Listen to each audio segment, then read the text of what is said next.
Adventure 1. The Adventure of the Empty House.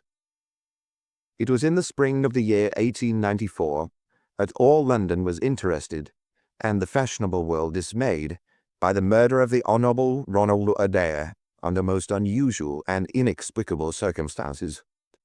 The public has already learned those particulars of the crime which came out in the police investigation, but a good deal was suppressed upon that occasion, since the case for the prosecution was so overwhelmingly strong that it was not necessary to bring forward all the facts.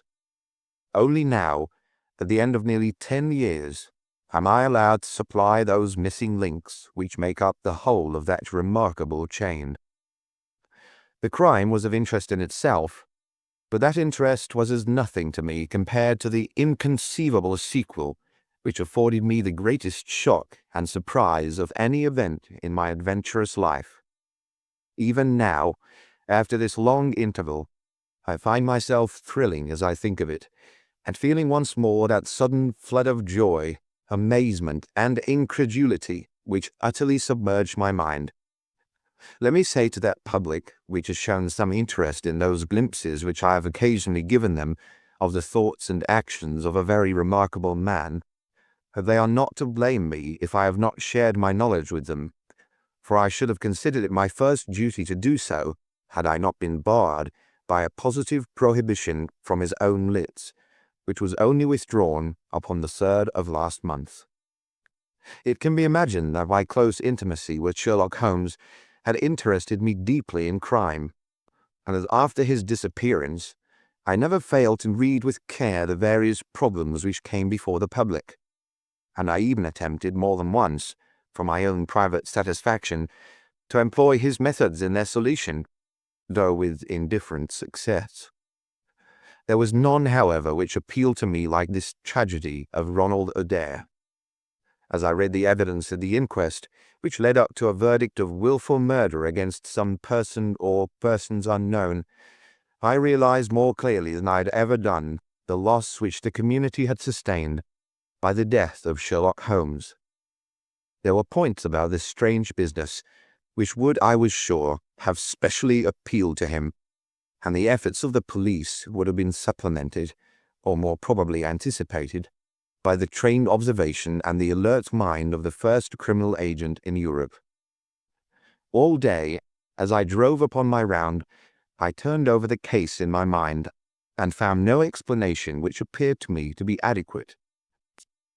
At the risk of telling a twice-told tale, I will recapitulate the facts as they were known to the public at the conclusion of the inquest. The Honourable Ronald Adair was the second son of the Earl of Maynooth, at that time governor of one of the Australian colonies. Adair's mother had returned from Australia to undergo the operation for cataract, and she, her son Ronald, and her daughter Hilda were living together at 427 Park Lane. The youths moved in the best society, had, so far as was known, no enemies and no particular vices.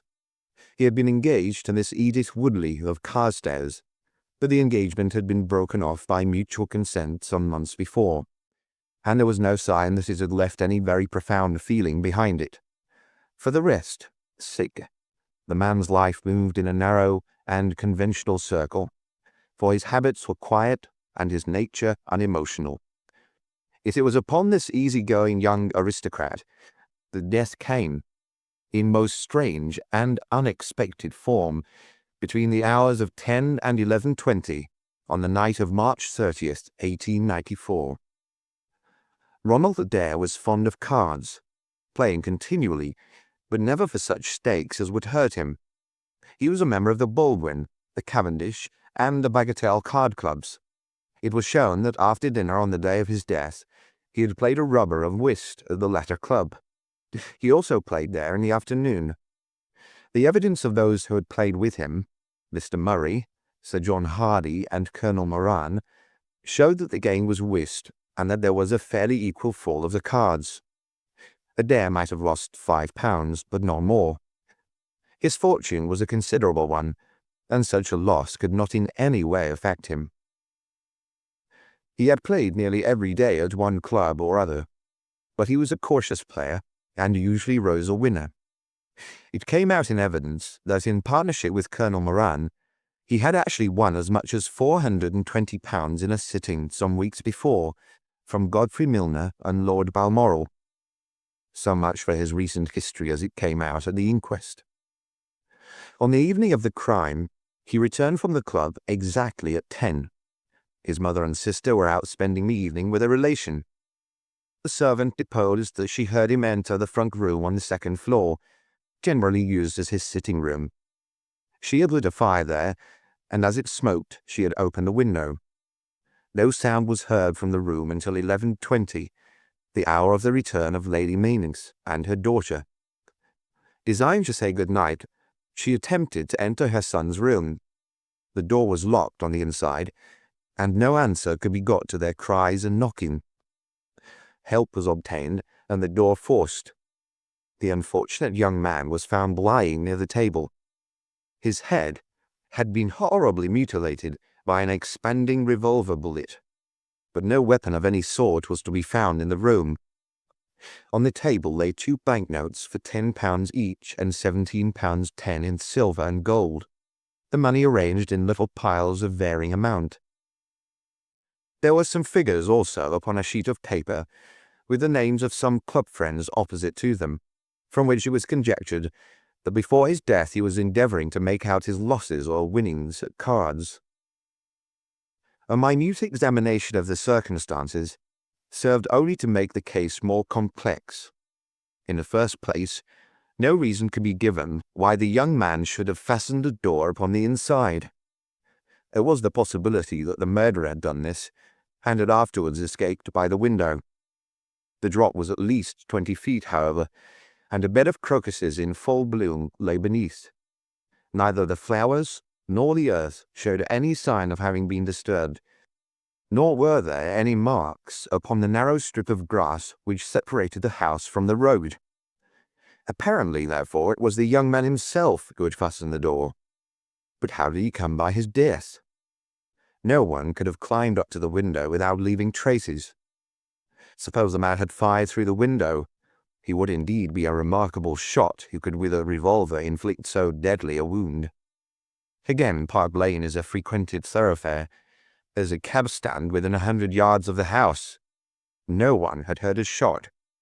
And yet, there was the dead man, and there the revolver bullet, which had mushroomed out, as soft-nosed bullets will, and so inflicted a wound which must have caused instantaneous death.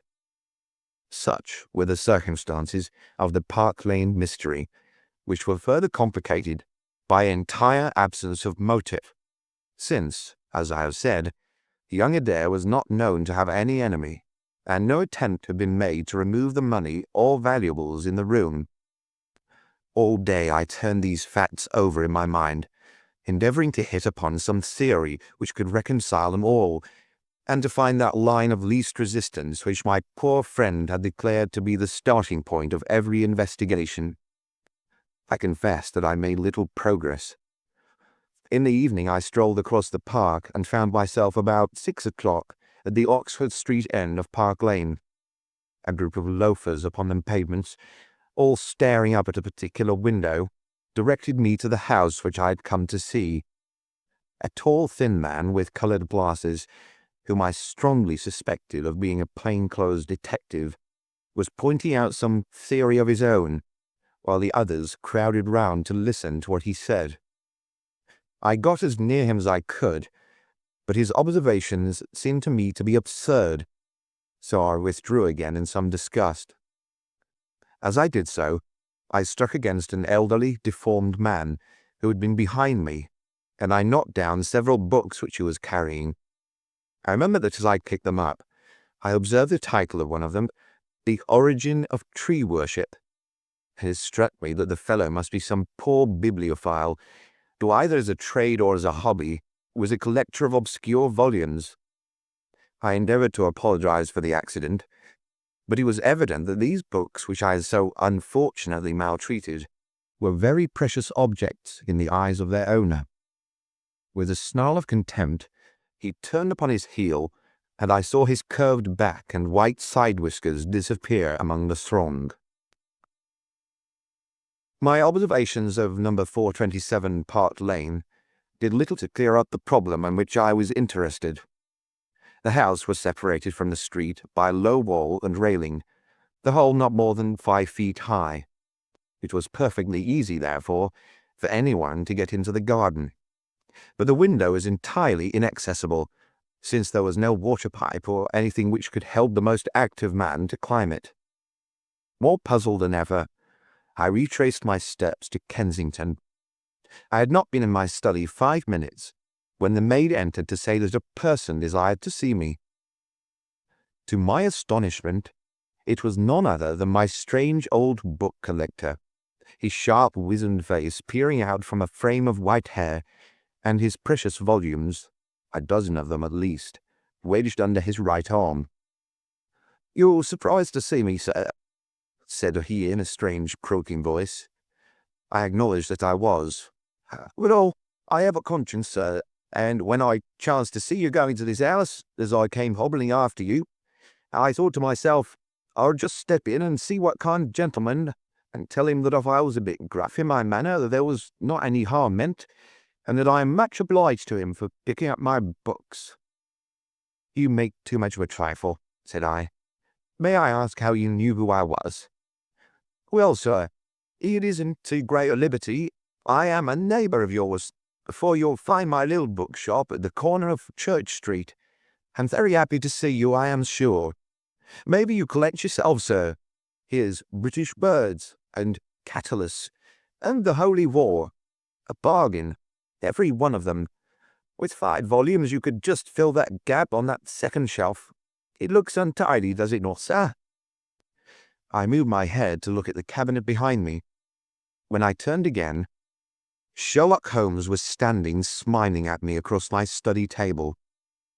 I rose to my feet, stared at him for some seconds in utter amazement, and then it appears that I must have fainted, for the first and the last time in my life.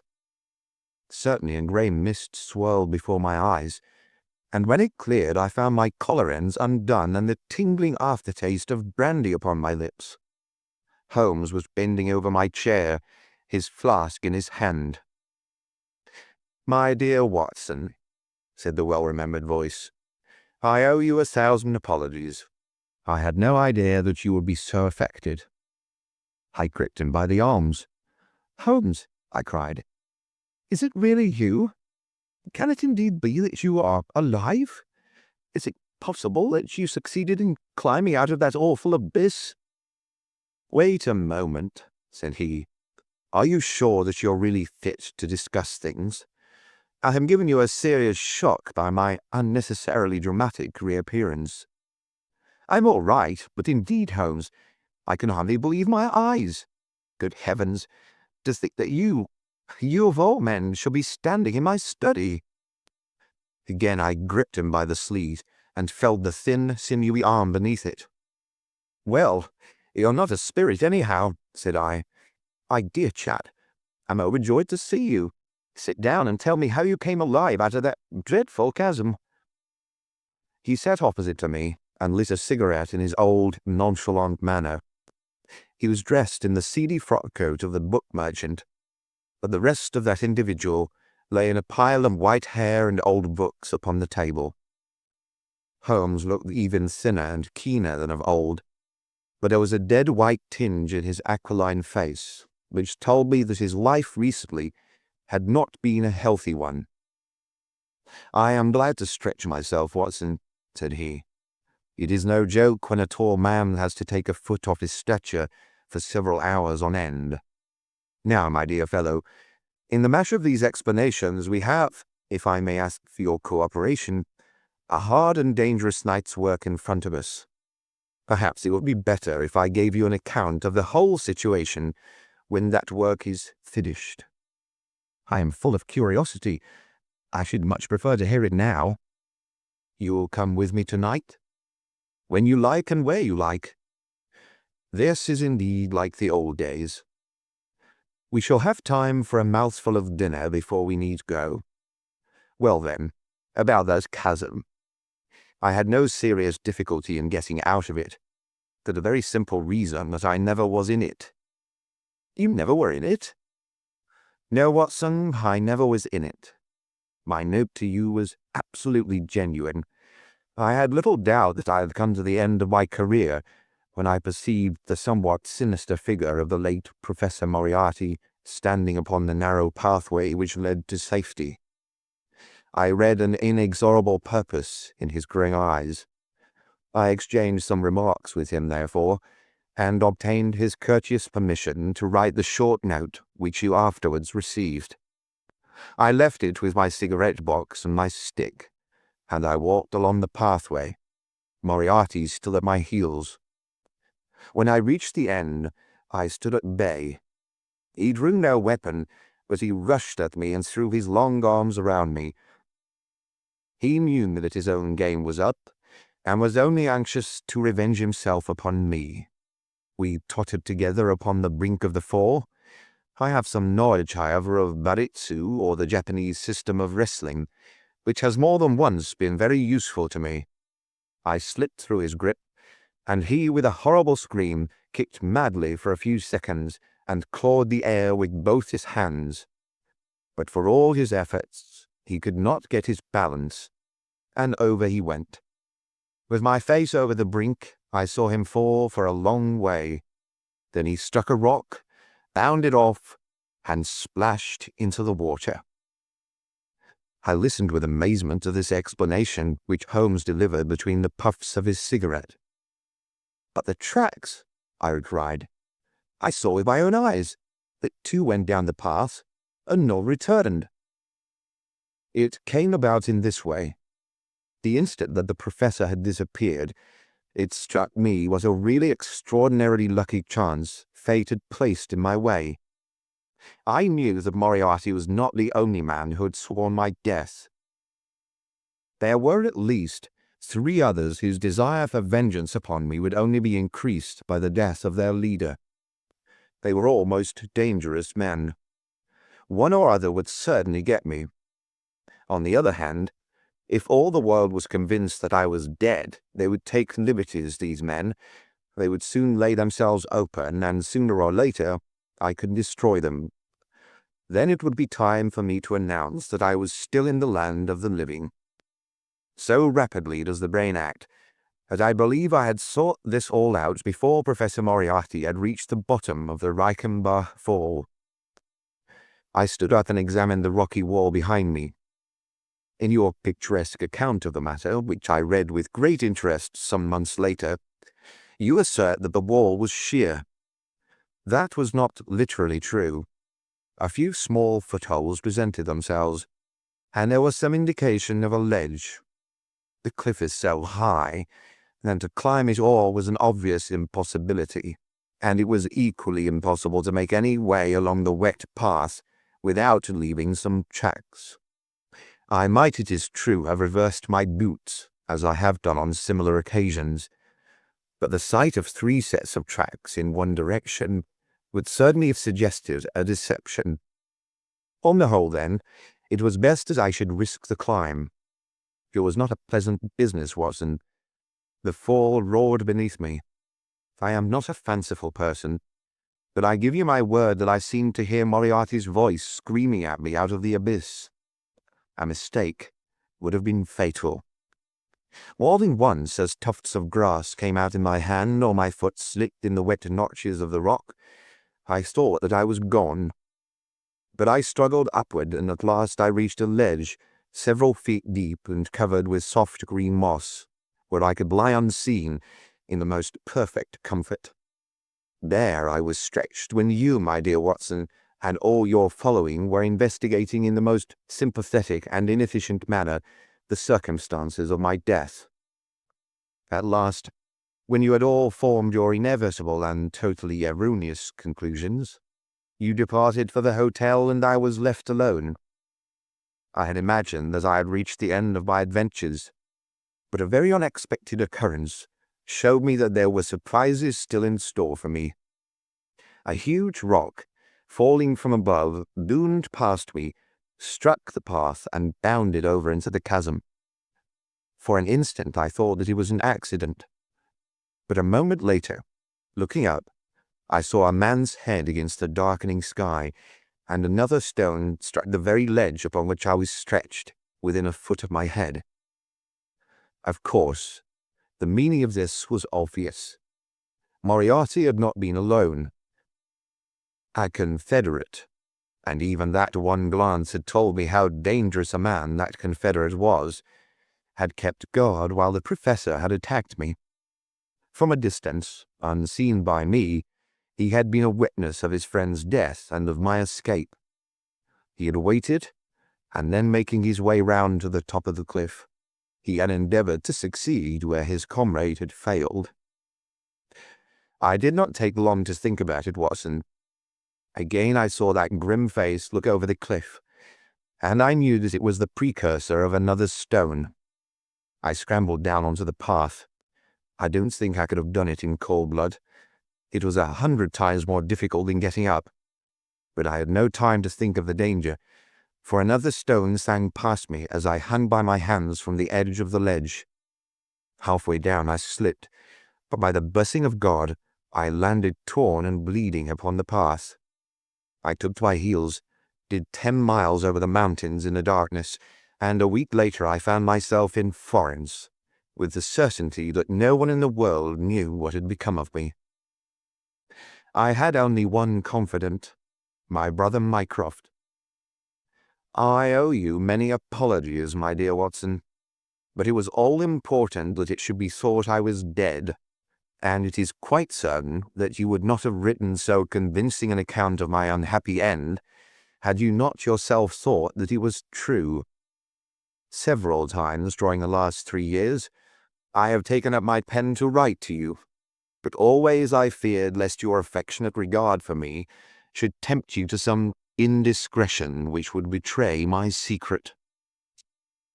For that reason, I turned away from you this evening when you upset my books, for I was in danger at the time, and any show of surprise and emotion upon your part might have drawn attention to my identity, and led to the most deplorable and irreparable results. As to Mycroft, I had to confide in him in order to obtain the money which I needed. The course of events in London did not run so well as I had hoped, for the trial of the Moriarty gang left 2 of its most dangerous members, my own most vindictive enemies, at liberty. I travelled for 2 years in Tibet, therefore, and amused myself by visiting Lhasa and spending some days with the head Lama.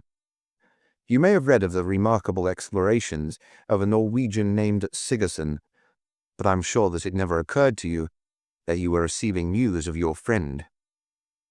I then passed through Persia, looked in at Mecca, and paid a short but interesting visit to the Khalifa at Khartoum, the results of which I have communicated to the Foreign Office. Returning to France, I spent some months in a research into the coal tar derivatives, which I conducted in a laboratory at Montpellier, in the south of France.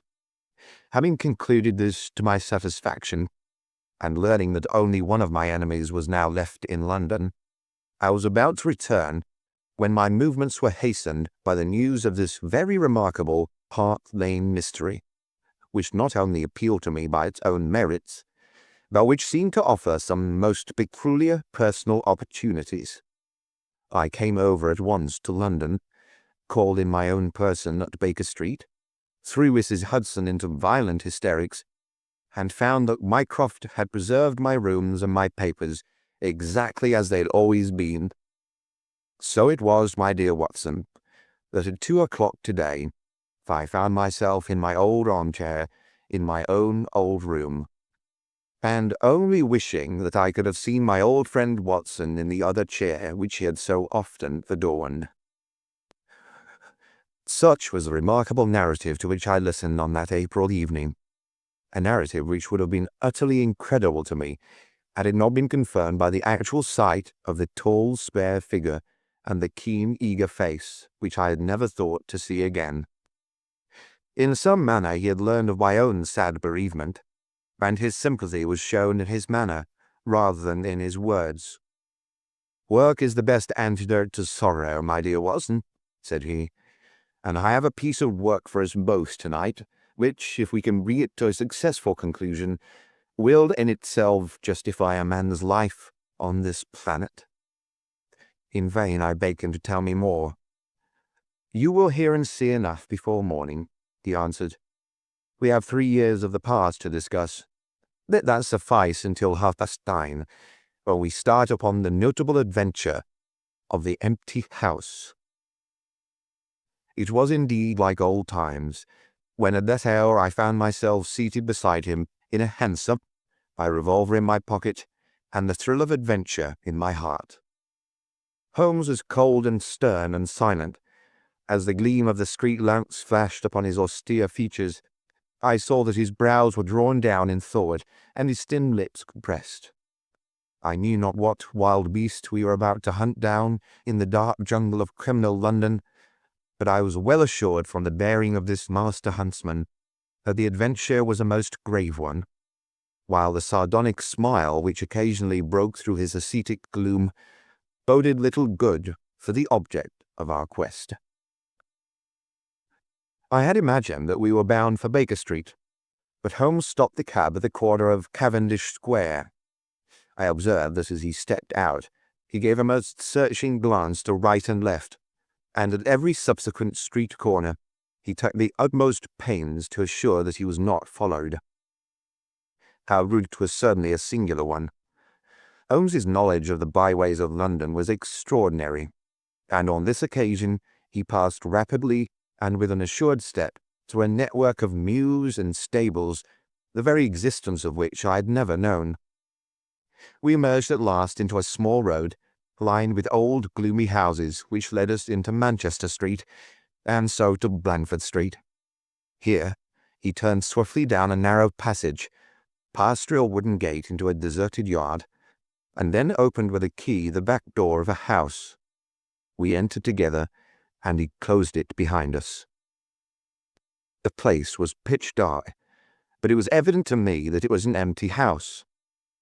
Our feet creaked and crackled over the bare planking, and my outstretched hand touched a wall from which the paper was hanging in ribbons.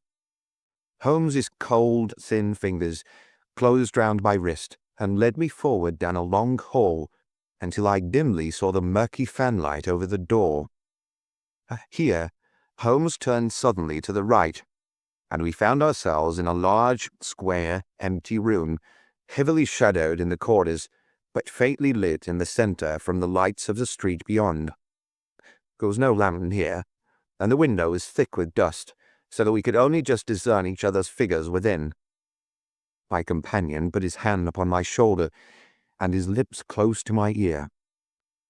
"Do you know where we are?" he whispered.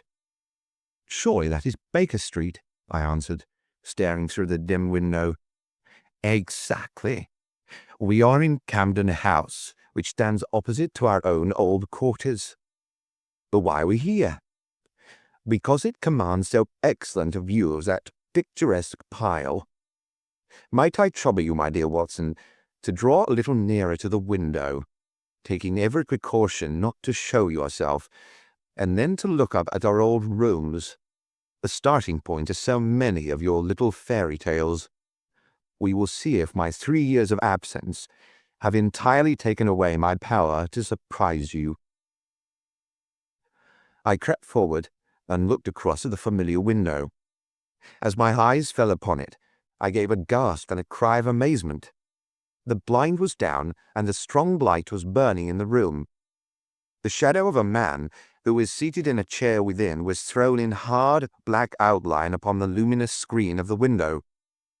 There was no mistaking the poise of the head, the squareness of the shoulders, the sharpness of the features. The face was turned half round, and the effect was that of one of those black silhouettes which our grandparents loved to frame. It was a perfect reproduction of Holmes. So amazed was I that I threw out my hand to make sure that the man himself was standing beside me. He was quivering with silent laughter. "Well," said he. "Good heavens," I cried. "It is marvellous. I trust that age does not wither nor custom stale my infinite variety," said he, and I recognized in his voice the joy and pride which the artist takes in his own creation. It really is rather like me, is it not? I should be prepared to swear that it was you. The credit of the execution is due to Monsieur Oscar Meunier of Grenoble, who spent some days in doing the moulding. It is a bust in wax. The rest I arranged myself during my visit to Baker Street this afternoon. But why? Because, my dear Watson, I had the strongest possible reason for wishing certain people to think that I was there when I was really elsewhere. And you thought the rooms were watched? I knew that they were watched. By whom? By my old enemies, Watson. By the charming society whose leader lies in the Reichenbach Fall. You must remember that they knew, and only they knew, that I was still alive. Sooner or later they believed that I should come back to my rooms. They watched them continuously, and this morning they saw me arrive. How do you know? Because I recognized their sentinel when I glanced out of my window. He is a harmless enough fellow, Parker by name, a garrotter by trade, and a remarkable performer upon the Jew's harp.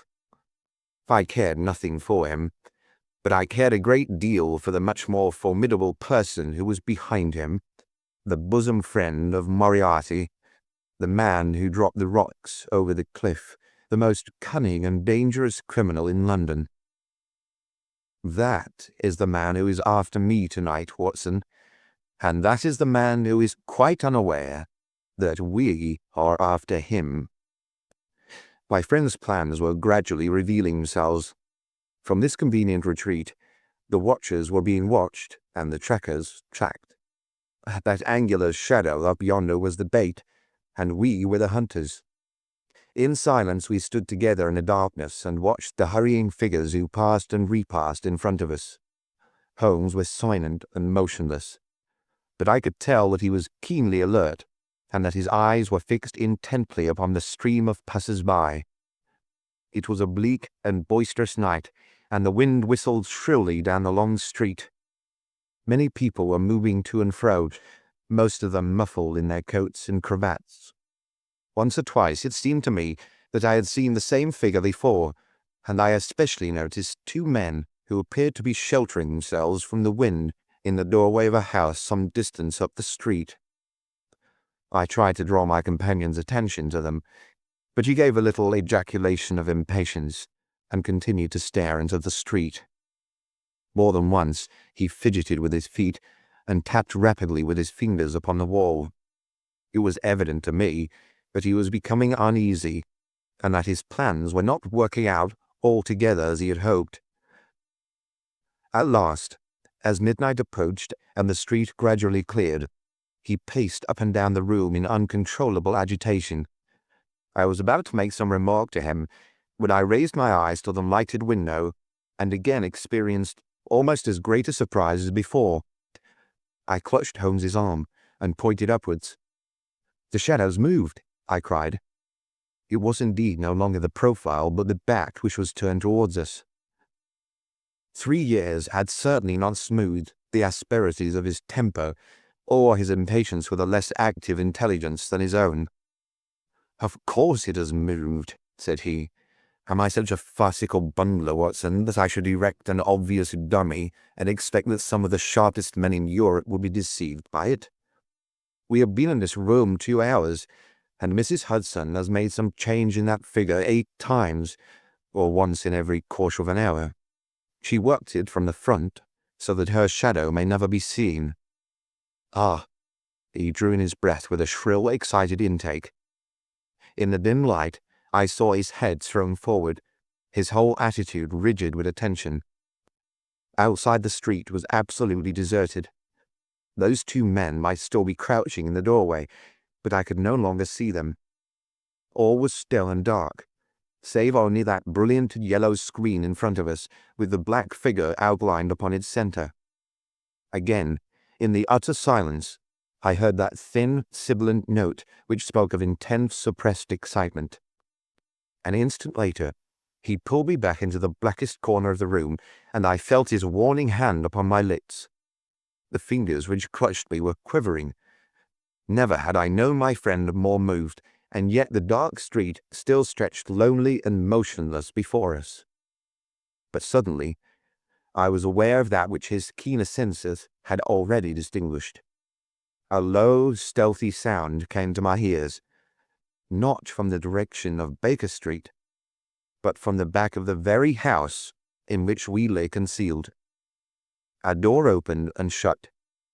An instant later steps crept down the passage, steps which were meant to be silent, but which reverberated harshly through the empty house. Holmes crouched back against the wall, and I did the same, my hand closing upon the handle of my revolver. Peering through the gloom, I saw the vague outline of a man, a shade blacker than the blackness of the open door. He stood for an instant, and then he crept forward, crouching, menacing, into the room. He was within 3 yards of us, this sinister figure, and I had braced myself to meet his spring before I realized that he had no idea of our presence. He passed close beside us, stole over to the window, and very softly and noiselessly raised it for half a foot. As he sank to the level of this opening, the light of the street, no longer dimmed by the dusty glass, fell full upon his face. The man seemed to be beside himself with excitement. His 2 eyes shone like stars, and his features were working convulsively. He was an elderly man, with a thin, projecting nose, a high, bald forehead, and a huge, grizzled moustache. An opera hat was pushed to the back of his head, and an evening dress, shirt front, gleamed out through his open overcoat. His face was gaunt and swarthy, scored with deep, savage lines. In his hand he carried what appeared to be a stick, but as he laid it down upon the floor it gave a metallic clang. Then from the pocket of his overcoat he drew a bulky object, and he busied himself in some task which ended with a loud, sharp click, as if a spring or bolt had fallen to its place. Still kneeling upon the floor, he bent forward and threw all his weight and strength upon some lever, with the result that there came a long, whirling, grinding noise, ending once more in a powerful click. He straightened himself then, and I saw that what he held in his hand was a sort of gun with a curiously misshapen butt. He opened it at the breech, put something in, and snapped the breech lock. Then, crouching down, he rested the end of the barrel upon the ledge of the open window, and I saw his long moustache droop over the stock, and his eye gleam as it peered along the sights. I heard a little sigh of satisfaction as he covered the butt into his shoulder and saw that amazing target, the black man on the yellow ground, standing clear at the end of his foresight. For an instant he was rigid and motionless. Then his finger tightened on the trigger. There was a strange, loud whiz and a long, silvery tinkle of broken glass. At that instant, Holmes sprang like a tiger onto the marksman's back and hurled him flat upon his face. He was up again in a moment, and with a convulsive strength he seized Holmes by the throat. But I struck him on the head with the butt of my revolver, and he dropped again upon the floor. I fell upon him, and as I held him my comrade blew a shrill call upon a whistle. There was the clatter of running feet upon the pavement, and 2 policemen in uniform, with one plainclothes detective, rushed through the front entrance and into the room. "That you, Lestrade?" said Holmes. "Yes, Mr. Holmes. Oh, I took the job myself. It's good to see you back in London, sir. I think you want a little unofficial help. 3 undetected murders in 1 year won't do, Lestrade. But you handled the Molesey mystery with less than your usual. That's to say, you handled it fairly well." We had all risen to our feet, our prisoner breathing hard, with a stalwart constable on each side of him. Already a few loiterers had begun to collect in the street. Holmes stepped up to the window, closed it, and dropped the blinds. Lestrade had produced 2 candles, and the policemen had uncovered their lanterns. I was able at last to have a good look at our prisoner. It was a tremendously virile and yet sinister face which was turned towards us. with the brow of a philosopher above, and the jaw of a sensualist below. The man must have started with great capacities for good or for evil, but one could not look upon his cruel blue eyes with their drooping, cynical lids, or upon the fierce, aggressive nose and the threatening, deep-lined brow, without reading nature's plainest danger signals. He took no heed of any of us, but his eyes were fixed upon Holmes's face, with an expression in which hatred and amazement were equally blended. "You fiend," he kept on muttering. "You clever fiend, clever fiend." "Ah, Colonel," said Holmes, arranging his rumpled collar. "Journeys end in lovers' meetings, as the old play says. I don't think I've had the pleasure of seeing you since you favoured me with those attentions, as I lay on the ledge above the Reichenbach fall." The Colonel still stared at my friend like a man in a trance. "You cunning fiend," was all that he could say. "I have not introduced you yet," said Holmes. "This gentleman is Colonel Sebastian Moran, once of Her Majesty's Indian Army, and the best heavy game shot that our Eastern Empire has ever produced. I believe I am correct, Colonel, in saying that your bag of tigers still remains unrivaled?" The fierce old man said nothing, but still glared at my companion with his savage eyes and bristling moustache. He was wonderfully like a tiger himself. "I wonder that my very simple stratagem could deceive so old a shikari," said Holmes. "It must be very familiar to you. Have you not tethered a young kid under a tree, lain above it with your rifle, and waited for the bait to bring up your tiger? This empty house is my tree, and you are my tiger. You have possibly had other guns in reserve in case there should be several tigers, or in the unlikely supposition of your own aim failing you. These," he pointed around, "are my other guns. The parallel is exact." Colonel Moran sprang forward with a snarl of rage, but the constables dragged him back. The fury upon his face was terrible to look at. "I confess that you had one small surprise for me," said Holmes. "I did not anticipate that you would yourself make use of this empty house and this convenient front window. I had imagined you as operating from the street, where my friend Lestrade and his merry men were awaiting you. With that exception, all has gone as I expected." Colonel Moran turned to the official detective. "You may or may not have just cause for arresting me," said he, "but at least there can be no reason why I should submit to the gibes of this person. If I'm in the hands of the law, let things be done in a legal way." "Well, that's reasonable enough," said Lestrade. "Nothing further you have to say, Mr. Holmes, before we go?" Holmes had picked up the powerful air gun from the floor and was examining its mechanism. "An admirable and unique weapon," said he. "Noiseless and of tremendous power. I knew von Herder, the blind German mechanic who constructed it to the order of the late Professor Moriarty. For years I've been aware of its existence, though I have never before had the opportunity of handling it. I commend it very specially to your attention, Lestrade, and also the bullets which fit it." "You can trust us to look after that, Mr. Holmes," said Lestrade, as the whole party moved toward the door. "Anything further to say?" "Only to ask what charge you intend to prefer." "What charge, sir?"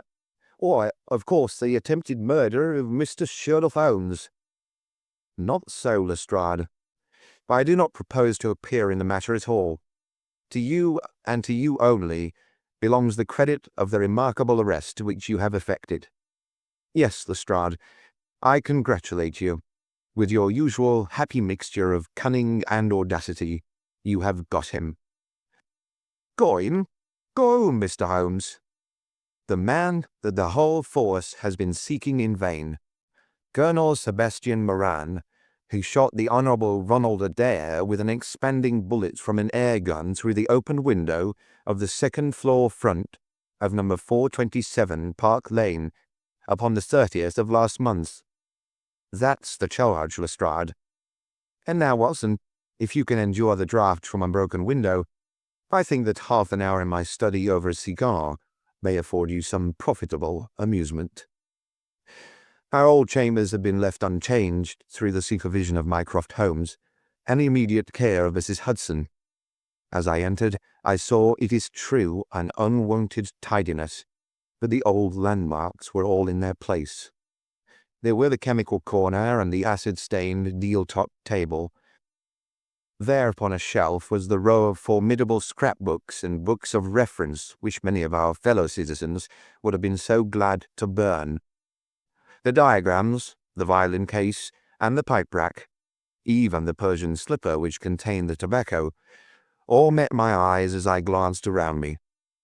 There were two occupants of the room, one Mrs. Hudson, who beamed upon us both as we entered, the other, the strange dummy, which had played so important a part in the evening's adventures.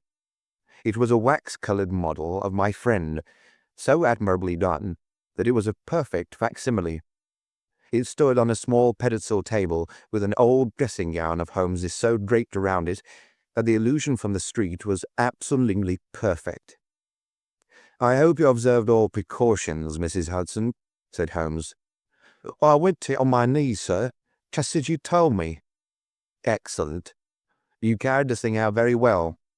Did you observe where the bullet went?" "Yes, sir. I'm afraid it has spoiled your beautiful bust, for it passed right through the head and flattened itself on the wall. I picked it up from the carpet. Here it is." Holmes held it out to me. "A soft revolver bullet, as you perceive, Watson. There's genius in that, for who would expect to find such a thing fired from an air gun? All right, Mrs. Hudson, I am much obliged for your assistance. And now, Watson, let me see you in your old seat once more, for there are several points which I should like to discuss with you." He had thrown off the seedy frock-coat, and now he was the Holmes of old in the mouse-coloured dressing-gown which he took from his effigy. "The old shikari's nerves have not lost their steadiness, nor his eyes their keenness," said he with a laugh, as he inspected the shattered forehead of his bust. "Plumb in the middle of the back of the head and smack through the brain. He was the best shot in India, and I expect that there are few better in London. Have you heard the name?" "No, I have not." Well, well, such is fame. But then, if I remember right, you had not heard the name of Professor James Moriarty, who had one of the great brains of the century. Just give me down my index of biographies from the shelf." He turned over the pages lazily, leaning back in his chair and blowing great clouds from his cigar. "My collection of M's is a fine one," said he. "Moriarty himself is enough to make any letter illustrious. And here is Morgan the poisoner and Merridew of abominable memory, and Matthews, who knocked out my left canine in the waiting-room at Charing Cross. And finally, there is our friend tonight." He handed over the book, and I read, "Moran, Sebastian, Colonel, unemployed, formerly 1st Bangalore Pioneers, born London 1840, son of Sir Augustus Moran, C.B., once British Minister to Persia, educated Eton and Oxford, served in Jawaki campaign, Afghan campaign, Tara-Siab dispatches, Sherpur, and Kabul. Author of Heavy Game of the Western Himalayas, 1881, 3 Months in the Jungle, 1884. Address, Conduit Street. Clubs, the Anglo-Indian, the Tankerville, the Bagatelle Card Club." On the margin was written in Holmes's precise hand, "The second most dangerous man in London." "This is astonishing," said I, as I handed back the volume. "The man's career is that of an honourable soldier." "It is true," Holmes answered. "Up to a certain point he did well. He was always a man of iron nerve, and the story is still told in India how he crawled down a drain after a wounded man-eating tiger. There are some trees, Watson, which grow to a certain height and then suddenly develop some unsightly eccentricity. You will see it often in humans. I have a theory that the individual represents in his development the whole procession of his ancestors, and that such a sudden turn to good or evil stems to some strong influence which came into the line of his pedigree. The person becomes, as it were, the epitome of the history of his own family." "It is surely rather fanciful." Well, I don't insist upon it. Whatever the cause, Colonel Moran began to go wrong. Without any open scandal, he still made India too hot to hold him. He retired, came to London, and again acquired an evil name. It was at this time that he was sought out by Professor Moriarty, to whom for a time he was chief of the staff. Moriarty supplied him liberally with money, and used him only in one or two very high-class jobs, which no ordinary criminal could have undertaken. You may have some recollection of the death of Mrs. Stewart of Lauder in 1887. Not? Well, I'm sure Moran was at the bottom of it, but nothing could be proved. So cleverly was the colonel concealed that even when the Moriarty gang was broken up, we could not incriminate him. You remember at that date when I called upon you in your rooms, how I put up the shutters for fear of air guns? No doubt you thought me fanciful. I knew exactly what I was doing, for I knew of the existence of this remarkable gun, and I knew also that one of the best shots in the world would be behind it. When we were in Switzerland, he followed us with Moriarty, and it was undoubtedly he who gave me that evil 5 minutes on the Weichenbach ledge. You may think that I read the papers with some attention during my sojourn in France, on the lookout for any chance of laying him by the heels. So long as he was free in London, my life would really not have been worth living. Night and day the shadow would have been over me, and sooner or later his chance must have come. What could I do? I could not shoot him at sight, or I should myself be in the dock. There was no use appealing to a magistrate. They cannot interfere on the strength of what would appear to them to be a wild suspicion. So I could do nothing but I watched the criminal news, knowing that sooner or later I should get him. Then came the death of this Ronald Adair. My chance had come at last. Knowing what I did, was it not certain that Colonel Moran had done it? He had played cards with the lad. He had followed him home from the club. He had shot him through the open window. There was not a doubt of it. The bullets alone are enough to put this head in a noose. I came over at once. I was seen by the sentinel who would, I knew, direct the colonel's attention to my presence. He could not fail to connect my sudden return with his crime, and to be terribly alarmed. I was sure that he would make an attempt to get me out of the way at once, and would bring round his murderous weapon for that purpose. I left him an excellent mark in the window, and, having warned the police that they might be needed— by the way, Watson, you spotted their presence in that doorway with unerring accuracy. I took what seemed to me to be a judicious post for observation, never dreaming that he would choose the same spot for his attack. Now, my dear Watson, does anything remain for me to explain? Yes, said I. You've not made it clear what was Colonel Moran's motive in murdering the Honourable Ronald Adair. Ah, my dear Watson, there we come into those realms of conjecture, where the most logical mind may be at fault. Each may form his own hypothesis upon the present evidence, and yours is as likely to be correct as mine. You have formed one, then? I think that it is not difficult to explain the facts. It came out in evidence that Colonel Moran and young Adair had between them won a considerable amount of money.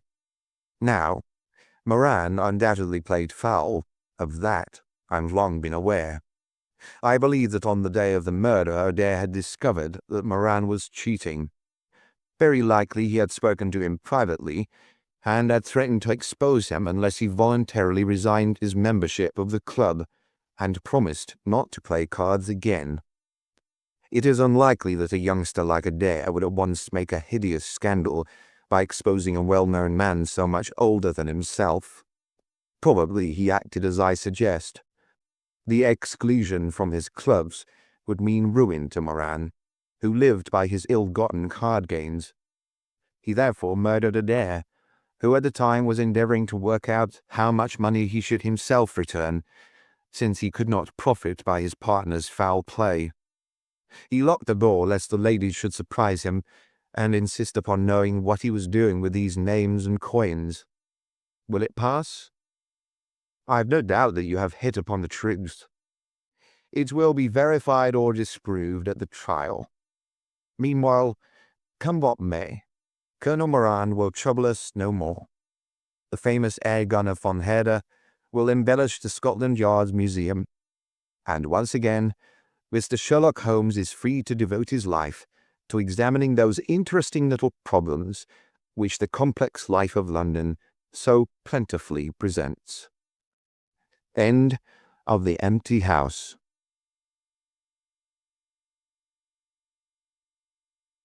Adventure 2. The Adventure of the Norwood Builder. From the point of view of the criminal expert, said Mr. Sherlock Holmes, London has become a singularly uninteresting city since the death of the late lamented Professor Moriarty. I can hardly think that you would find many decent citizens to agree with you, I answered. Well, well, I must not be selfish, said he with a smile as he pushed back his chair from the breakfast table. The community is certainly the gainer, and no one the loser save the poor out-of-work specialist, whose occupation has gone. With that man in the field, one's morning paper presented infinite possibilities. Often it was only the smallest trace, Watson, the faintest indication, and yet it was enough to tell me that the great malignant brain was there, as the gentlest tremors of the edges of the web remind one of the foul spider which lurks in the centre. Petty thefts, wanton assaults, purposeless outrage. To the man who held the clue, all could be worked into one connected whole. To the scientific student of the higher criminal world, no capital in Europe offered the advantage which London then possessed. But now... He shrugged his shoulders in humorous depreciation of the state of things which he had himself done so much to produce. At the time of which I speak, Holmes had been back for some months, and I, at his request, had sold my practice and returned to share the old quarters in Baker Street. A young doctor named Werner had purchased my small Kensington practice, and given with astonishingly little demur the highest price that I ventured to ask, an incident which only explained itself some years later, when I found that Werner was a distant relation of Holmes, and that it was my friend who had really found the money. Our months of partnership had not been so uneventful as he had stated, for I find, on looking over my notes, that this period includes the case of the papers of ex-President Murillo, and also the shocking affair of the Dutch steamship Friesland, which so nearly cost us both our lives. His cold and proud nature was always averse, however, from anything in the shape of public applause, and he bound me in the most stringent terms to say no further word of himself, his methods, or his successes, a prohibition which, as I have explained, has only now been removed. Mr. Sherlock Holmes was leaning back in his chair after his whimsical protest, and was unfolding his morning paper in a leisurely fashion, when our attention was arrested by a tremendous ring at the bell, followed immediately by a hollow drumming sound, as if someone were beating on the outer door with his fist. As it opened, there came a tumultuous rush into the hall, rapid feet clattered up the stair, and an instant later a wild-eyed and frantic young man, pale, dishevelled, and palpitating, burst into the room. He looked from one to the other of us, and under our gaze of inquiry, he became conscious that some apology was needed for this unceremonious entry. "I'm sorry, Mr. Holmes," he cried. "You mustn't blame me. I'm nearly mad. Mr. Holmes, I am the unhappy John Hector MacFarlane." He made the announcement as if the name alone would explain both his visit and its manner, but I could see by my companion's unresponsive face that it meant no more to him than to me. "Have a cigarette, Mr. MacFarlane," said he, pushing his case across. "I am sure that, with your symptoms, my friend Dr. Watson here would prescribe a sedative. The weather has been so very warm these last few days. Now, if you feel a little more composed, I should be glad if you would sit down in that chair and tell us very slowly and quietly who you are and what it is that you want. You mentioned your name, as if I should recognize it, but I assure you that beyond the obvious facts that you are a bachelor, a solicitor, a Freemason, and an asthmatic, I know nothing whatever about you."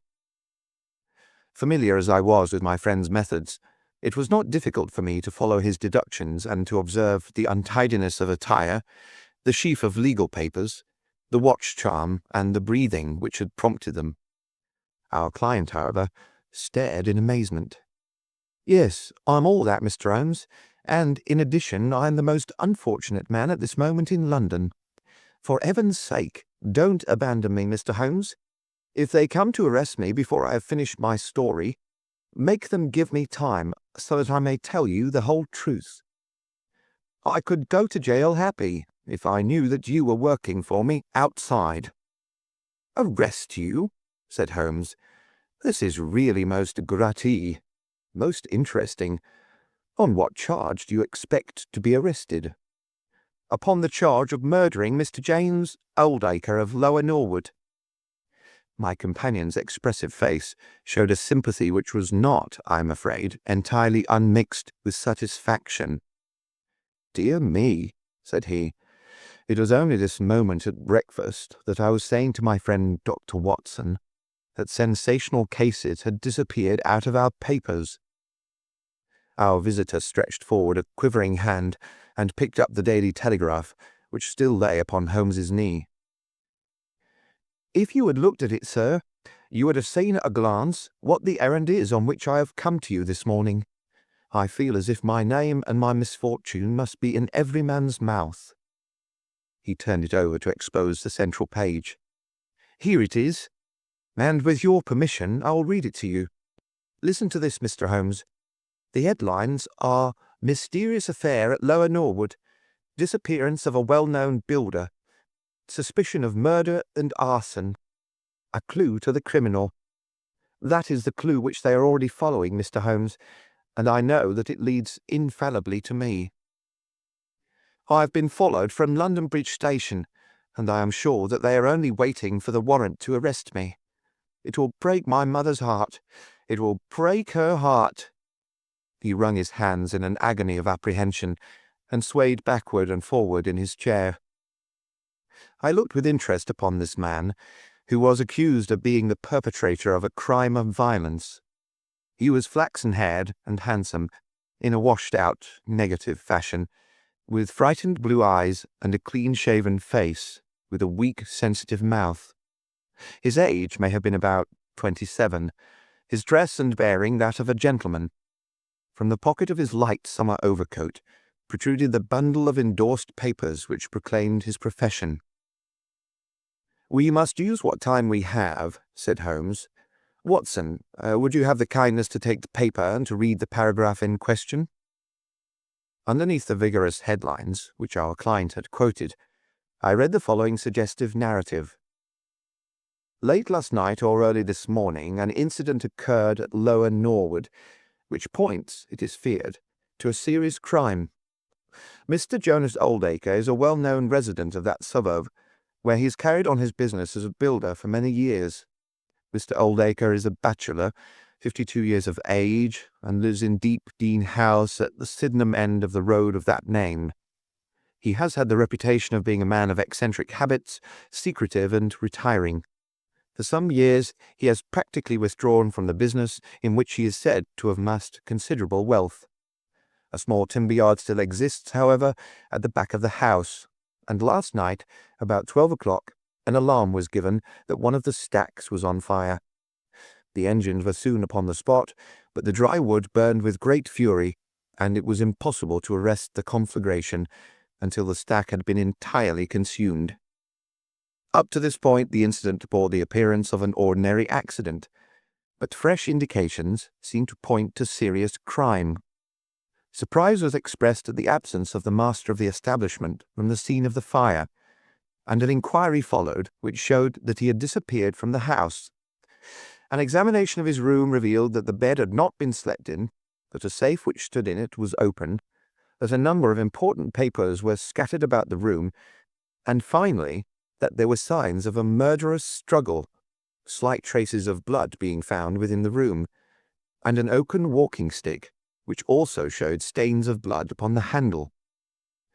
It is known that Mr. Jonas Oldacre had received a late visitor in his bedroom upon that night, and the stick found has been identified as the property of this person, who is a young London solicitor named John Hector Macfarlane, junior partner of Graham and Macfarlane of 426 Gresham Buildings, E.C.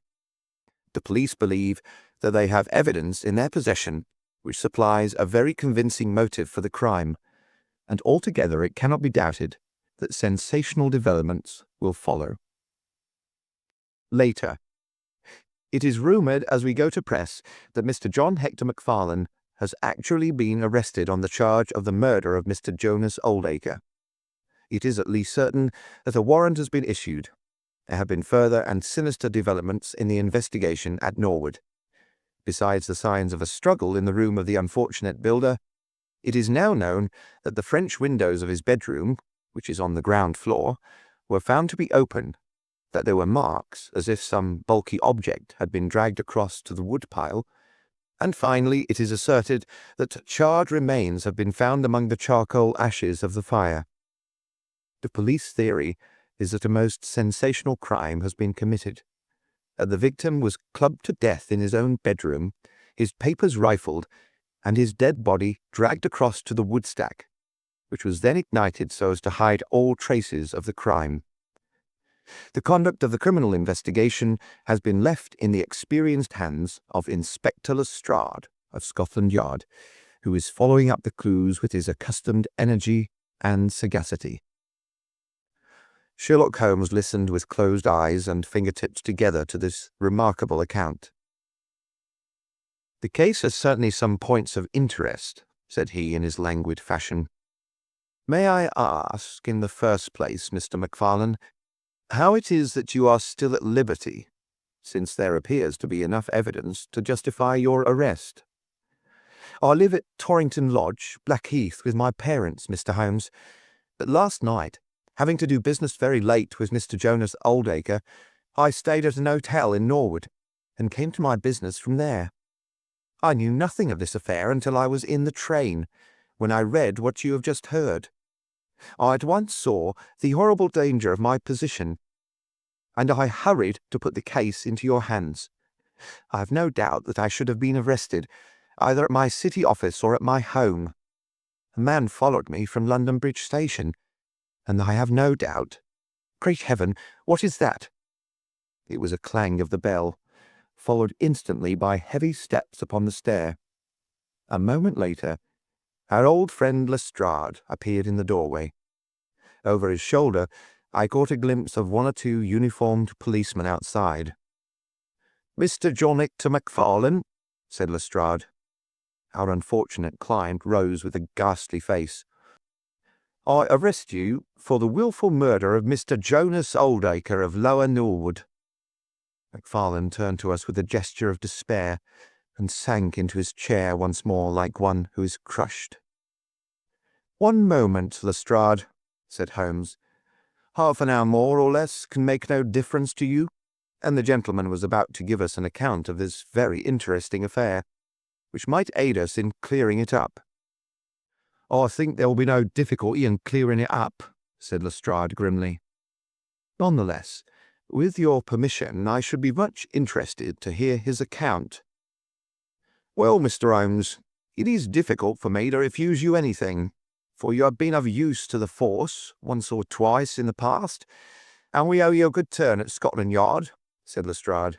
"At the same time, I must remain with my prisoner, and I am bound to warn him that anything he may say will appear in evidence against him."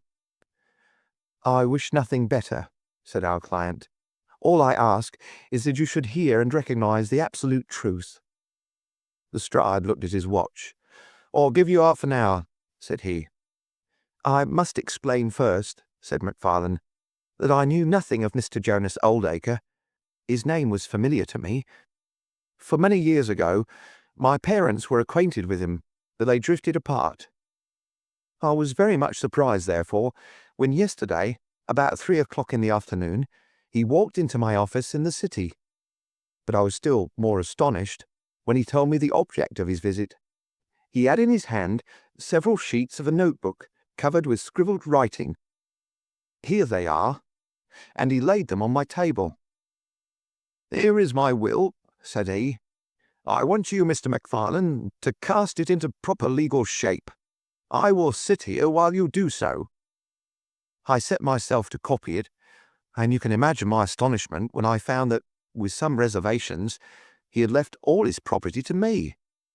He was a strange little ferret-like man with white eyelashes, and when I looked up at him, I found his keen grey eyes fixed upon me with an amused expression. I could hardly believe my own as I read the terms of the will, but he explained that he was a bachelor with hardly any living relation, that he had known my parents in his youth, and that he had always heard of me as a very deserving young man, and was assured that his money would be in worthy hands. Of course, I could only stammer out my thanks. The will was duly finished, signed and witnessed by my clerk. This is it on the blue paper, and these slips, as I've explained, are the rough draft. Mr. Jonas Oldacre then informed me that there were a number of documents, building leases, title deeds, mortgages, scrip, and so forth, which it was necessary that I should see and understand. He said that his mind would not be easy until the whole thing was settled, and he begged me to come out to his house at Norwood that night, bringing the will with me, and to arrange matters. "Remember, my boy, not one word to your parents about the affair until everything is settled. We will keep it as a little surprise for them." He was very insistent upon this point, and made me promise it faithfully. You can imagine, Mr. Holmes, that I was not in a humour to refuse him anything that he might ask. He was my benefactor, and all my desire was to carry out his wishes in every particular. I sent a telegram home, therefore, to say that I had important business on hand, and that it was impossible for me to say how late I might be. Mr. Oldacre had told me that he would like me to have supper with him at 9, as he might not be home before that hour. I had some difficulty in finding his house, however, and it was nearly 1:30 before I reached it. I found him— "One moment," said Holmes. "Who opened the door?" "A middle-aged woman who was, I suppose, his housekeeper." "And it was she, I presume, who mentioned your name?" "Exactly," said Macfarlane. "Pray proceed." Macfarlane wiped his damp brow and then continued his narrative. "I was shown by this woman into a sitting-room where a frugal supper was laid out. Afterwards, Mr. Jonas Oldacre led me into his bedroom, in which there stood a heavy safe. This he opened and took out a mass of documents, which we went over together. It was between 11 and 12 when we finished. He remarked that we must not disturb the housekeeper. He showed me out through his own French window, which had been open all this time." "Was the blind down?" asked Holmes. "I will not be sure, but I believe that it was only half down. Yes, I remember how we pulled it up in order to swing open the window. I could not find my stick, and he said, 'Never mind, my boy, and I shall see a good deal of you now, I hope, and I'll keep your stick until you come back to claim it.' I left him there, the safe open and the papers made up in packets upon the table. It was so late that I could not get back to Blackheath, so I spent the night at the Annerley Arms, and I knew nothing more until I read of this horrible affair in the morning." "Anything more that you'd like to ask, Mr. Holmes?" said Lestrade, whose eyebrows had gone up once or twice during this remarkable explanation. "Not until I had been to Blackheath." "You mean to Norwood?" said Lestrade. "Oh, yes, no doubt that is what I must have meant," said Holmes with his enigmatical smile. Lestrade had learned by more experiences than he could care to acknowledge that brain could cut through that which was impenetrable to him. I saw him look curiously at my companion. "I think I should like to have a word with you presently, Mr. Sherlock Holmes," said he. "Now, Mr. Macfarlane, 2 of my constables are at the door, and there's a 4-wheeler waiting." The wretched young man arose, and with a last beseeching glance at us, walked from the room. The officers conducted him to the cab, but Lestrade remained. Holmes had picked up the pages which formed the rough draft of the will and was looking at them with the keenest interest upon his face. "There are some points about that document, Lestrade, are there not?" said he, pushing him over. The official looked at them with a puzzled expression. "I can read the first few lines, and these in the middle of the second page, and one or two at the end. Those are as clear as print," said he, "but the writing in between is very bad, and there are 3 places where I cannot read it at all." "What do you make of that?" said Holmes. "Well, what do you make of it?" "That it was written in a train. The good writing represents stations, the bad writing movement, and the very bad writing passing over points. A scientific expert would pronounce at once that this was drawn up on a suburban line, since nowhere save in the immediate vicinity of a great city could there be so quick a succession of points. Granting that his whole journey was occupied in drawing up the will, then the train was an express, only stopping once between Norwood and London Bridge." Lestrade began to laugh. "You are too many for me when you begin to get on your theories, Mr. Holmes," said he. "How does this bear on the case?" "Well, it corroborates the young man's story, to the extent that the will was drawn up by Jonas Oldacre in his journey yesterday. It is curious, is it not, that a man should draw up so important a document in so haphazard a fashion. It suggests that he did not think it was going to be of much practical importance. If a man drew up a will which he did not intend ever to be effective, he might do it so." "Well, he drew up his own death warrant at the same time," said Lestrade. "Oh, you think so? Don't you?" "Well, it is quite possible, but the case is not clear to me yet." "Not clear? Well, if that isn't clear, what could be clear? Here is a young man who learns suddenly that if a certain older man dies, he will succeed to a fortune. What does he do? He says nothing to anyone, but he arranges that he shall go out on some pretext to see his client that night. He waits until the only other person in the house is in bed, and then in the solitude of a man's room he murders him, burns his body in the woodpile, and departs to a neighbouring hotel. The bloodstains in the room and also on the stick are very slight. It is probable that he imagined his crime to be a bloodless one, and hoped that if the body were consumed, it would hide all traces of the method of his death. Traces which, for some reason, must have pointed to him. Is not all this obvious?" "It strikes me, my good Lestrade, as being just a trifle too obvious," said Holmes. "You do not add imagination to your other great qualities, but if you could for one moment put yourself in the place of this young man, would you choose the very night after the will had been made to commit your crime? Would it not seem dangerous to you to make so very close a relation between the 2 incidents? Again, would you choose an occasion when you are known to be in the house, when a servant has let you in? And finally, would you take the great pains to conceal the body, and yet leave your own stick as a sign that you were the criminal? Confess, Lestrade, that all this is very unlikely." "As to the stick, Mr. Holmes, you know as well as I do that a criminal is often flurried and does such things which a cool man would avoid. He is very likely afraid to go back to the room. Give me another theory that would fit the facts." "I could very easily give you half a dozen," said Holmes.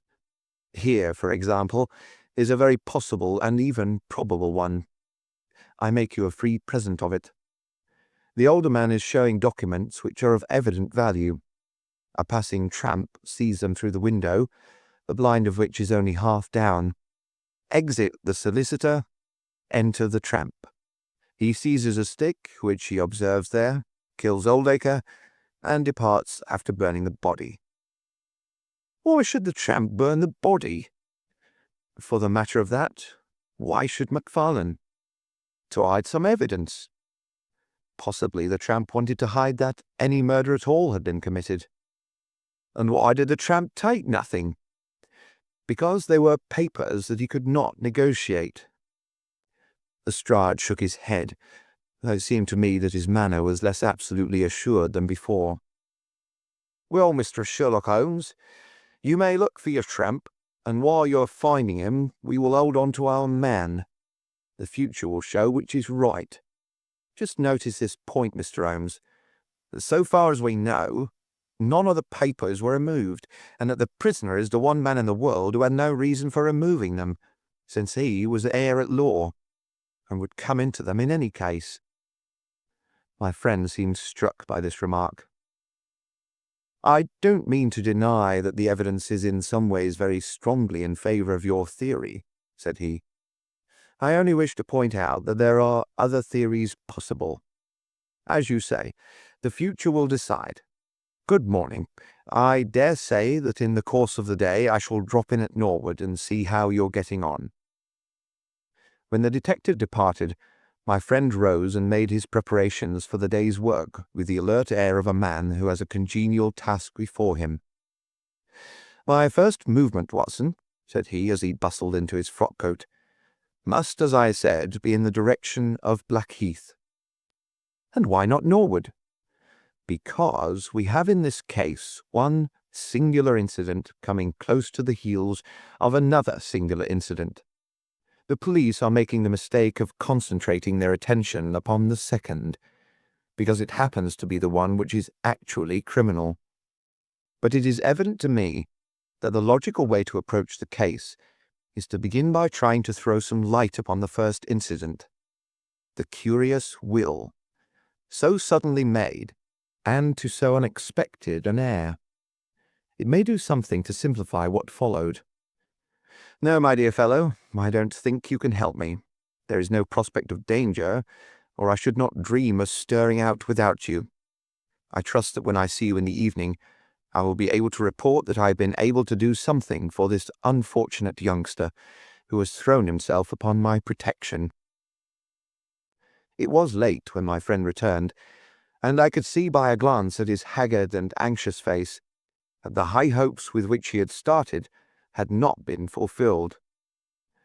For an hour he droned away upon his violin, endeavouring to soothe his own ruffled spirits.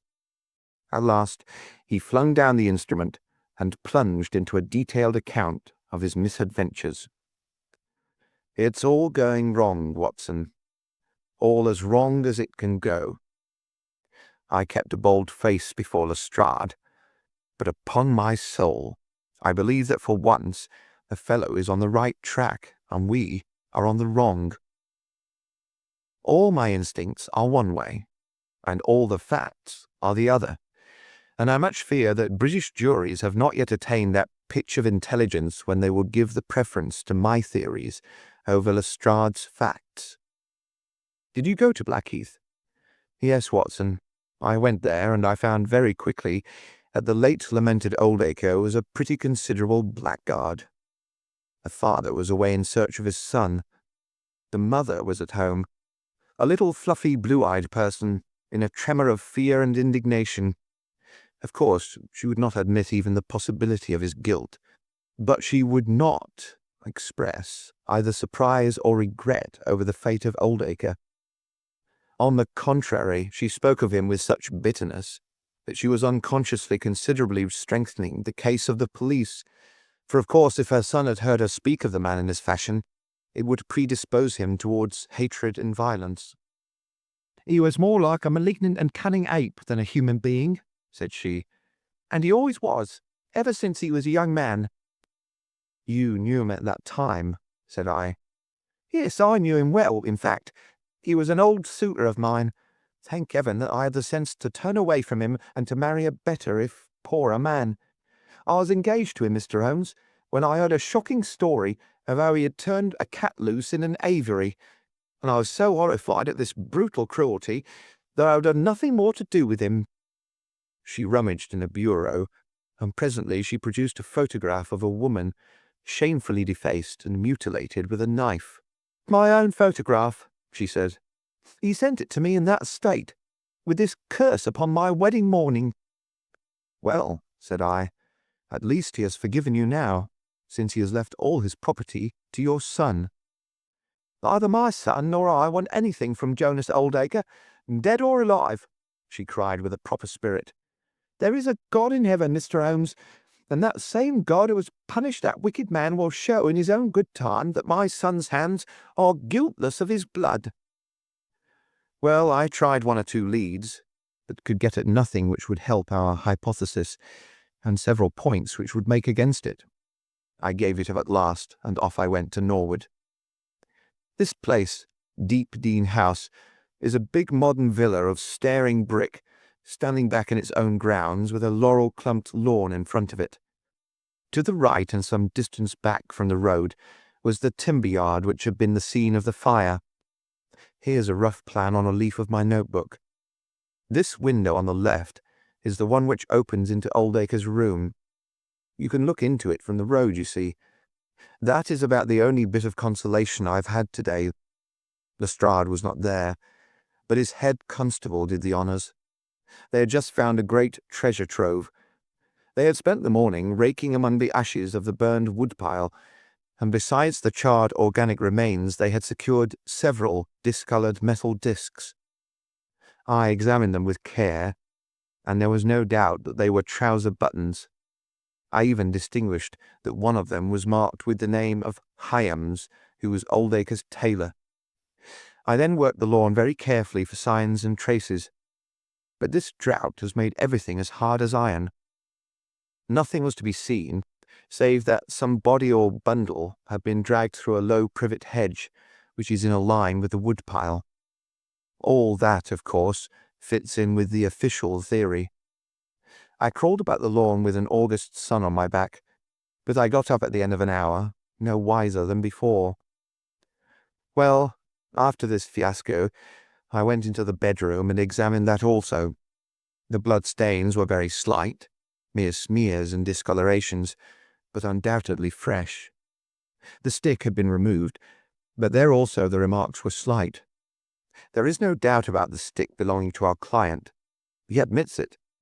Footmarks of both men could be made out on the carpet, but none of any third person, which again is a trick for the other side. They were piling up their score all the time, and we were at a standstill. Only one little gleam of hope did I get, and yet it amounted to nothing. I examined the contents of the safe, most of which had been taken out and left on the table. The papers had been made up into sealed envelopes, one or two of which had been opened by the police. They were not, so far as I could judge, of any great value, nor did the bank book show that Mr. Oldacre was in such very affluent circumstances. But it seemed to me that all the papers were not there. There were allusions to some deeds, possibly the more valuable, which I could not find. This, of course, if we could definitely prove it, would turn Lestrade's argument against himself. For who would steal a thing if he knew that he would shortly inherit it? Finally, having drawn every other cover and picked up no scent, I tried my luck with the housekeeper. Mrs. Lexington is her name, a little dark, silent person with suspicious and sidelong eyes. She could tell us something if she would, I'm convinced of it. But she was as close as wax. Yes, she had let Mr. MacFarlane in at 9:30. She wished her hand had withered before she had done so. She had gone to bed at 10:30. Her room was at the other end of the house, and she could hear nothing of what had passed. Mr. MacFarlane had left his hat, and to the best of her belief his stick, in the hall. She had been awakened by the alarm of fire. Her poor dear master had certainly been murdered. Had he any enemies? Well, every man had enemies, but Mr. Oldacre kept himself very much to himself, and only met people in the way of business. She had seen the buttons, and was sure that they belonged to the clothes which he had worn last night. The woodpile was very dry, for it had not rained for a month. It burned like tinder, and by the time she reached the spot, nothing could be seen but flames. She and all the firemen smelled the burned flesh from inside it. She knew nothing of the papers, nor of Mr. Oldacre's private affairs. So, my dear Watson, there's my report of a failure. And yet, he clenched his thin hands in a paroxysm of conviction, I know it's all wrong. I feel it in my bones. There is something that has not come out, and that housekeeper knows it." There was a sort of sulky defiance in her eyes, which only goes with guilty knowledge. "However, there's no good talking any more about it, Watson. But unless some lucky chance comes our way, I fear that the Norwood disappearance case will not figure in that chronicle of our successes which I foresee that a patient public will sooner or later have to endure." "Surely," said I, "the man's appearance would go far with any jury." "That is a dangerous argument, my dear Watson. You remember that terrible murderer, Bert Stevens, who wanted us to get him off in '87? Was there ever a more mild-mannered Sunday school young man? It is true. Unless we succeed in establishing an alternative theory, this man is lost. You can hardly find a flaw in the case which can now be presented against him, and all further investigation has served to strengthen it. By the way, there is one curious little point about those papers which may serve us as the starting point for an inquiry. On looking over the bank book, I found that the low state of the balance was principally due to large cheques which had been made out during the last year to Mr. Cornelius. I confess that I should be interested to know who this Mr. Cornelius may be with whom a retired builder has such very large transactions. Is it possible that he has had a hand in the affair? Cornelius might be a broker, but we have found no scrip to correspond with these large payments. Failing any other indication, my researches must now take the direction of an inquiry at the bank for the gentleman who has cashed these cheques. But I fear, my dear fellow, that our case will end ingloriously by Lestrade hanging our client, which will certainly be a triumph for Scotland Yard. I do not know how far Sherlock Holmes took any sleep that night, but when I came down to breakfast I found him pale and harassed, his bright eyes the brighter for the dark shadows round them. The carpet round his chair was littered with cigarette ends and with the early editions of the morning papers.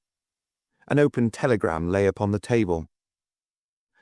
"What do you think of this, Watson?" he asked, tossing it across. It was from Norwood and ran as follows: "Important fresh evidence to hand. Macfarlane's guilt definitely established. Advise you to abandon case. Lestrade." "This sounds serious," said I. "It is Lestrade's little cock-a-doodle of victory," Holmes answered, with a bitter smile. "And yet it may be premature to abandon the case. After all, important fresh evidence is a two-edged thing, and may possibly cut in a very different direction to that which Lestrade imagines. Take your breakfast, Watson, and we will go out together and see what we can do. I feel as if I shall need your company and your moral support today." My friend had no breakfast himself, for it was one of his peculiarities that in his more intense moments he would permit himself no food, and I have known him presume upon his iron strength until he has fainted from pure inanition. "At present I cannot spare energy and nerve force for digestion," he would say in answer to my medical remonstrances.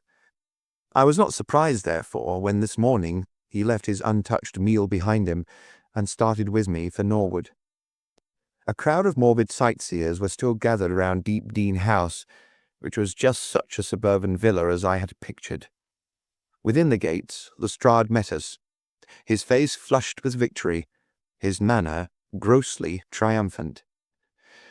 "Well, Mr. Holmes, have you proved us to be wrong yet? Have you found your tramp?" he cried. "I have formed no conclusion whatever," my companion answered. "But we formed ours yesterday, and now it proves to be correct. So you must acknowledge that we have been a little in front of you this time, Mr. Holmes." "You certainly have the air of something unusual having occurred," said Holmes. Lestrade laughed loudly.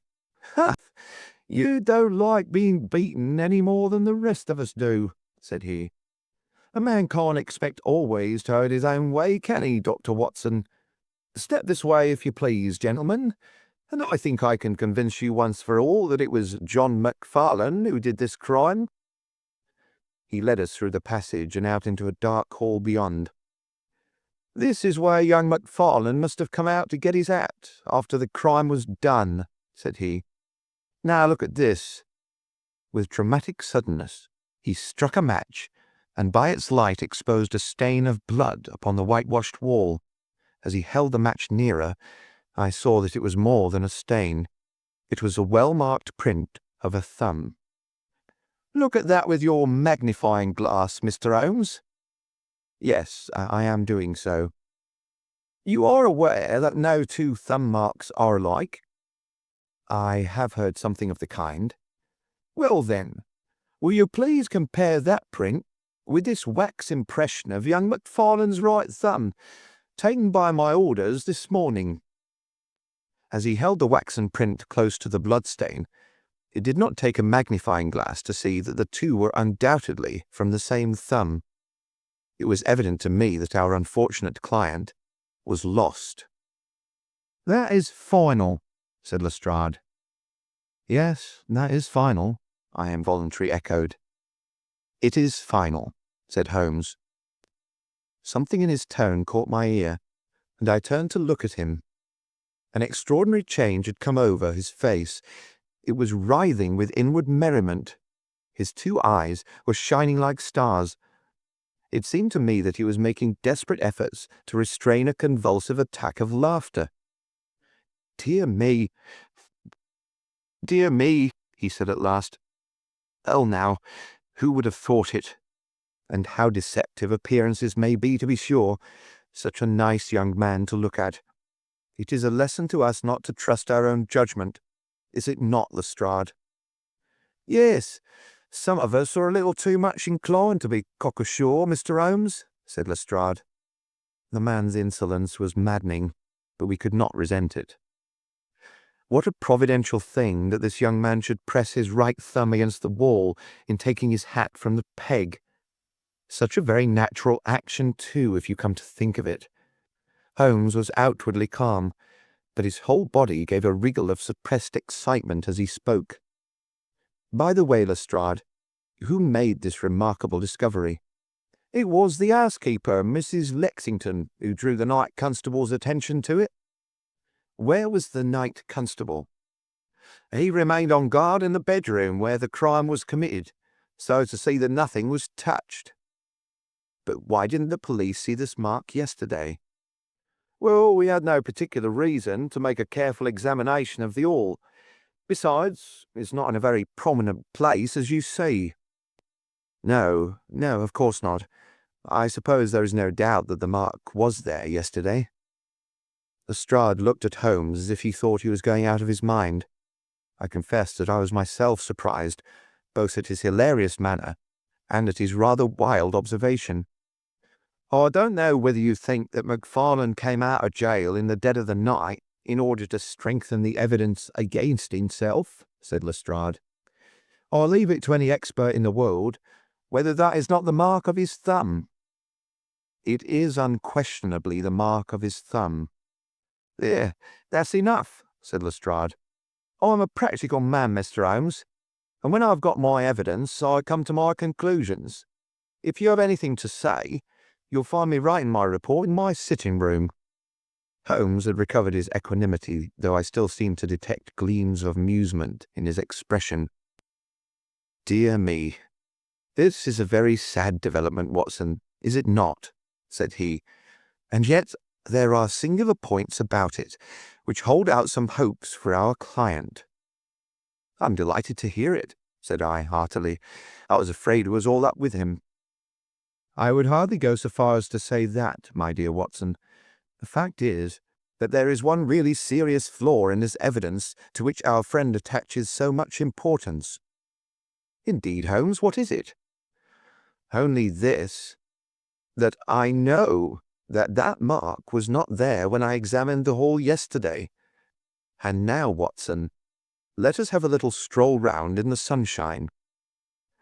With a confused brain, but with a heart into which some warmth of hope was returning, I accompanied my friend in a walk round the garden. Holmes took each face of the house in turn and examined it with great interest. He then led the way inside and went over the whole building from basement to attic. Most of the rooms were unfurnished, but nonetheless, Holmes inspected them all minutely. Finally, on the top corridor which ran outside 3 untenanted bedrooms, he again was seized with a spasm of merriment. "There are really some very unique features about this case, Watson," said he. "I think it is time now that we took our friend Lestrade into our confidence. He has had his little smile at our expense, and perhaps we may do as much by him if my reading of this problem proves to be correct. Yes, yes, I think I see how we should approach it." The Scotland Yard inspector was still writing in the parlour when Holmes interrupted him. "I understand that you were writing a report of this case," said he. "So I am. Don't you think it might be a little premature? I can't help thinking that your evidence is not complete." Lestrade knew my friend too well to disregard his words. He laid down his pen and looked curiously at him. "What do you mean, Mr. Holmes?" "Only that there is an important witness whom you have not seen." "Can you produce him?" "I think I can." "Then do so." "I will do my best. How many constables have you?" "There are 3 within call." "Excellent," said Holmes. "May I ask if they are all large, able-bodied men with powerful voices?" "I've no doubt they are, though I fail to see what their voices have to do with it." "Perhaps I can help you to see that, and 1 or 2 other things as well," said Holmes. "Kindly summon your men, and I will try." 5 minutes later, 3 policemen had assembled in the hall. "In the outhouse you will find a considerable quantity of straw," said Holmes. "I will ask you to carry in 2 bundles of it. I think it will be of the greatest assistance in producing the witness whom I require." "Thank you very much. I believe you have some matches in your pocket, Watson. Now, Mr. Lestrade, I will ask you all to accompany me to the top landing." As I have said, there was a broad corridor there which ran outside 3 empty bedrooms. At one end of the corridor we were all marshalled by Sherlock Holmes, the constables grinning and Lestrade staring at my friend with amazement, expectation, and derision chasing each other across his features. Holmes stood before us with the air of a conjurer who is performing a trick. "Would you kindly send one of your constables for 2 buckets of water? Put the straw on the floor here, free from the wall on either side. Now, I think that we are all ready." Lestrade's face had begun to grow red and angry. "I don't know whether you're playing a game with us, Mr. Sherlock Holmes," said he. "If you know anything, you can surely say it without all this tomfoolery." "I assure you, my good Lestrade, that I have an excellent reason for everything that I do. You may possibly remember that you chaffed me a little some hours ago when the sun seemed on your side of the hedge, so you must not grudge me a little pomp and ceremony now. Might I ask you, Watson, to open that window and then to put a match to the edge of the straw?" I did so, and driven by the draught, a coil of grey smoke swirled down the corridor, while the dry straw crackled and flamed. "Now we must see if we can find this witness for you, Lestrade. Might I ask you all to join in the cry of 'Fire'? Now then, 1, 2, 3, fire!" we all yelled. "Thank you. I will trouble you once again. Fire! Just once more, gentlemen, and all together. Fire!" The shout must have rung over Norwood. It had hardly died away when an amazing thing happened. A door suddenly flew open out of what appeared to be solid wall at the end of the corridor, and a little wizened man darted out of it like a rabbit out of its burrow. "Capital," said Holmes calmly. "Watson, a bucket of water over the straw? That will do. Lestrade, allow me to present you with your principal missing witness, Mr. Jonas Oldacre." The detective stared at the newcomer with blank amazement. The latter was blinking in the bright light of the corridor and peering at us and at the smouldering fire. It was an odious face, crafty, vicious, malignant, with shifty light grey eyes and white lashes. "What's this, then?" said Lestrade at last. "What have you been doing all this time, eh?"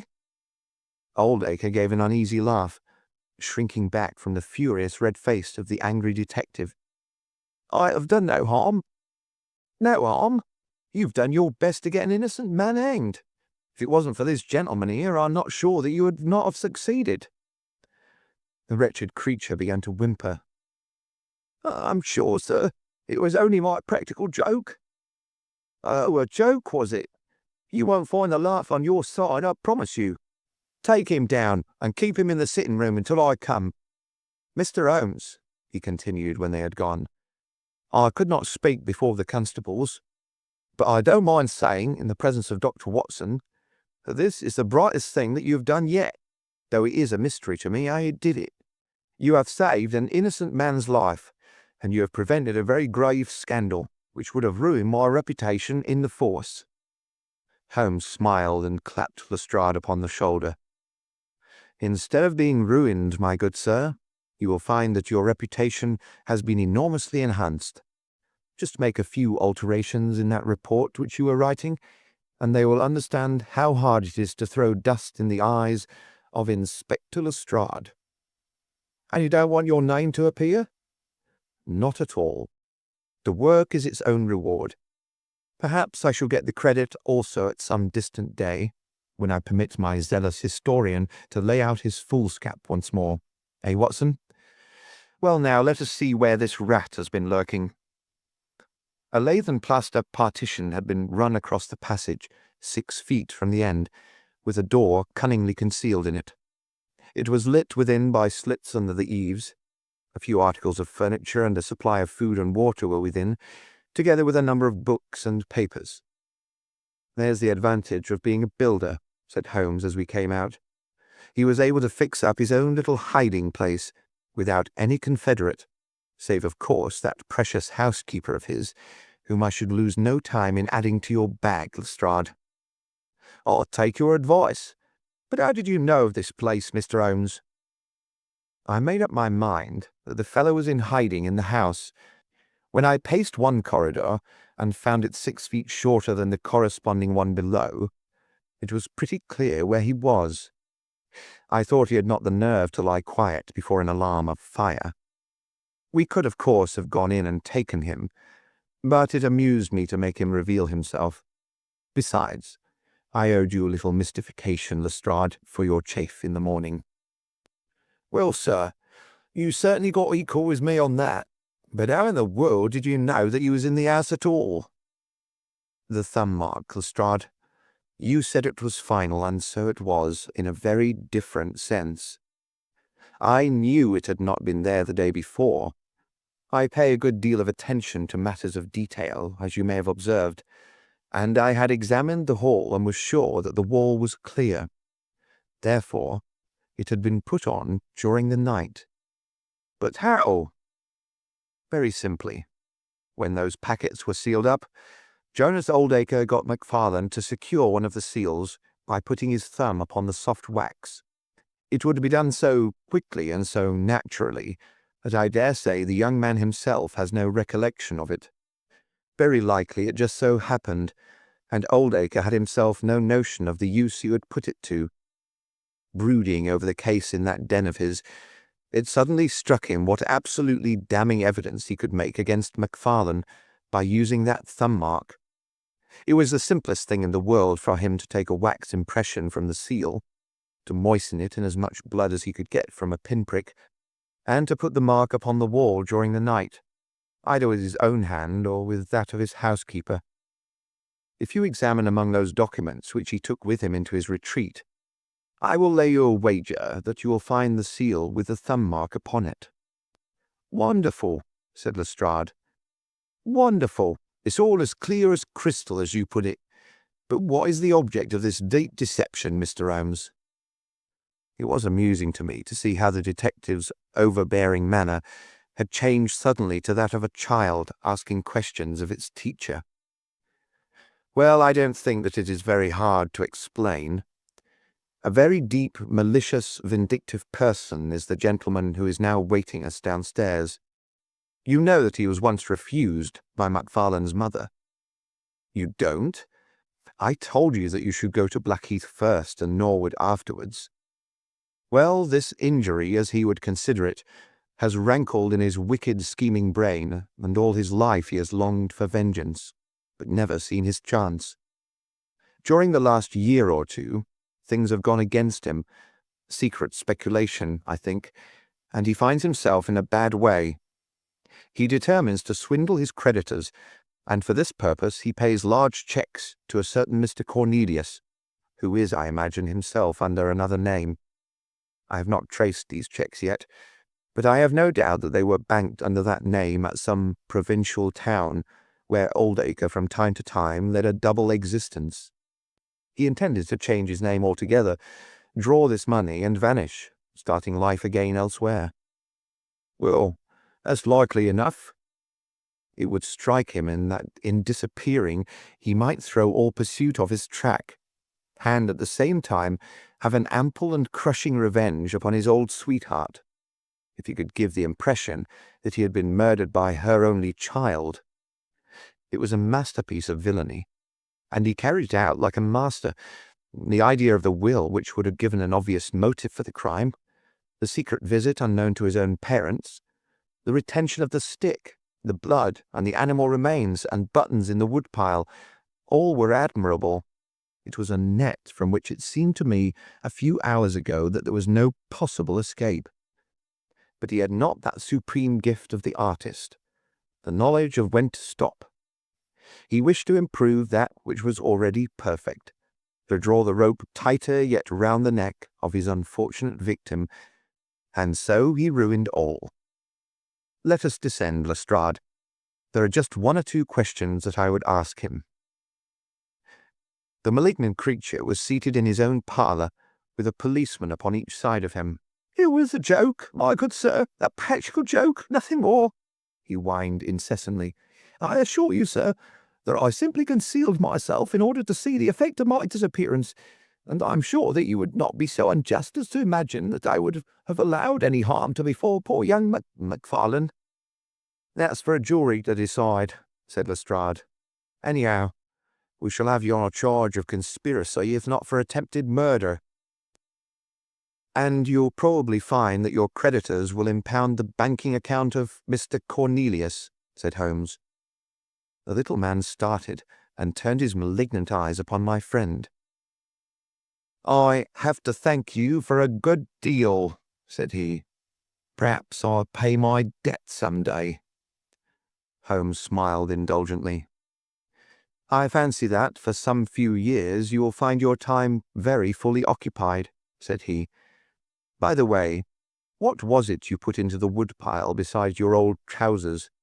A dead dog, or rabbits, or what? You won't tell? Dear me, how very unkind of you. Well, well, I dare say that a couple of rabbits would account both for the blood and for the charred ashes. If ever you write an account, Watson, you can make rabbits serve your turn." End of the adventure of the Norwood Builder. Adventure 3. The Adventure of the Dancing Men. Holmes had been seated for some hours in silence, with his long, thin back curved over a chemical vessel in which he was brewing a particularly malodorous product. His head was sunk upon his breast, and he looked from my point of view like a strange, lank bird with dull grey plumage and a black topknot. "So, Watson," said he suddenly, "you do not propose to invest in South African securities?" I gave a start of astonishment. Accustomed as I was to Holmes's curious faculties, this sudden intrusion into my most intimate thoughts was utterly inexplicable. "How on earth do you know that?" I asked. He wheeled round upon his stool, with a steaming test-tube in his hand and a gleam of amusement in his deep-set eyes.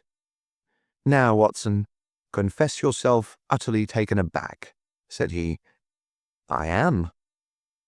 "I ought to make you sign a paper to that effect." "Why?" "Because in 5 minutes you will say that it is all so absurdly simple.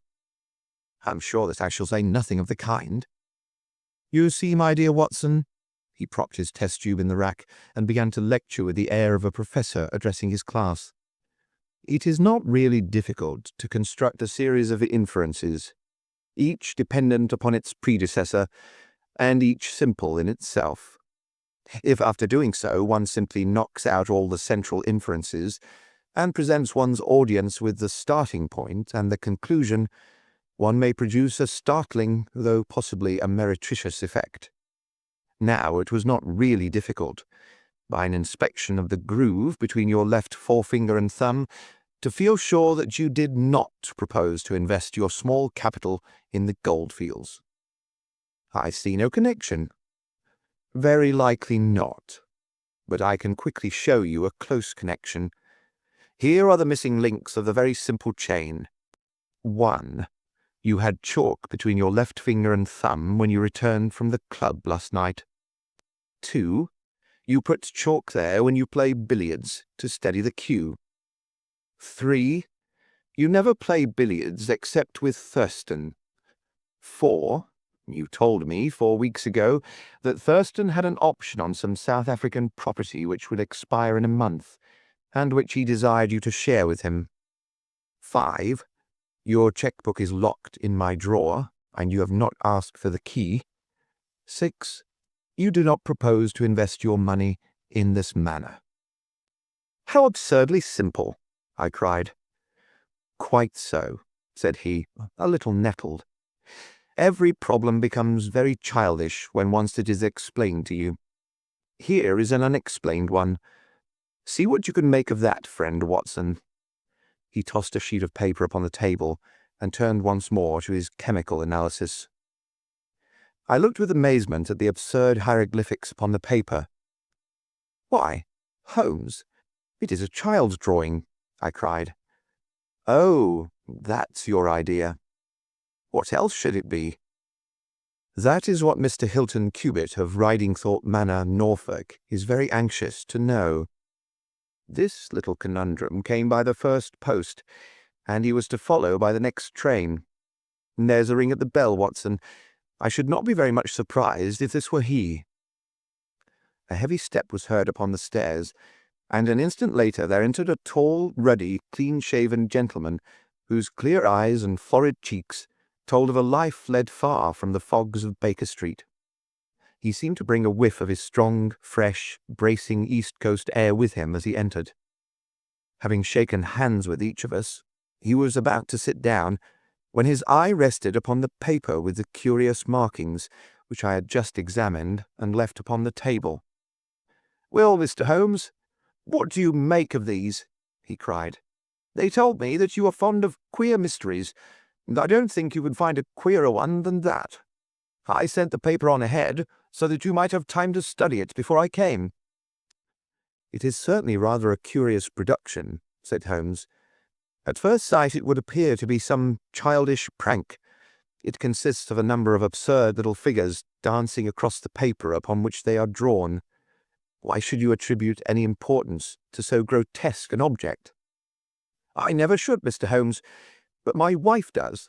It is frightening her to death. She says nothing, but I can see terror in her eyes. That's why I want to sift the matter to the bottom." Holmes held up the paper so that the sunlight shone full upon it. It was a page torn from a notebook.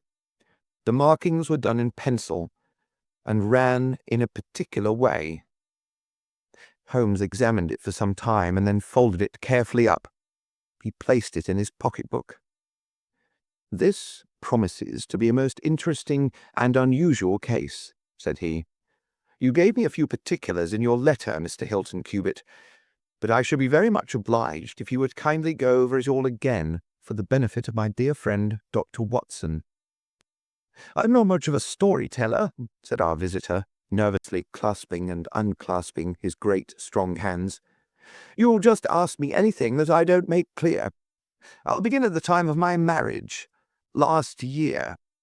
But I want to say first of all that though I'm not a rich man, my people have been at Ridingthorpe for a matter of 5 centuries, and there is no better-known family in the county of Norfolk.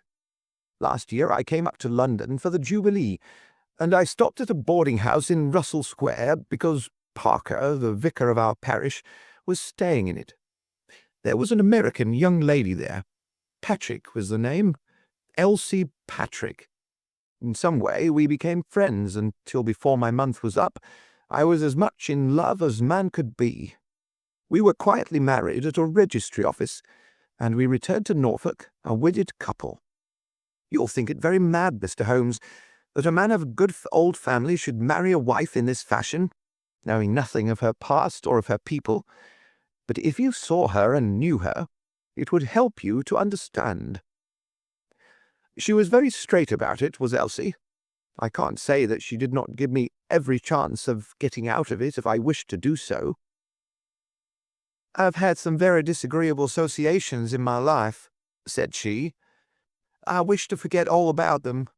I'd rather never allude to the past, for it is very painful to me.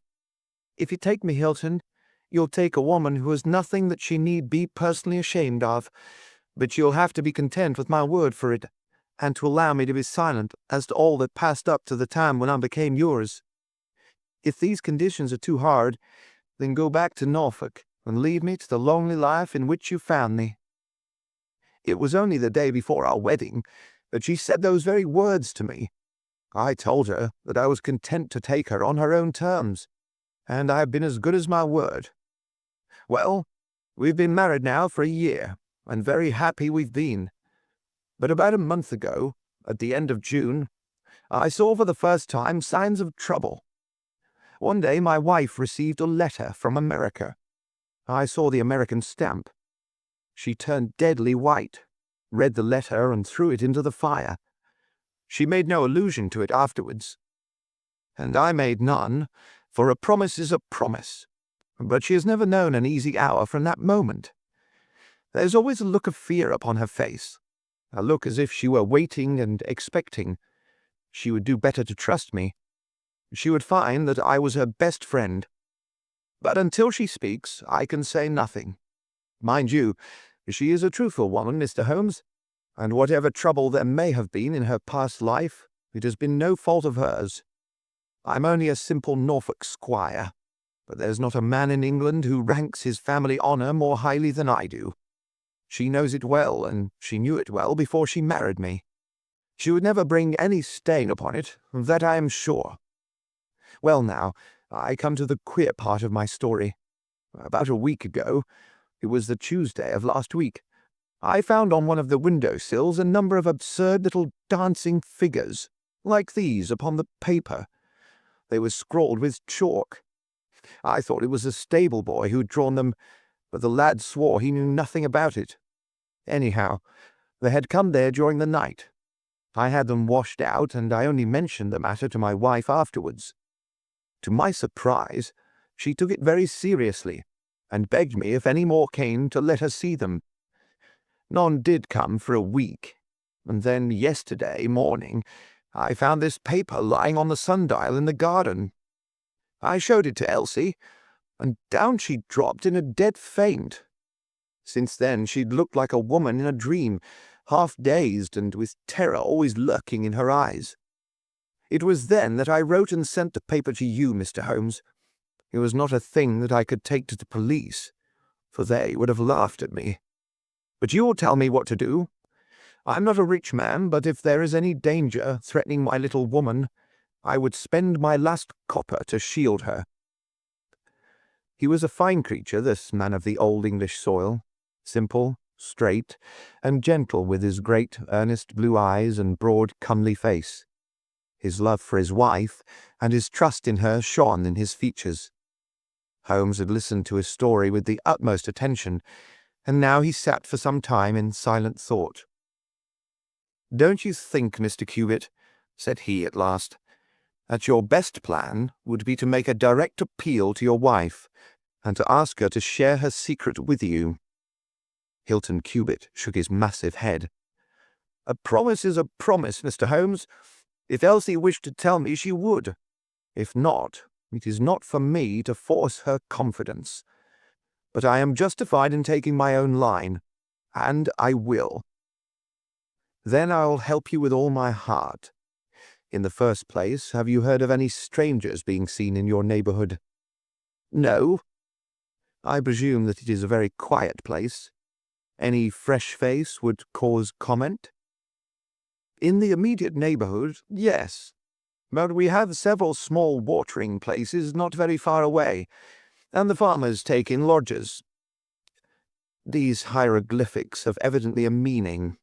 If it is a purely arbitrary one, it may be impossible for us to solve it. If, on the other hand, it is systematic, I have no doubt that we shall get to the bottom of it. But this particular sample is so short that I can do nothing, and the facts which you have brought me are so indefinite that we have no basis for an investigation. I would suggest that you return to Norfolk, that you keep a keen lookout, and that you take an exact copy of any fresh dancing men which may appear. It is 1,000 pities that we have not a reproduction of those which were done in chalk upon the window-sill. Make a discreet inquiry also as to any strangers in the neighborhood. When you have collected some fresh evidence, come to me again. That is the best advice which I can give you, Mr. Hilton Cubitt. If there are any pressing fresh developments, I shall be always ready to run down and see you in your Norfolk home. The interview left Sherlock Holmes very thoughtful, and several times in the next few days I saw him take his slip of paper from his notebook and look long and earnestly at the curious figures inscribed upon it.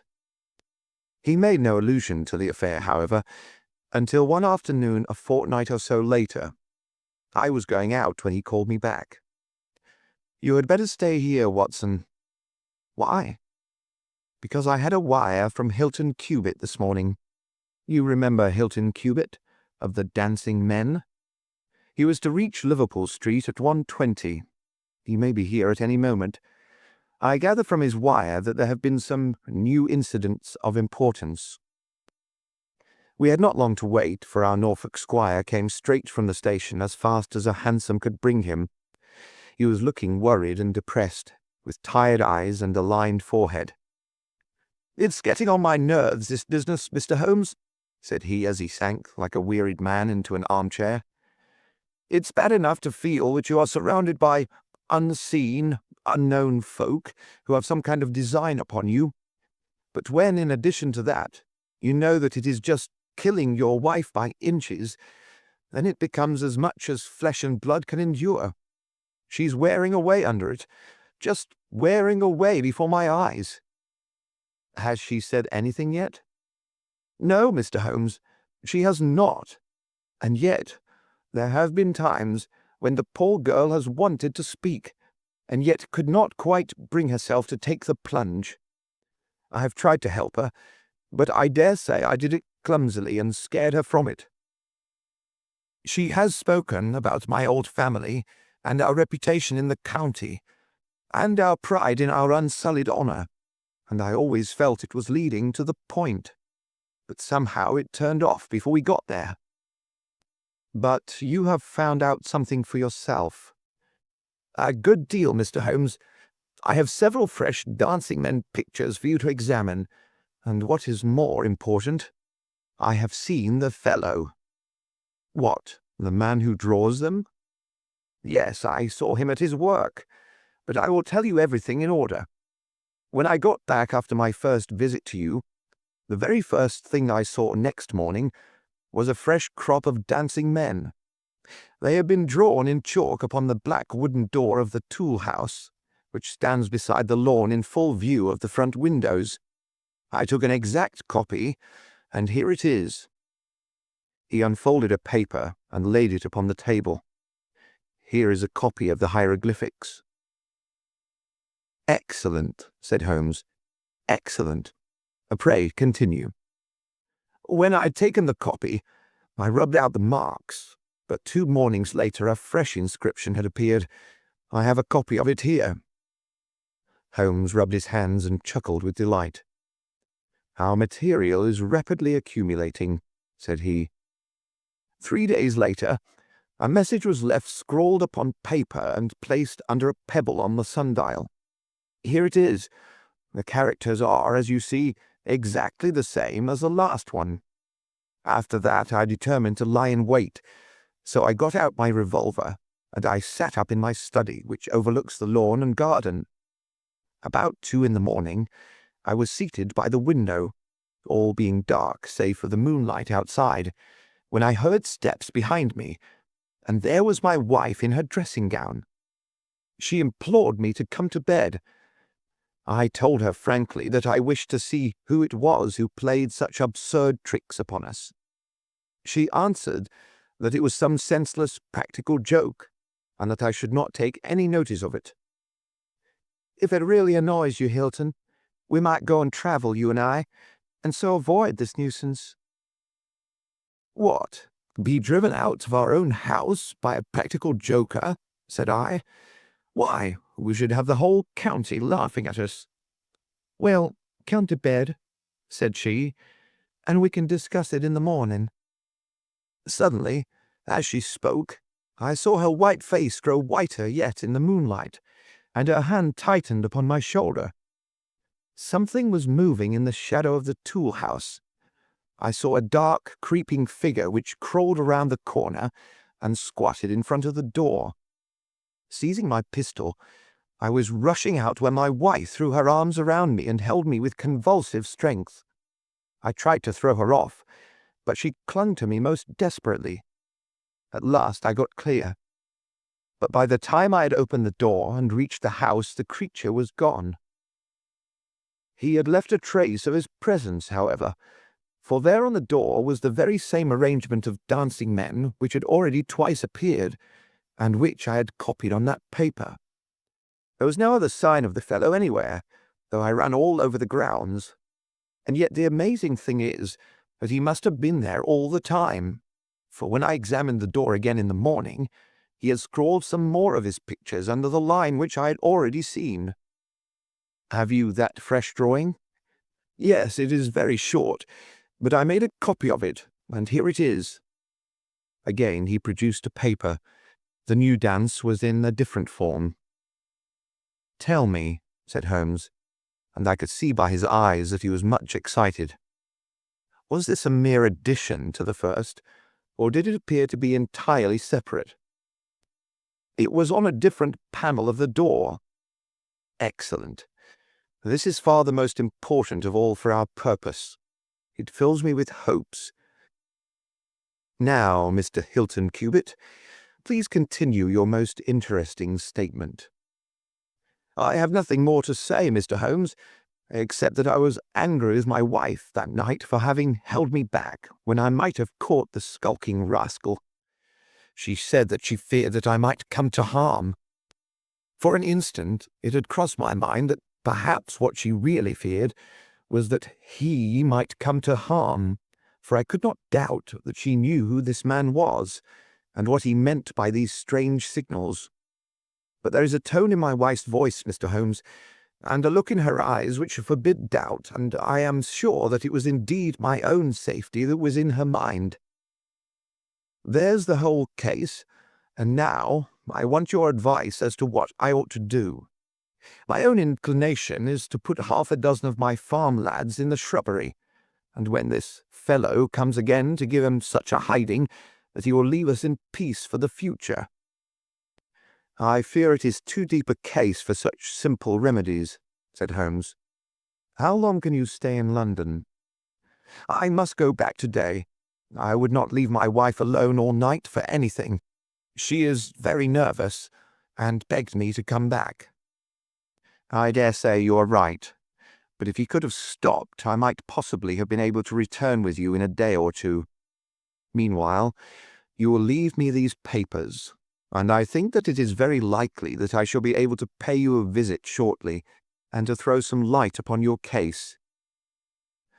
Sherlock Holmes preserved his calm, professional manner until our visitor had left us, although it was easy for me, who knew him so well, to see that he was profoundly excited.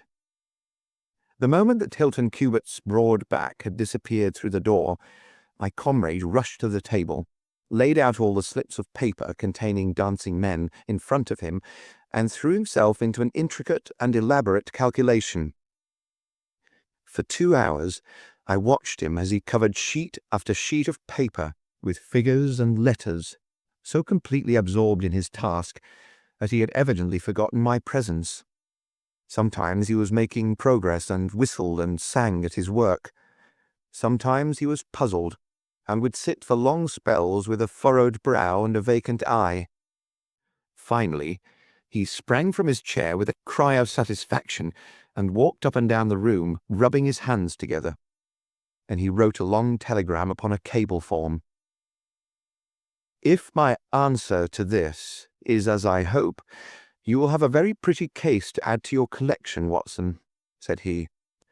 "I expect that we shall be able to go down to Norfolk tomorrow, and to take our friend some very definite news as to the secret of his annoyance." I confess that I was filled with curiosity, but I was aware that Holmes liked to make his disclosures at his own time and in his own way, so I waited until it should suit him to take me into his confidence. But there was a delay in that answering telegram, and 2 days of impatience followed, during which Holmes pricked up his ears at every ring of the bell. On the evening of the 2nd, there came a letter from Hilton Cubitt. All was quiet with him, save that a long inscription had appeared that morning upon the pedestal of the sundial. He enclosed a copy of it, which he reproduced. Holmes bent over this grotesque frieze for some minutes, and then suddenly sprang to his feet with an exclamation of surprise and dismay. His face was haggard with anxiety. "We have let this affair go far enough," said he. "Is there a train to North Walsham tonight?" I turned up the timetable. The last had just gone. "Then we shall breakfast early and take the very first in the morning," said Holmes. "Our presence is most urgently needed. Ah, here is our expected cablegram. One moment, Mrs. Hudson, there may be an answer. No, that is quite as I expected. This message makes it even more essential that we should not lose an hour in letting Hilton Cubitt know how matters stand, for it is a singular and a dangerous web in which our simple Norfolk squire is entangled." So indeed it proved, and as I come to the dark conclusion of a story which had seemed to me to be only childish and bizarre, I experience once again the dismay and horror with which I was filled. Would that I had some brighter ending to communicate to my readers, but these are the chronicles of fact, and I must follow to their dark crisis the strange chain of events which for some days made Ridingthorpe Manor a household word through the length and breadth of England. We had hardly alighted at North Walsham and mentioned the name of our destination when the station-master hurried towards us. "I suppose that you're the detectives from London," said he. A look of annoyance passed over Holmes's face. "What makes you think such a thing?" "Because Inspector Martin from Norwich has just passed through. But maybe you're the surgeons. She's not dead, or wasn't by last accounts. He may be in time to save her yet, though it be for the gallows." Holmes's brow was dark with anxiety. "We are going to Ridingthorpe Manor," said he, "but we have heard nothing of what has passed there." "It's a terrible business," said the station-master. "They are shot, both Mr. Hilton Cubitt and his wife. She shot him and then herself, so the servants say. He's dead and her life is despaired of. Dear, dear, one of the oldest families in the county of Norfolk, and one of the most honoured." Without a word Holmes hurried to a carriage, and during the long 7 miles drive he never opened his mouth. Seldom have I seen him so utterly despondent. He had been uneasy during all our journey from town, and I had observed that he had turned over the morning papers with anxious attention. But now the sudden realization of his worst fears left him in a blank melancholy. He leaned back in his seat, lost in gloomy speculation. Yet there was much around to interest us, for we were passing through as singular a countryside as any in England, where a few scattered cottages represented the population of today, while on every hand enormous square-towered churches bristled up from the flat green landscape, and told of the glory and prosperity of old East Anglia.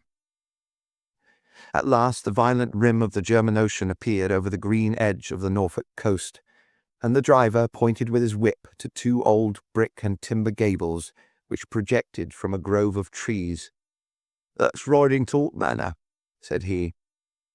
As we drove up to the porticoed front door, I observed in front of it, beside the tennis lawn, the black tool house and the pedestal sundial with which we had such strange associations. A dapper little man with a quick, alert manner and a waxed moustache had just descended from a high dog-cart. He introduced himself as Inspector Martin of the Norfolk Constabulary, and he was considerably astonished when he heard the name of my companion. "Why, Mr. Holmes, the crime was only committed at 3 this morning. How could you hear of it in London and get to the spot as soon as I?" "I anticipated it. I came in the hope of preventing it." "Then you must have important evidence of which we are ignorant, for they were said to be a most united couple." "I have only the evidence of the dancing men," said Holmes. "I will explain the matter to you later. Meanwhile, since it is too late to prevent this tragedy, I am very anxious that I should use the knowledge which I possess in order to ensure that justice be done. Will you associate me in your investigation, or will you prefer that I should act independently?" "I should be proud to feel that we were acting together, Mr. Holmes," said the inspector earnestly. "In that case, I should be glad to hear the evidence and to examine the premises without an instant of unnecessary delay." Inspector Martin had the good sense to allow my friend to do things in his own fashion, and contented himself with carefully noting the results. The local surgeon, an old white-haired man, had just come down from Mrs. Hilton Cubitt's room, and he reported that her injuries were serious but not necessarily fatal. The bullet had passed through the front of her brain, and it would probably be some time before she could regain consciousness. On the question of whether she had been shot, or had shot herself, he would not venture to express any decided opinion. Certainly the bullet had been discharged at very close quarters. There was only the one pistol found in the room, 2 barrels of which had been emptied. Mr. Hilton Cubitt had been shot through the heart. It was equally conceivable that he had shot her and then himself, or that she had been the criminal, for the revolver lay upon the floor midway between them. "Has he been moved?" asked Holmes. "We have moved nothing except the lady. We could not leave her lying wounded upon the floor." "How long have you been here, Doctor?" "Since 4 o'clock. "Anyone else?" "Yes, the constable here." "And you have touched nothing?" "Nothing." "You have acted with great discretion. Who sent you?" "The housemaid, Saunders." "Was it she who gave the alarm?" "She and Mrs. King, the cook." "Where are they now?" "In the kitchen, I believe." "Then I think we'd better hear their story at once." The old hall, oak-panelled and high-windowed, had been turned into a court of investigation. Holmes sat in a great old-fashioned chair, his inexorable eyes gleaming out of his haggard face. I could read in them a set purpose to devote his life to this quest, until the client whom he had failed to save should at last be avenged. The trim Inspector Martin, the old grey-headed country doctor, myself, and the stolid village policeman made up the rest of that strange company. The 2 women told their story clearly enough. They had been aroused from their sleep by the sound of an explosion, which had been followed a minute later by a second one. They slept in adjoining rooms, and Mrs. King had rushed in to Saunders. Together they had descended the stairs. The door of the study was open, and a candle was burning upon the table.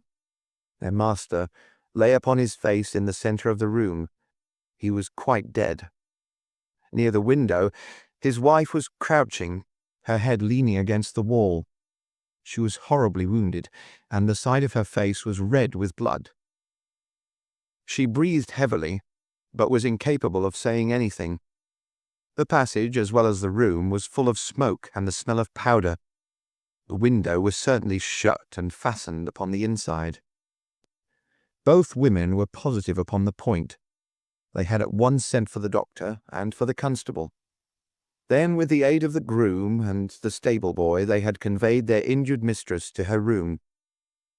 Both she and her husband had occupied the bed. She was clad in her dress, he in his dressing gown over his night clothes. Nothing had been moved in the study. So far as they knew, there had never been any quarrel between husband and wife. They had always looked upon them as a very united couple. These were the main points of the servants' evidence. In answer to Inspector Martin, they were clear that every door was fastened upon the inside, and that no one could have escaped from the house. In answer to Holmes, they both remembered that they were conscious of the smell of powder from the moment that they ran out of their rooms upon the top floor. "I commend that fact very carefully to your attention," said Holmes to his professional colleague, "and now I think that we are in a position to undertake a thorough examination of the room." The study proved to be a small chamber, lined on three sides with books, and with a writing table facing an ordinary window, which looked out upon the garden. Our first attention was given to the body of the unfortunate squire, whose huge frame lay stretched across the room. His disordered dress showed that he had been hastily aroused from sleep. The bullet had been fired at him from the front, and had remained in his body after penetrating the heart. His death had certainly been instantaneous and painless. There was no powder marking either upon his dressing gown or on his hands. According to the country surgeon, the lady had stains upon her face, but none upon her hand. The absence of the latter means nothing, though its presence may mean everything, said Holmes. Unless the powder from a badly fitting cartridge happens to spurt backward, one may fire many shots without leaving a sign. I would suggest that Mr. Cubitt's body may now be removed. I suppose, Doctor, you have not recovered the bullet which wounded the lady. A serious operation will be necessary before that can be done, but there are still 4 cartridges in the revolver. 2 have been fired and 2 wounds inflicted, so that each bullet can be accounted for. So it would seem, said Holmes. Perhaps you can account also for the bullet which has so obviously struck the edge of the window. He had turned suddenly, and his long thin finger was pointing to a hole which had been drilled right through the lower window sash, about an inch above the bottom. "By George!" cried the inspector. "However did you see that?" "Because I looked for it." "Wonderful," said the country doctor.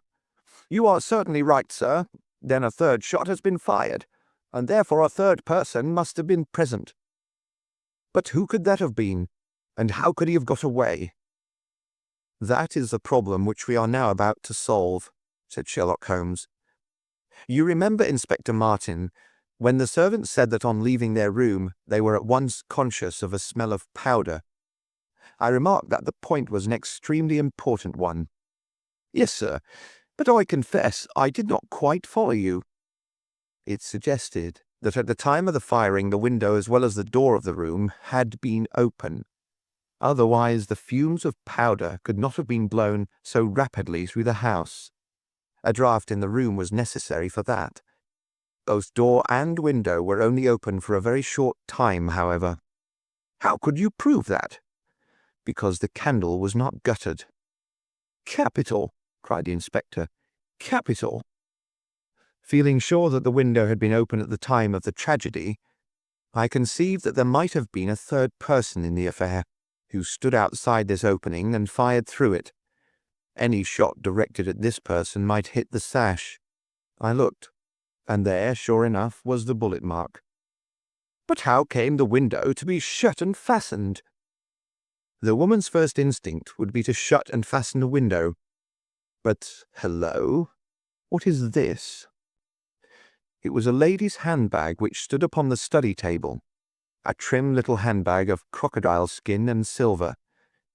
Holmes opened it and turned the contents out. There were £25 notes of the Bank of England, held together by an india-rubber band, nothing else. "This must be preserved, for it will figure in the trial," said Holmes as he handed the bag with its contents to the inspector.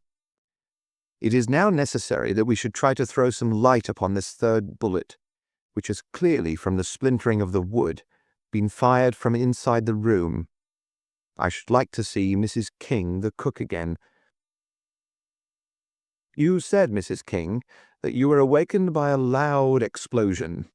When you said that, did you mean that it seemed to you to be louder than the second one?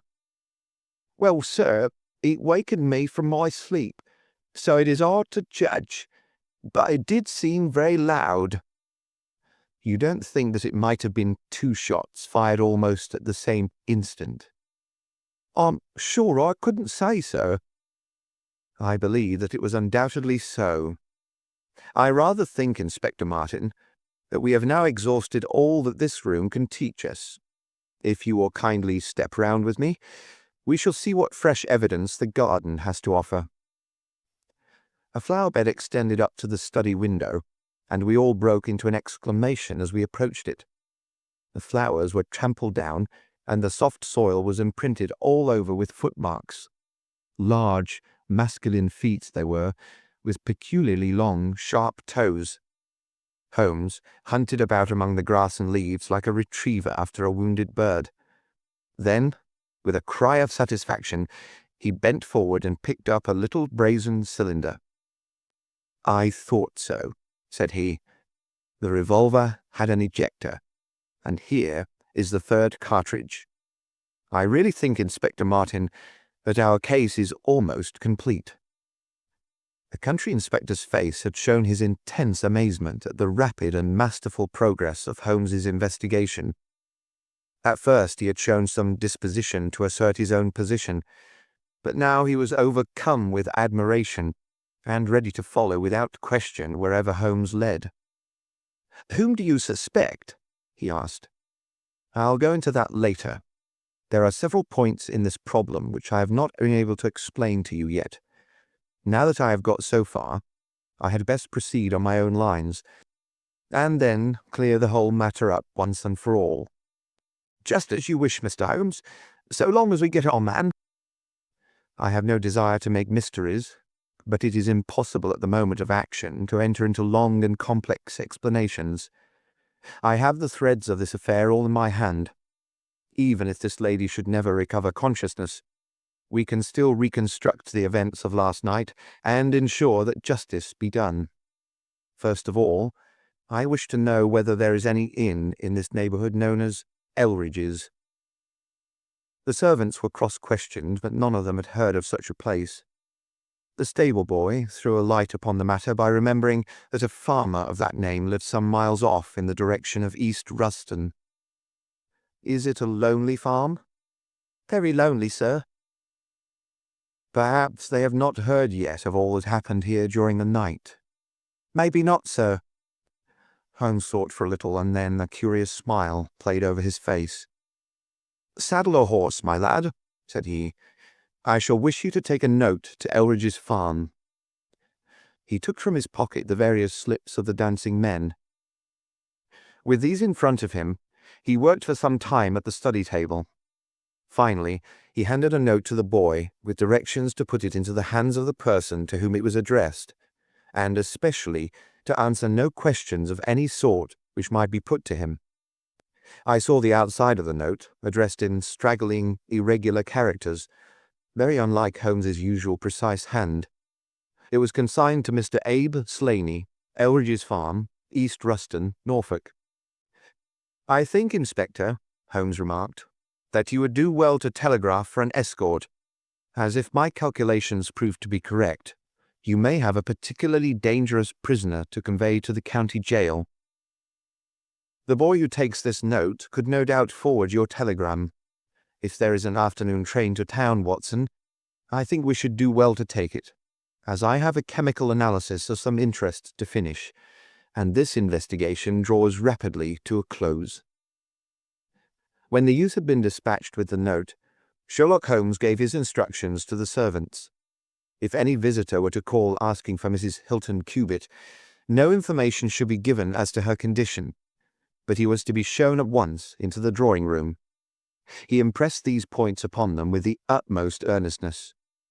Finally, he led the way into the drawing-room, with the remark that the business was now out of our hands, and that we must while away the time as best we might until we could see what was in store for us. The doctor had departed to his patients, and only the inspector and myself remained.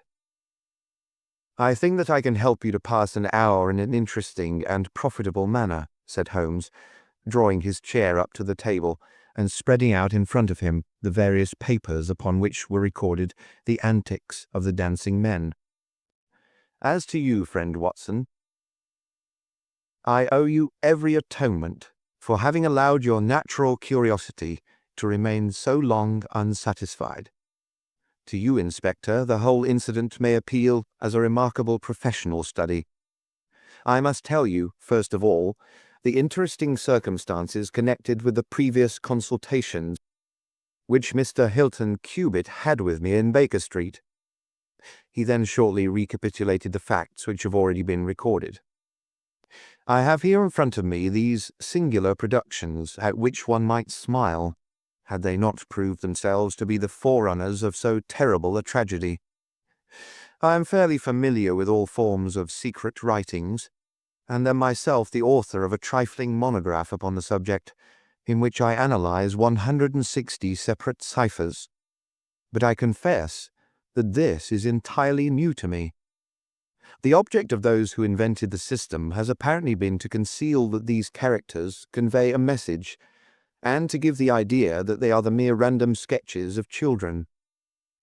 Having once recognized, however, that the symbols stood for letters, and having applied the rules which guide us in all forms of secret writings, the solution was easy enough. The first message submitted to me was so short that it was impossible for me to do more than to say, with some confidence, that the symbol XXX stood for E. As you are aware, E is the most common letter in the English alphabet, and it predominates to so marked an extent that even in a short sentence one would expect to find it most often. Out of 15 symbols in the first message, 4 were the same, so it was reasonable to set this down as E. It is true that in some cases the figure was bearing a flag, and in some cases not, but it was probable from the way in which the flags were distributed that they were used to break the sentence up into words. I accepted this as a hypothesis, and noted that E was represented by XXX. But now came the real difficulty of the inquiry. The order of the English letters after E is by no means well marked, and any preponderance which may be shown in an average of a printed sheet may be reversed in a single short sentence. Speaking roughly, T, A, O, I, N, S, H, R, D, and L are the numerical order in which letters occur, but T, A, O, and I are very nearly abreast of each other, and it would be an endless task to try each combination until a meaning was arrived at. I therefore waited for fresh material. In my second interview with Mr. Hilton Cubitt, he was able to give me 2 other short sentences and 1 message, which appeared, since there was no flag, to be a single word. Here are the symbols. Now, in the single word I've already got the 2 E's coming second and fourth in a word of 5 letters. It might be sever, or lever, or never. There can be no question that the latter as a reply to an appeal is far the most probable, and the circumstances pointed to its being a reply written by the lady. Accepting it as correct, we are now able to say that the symbols stand respectively for N, V, and R. Even now I was in considerable difficulty, but a happy thought put me in possession of several other letters. It occurred to me that if these appeals came as I expected, from someone who had been intimate with the lady in her early life, a combination which contained 2 E's with 3 letters between might very well stand for the name Elsie. On examination I found that such a combination formed the termination of the message, which was 3 times repeated. It was certainly some appeal to Elsie. In this way I had got my L, S, and I. But what appeal could it be? There were only 4 letters in the word which preceded Elsie, and it ended in E. Surely the word must be come. I tried all other 4 letters ending in E, but could find none to fit the case. So now I was in possession of C, O, and M, and I was in a position to attack the first message once more, dividing it into words and putting dots for each symbol which was still unknown. So treated, it worked out in this fashion: M space dot ere space dot e space sl dot ne dot.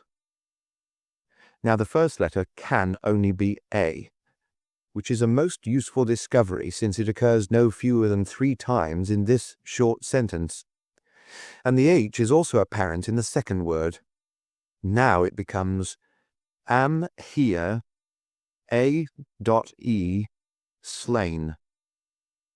Or filling in the obvious vacancies in the name, am here Abe Slaney.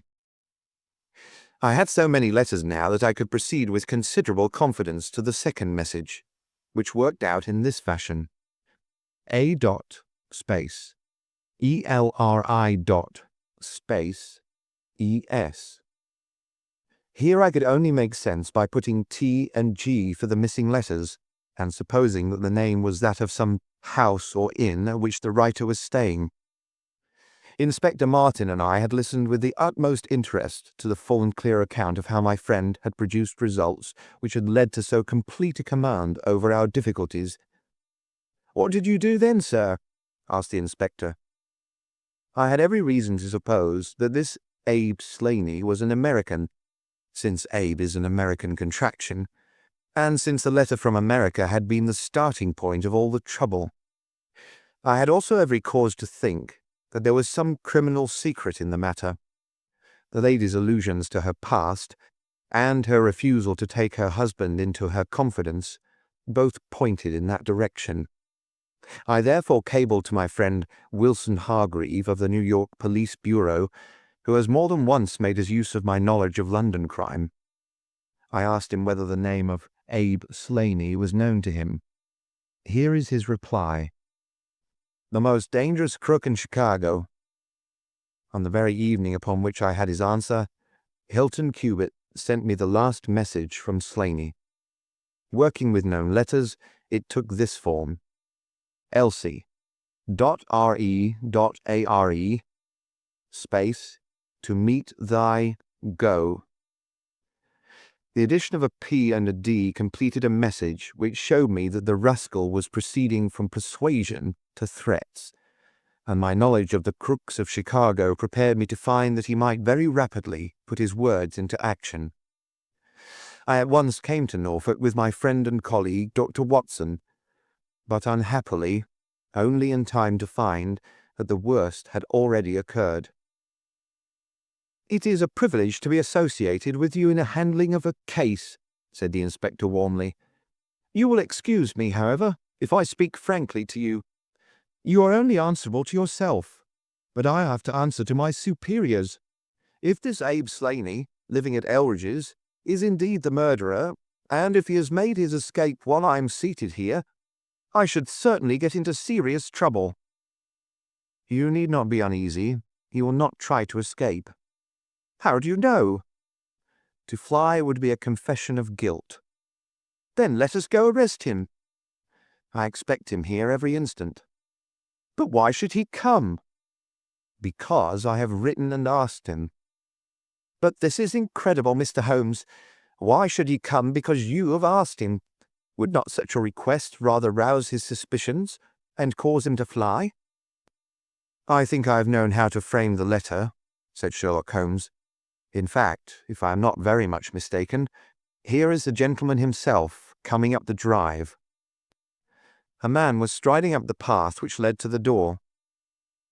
He was a tall, handsome, swarthy fellow, clad in a suit of grey flannel with a Panama hat, a bristling black beard, and a great, aggressive hooked nose, and flourishing a cane as he walked. He swaggered up a path as if the place belonged to him, and we heard his loud, confident peal at the bell. "I think, gentlemen," said Holmes quietly, "that we had best take up our position behind the door. Every precaution is necessary when dealing with such a fellow. You will need your handcuffs, Inspector. You can leave the talking to me." We waited in silence for a minute, one of those minutes which one can never forget. Then the door opened, and the man stepped in. In an instant, Holmes clapped a pistol to his head, and Martin slipped the handcuffs over his wrists. It was all done so swiftly and deftly that the fellow was helpless before he knew that he was attacked. He glared from one to the other of us with a pair of blazing black eyes, and he burst into a bitter laugh.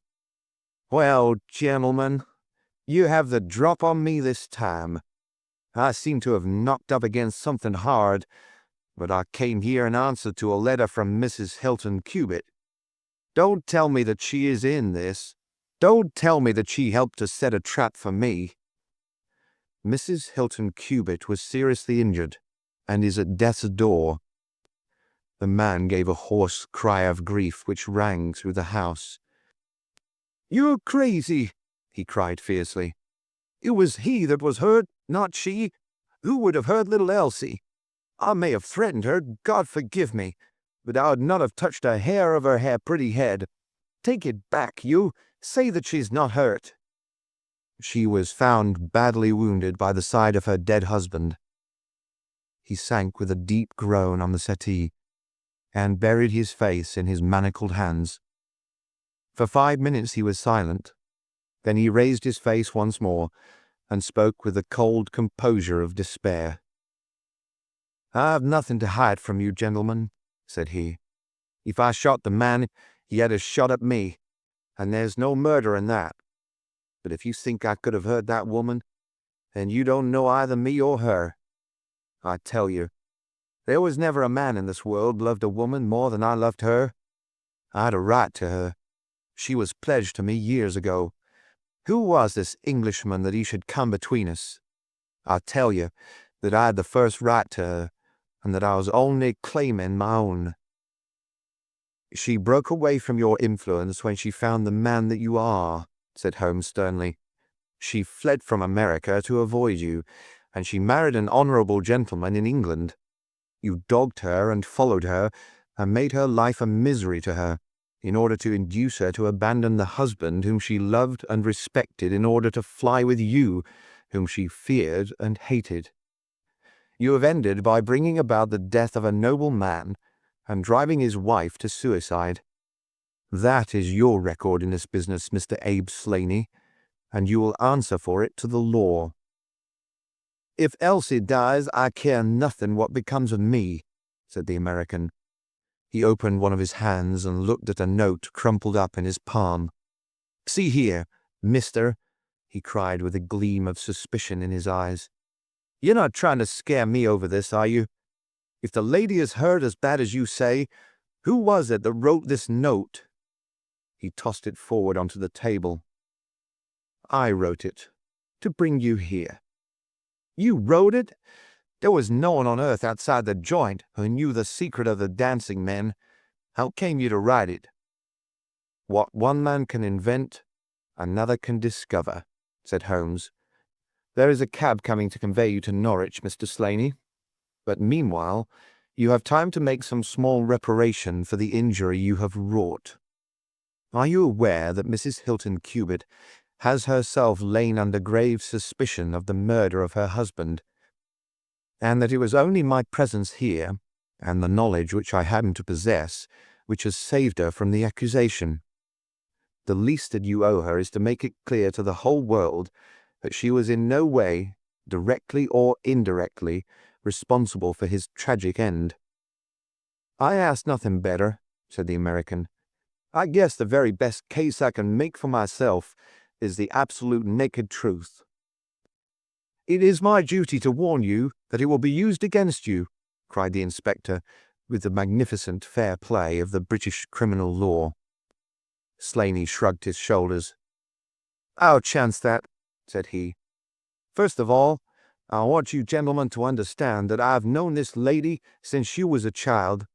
There were 7 of us in a gang in Chicago, and Elsie's father was the boss of the joint.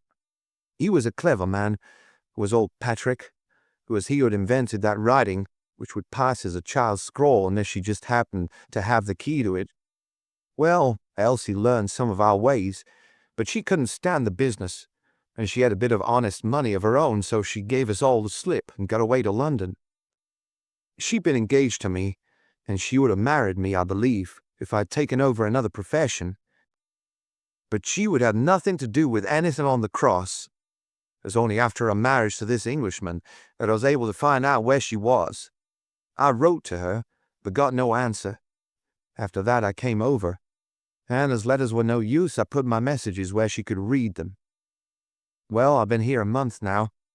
I lived in that farm where I had a room down below. Could get in and out every night and no one the wiser. I tried all I could to coax Elsie away. I knew that she read the messages. For once, she wrote an answer under one of them. Then my temper got the better of me, and I began to threaten her. She sent me a letter then, imploring me to go away and saying that it could break her heart if any scandal should come upon her husband. She said that she would come down when her husband was asleep at 3 in the morning and speak with me through the end window if I would go away afterwards and leave her in peace. She came down and brought money with her, trying to bribe me to go. This made me mad, and I caught her arm and tried to pull her through the window. At that moment, in rushed her husband with his revolver in his hand. Elsie had sunk down upon the floor, and we were face to face. I was healed also, and I held up my gun to scare him off and let me get away. He fired and missed me. I pulled off almost at the same instant, and down he dropped. I made away across the garden, and as I went I heard the window shut behind me. That's God's truth, gentlemen, every word of it. And I heard no more about it until that lad came riding up with a note which made me walk in here like a jay and give myself into your hands. A cab had drawn up whilst the American had been talking. 2 uniformed policemen sat inside. Inspector Martin rose and touched his prisoner on the shoulder. "It's time for us to go. Can I see her first?" "No, she is not conscious. Mr. Sherlock Holmes, I only hope that if ever again I have an important case, I shall have the good fortune to have you by my side." We stood at the window and watched the cab drive away. As I turned back, my eye caught the pellet of paper which the prisoner had tossed upon the table. It was the note with which Holmes had decoyed him. "See if you can read it, Watson," said he with a smile. It contained no word, but a little line of dancing men. "If you use the code which I've explained," said Holmes, "you will find that it simply means, 'Come here at once.'" I was convinced that it was an invitation which he would not refuse, since he could never imagine that it could come from anyone but the lady. "And so, my dear Watson, we have ended by turning the dancing men to good when they have so often been the agents of evil. And I think that I have fulfilled my promise of giving you something unusual for your notebook. 3:40 is our train, and I fancy we shall be back in Baker Street for dinner." Only one word of epilogue. The American, Abe Slaney, was condemned to death at the winter assizes at Norwich, but his penalty was changed to penal servitude in consideration of mitigating circumstances and the certainty that Hilton Cubitt had fired the first shot. Of Mrs. Hilton Cubitt, I only know that I have heard she recovered entirely, and that she still remains a widow, devoting her whole life to the care of the poor and to the administration of her husband's estate. End of The Adventure of the Dancing Men. Adventure 4. The Adventure of the Solitary Cyclist. From the years 1894 to 1901 inclusive, Mr. Sherlock Holmes was a very busy man. It is safe to say that there was no public case of any difficulty in which he was not consulted during those 8 years, and there were hundreds of private cases, some of them at the most intricate and extraordinary character, in which he played a prominent part. Many startling successes and a few unavoidable failures were the outcome of this long period of continuous work. As I've preserved very full notes of all these cases, and was myself personally engaged in many of them, it may be imagined that it is no easy task to know which I should select to lay before the public. I shall, however, preserve my former rule, and give the preference to those cases which derive their interest not so much from the brutality of the crime as from the ingenuity and dramatic quality of the solution. For this reason, I will now lay before the reader the facts connected with Miss Violet Smith, the solitary cyclist of Charlington, and the curious sequel of our investigation, which culminated in unexpected tragedy. It is true that the circumstance did not admit of any striking illustration of those powers for which my friend was famous, but there were some points about the case which made it stand out in those long records of crime from which I gather the material for these little narratives. On referring to my notebook for the year 1895, I find that it was upon Saturday the 23rd of April that we first heard of Miss Violet Smith. Her visit was, I remember, extremely unwelcome to Holmes, for he was immersed at the moment in a very abstruse and complicated problem concerning the peculiar persecution to which John Vincent Harden, the well-known tobacco millionaire, had been subjected. My friend, who loved above all things precision and concentration of thought, resented anything which distracted his attention from the matter in hand. And yet, without a harshness which was foreign to his nature, it was impossible to refuse to listen to the story of the young and beautiful woman, tall, graceful, and queenly, who presented herself at Baker Street late in the evening and implored his assistance and advice. It was vain to urge that his time was already fully occupied, for the young lady had come with the determination to tell her story, and it was evident that nothing short of force could get her out of the room until she had done so. With a resigned air and a somewhat weary smile, Holmes begged the beautiful intruder to take a seat and to inform us what it was that was troubling her. "At least it cannot be your health," said he, as his keen eyes darted over her. "So ardent a bicyclist must be full of energy." She glanced down in surprise at her own feet, and I observed the slight roughening of the side of the sole caused by the friction of the edge of the pedal. "Yes, I bicycle a good deal, Mr. Holmes, and that has something to do with my visit to you today." My friend took the lady's ungloved hand and examined it with as close an attention and as little sentiment as a scientist would show to a specimen. "You will excuse me, I'm sure. It is my business," said he as he dropped it. "I nearly fell into the error of supposing that you were typewriting. Of course, it is obvious that it is music. You observe the spatulate finger ends, Watson, which is common to both professions. There is a spirituality about the face, however," she gently turned it towards the light, "which the typewriter does not generate. This lady is a musician." "Yes, Mr. Holmes, I teach music." "In the country, I presume, from your complexion?" "Yes, sir, near Farnham, on the borders of Surrey."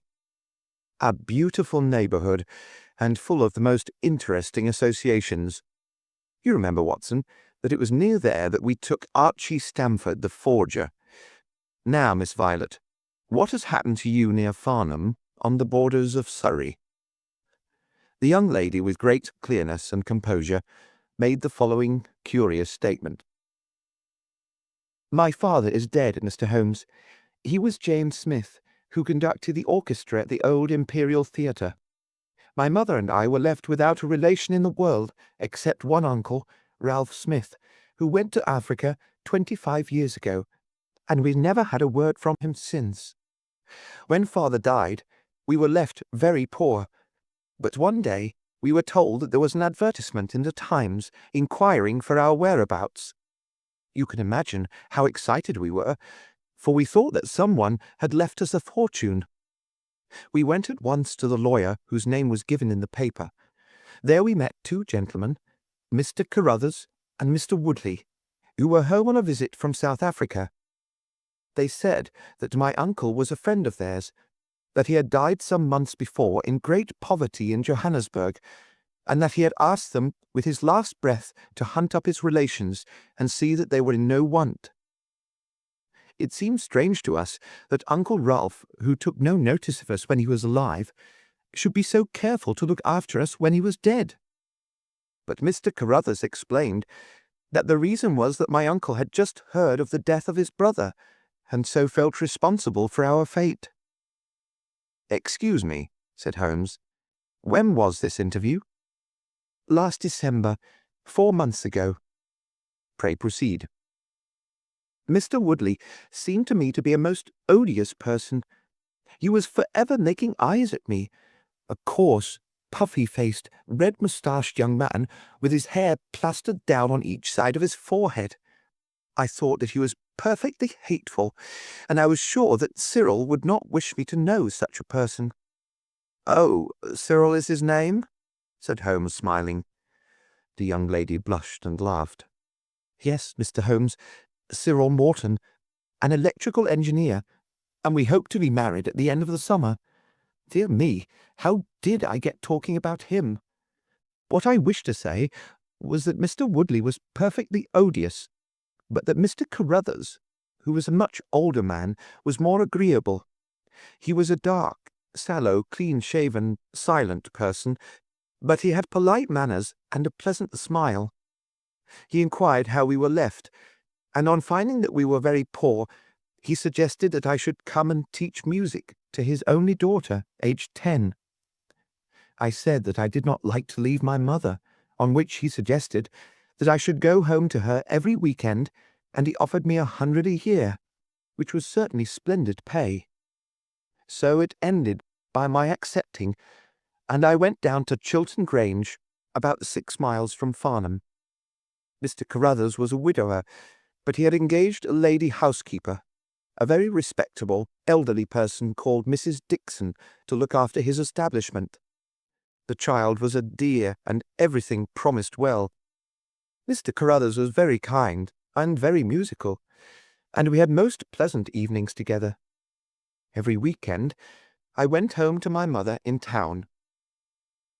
The first flaw in my happiness was the arrival of the red-moustached Mr. Woodley. He came for a visit of a week, and oh, it seemed 3 months to me. He was a dreadful person, a bully to everyone else, but to me something infinitely worse. He made odious love to me, boasted of his wealth, said that if I married him I could have the finest diamonds in London, and finally, when I would have nothing to do with him, he seized me in his arms one day after dinner — he was hideously strong — and swore that he would not let me go until I had kissed him. Mr. Carruthers came in and tore him from me, on which he turned upon his own host, knocking him down and cutting his face open. That was the end of his visit, as you can imagine. Mr. Carruthers apologized to me next day, and assured me that I should never be exposed to such an insult again. I have not seen Mr. Woodley since. And now, Mr. Holmes, I come at last to the special thing which has caused me to ask your advice today. You must know that every Saturday afternoon I ride on my bicycle to Farnham Station in order to get the 12:22 to town. The road from Chiltern Grange is a lonely one, and at one spot it is particularly so, for it lies for over a mile between Charlington Heath upon one side and the woods which lie around Charlington Hall upon the other. You could not find a more lonely tract of road anywhere, and it is quite rare to meet so much as a cart or a peasant until you reach the high road near Crooksbury Hill. 2 weeks ago I was passing this place when I chanced to look over my shoulder, and about 200 yards behind me I saw a man, also on a bicycle. He seemed to be a middle-aged man, with a short dark beard. I looked back before I reached Farnham, but the man was gone, so I thought no more about it. But you can imagine how surprised I was, Mr. Holmes, when on my return on the Monday I saw the same man on the same stretch of road. My astonishment was increased when the incident occurred again, exactly as before on the following Saturday and Monday. He always kept his distance, and he did not molest me in any way. But still it certainly was very odd. I mentioned it to Mr. Carruthers, who seemed interested in what I said, and told me that he had ordered a horse and trap so that in future I should not pass over those lonely roads without some companion. The horse and trap were to have come this week, but for some reason they were not delivered, and again I had to cycle to the station. That was this morning. You can think that I looked out when I came to Charlington Heath, and there, sure enough, was the man, exactly as he had been the 2 weeks before. He always kept so far from me that I could not clearly see his face, but it was certainly someone whom I did not know. He was dressed in a dark suit with a cloth cap. The only thing about his face that I could clearly see was his dark beard. Today I was not alarmed, but I was filled with curiosity, and I determined to find out who he was and what he wanted. I slowed down my machine, but he slowed down his. Then I stopped altogether, but he stopped also. Then I laid a trap for him. There is a sharp turning of the road, and I pedalled very quickly round this, and then I stopped and waited. I expected him to shoot round and pass me before he could stop, but he never appeared. Then I went back and looked around the corner. I could see a mile of road, but he was not on it. To make it the more extraordinary, there was no side road at this point down which he could have gone. Holmes chuckled and rubbed his hands. "This case certainly presents some features of its own," said he. "How much time elapsed between your turning the corner and your discovery that the road was clear?" 2 or 3 minutes. Then he could not have retreated down the road, and you say that there are no side roads? None. Then he certainly took a footpath on one side or the other. It could not have been on the side of the heath, or I should have seen him. So, by the process of exclusion, we arrive at the fact that he made his way toward Charlington Hall, which, as I understand, is situated in its own grounds on one side of the road. Anything else? Nothing, Mr. Holmes, save that I was so perplexed that I felt I should not be happy until I had seen you and had your advice. Holmes sat in silence for some little time. "Where is the gentleman to whom you are engaged?" he asked at last. "He is in the Midland Electrical Company at Coventry." "He would not pay you a surprise visit?" "Oh, Mr. Holmes, as if I should not know him." "Have you had any other admirers?" "Several before I knew Cyril." "And since?" "There was this dreadful man Woodley, if you can call him an admirer." "No one else?" Our fair client seemed a little confused. "Who was he?" asked Holmes. "Oh, it may be a mere fancy of mine, but it had seemed to me sometimes that my employer, Mr. Carruthers, takes a great deal of interest in me. We are thrown rather together. I play his accompaniments in the evening. He has never said anything. He is a perfect gentleman. But a girl always knows." "Ha!" Holmes looked grave. "What does he do for a living?" "He is a rich man." "No carriages or horses?" "Well, at least he is fairly well-to-do, but he goes into the city 2 or 3 times a week. He is deeply interested in South African gold shares." "You will let me know any fresh development, Miss Smith. I am very busy just now, but I will find time to make some inquiries into your case. In the meantime, take no step without letting me know. Goodbye, and I trust that we shall have nothing but good news from you." "It is part of the settled order of nature that such a girl should have followers," said Holmes. He pulled out his meditative pipe. "But for choice not on bicycles in lonely country roads. Some secretive lover beyond all doubt. But there are curious and suggestive details about the case, Watson. That he should appear only at that point." "Exactly. Our first effort must be to find who are the tenants of Charlington Hall. Then again, how about the connection between Carruthers and Woodley, since they appear to be men of such a different type? How came they both to be so keen upon looking up Ralph Smith's relations? One more point. What sort of a menage is it which pays double the market price for a governess but does not keep a horse, although 6 miles from the station? Odd, Watson. Very odd. You'll go down? No, my dear fellow, you will go down. This may be some trifling intrigue, and I cannot break my other important research for the sake of it. On Monday you will arrive early at Farnham. You will conceal yourself near Charlington Heath. You will observe these facts for yourself, and act as your own judgment advises. Then, having inquired as to the occupants of the hall, you will come back to me and report. And now, Watson, not another word of the matter until we have a few solid stepping stones on which we may hope to get across to our solution. We had ascertained from the lady that she went down upon the Monday by the train which leaves Waterloo at 9:50. So I started early and caught the 9:13. At Farnham Station, I had no difficulty in being directed to Charlington Heath. It was impossible to mistake the scene of the young lady's adventure, for the road runs between the open heath on one side and an old yew hedge upon the other, surrounding a park which is studded with magnificent trees.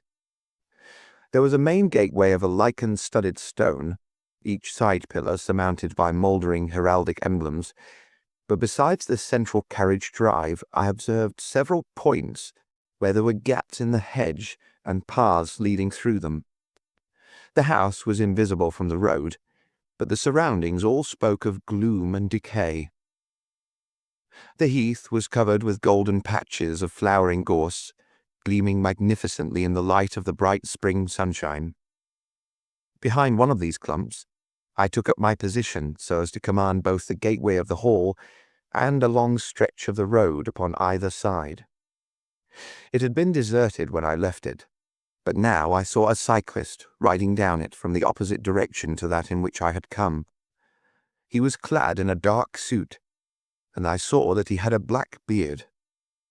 On reaching the end of the Charlington grounds, he sprang from his machine and led it through a gap in the hedge, disappearing from my view.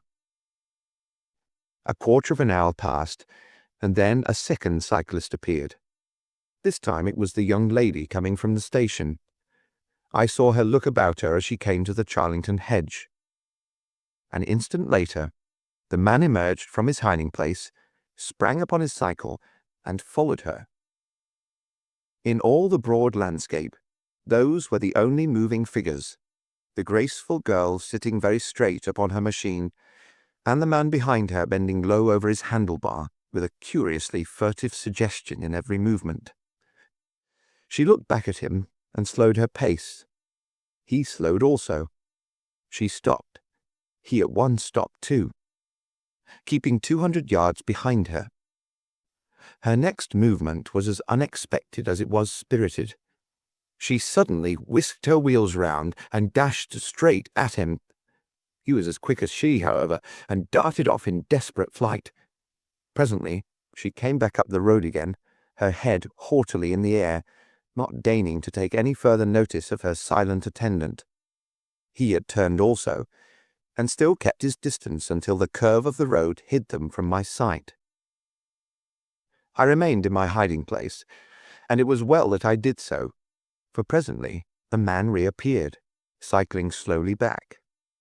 He turned in at the hall gates and dismounted from his machine. For some minutes I could see him standing among the trees. His hands were raised, and he seemed to be settling his necktie. Then he mounted his cycle and rode away from me down the drive towards the hall. I ran across the heath and peered through the trees.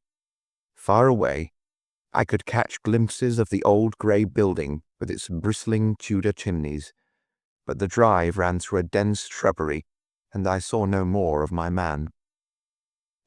However, it seemed to me that I had done a fairly good morning's work, and I walked back in high spirits to Farnham. The local house agent could tell me nothing about Charlington Hall, and referred me to a well-known firm in Pall Mall. There I halted on my way home, and met with courtesy from the representative. No, I could not have Charlington Hall for the summer. I was just too late. It had been let about a month ago. Mr. Williamson was the name of the tenant. He was a respectable, elderly gentleman. The polite agent was afraid he could say no more, as the affairs of his clients were not matters which he could discuss. Mr. Sherlock Holmes listened with attention to the long report which I was able to present to him that evening, but it did not elicit that word of curt praise which I had hoped for and should have valued. On the contrary, his austere face was even more severe than usual as he commented upon the things that I had done and the things that I had not. Your hiding place, my dear Watson, was very faulty. You should have been behind the hedge. Then you would have had a close view of this interesting person. As it is, you were some hundreds of yards away and can tell me even less than Miss Smith. She thinks she does not know the man. I am convinced she does. Why otherwise should he be so desperately anxious that she should not get so near him as to see his features? You describe him as bending over the handlebar. Concealment again, you see. You really have done remarkably badly. He returns to the house, and you want to find out who he is. You come to a London house agent? What should I have done? I cried with some heat. Gone to the nearest public house. That is the centre of country gossip. They would have told you every name from the master to the scullery maid. Williamson? It conveys nothing to my mind. If he is an elderly man, he is not this active cyclist who sprints away from that young lady's athletic pursuit. What have we gained from your expedition? The knowledge that the girl's story is true. I never doubted it. That there is a connection between the cyclist and the Hall. I never doubted that either. That the Hall is tenanted by Williamson. Who's the better for that? Well, well, my dear sir, don't look so depressed. We can do little more until next Saturday, and in the meantime I may make one or two inquiries myself. Next morning we had a note from Miss Smith recounting shortly and accurately the very incidents which I had seen, but the pith of the letter lay in the postscript. I am sure that you will respect my confidence, Mr. Holmes, when I tell you that my place here has become difficult, owing to the fact that my employer has proposed marriage to me. I am convinced that his feelings are most deep and most honourable. At the same time, my promise is of course given. He took my refusal very seriously, but also very gently. You can understand, however, that the situation is a little strained. Our young friend seems to be getting into deep waters, said Holmes thoughtfully as he finished the letter. The case certainly presents more features of interest and more possibility of development than I had originally thought. I should be none the worse for a quiet, peaceful day in the country, and I am inclined to run down this afternoon and test one or two theories which I have formed. Holmes's quiet day in the country had a singular termination, for he arrived at Baker Street late in the evening with a cut lip and a discoloured lump upon his forehead, besides a general air of dissipation which would have made his own person the fitting object of a Scotland Yard investigation. He was immensely tickled by his own adventures, and laughed heartily as he recounted them. I get so little active exercise that it is always a treat, said he. You are aware that I have some proficiency in the good old British sport of boxing. Occasionally it is of service. Today, for example, I should have come to very ignominious grief without it. I begged him to tell me what had occurred. I found that country pub which I had already recommended to your notice, and there I made my discreet inquiries. I was in the bar, and a garrulous landlord was giving me all that I wanted. Williamson is a white-bearded man, and he lives alone, with a small staff of servants at the Hall. There is some rumour that he is, or has been, a clergyman, but one or two incidents of his short residence at the Hall struck me as peculiarly unecclesiastical. I've already made some inquiries at a clerical agency, and they tell me that there was a man of that name in orders, whose career has been a singularly dark one. The landlord further informed me that there are usually weekend visitors, a warm lot, sir, at the Hall, and especially one gentleman with a red moustache, Mr. Woodley by name, who was always there.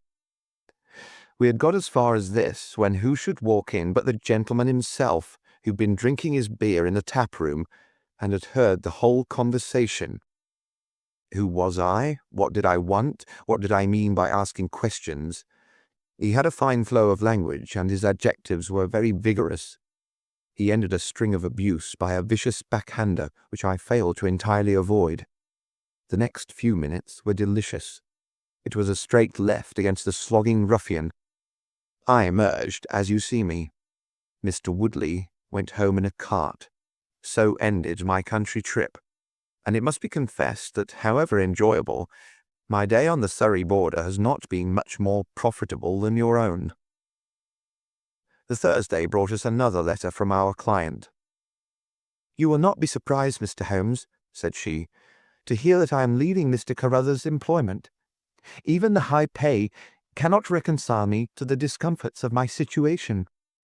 On Saturday I came up to town, and I do not intend to return. Mr. Carruthers has got a trap, and so the dangers of the lonely road, if there were any dangers, are now over. As to the special cause of my leaving, it is not merely the strained situation with Mr. Carruthers, but it is the reappearance of that odious man, Mr. Woodley. He was always hideous, but he looks more awful than ever now, for he appears to have had an accident, and he is much disfigured. I saw him out of the window, but I am glad to say that I did not meet him. He had a long talk with Mr. Carruthers, who seemed much excited afterwards.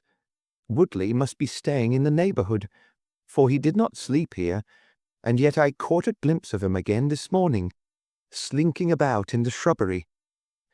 I would sooner have a savage, wild animal loose about the place.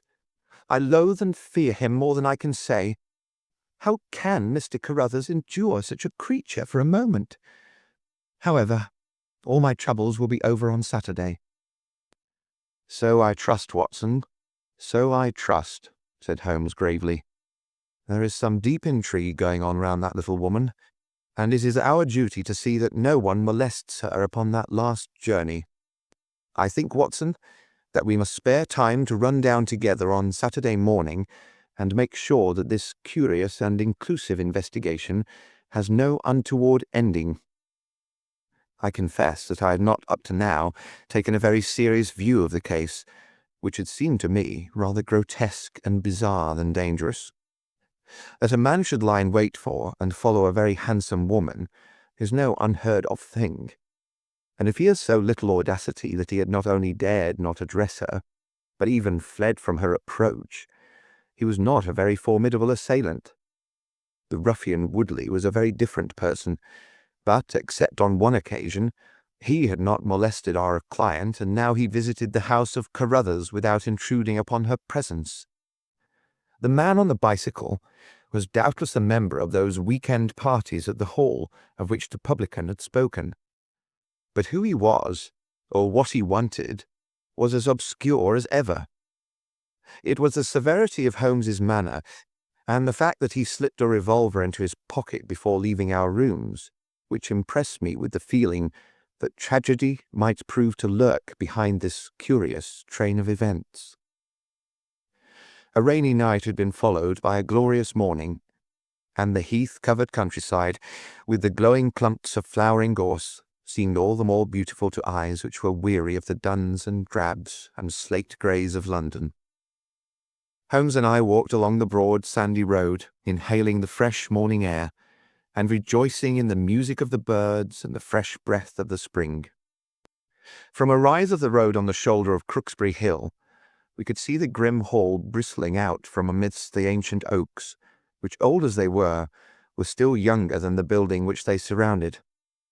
Holmes pointed down the long tract of road which wound a reddish-yellow band between the brown of the heath and the budding green of the woods. Far away, a black dot. We could see a vehicle moving in our direction. Holmes gave an exclamation of impatience. "I've given a margin of half an hour," said he. "If that is her trap, she must be making for the earlier train. I fear, Watson, that she will be past Charlington before we can possibly meet her."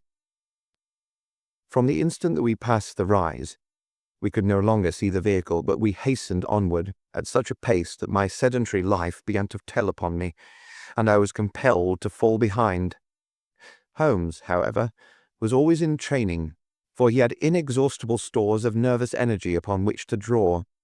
His springy step never slowed until, suddenly, when he was 100 yards in front of me, he halted, and I saw him throw up his hand with a gesture of grief and despair. At the same instant, an empty dog-cart, the horse cantering, the reins trailing, appeared round the curve of the road and rattled swiftly towards us. "Too late, Watson, too late," cried Holmes, as I ran panting to his side. "Fool that I was not to allow for that earlier train. It's abduction, Watson, abduction, murder, heaven knows what. Block the road, stop the horse. That's right. Now jump in and let us see if I can repair the consequence of my own blunder." We had sprung into the dog-cart, and Holmes, after turning the horse, gave it a sharp cut with the whip, and we flew back along the road. As we turned the curve, the whole stretch of road between the Hall and the Heath was opened up. I grasped Holmes's arm. "That's the man," I gasped. A solitary cyclist was coming towards us. His head was down and his shoulders rounded, as he put every ounce of energy that he possessed onto the pedals. He was flying like a racer. Suddenly, he raised his bearded face, saw us close to him, and pulled up, springing from his machine. That coal-black beard was in singular contrast to eyes were as bright as if he had a fever. He stared at us and at the dog-cart. Then a look of amazement came over his face. "Hello! Stop there!" he shouted, holding his bicycle to block our road. "Where did you get that dog-cart? Pull up, man!" he yelled, drawing a pistol from his side. "Pull up, I say, or by George, I'll put a bullet into your horse." Holmes threw the reins into my lap and sprang down from the cart. "You're the man we want to see. Where is Miss Violet Smith?" he said in his quick, clear way. "That's what I'm asking you. You're in her dog-cart. You ought to know where she is."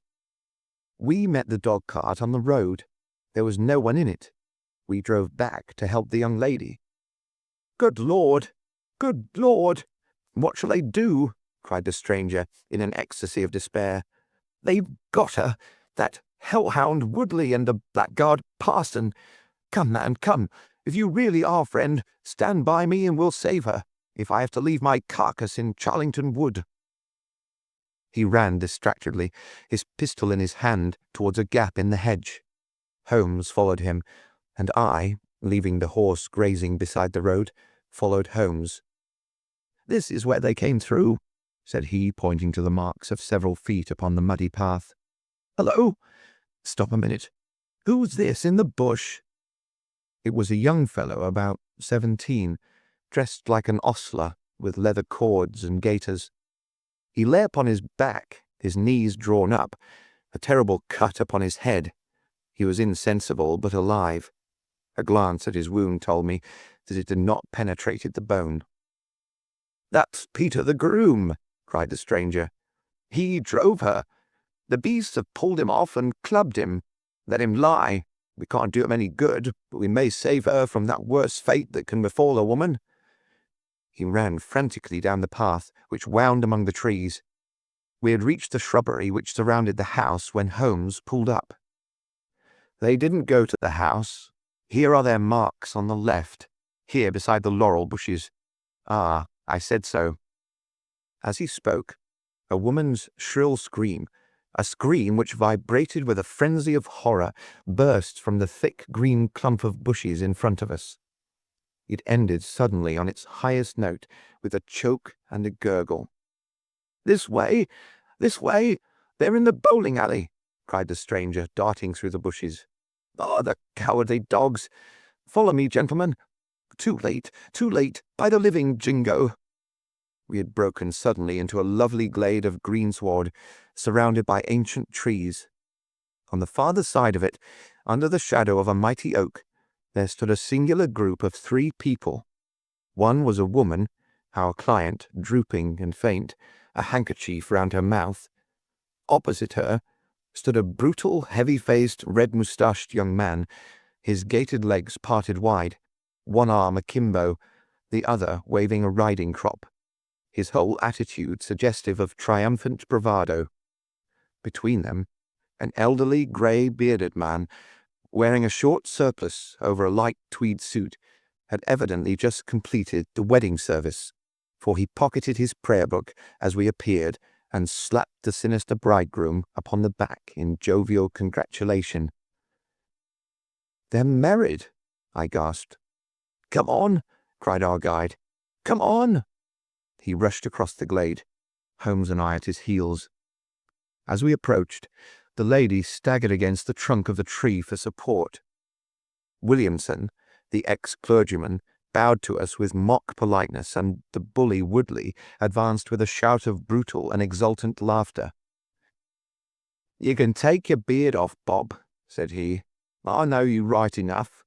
Well, you and your pals have just come in time for me to be able to introduce you to Mrs. Woodley."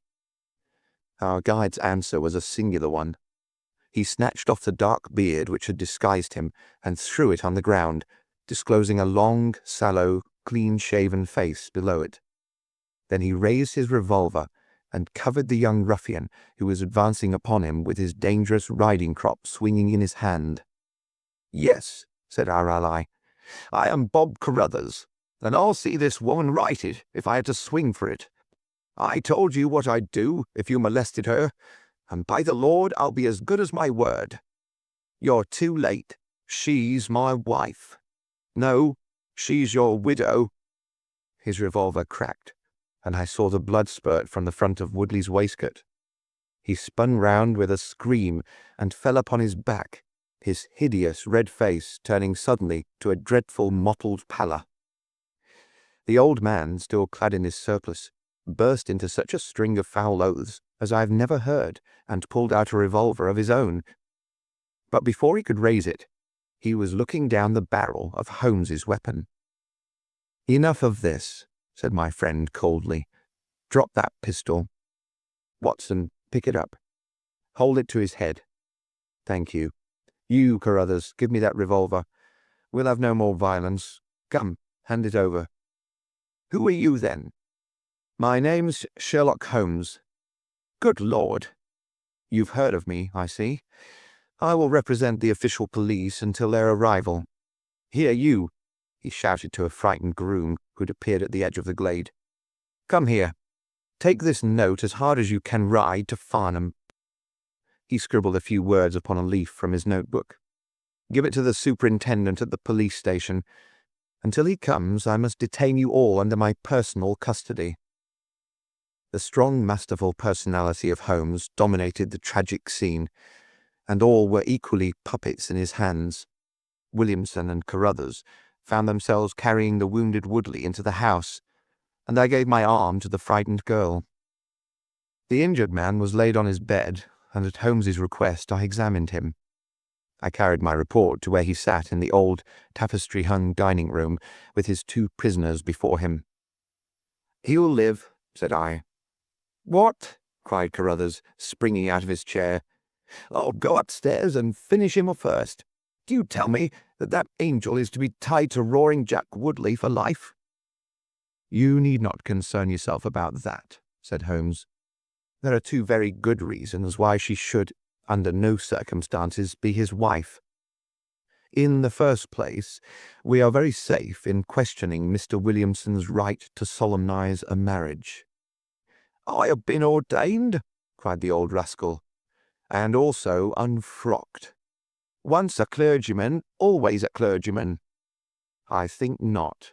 How about the license?" "We had a license for the marriage. I have it here in my pocket." "Then you got it by trick.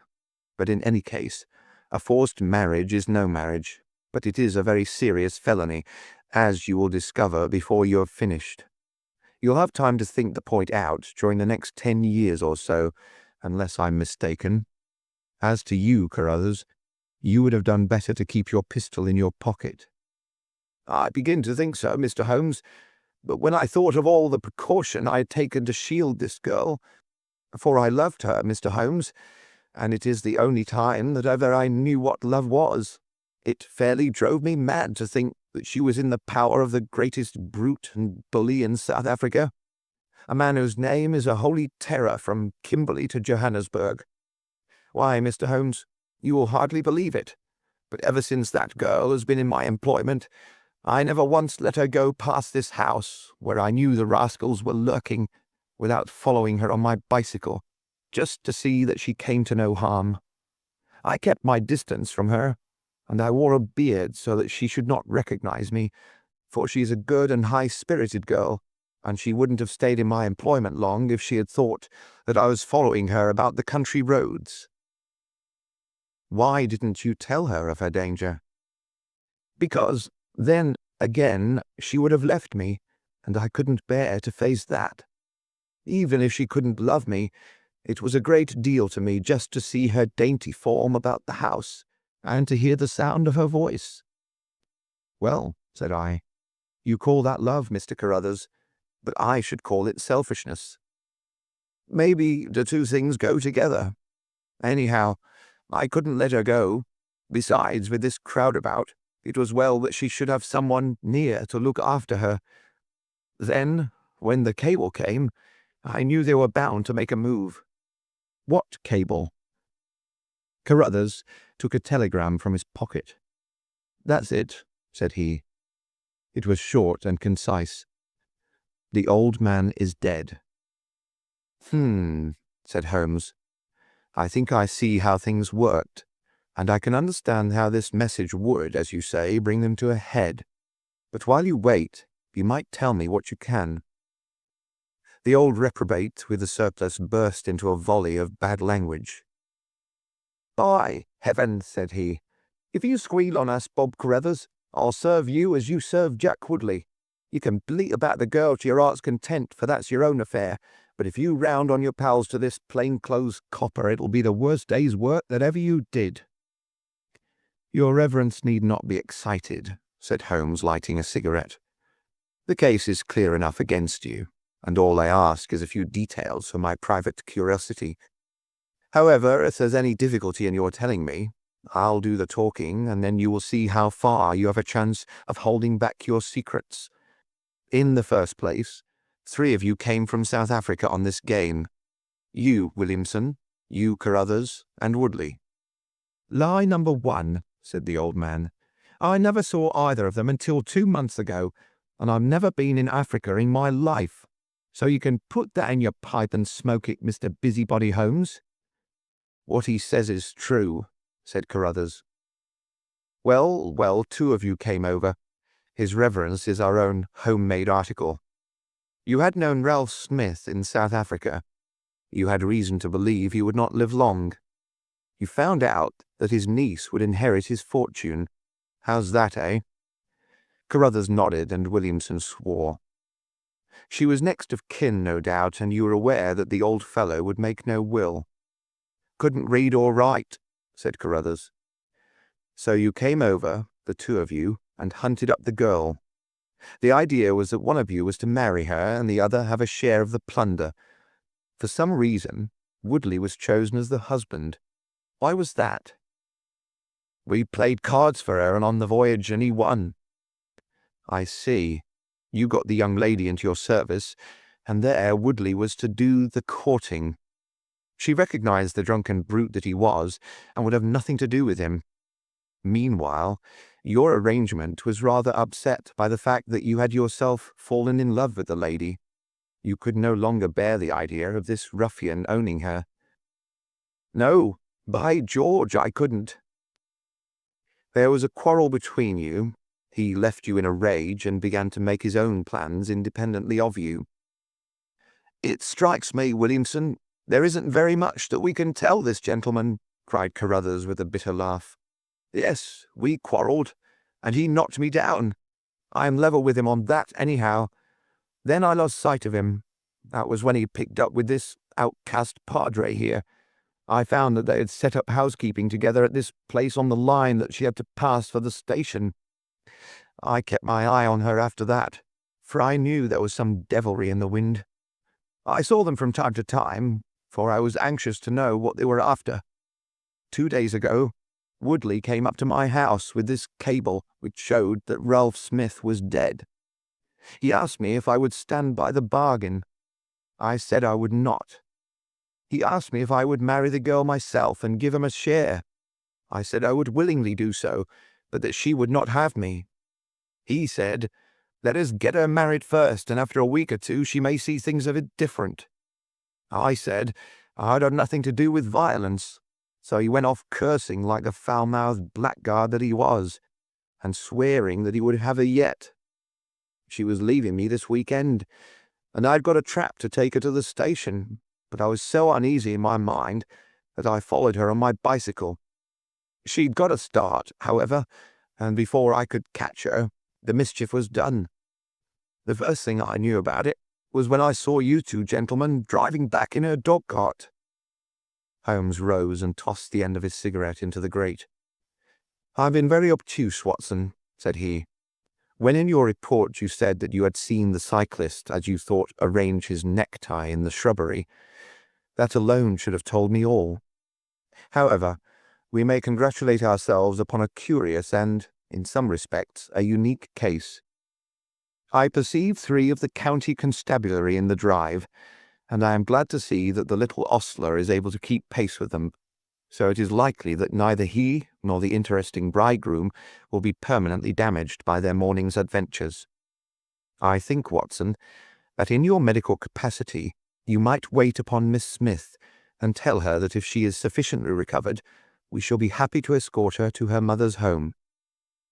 If she is not quite convalescent, you will find that a hint that we were about to telegraph to a young electrician in the Midlands would probably complete the cure.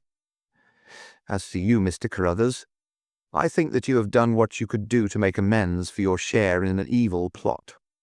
There is my card, sir, and if my evidence can be of help in your trial, it shall be at your disposal." In the whirl of our incessant activity, it has often been difficult for me, as the reader has probably observed, to round off my narratives and to give those final details which the curious might expect. Each case has been the prelude to another, and the crisis once over, the actors have passed forever out of our busy lives. I find, however, a short note at the end of my manuscript dealing with this case, in which I have put it upon record that Miss Violet Smith did indeed inherit a large fortune, and that she is now the wife of Cyril Morton, the senior partner of Morton and Kennedy, the famous Westminster electricians. Williamson and Woodley were both tried for abduction and assault, the former getting 7 years, the latter 10. Of the fate of Carruthers I have no record, but I am sure that his assault was not viewed very gravely by the court, since Woodley had the reputation of being a most dangerous ruffian, and I think that a few months were sufficient to satisfy the demands of justice. End of The Adventure of the Solitary Cyclist. Adventure 5. The Adventure of the Priory School. Part 1. We've had some dramatic entrances and exits upon our small stage at Baker Street, but I cannot recollect anything more sudden and startling than the first appearance of Thornycroft Huxtable, M.A., Ph.D., etc. His card, which seemed too small to carry the weight of his academic distinctions, preceded him by a few seconds, and then he entered himself, so large, so pompous, and so dignified, that he was the very embodiment of self-possession and solidity. And yet his first action, when the door had closed behind him, was to stagger against the table, whence he slipped down upon the floor, and there was that majestic figure prostrate and insensible upon our bearskin hearth-rug. We had sprung to our feet, and for a few moments we stared in silent amazement at this ponderous piece of wreckage, which told of some sudden and fatal storm far out on the ocean of life. Then Holmes hurried with a cushion for his head, and I with brandy for his lips. The heavy white face was seamed with lines of trouble. The hanging pouches under the closed eyes were leaden in colour. The loose mouth drooped dolorously at the corners. The rolling chins were unshaven.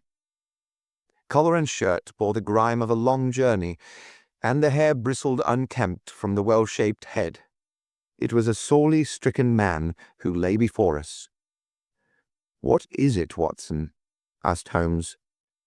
"Absolute exhaustion, possibly mere hunger and fatigue," said I, with my finger on the thready pulse, where the stream of life trickled thin and small. "Return ticket from Mackleton in the north of England," said Holmes, drawing it from the watch pocket. "It is not 12 o'clock yet. He has certainly been an early starter." The puckered eyelids had begun to quiver, and now a pair of vacant grey eyes looked up at us. An instant later, the man had scrambled onto his feet, his face crimson with shame. "Forgive this weakness, Mr. Holmes. I have been a little overwrought. Thank you. If I might have a glass of milk and a biscuit, I have no doubt that I should be better. I came personally, Mr. Holmes, in order to ensure that you would return with me. I feared that no telegram would convince you of the absolute urgency of the case." "When you are quite restored—" "I am quite well again. I cannot imagine how I came to be so weak.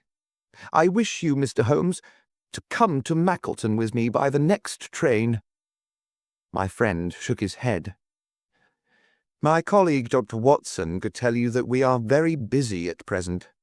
I am retained in this case of the Ferrers documents, and the Abergavenny murder is coming up for trial. Only a very important issue could call me from London at present." "Important?" Our visitor threw up his hands. "Have you heard nothing of the abduction of the only son of the Duke of Holdernesse?" "What, the late cabinet minister?" "Exactly. We had tried to keep it out of the papers, but there was some rumour in the Globe last night. I thought it might have reached your ears." Holmes shot out his long, thin arm and picked out volume H in his encyclopedia of reference. "Holdernesse, 6th Duke, K.G., P.C., half the alphabet. Baron Beverley, Earl of Carston, dear me, what a list. Lord Lieutenant of Hallamshire since 1900. Married Edith, daughter of Sir Charles Appledore, 1888. Heir and only child, Lord Saltire. Owns about 250,000 acres. Minerals in Lancashire and Wales. Address, Carlton House Terrace, Holdernesse Hall, Hallamshire. Carston Castle, Bangor, Wales. Lord of the Admiralty, 1872. Chief Secretary of State for... Well, this man is certainly one of the greatest subjects of the Crown." "The greatest, and perhaps the wealthiest. I am aware, Mr. Holmes, that you take a very high line in professional matters, and that you are prepared to work for the work's sake. I may tell you, however, that His Grace has already intimated that a cheque for £5,000 will be handed over to the person who can tell him where his son is, and another 1,000 to him who can name the man or men who have taken him." "It is a princely offer," said Holmes. "Watson, I think that we shall accompany Dr. Huxtable back to the north of England. And now, Dr. Huxtable, when you have consumed that milk, you will kindly tell me what has happened, when it happened, how it happened, and finally what Dr. Thornycroft Huxtable of the Priory School near Mackleton has to do with the matter, and why he comes 3 days after an event, the state of your chin gives the date, to ask for my humble services." Our visitor had consumed his milk and biscuits. The light had come back to his eyes, and the colour to his cheeks, as he set himself with great vigour and lucidity to explain the situation. "I must inform you, gentlemen, that the Priory is a preparatory school, of which I am the founder and principal. Huxtable's sidelights on Horace may possibly recall my name to your memories. The Priory is, without exception, the best and most select preparatory school in England. Lord Leverstoke, the Earl of Blackwater, Sir Cathcart Soames, they all have entrusted their sons to me, but I felt that my school had reached its zenith when weeks ago the Duke of Holderness sent Mr. James Wilder, his secretary, with intimation that young Lord Saltire, 10 years old, his only son and heir, was about to be committed to my charge. Little did I think that this would be the prelude to the most crushing misfortune of my life. On May 1st, the boy arrived, that being the beginning of the summer term. He was a charming youth, and he soon fell into our ways. I may tell you, I trust that I am not indiscreet, but half-confidence are absurd in such case, that he was not entirely happy at home. It is an open secret that the Duke's married life had not been a peaceful one, and the matter had ended in a separation by mutual consent, the Duchess taking up her residence in the south of France. This had occurred very shortly before, and the boy's sympathies are known to have been strongly with his mother. He moped after her departure from Holderness Hall, and it was for this reason that the Duke desired to send him to my establishment. In a fortnight, the boy was quite at home with us, and was apparently absolutely happy. He was last seen on the night of May 13th, that is, the night of last Monday. His room was on the second floor, and was approached through another large room in which 2 boys were sleeping. These boys saw and heard nothing, so that it is certain that young Saltire did not pass out that way. His window was open, and there is a stout ivy plant leading to the ground. We could trace no footmarks below, but it is sure that this is the only possible exit. His absence was discovered at 7 o'clock on Tuesday morning. His bed had been slept in. He had dressed himself fully before going off in his usual school suit of black Eton jacket and dark grey trousers. There were no signs that anyone had entered the room, and it is quite certain that anything in the nature of cries or a struggle would have been heard, since Caunter, the elder boy in the inner room, is a very light sleeper. When Lord Saltire's disappearance was discovered, I at once called a roll of the whole establishment, boys, masters, and servants. It was then that we ascertained that Lord Saltire had not been alone in his flight. Heidegger, the German master, was missing. His room was on the second floor, at the farther end of the building, facing the same way as Lord Saltire's. His bed had also been slept in, but he had apparently gone away partly dressed, since his shirt and socks were lying on the floor. He had undoubtedly let himself down by the ivy, for we could see the marks of his feet where he had landed on the lawn. His bicycle was kept in a small shed beside his lawn, and it also was gone. He had been with me for 2 years, and came with the best references, but he was a silent, morose man, not very popular either with masters or boys. No trace could be found of the fugitives, and now, on Thursday morning, we are as ignorant as we were on Tuesday. Inquiry was of course made at once at Holderness Hall, which is only a few miles away, and we imagine that in some sudden attack of homesickness he had gone back to his father, but nothing had been heard of him. The Duke is greatly agitated, and as to me, you have seen yourselves the state of nervous prostration to which the suspense and the responsibility have reduced me. Mr. Holmes, if ever you put forward your full powers, I implore you to do so now, for never in your life could you have a case which is more worthy of them." Sherlock Holmes had listened with the utmost intentness to the statement of the unhappy schoolmaster.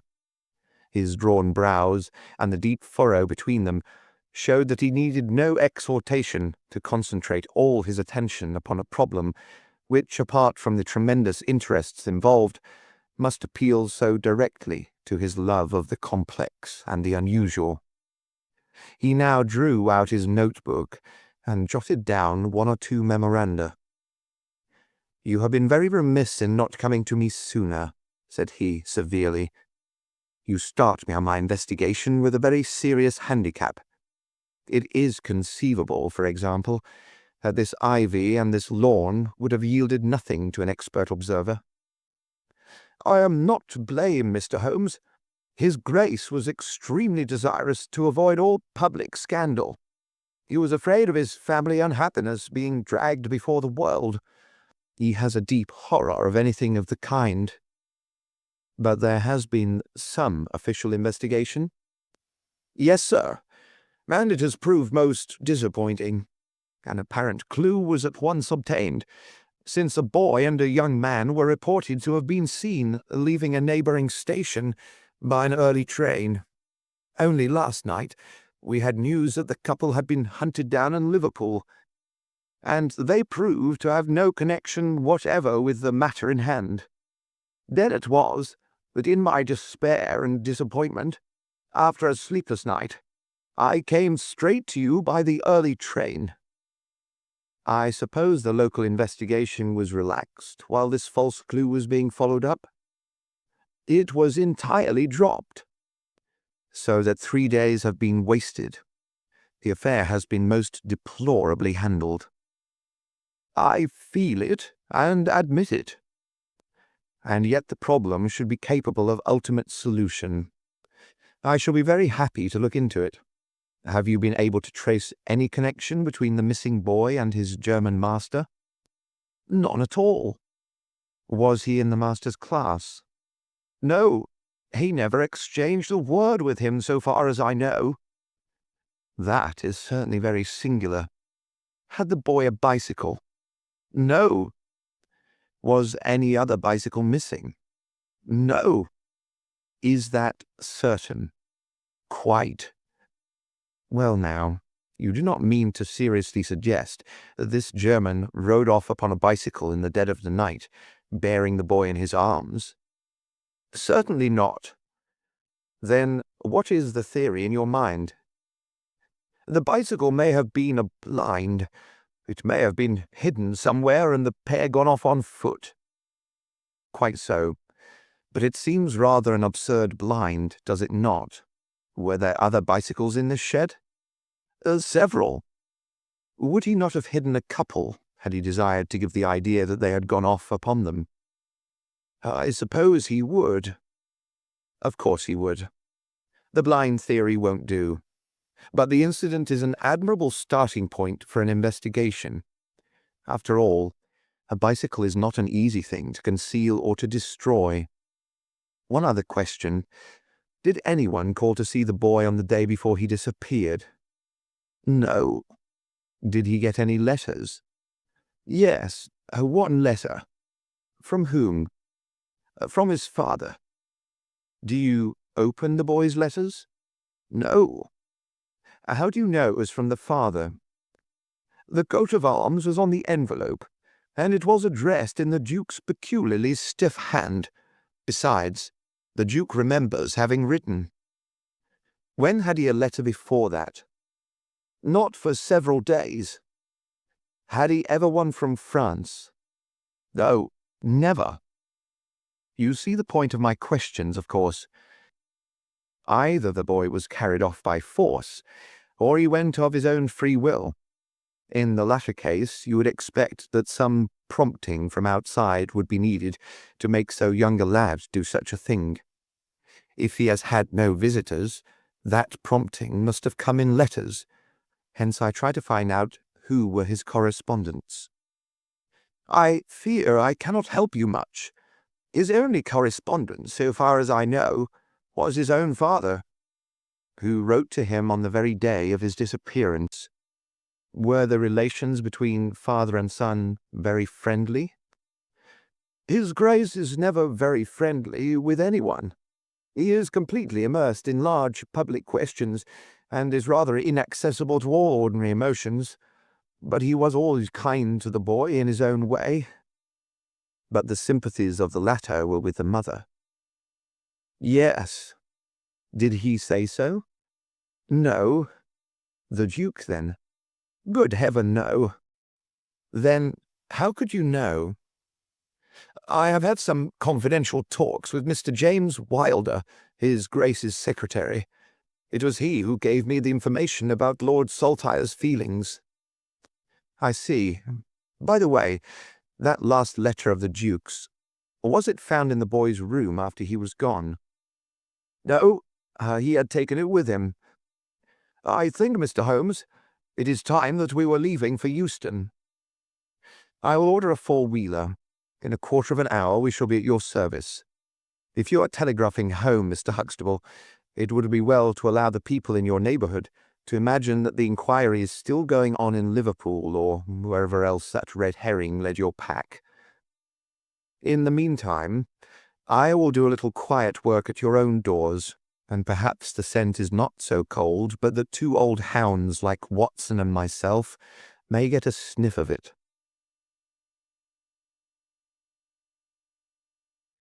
That evening found us in the cold, bracing atmosphere of the Peak Country, in which Dr. Huxtable's famous school is situated. It was already dark when we reached it. A card was lying on the hall table, and the butler whispered something to his master, who turned to us with agitation in every heavy feature. "The Duke is here," said he. "The Duke and Mr. Wilder are in the study. Come, gentlemen, and I will introduce you." I was, of course, familiar with the pictures of the famous statesman, but the man himself was very different from his representation. He was a tall and stately person, scrupulously dressed, with a drawn, thin face, and a nose which was grotesquely curved and long. His complexion was of a dead pallor, which was more startling by contrast with a long, dwindling beard of vivid red, which flowed down over his white waistcoat, with his watch-chain gleaming through its fringe. Such was the stately presence who looked stonily at us from the centre of Dr. Huxtable's hearth-rug. Beside him stood a very young man, whom I understood to be Wilder, the private secretary.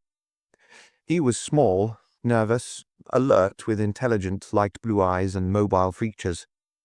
It was he who at once, in an incisive and positive tone, opened the conversation. "I called this morning, Dr. Huxtable, too late to prevent you from starting to London. I learned that your object was to invite Mr. Sherlock Holmes to undertake the conduct of this case. His Grace is surprised, Dr. Huxtable, that you should have taken such a step without consulting him. When I learned that the police had failed, His Grace is by no means convinced that the police have failed. But surely, Mr. Wilder, you are well aware, Dr. Huxtable, that His Grace is particularly anxious to avoid all public scandal. He prefers to take as few people as possible into his confidence." "The matter can be easily remedied," said the browbeaten doctor. "Mr. Sherlock Holmes can return to London by the morning train." "Hardly that, Doctor, hardly that," said Holmes in his blandest voice. "This northern air is invigorating and pleasant, so I propose to spend a few days upon your moors, and to occupy my mind as best I may. Whether I have the shelter of your roof or the village inn is, of course, for you to decide." I could see that the unfortunate doctor was in the last stage of indecision, from which he was rescued by the deep, sonorous voice of the red-bearded Duke, which boomed out like a dinner gong. "I agree with Mr. Wilder, Dr. Huxtable, that you have done wisely to consult me. But since Mr. Holmes has already been taken into your confidence, it would indeed be absurd that we should not avail ourselves of his services.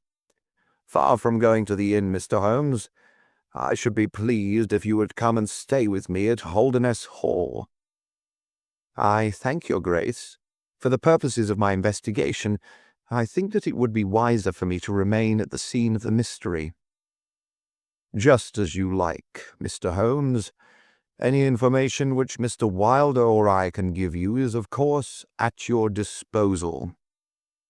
"It will probably be necessary for me to see you at the Hall," said Holmes. "I would only ask you now, sir, whether you have formed any explanation in your own mind as to the mysterious disappearance of your son." "No, sir, I have not." "Excuse me if I allude to that which is painful to you, but I have no alternative. Do you think that the Duchess had anything to do with the matter?" The great minister showed perceptible hesitation. "I do not think so," he said at last. "The other most obvious explanation is that the child has been kidnapped for the purpose of levying ransom. You have not had any demand of the sort." "No, sir." "One more question, Your Grace. I understand that you wrote to your son upon the day when this incident occurred." "No, I wrote upon the day before." "Exactly. But he received it on that day." "Yes." "Was there anything in your letter which might have unbalanced him or induced him to take such a step?" "No, sir, certainly not." "Did you post that letter yourself?" The nobleman's reply was interrupted by his secretary, who broke in with some heat. "His Grace is not in the habit of posting letters himself," said he. "This letter was laid with others upon the study table, and I myself put them in the post-bag." "You are sure this one was among them?" "Yes, I observed it."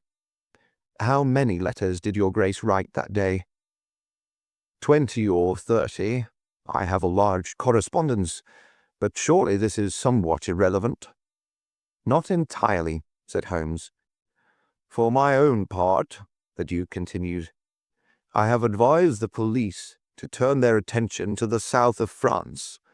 I have already said that I do not believe that the Duchess would encourage so monstrous an action, but the lad had the most wrong-headed opinions, and it is possible that he may have fled to her, aided and abetted by this German. I think, Dr. Huxtable, that we will now return to the hall." I could see that there were other questions which Holmes would have wished to put, but the nobleman's abrupt manner showed that the interview was at an end. It was evident that to his intensely aristocratic nature, this discussion of his intimate family affairs with a stranger was most abhorrent, and that he feared lest every fresh question would throw a fiercer light into the discreetly shadowed corners of his ducal history. When the nobleman and his secretary had left, my friend flung himself at once, with characteristic eagerness, into the investigation. The boy's chamber was carefully examined, and yielded nothing save the absolute conviction that it was only through the window that he could have escaped. The German master's room and effects gave no further clue. In his case, a trailer of ivy had given way under his weight, and we saw by the light of a lantern the mark on the lawn where his heels had come down. That one dint in the short green grass was the only material witness left of this inexplicable nocturnal flight. Sherlock Holmes left the house alone, and only returned after 11. He had obtained a large ordnance map of the neighborhood, and this he brought into my room, where he laid it out on the bed, and having balanced the lamp in the middle of it, he began to smoke over it, and occasionally to point out objects of interest with the reeking amber of his pipe. Holmes' map of the neighborhood of the school. "This case grows upon me, Watson," said he. "There are decidedly some points of interest in connection with it. In this early stage, I want you to realize those geographical features which may have a good deal to do with our investigation. Look at this map. This dark square is the Priory School. I'll put a pin in it. Now, this line is the main road. You see that it runs east and west past the school, and you see also that there is no side road for a mile either way. If these two folk passed away by road, it was this road." "Exactly." "By a singular and happy chance, we are able to some extent to check what passed along this road during the night in question. At this point, where my pipe is now resting, a county constable was on duty from 12 to 6. It is, as you perceive, the first crossroad on the east side. This man declares that he was not absent from his post for an instant, and he is positive that neither boy nor man could have gone that way unseen. I have spoken with this policeman tonight, and he appears to me to be a perfectly reliable person. That blocks this end. We have now to deal with the other. There is an inn here, the Red Bull, the landlady of which was ill. She had sent to Mackleton for a doctor, but he did not arrive until morning, being absent at another case. The people at the inn were alert all night, awaiting his coming, and one or other of them seems to have continually had an eye upon the road. They declare that no one passed. If their evidence is good, then we are fortunate enough to be able to block the west, and also to be able to say that the fugitives did not use the road at all. But the bicycle, I objected. Quite so. We will come to the bicycle presently.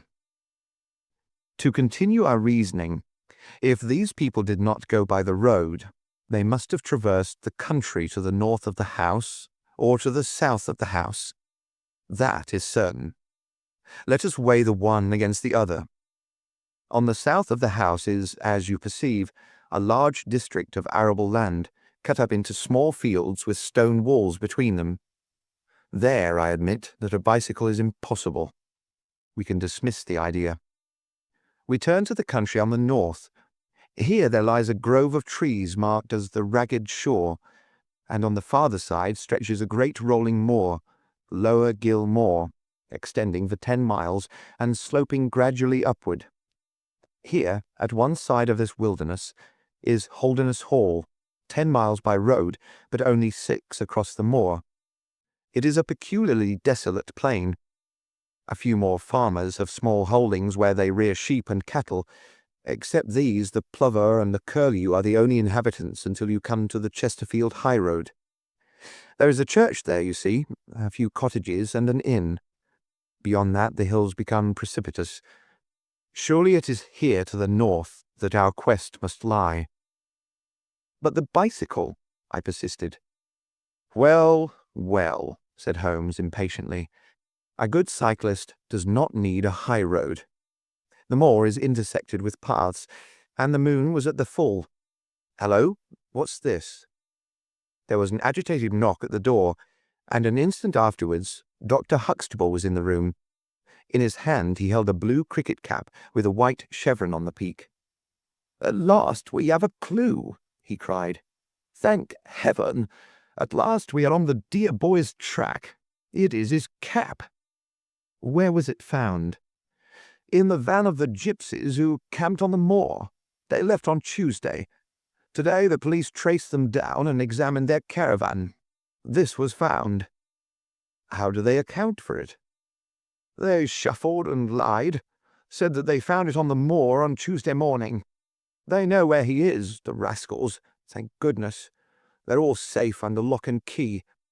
Either the fear of the law or the Duke's purse will certainly get out of them all that they know."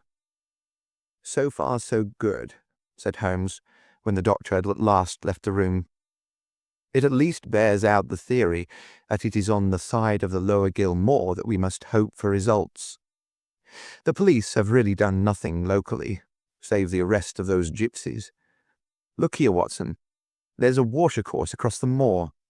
You see it marked here in the map.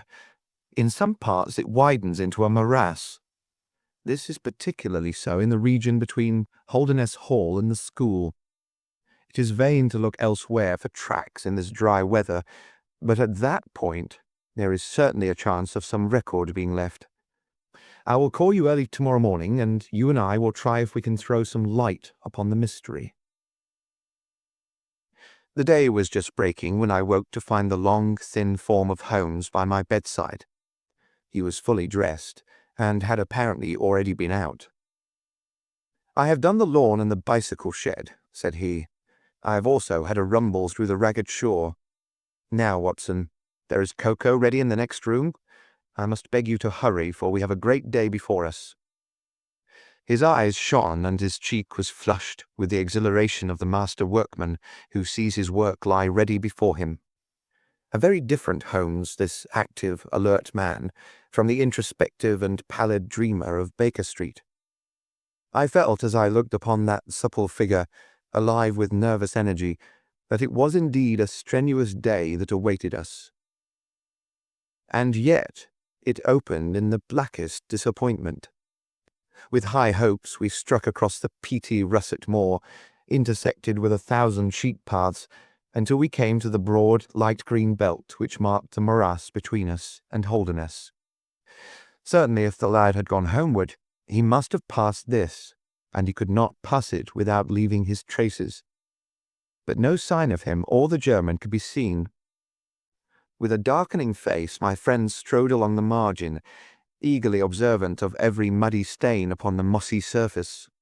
Sheep marks there were in profusion, and at one place, some miles down, cows had left their tracks. Nothing more. "Check number 1, said Holmes, looking gloomily over the rolling expanse of the moor. "There is another morass down yonder, and a narrow neck between. Hello? Hello? Hello? What have we here?" We had come on a small black ribbon of pathway. In the middle of it, clearly marked on the sodden soil, was the track of a bicycle. "Hurrah!" I cried. "We have it." But Holmes was shaking his head, and his face was puzzled and expectant rather than joyous. "A bicycle, certainly, but not the bicycle," said he. "I am familiar with 42 different impressions left by tires. This, as you perceive, is a Dunlop, with a patch upon the outer cover. Heidegger's tires were Palmer's, leaving longitudinal stripes. Aveling, the mathematical master, was sure upon the point. Therefore it is not Heidegger's track." "The boy's, then?" "Possibly, if we could prove a bicycle to have been in his possession, but this we have utterly failed to do. This track, as you perceive, was made by a rider who was going from the direction of the school." "Or towards it." No, my dear Watson. The more deeply sunk impression is, of course, the hind wheel upon which the weight rests. You perceive several places where it has passed across and obliterated the more shallow mark of the front one. It was undoubtedly heading away from the school. It may or may not be connected with our inquiry, but we will follow it backwards before we get any further. We did so, and at the end of a few hundred yards, lost the tracks as we emerged from the boggy portion of the moor. Following the path backwards, we picked out another spot where a spring trickled across it. Here, once again, was the mark of the bicycle, though nearly obliterated by the hooves of cows. After that there was no sign, but the path ran right out into Ragged Shaw, the wood which backed on to the school. From this wood the cycle must have emerged. Holmes sat down on a boulder and rested his chin in his hands. I had smoked 2 cigarettes before he moved. "Well, well," said he at last. "It is of course possible that a cunning man might change the tires of his bicycle in order to leave the unfamiliar tracks. A criminal who was capable of such a thought is a man whom I should be proud to do business with. We will leave this question undecided and hark back to our morass again, for we have left a good deal unexplored." We continued our systematic survey of the edge of the sodden portion of the moor, and soon our perseverance was gloriously rewarded. Right across the lower part of the bog lay a miry path. Holmes gave a cry of delight as he approached it. An impression like a fine bundle of telegraph wires ran down the centre of it. It was the Palmer tires. "Here is Herr Heidegger, sure enough," cried Holmes exultantly. "My reasoning seems to have been pretty sound, Watson. I congratulate you. But we have a long way still to go. Kindly walk clear of the path. Now, let us follow the trail. I fear that it will not lead very far." We found, however, as we advanced, that this portion of the moor is intersected with soft patches, and though we frequently lost sight of the track, we always succeeded in picking it up once more. "Do you observe," said Holmes, "that the rider is now undoubtedly forcing the pace? There can be no doubt of it. Look at this impression, where you get both tires clear. The one is as deep as the other. That can only mean that the rider is throwing his weight onto the handlebar, as a man does when he is sprinting. By Jove, he's had a fall. There was a broad irregular smudge covering some yards of the track. Then there were a few footmarks, and the tyre reappeared once more. "A side slip," I suggested. Holmes held up a crumpled branch of flowering gorse. To my horror, I perceived that the yellow blossoms were all dabbed with crimson. On the path, too, and among the heather, were dark stains of clotted blood. "Bad," said Holmes. "Bad. Stand clear, Watson. Not an unnecessary footstep. What do I read here? He fell wounded. He stood up. He remounted. He proceeded. But there is no other track. Cattle on this side path. He was surely not gored by a bull. Impossible. But I see no traces of anyone else. We must push on, Watson. Surely with stains as well as the track to guide us, he cannot escape us now." Our search was not a very long one. The tracks of the tyre began to curve fantastically upon the wet and shining path. Suddenly, as I looked ahead, the gleam of metal caught my eye from amid the thick gorse bushes. Out of them we dragged a bicycle, palmer-tired, one pedal bent, and the whole front of it horribly smeared and slobbered with blood. On the other side of the bushes, a shoe was projecting. We ran round, and there lay the unfortunate rider. He was a tall man, full-bearded, with spectacles, one glass of which had been knocked out. The cause of his death was a frightful blow upon the head, which had crushed in part of his skull. That he could have gone on after receiving such an injury said much for the vitality and courage of the man. He wore shoes but no socks, and his open coat disclosed a nightshirt beneath it. It was undoubtedly the German master. Holmes turned the body over reverently and examined it with great attention. He then sat in deep thought for a time, and I could see by his ruffled brow that this grim discovery had not, in his opinion, advanced us much in our inquiry. "It is a little difficult to know what to do, Watson," said he at last. "My own inclinations are to push this inquiry on, for we have already lost so much time that we cannot afford to waste another hour. On the other hand, we are bound to inform the police of the discovery, and to see that this poor fellow's body is looked after. I could take a note back, but I need your company and assistance. Wait a bit. There is a fellow cutting peat up yonder. Bring him over here, and he will guide the police." Part 2 of The Adventure of the Priory School from The Return of Sherlock Holmes by Sir Arthur Conan Doyle. I brought the peasant across, and Holmes dispatched the frightened man with a note to Dr. Huxtable. "Now, Watson," said he, "we have picked up 2 clues this morning. One is the bicycle with the Palmer tyre, and we see what that has led to. The other is the bicycle with the patched Dunlop. Before we start to investigate that, let us try to realize what we do know so as to make the most of it, and to separate the essential from the accidental. First of all, I wish to impress upon you that the boy certainly left of his own free will. He got down from his window, and he went off either alone or with someone. That is sure." I assented. "Well now, let us turn to this unfortunate German master. The boy was fully dressed when he fled. Therefore, he foresaw what he would do. But the German went without his socks. He certainly acted on very short notice." "Undoubtedly." "Why did he go?" "Because from his bedroom window he saw the flight of the boy, because he wished to overtake him and bring him back.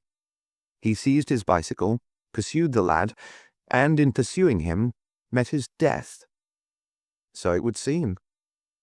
"Now I come to the critical part of my argument. The natural action of a man in pursuing a little boy would be to run after him. He would know that he could overtake him. But the German does not do so. He turns to his bicycle. I am told that he was an excellent cyclist. He would not do this if he did not see that the boy had some swift means of escape. The other bicycle Let us continue our reconstruction.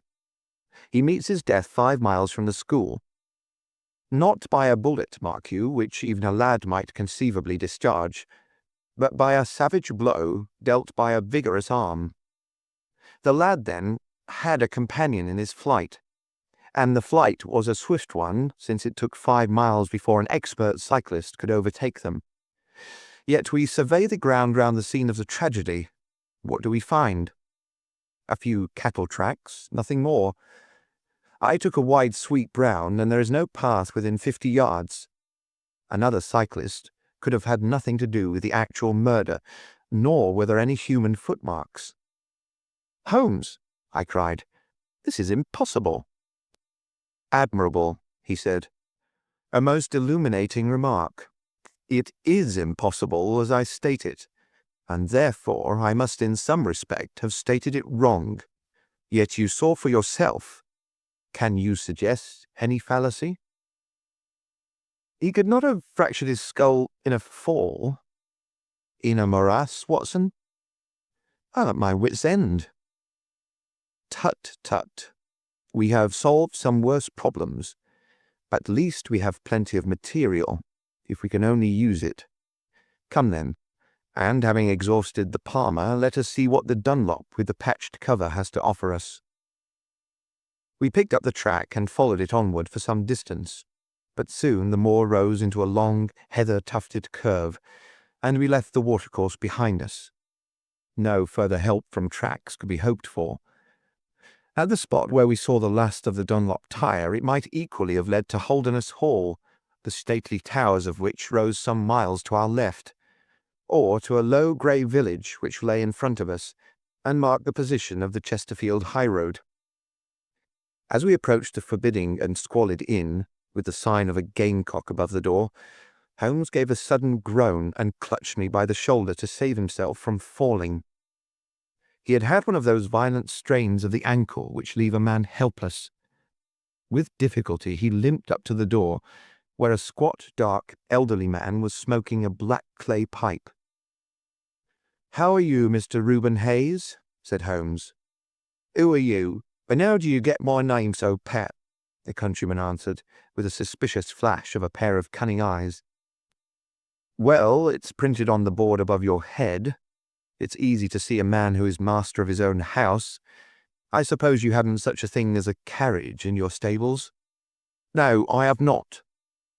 "I can hardly put my foot to the ground." "Don't put it to the ground." "But I can't walk." "Well then, up." Mr. Reuben Hayes' manner was far from gracious, but Holmes took it with admirable good humour. "Look here, my man," said he. "This is really rather an awkward fix for me. I don't mind how I get on." "Neither do I," said the morose landlord. "The matter is very important. I would offer you a sovereign for the use of a bicycle." The landlord pricked up his ears. "Where do you want to go?" "To Holderness Hall." "Pals of the Duke, I suppose," said the landlord, surveying our mud-stained garments with ironical eyes. Holmes laughed good-naturedly. "He'll be glad to see us, anyhow." "Why?" "Because we bring him news of his lost son." The landlord gave a very visible start. "What, you're on his track?" "He has been heard of in Liverpool. They expect to get him every hour." Again a swift change passed over the heavy, unshaven face. His manner was suddenly genial. "I've less reason to wish the Duke well than most men," said he, "for I was head coachman once, and cruel bad he treated me. It was him that sacked me without character on the word of a lying corn chandler. But I'm glad to hear that the young lad was heard of in Liverpool, and I'll help you to take the news to the Hall." "Thank you," said Holmes. "We'll have some food first. Then you can bring round the bicycle." "I haven't got a bicycle." Holmes held up a sovereign. "I tell you, man, that I haven't got one. I'll let you have 2 horses as far as the Hall." "Well, well," said Holmes. "We'll talk about it when we've had something to eat." When we were left alone in the stone-flagged kitchen, it was astonishing how rapidly that sprained ankle recovered. It was nearly nightfall, and we had eaten nothing since early morning, so that we spent some time over our meal.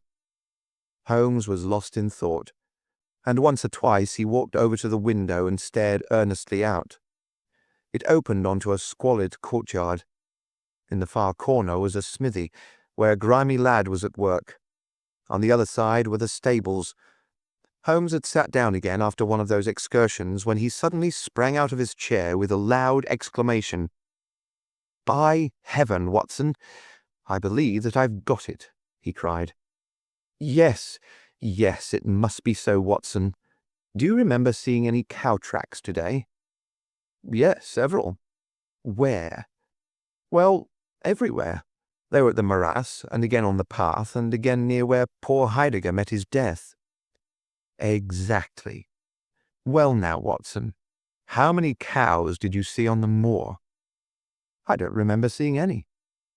"Strange, Watson, that we should see tracks all along our line, but never a cow on the whole moor.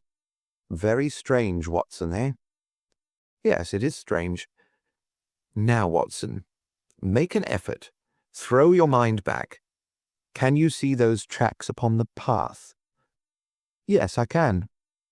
"Can you recall that the tracks were sometimes like that, Watson?" He arranged a number of breadcrumbs in this fashion. "And sometimes like this, and occasionally like this. Can you remember that?" "No, I cannot." "But I can. I could swear to it. However, we will go back at our leisure and verify it. What a blind beetle I have been not to draw my conclusion." "And what is your conclusion?" "Only that it is a remarkable cow which walks, canters, and gallops. By George, Watson, it was no brain of a country publican that thought out such a blind as that." "The coast seems to be clear, save for that lad in the smithy. Let us slip out and see what we can see." There were two rough-haired, unkempt horses in the tumble-down stable. Holmes raised the hind leg of one of them and laughed aloud. "Old shoes, but newly shod. Old shoes, but new nails. This case deserves to be a classic. Let us go across to the smithy." The lad continued his work without regarding us. I saw Holmes's eyes darting to right and left among the litter of iron and wood which was scattered above the floor. Suddenly, however, we heard a step behind us, and there was the landlord, his heavy eyebrows drawn over his savage eyes, his swarthy features convulsed with passion. He held a short, metal-headed stick in his hand, and he advanced in so menacing a fashion that I was right glad to feel the revolver in my pocket. "You infernal spies!" the man cried. "What are you doing here?" "Why, Mr. Reuben Hayes," said Holmes coolly, "one might think that you were afraid of our finding something out." The man mastered himself with a violent effort, and his grim mouth loosened into a false laugh, which was more menacing than his frown. "You're welcome to all you can find out in my smithy," said he.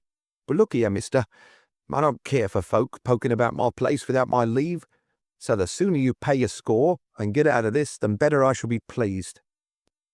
"All right, Mr. Hayes, no harm meant," said Holmes. "We have been having a look at your horses, but I think I'll walk after all. It's not far, I believe." "No more than 2 miles to the Hall gates. That's the road to the left."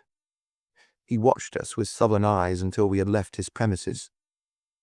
We did not go very far along the road, for Holmes stopped the instant that the curve hid us from the landlord's view. "We were warm, as the children say at that inn," said he. "I seem to grow colder every step that I take away from it. No, no, I can't possibly leave it." "I'm convinced," said I, "that this Reuben Hayes knows all about it. A more self-evident villain I never saw."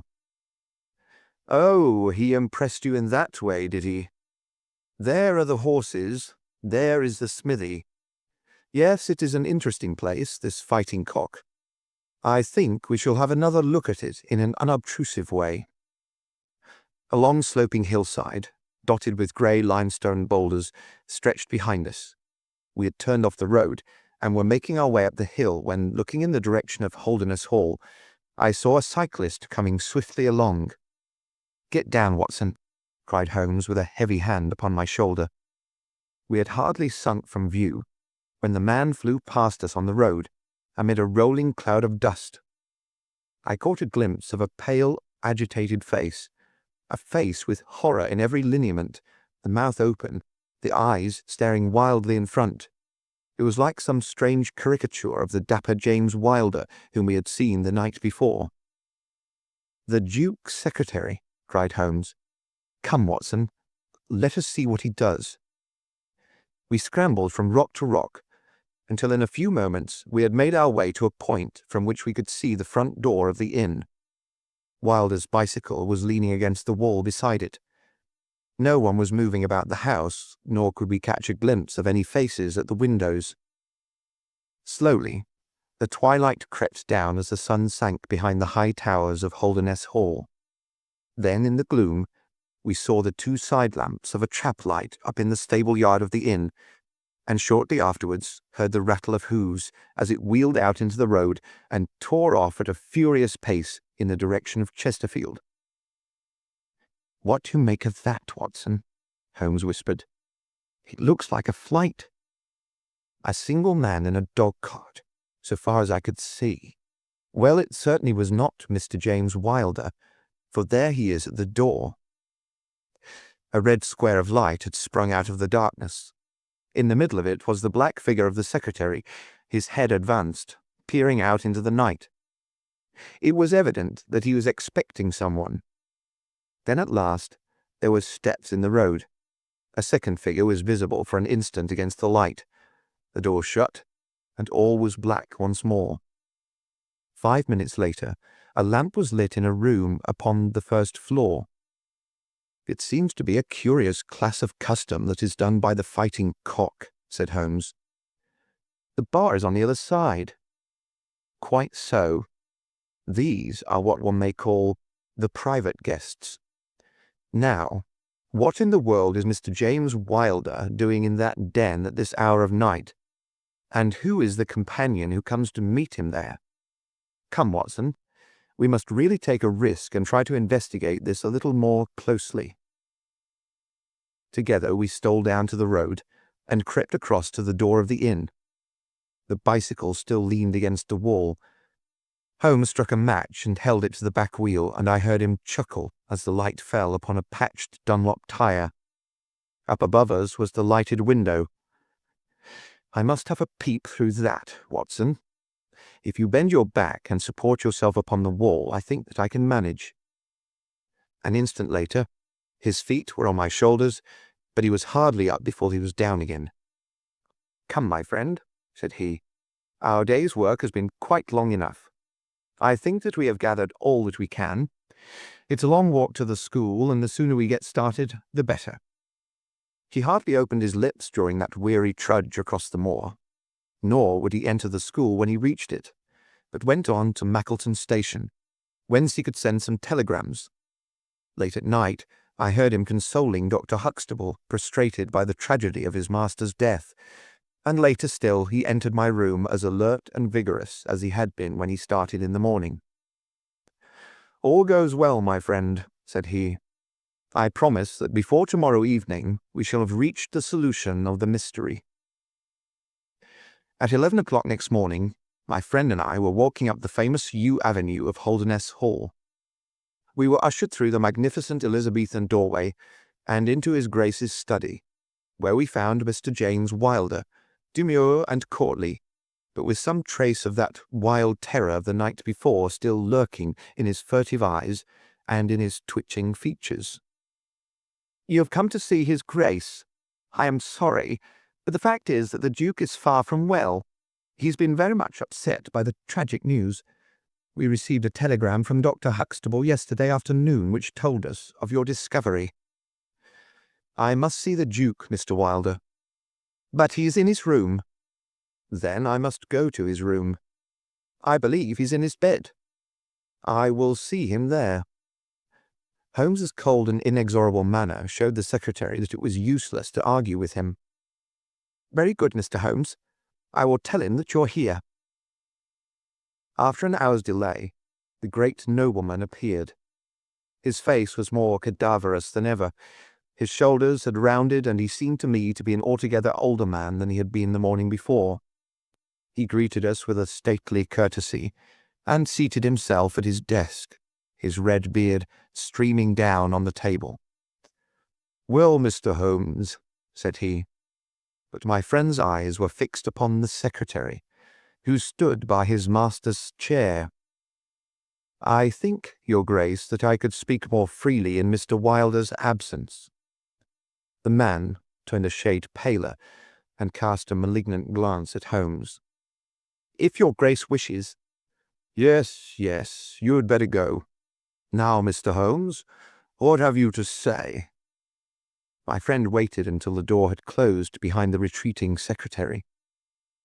"The fact is, Your Grace," said he, "that my colleague, Dr. Watson, and myself had an assurance from Dr. Huxtable that a reward had been offered in this case. I should like to have this confirmed from your own lips." "Certainly, Mr. Holmes." "It amounted, if I am correctly informed, to £5,000 to anyone who will tell you where your son is." "Exactly." "And another 1,000 to the man who will name the person or persons who keep him in custody." "Exactly."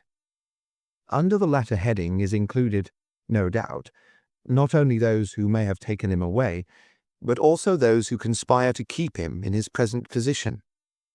Yes, cried the Duke impatiently. "If you do your work well, Mr. Sherlock Holmes, you will have no reason to complain of niggardly treatment."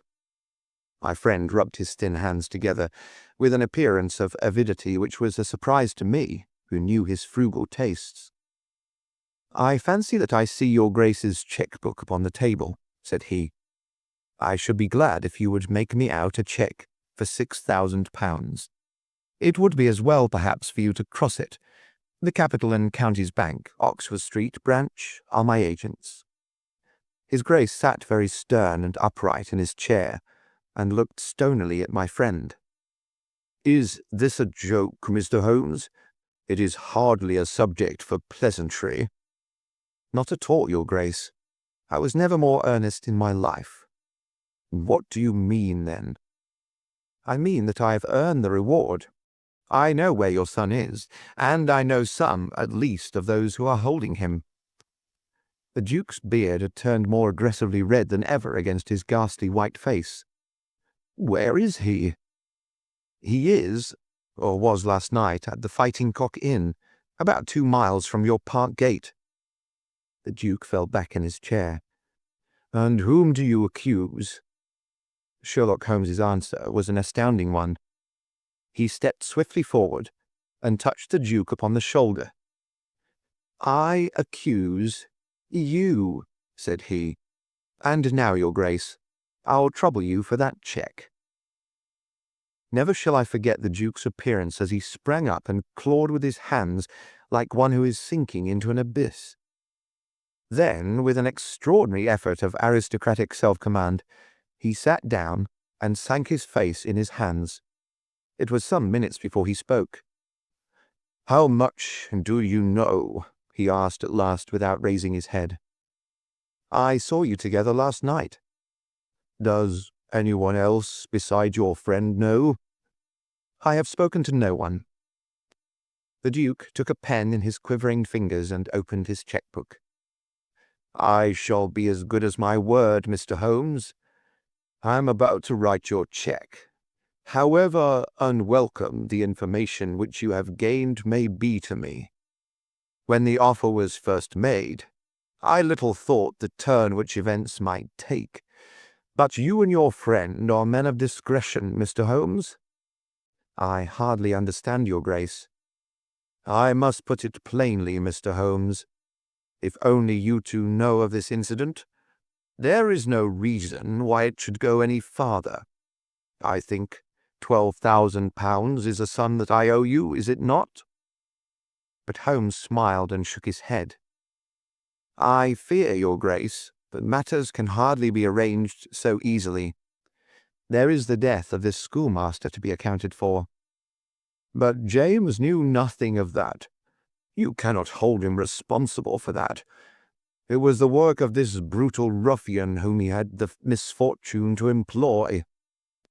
I must take the view, your grace, that when a man embarks upon a crime, he is morally guilty of any other crime which may spring from it. Morally, Mr. Holmes, no doubt you are right, but surely not in the eyes of the law. A man cannot be condemned for a murder at which he was not present, and which he loathes and abhors as much as you do. The instant that he heard of it, he made a complete confession to me, so filled was he with horror and remorse. He lost not an hour in breaking entirely with the murderer. Oh, Mr. Holmes, you must save him. You must save him. I tell you that you must save him." The Duke had dropped a last attempt at self-command and was pacing the room with a convulsed face and with his clenched hands raving in the air. At last he mastered himself and sat down once more at his desk. "I appreciate your conduct in coming here before you spoke to anyone else," said he. "At least we have to take counsel how far we can minimize this hideous scandal." "Exactly," said Holmes. "I think, your grace, that this can only be done by absolute frankness between us. I am disposed to help your grace to the best of my ability, but in order to do so, I must understand to the last detail how the matter stands. I realize that your words applied to Mr. James Wilder, and that he is not the murderer." "No, the murderer has escaped." Sherlock Holmes smiled demurely. "Your grace can hardly have heard of any small reputation which I possess, or you would not imagine that it is so easy to escape me. Mr. Reuben Hayes was arrested at Chesterfield on my information at 11 o'clock last night. I had a telegram from the head of the local police before I left the school this morning." The Duke leaned back in his chair and stared with amazement at my friend. "You seem to have powers that are hardly human," said he. "So, Reuben Hayes is taken. I'm right glad to hear it, if it will not react upon the fate of James." "Your secretary?" "No, sir. My son." It was Holmes's turn to look astonished. "I confess that this is entirely new to me, your grace. I must beg you to be more explicit." "I will conceal nothing from you.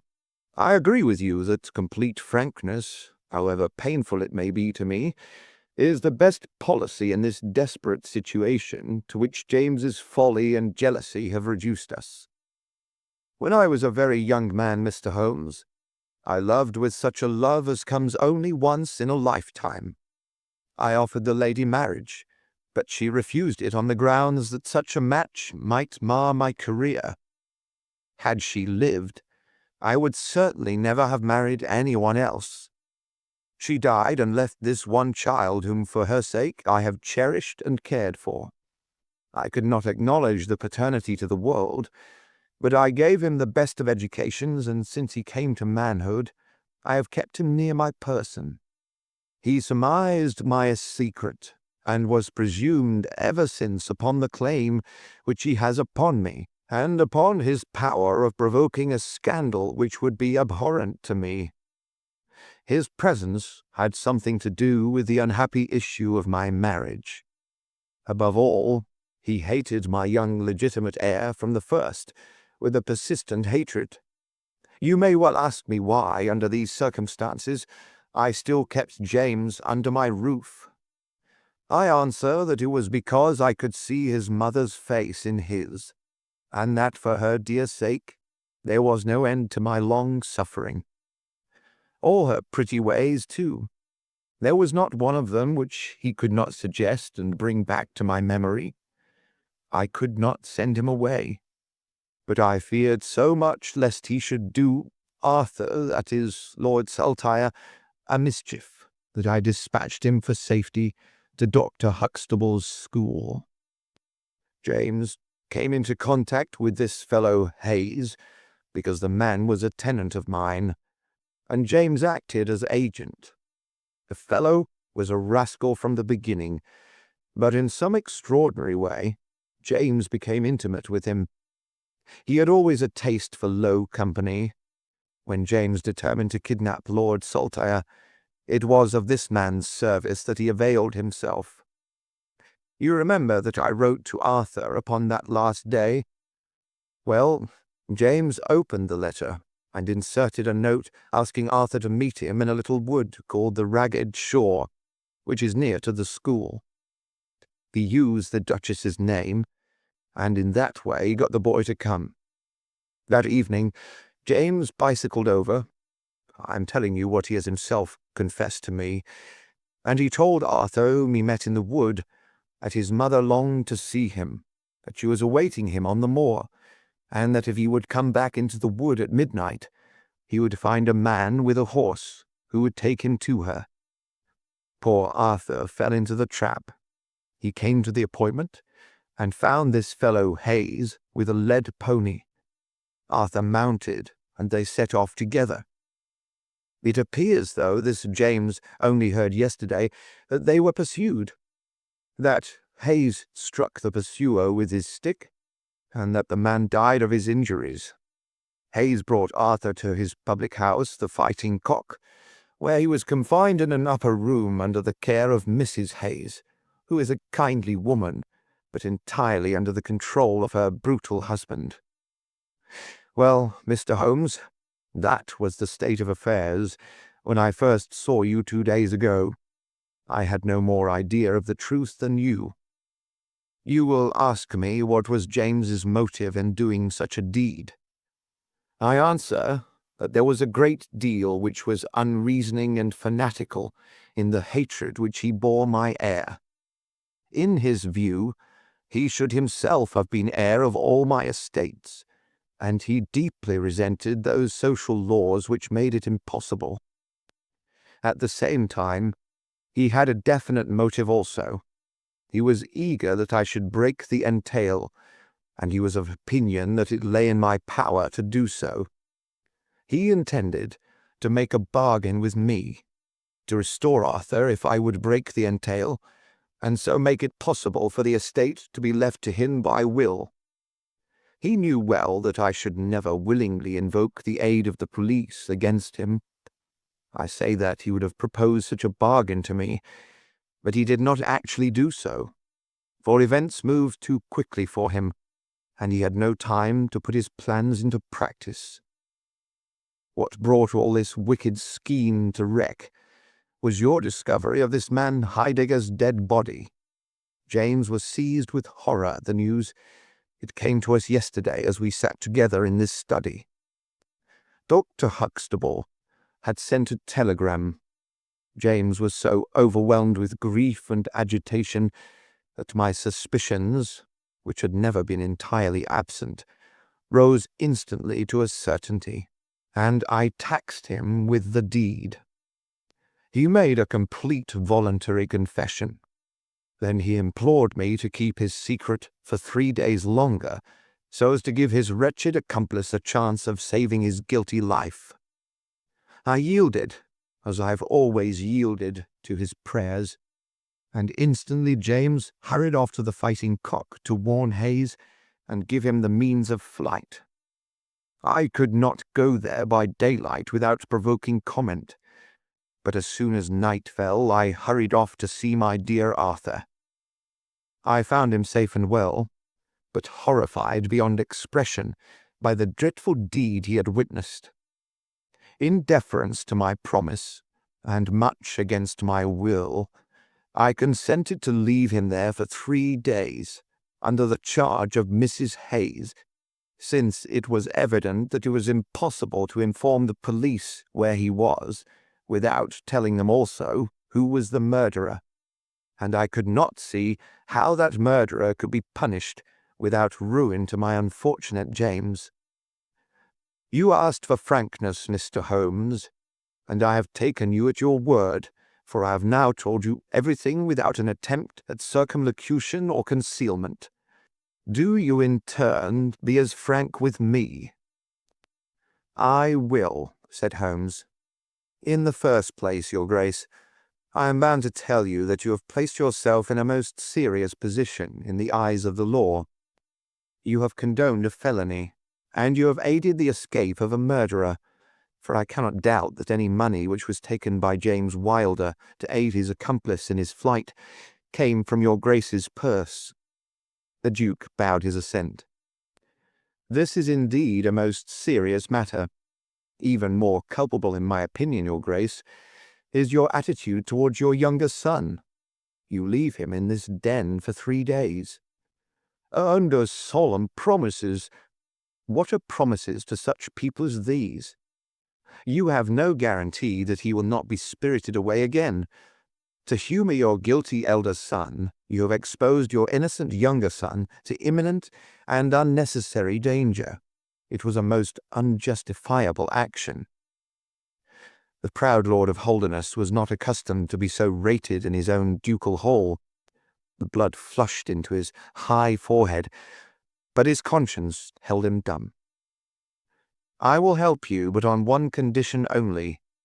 It is that you ring for the footman and let me give such orders as I like."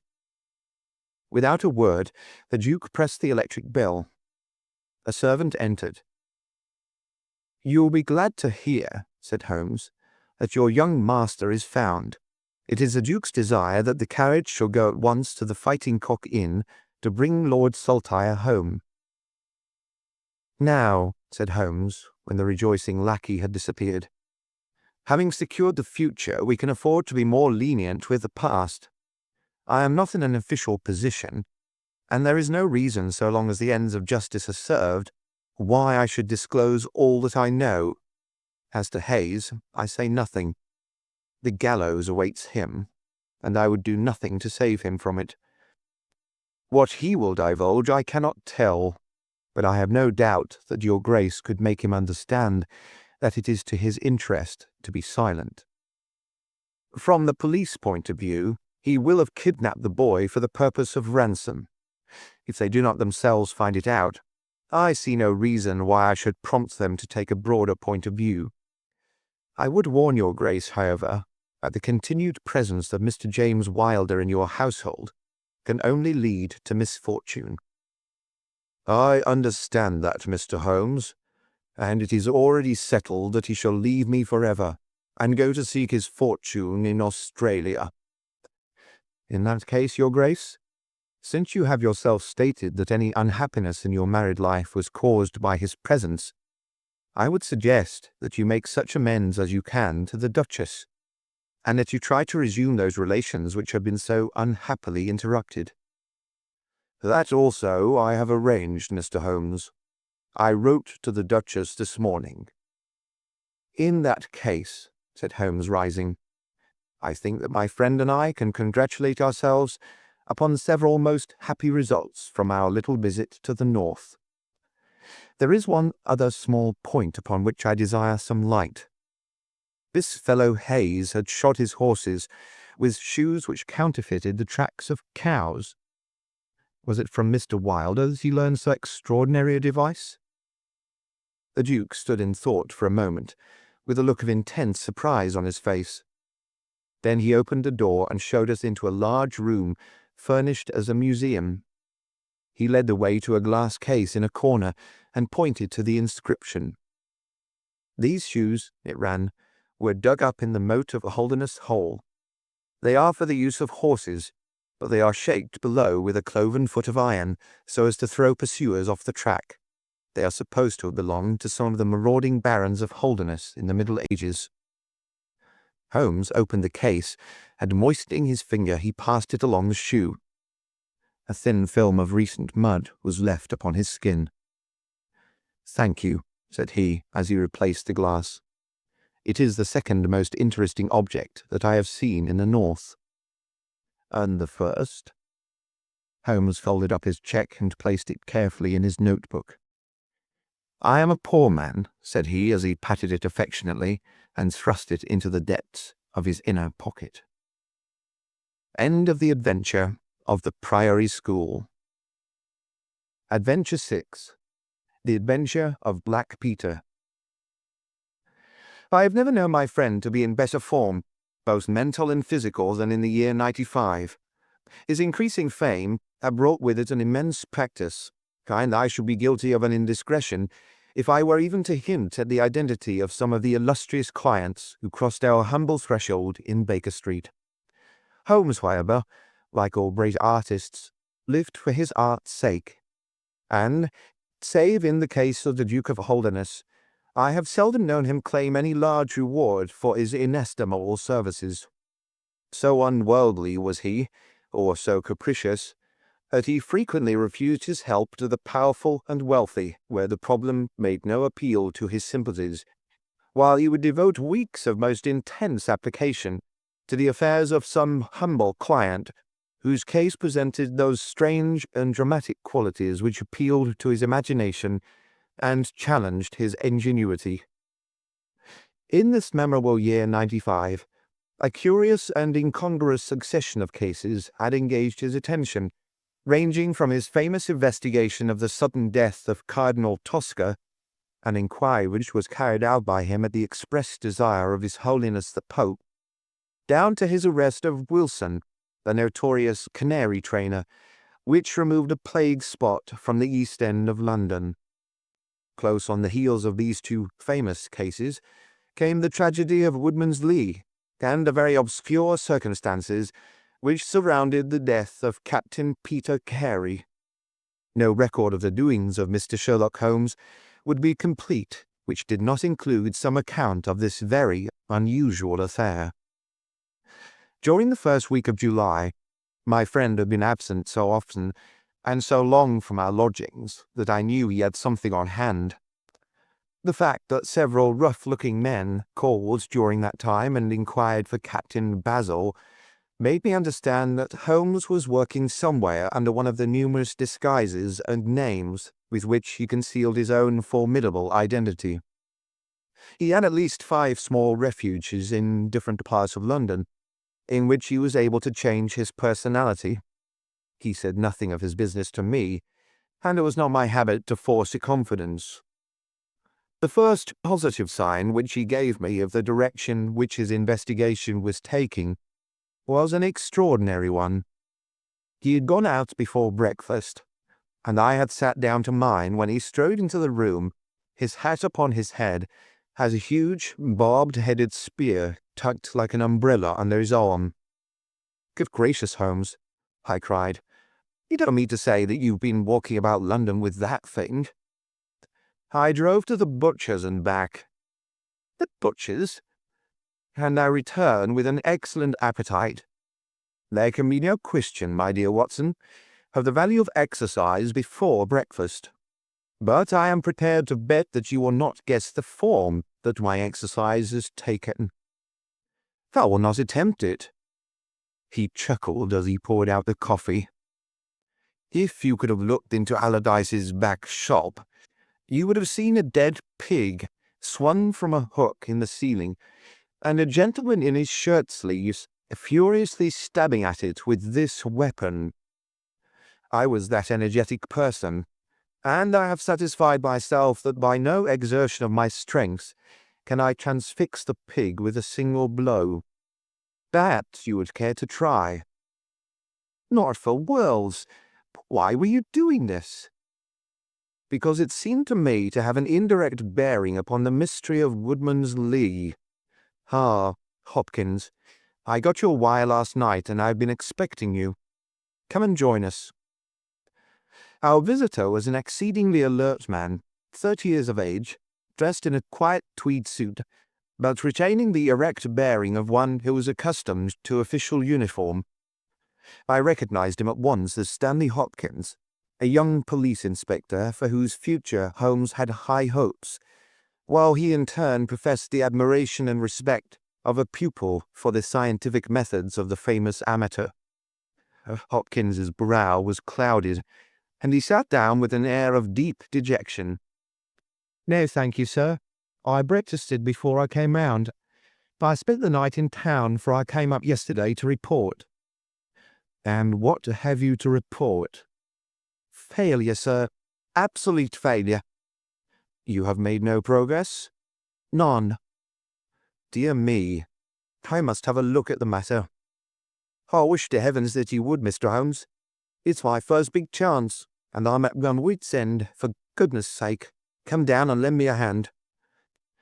"Well, well, it just happens that I have already read all the available evidence, including the report of the inquest, with some care. By the way, what do you make of that tobacco pouch found on the scene of the crime? Is there no clue there?" Hopkins looked surprised. "It was the man's own pouch, sir. His initials were inside it, and it was of sealskin, and he was an old sealer." "But he had no pipe?" "No, sir, we could find no pipe. Indeed, he smoked very little, and yet he might have kept some tobacco for his friends." "No doubt. I only mention it because if I had been handling the case, I should have been inclined to make that the starting point of my investigation. However, my friend Dr. Watson knows nothing of this matter, and I shall be none the worse for hearing the sequence of events once more. Just give us some short sketches of the essentials." Stanley Hopkins drew a slip of paper from his pocket. "I'll have a few dates here which will give you the career of the dead man. Captain Peter Carey. He was born in 45, 50 years of age, is a most daring and successful seal and whale fisher. In 1883, he commanded the steam sailor Sea Unicorn of Dundee. He had then had several successful voyages in succession, and in the following year, 1884, he retired. After that, he travelled for some years, and finally, he bought a small place called Woodman's Lee near Forest Row in Sussex. There he has lived for 6 years, and there he died just a week ago today. There were some most singular points about the man. In ordinary life he was a strict Puritan, a silent, gloomy fellow. His household consisted of his wife, his daughter, aged 20, and 2 female servants. These last were continually changing, for it was never a very cheery situation, and sometimes it became past all bearing. The man was an intermittent drunkard, and when he had the fit on him, he was a perfect fiend. He has been known to drive his wife and daughter out of doors in the middle of the night, and flog them through the park until the whole village outside the gates was aroused by their screams. He was summoned once for a savage assault upon the old vicar, who had called upon him to remonstrate with him upon his conduct. In short, Mr. Holmes, you would go far before you found a more dangerous man than Peter Carey, and I've heard that he bore the same character when he commanded his ship. He was known in his trade as Black Peter, and the name was given him not only on account of his swarthy features and the colour of his huge beard, but for the humours which were the terror of all around him. I need not say that he was loathed and avoided by every one of his neighbours, and that I have not heard one single word of sorrow about his terrible end.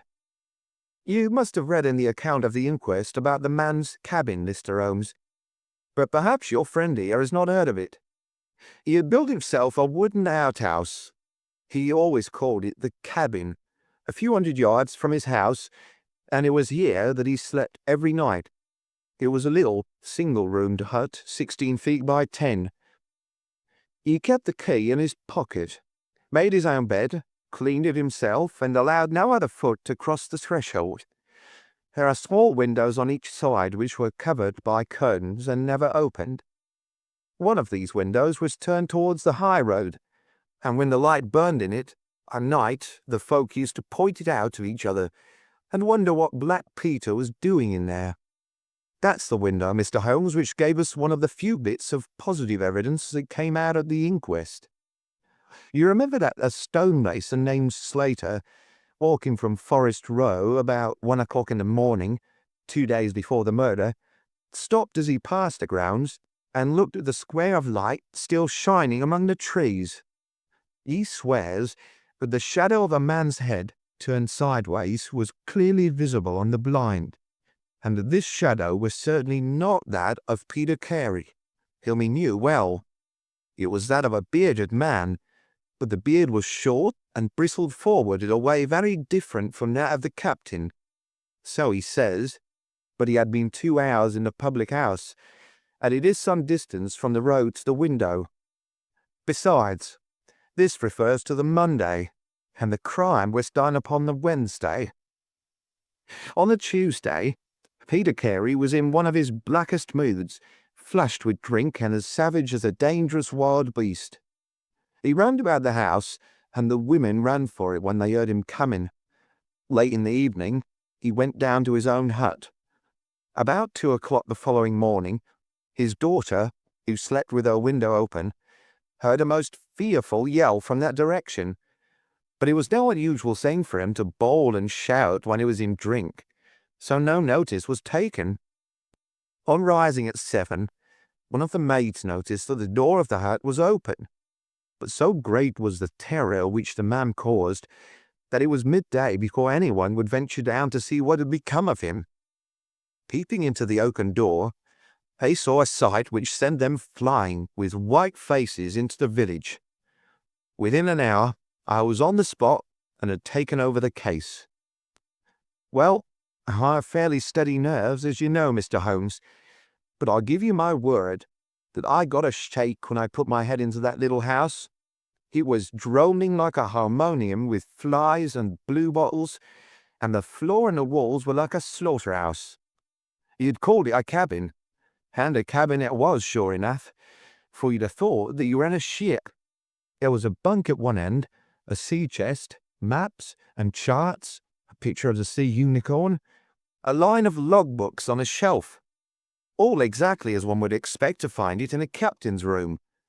And there, in the middle of it, was the man himself, his face twisted like a lost soul in torment, and his great brindled beard stuck upward in his agony. Right through his broad breast, a steel harpoon had been driven, and it had sunk deep into the wood of the wall behind him. He was pinned like a beetle on a card. Of course, he was quite dead, and had been so from the instant that he had uttered that last yell of agony. I know your methods, sir, and I applied them. Before I permitted anything to be moved, I examined most carefully the ground outside, and also the floor of the room. There were no footmarks. Meaning you saw none? I assure you, sir, there were none. My good Hopkins, I have investigated many crimes, but I have never yet seen one which was committed by a flying creature. As long as the criminal remains upon 2 legs, so long must there be some indentation, some abrasion, some trifling displacement, which can be detected by the scientific searcher. It is incredible that this blood-bespattered room contained no trace which could have aided us. I understand, however, from the inquest, that there were some objects which you failed to overlook. The young inspector winced at my companion's ironical comments. I was a fool not to call you in at the time, Mr. Holmes. However, that's past praying for now. Yes, there were several objects in the room which called for special attention. One was the harpoon with which the deed was committed. It had been snatched down from a rack on the wall. 2 others remained there, and there was a vacant place for the third. On the stock was engraved SS Seacorn, Vandee. This seemed to establish that the crime had been done in a moment of fury, and that the murderer had seized the first weapon which came his way. The fact that the crime was committed at 2 in the morning, and yet Peter Carey was fully dressed, suggested that he had had an appointment with the murderer, which is borne out by the fact that a bottle of rum and 2 dirty glasses stood upon the table. Yes, said Holmes, I think that both inferences are permissible. Was there any other spirit but rum in the room? Yes, and there was a tantalus containing brandied whiskey on the sea chest. It is of no importance to us, however, since the decanters were full, and it had therefore not been used. For all that, its presence has some significance, said Holmes. However, let us hear some more about the objects which do seem to you to bear upon the case. There was this tobacco pouch upon the table. What part of the table? It lay in the middle. It was, of course, sealskin, the straight-haired skin with a leather thong to bind it. Its side was P.C. on the flap, There was half an ounce of strong ship's tobacco in it. Excellent. What more? Stanley Hopkins drew from his pocket a drab-covered notebook. The outside was rough and worn, the leaves discoloured. On the first page were written the initials J.H.N. and the date 1883. Holmes laid it on the table and examined it in his minute way, while Hopkins and I gazed over each shoulder. On the second page were the printed letters C.P.R., and then came several sheets of numbers. Another heading was Argentine, another Costa Rica, and another San Paulo, each with pages of signs and figures after it. "What do you make of these?" asked Holmes. "They appear to be lists of stock exchange securities. I thought that J.H.N. were the initials of a broker, and that C.P.R. may have been his client." "Try Canadian Pacific Railway," said Holmes. Stanley Hopkins swore between his teeth and stuck his thigh with his clenched hand. "What a fool I've been!" he cried. "Of course, it is as you say. Then J.H.N. are the only initials we have to solve.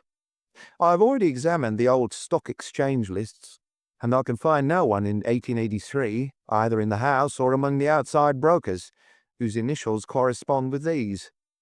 Yet I feel that the clue is the most important one that I hold. You will admit, Mr. Holmes, that there is a possibility that these initials are those of the second person who was present, in other words, of the murderer. I would also urge that the introduction into the case of a document relating to large masses of valuable securities gives us from the first time some indication of a motive for the crime." Sherlock Holmes's face showed that he was thoroughly taken aback by this new development. "I must admit both your points," said he. "I confess that this notebook, which did not appear at the inquest, modifies any views which I may have formed. I have come to a theory of the crime in which I even find no place for this. Have you endeavoured to trace any of the securities here mentioned?" "Inquiries are now being made at the offices. But I fear that the complete register of the stockholders of these South American concerns is in South America, and that some weeks must elapse before we can trace the shares." Holmes had been examining the cover of the notebook with his magnifying lens. "Surely there is some discoloration here," said he. "Yes, sir, it is a blood stain. I told you that I picked a book off the floor." "Was the blood stain above or below?" "On the side next the boards." "Which proves, of course, that the book was dropped after the crime was committed." "Exactly, Mr. Holmes. I appreciated that point, and I conjectured that it was dropped by the murderer in his hurried flight. It lay near the door." "I suppose that none of these securities have been found among the property of the dead man?" "No, sir." "Have you any reason to suspect robbery?" "No, sir. Nothing seemed to have been touched." "Dear me, it is certainly a very interesting case. Then there was a knife, was there not?" "A sheath knife, still in its sheath." "It lay at the feet of the dead man. Mrs. Carey has identified it as being her husband's property." Holmes was lost in thought for some time. "Well," said he at last, "I suppose I shall have to come out and have a look at it." Stanley Hopkins gave a cry of joy. "Thank you, sir. That will indeed be a way off my mind." Holmes shook his finger at the inspector. "It would have been an easier task a week ago," said he, "but even now my visit may not be entirely fruitless. Watson, if you can spare the time, I should be very glad of your company. If you'll call the four-wheeler, Hopkins, we shall be ready to start for Forest Row in a quarter of an hour." Alighting at the small wayside station, we drove for some miles through the remains of widespread woods, which were once part of that great forest which for so long held the Saxon invaders at bay, the impenetrable Weald, for 60 years the bulwark of Britain. Vast sections of it have been cleared, for this is at the seat of the first ironworks of the country, and the trees have been felled to smelt the ore. Now the richer fields of the north have absorbed the trade, and nothing save those ravaged groves and great scars in the earth show the work of the past. Here, in a clearing upon the green slope of a hill, stood a long, low stone house, approached by a curving drive running through the fields. Nearer the road, and surrounded on 3 sides by bushes, was a small outhouse, one window and the door facing in our direction. It was the scene of the murder. Stanley Hopkins led us first to the house, where he introduced us to a haggard, grey-haired woman, the widow of the murdered man, whose gaunt and deep-lined face, with the furtive look of terror in the depths of her red-rimmed eyes, told of the years of hardship and ill usage which she had endured. With her was her daughter, a pale, fair-haired girl whose eyes blazed defiantly at us as she told us that she was glad that her father was dead, and that she blessed the hand which had struck him down. It was a terrible household that Black Peter Carey had made for himself, and it was with a sense of relief that we found ourselves in the sunlight again, and making our way along a path which had been worn across the fields by the feet of the dead man. The outhouse was the simplest of dwellings, wooden-walled, shingle-roofed, one window beside the door and one on the farther side. Stanley Hopkins drew the key from his pocket, and had stooped to the lock when he paused with a look of attention and surprise upon his face. "Someone has been tampering with it," he said. There could be no doubt of the fact. The woodwork was cut, and the scratches showed white through the paint, as if they'd been that instant done. Holmes had been examining the window. "Someone has tried to force this also. Whoever it was has failed to make his way in. He must have been a very poor burglar."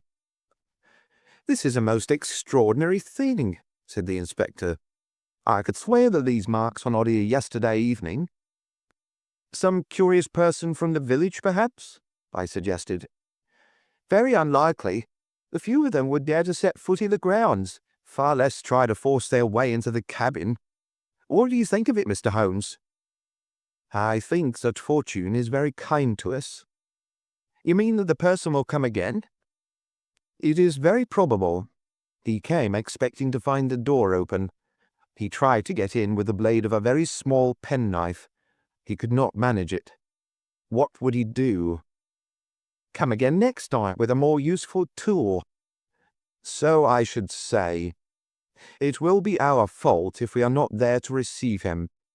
Meanwhile, let me see the inside of the cabin."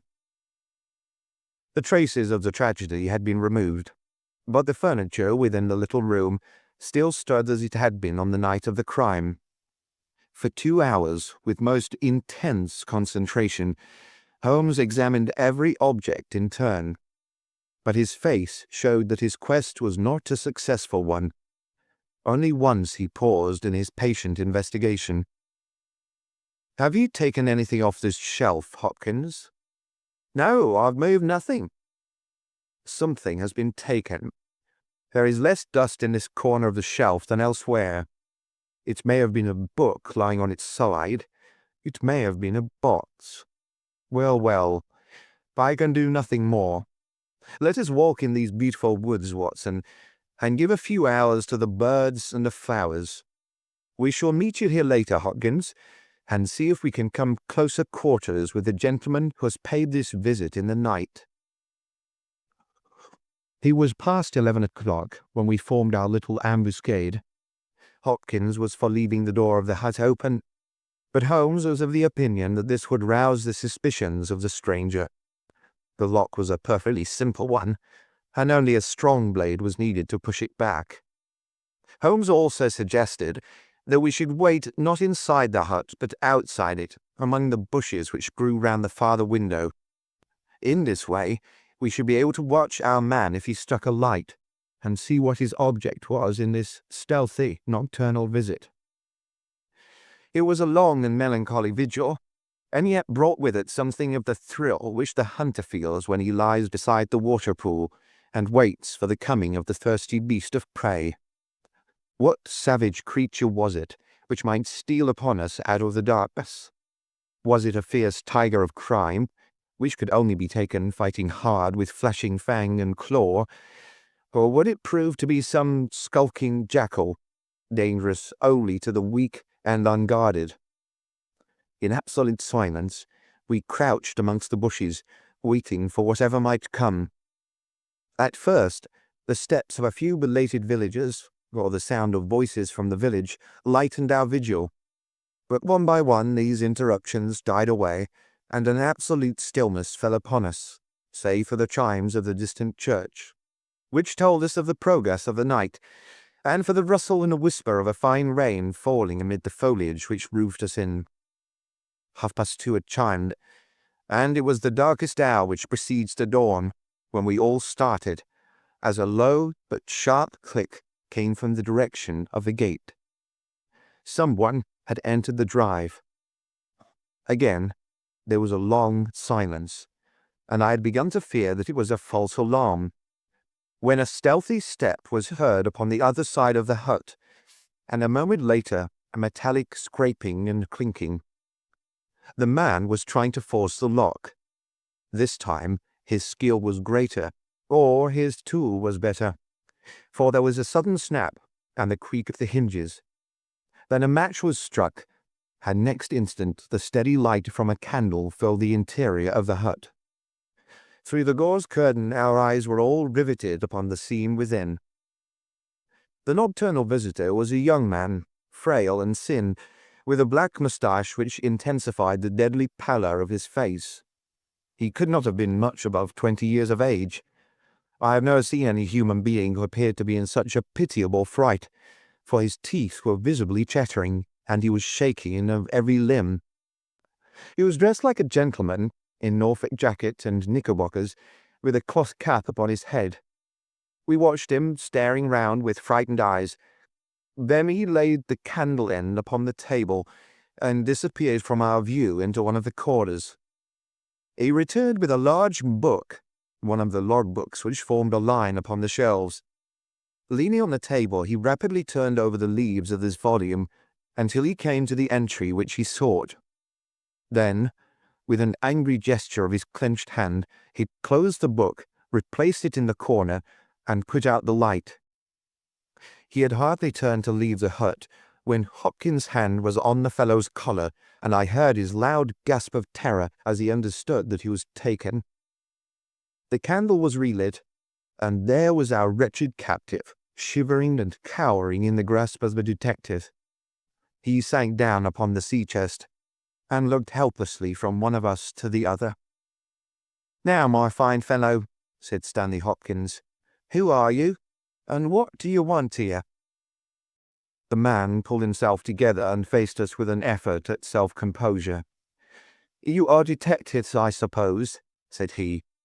"You imagine I am connected with the death of Captain Peter Carey. I assure you that I am innocent." "We'll see about that," said Hopkins. "First of all, what is your name?" "It is John Hopley Nelligan."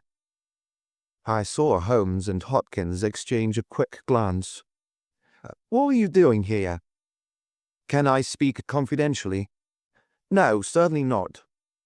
"Why should I tell you?" "If you have no answer, it may go badly with you at the trial." The young man winced. "Well, I will tell you," he said. "Why should I not? And yet I hate to think of this old scandal gaining a new lease of life. Did you ever hear of Dawson and Nelligan?" I could see from Hopkins' face that he never had, but Holmes was keenly interested. "You mean the West Country bankers," said he. "They failed for $1 million, ruined half the county families of Cornwall, and Nelligan disappeared." "Exactly. Nelligan was my father." At last we were getting something positive, and yet it seemed a long gap between an absconding banker and Captain Peter Carey pinned against the wall with one of his own harpoons. We all listened intently to the young man's words. "It was my father who was really concerned. Dawson had retired. I was only 10 years of age at the time. but I was old enough to feel the shame and horror of it all. It has always been said that my father stole all the securities and fled. It is not true. It was his belief that if he were given time in which to realize them, all would be well and every creditor paid in full. He started in his little yacht for Norway just before the warrant was issued for his arrest. I can remember that last night, when he bade farewell to my mother. He left us a list of the securities he was taking, and he swore that he would come back with his honor cleared, and that none who had trusted him would suffer. Well, no word was ever heard from him again. Both the yacht and he vanished utterly. We believed, my mother and I, that he and it, with the securities that he had taken with him, were at the bottom of the sea. We had a faithful friend, however, who is a businessman, and it was he who discovered some time ago that some of the securities which my father had with him had reappeared on the London market. You can imagine our amazement. I spent months in trying to trace them, and at last, after many doubtings and difficulties, I discovered that the original seller had been Captain Peter Carey, the owner of this hut. Naturally, I made some inquiries about the man. I found that he had been in command of a whaler which was due to return from the Arctic seas at the very time when my father was crossing to Norway. The autumn of that year was a stormy one, and there was a long succession of southerly gales. My father's yacht may well have been blown to the north, and there met by Captain Peter Carey's ship. If that was so, what had become of my father? In any case, if I could prove from Peter Carey's evidence how these securities came on the market, it would be a proof that my father had not sold them, and that he had no view to personal profit when he took them. I came down to Sussex with the intention of seeing the captain, but it was at this moment that his terrible death occurred. I read at the inquest a description of his cabin, in which it stated that the old logbooks of his vessel were preserved in it. It struck me that if I could see what occurred in the month of August 1883 on board the Sea Unicorn, I might settle the mystery of my father's fate. I tried last night to get at these logbooks, but was unable to open the door. Tonight I tried again and succeeded, but I find that the pages which deal with that month have been torn from the book. It was that moment I found myself a prisoner in your hands. Is that all? Asked Hopkins. Yes, that is all. His eyes shifted as he said, You have nothing else to tell us? He hesitated. No, there is nothing. You have not been here before last night? No. Then how do you account for that? Cried Hopkins, as he held up the damning notebook with the initials of our prisoner on the first leaf, and the bloodstain on the cover. The wretched man collapsed. He sank his face in his hands, and trembled all over. Where did you get it? He groaned. I didn't know. I thought I'd lost it at the hotel. That's enough, said Hopkins sternly. Whatever else you have to say, you must say it in court. You will walk down with me now to the police station. Well, Mr. Holmes, I am very much obliged to you and to your friend for coming down to help me. As it turns out, your presence was unnecessary, and I would have brought the case to this successful issue without you. But, nonetheless, I am grateful. Rooms have been reserved for you at the Bramley Hotel, so we can all walk down to the village together. Well, Watson, what do you think of it? Asked Holmes as we travelled back next morning. I can see that you're not satisfied. Oh, yes, my dear Watson. I am perfectly satisfied. At the same time, Stanley Hopkins's methods do not commend themselves to me. I am disappointed in Stanley Hopkins. I had hoped for better things from him.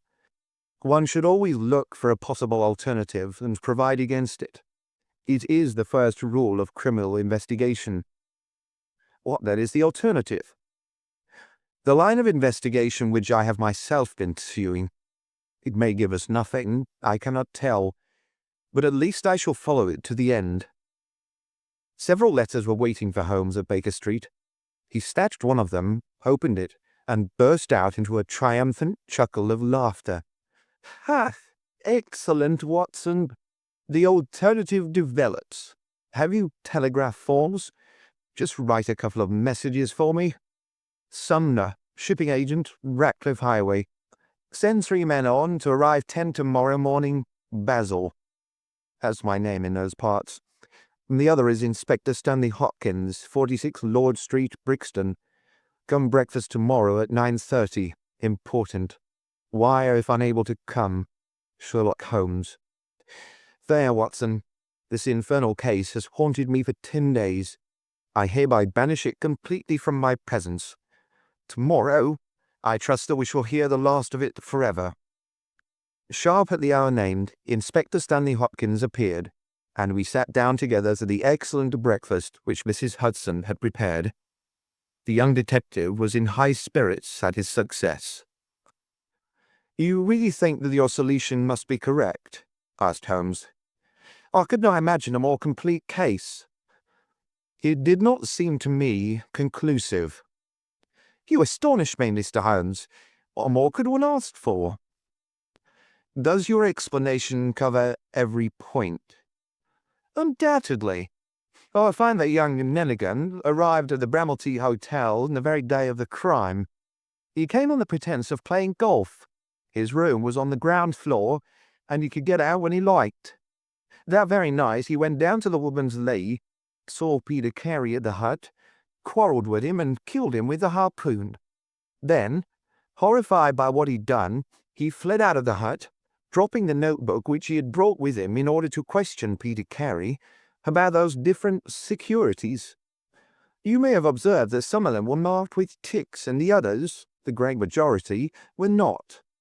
Those which had ticked have been traced on the London market, but the others, presumably, were still in the possession of Carey, and young Nelligan, according to his own account, was anxious to recover them in order to do the right thing by his father's creditors.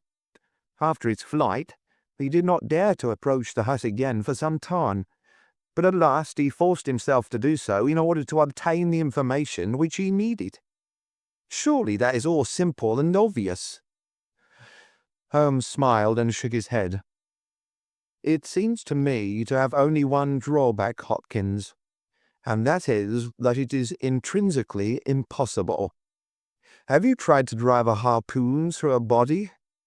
"No." "Tut, tut, my dear sir. You must really pay attention to these details. My friend Watson could tell you that I spent a whole morning in that exercise.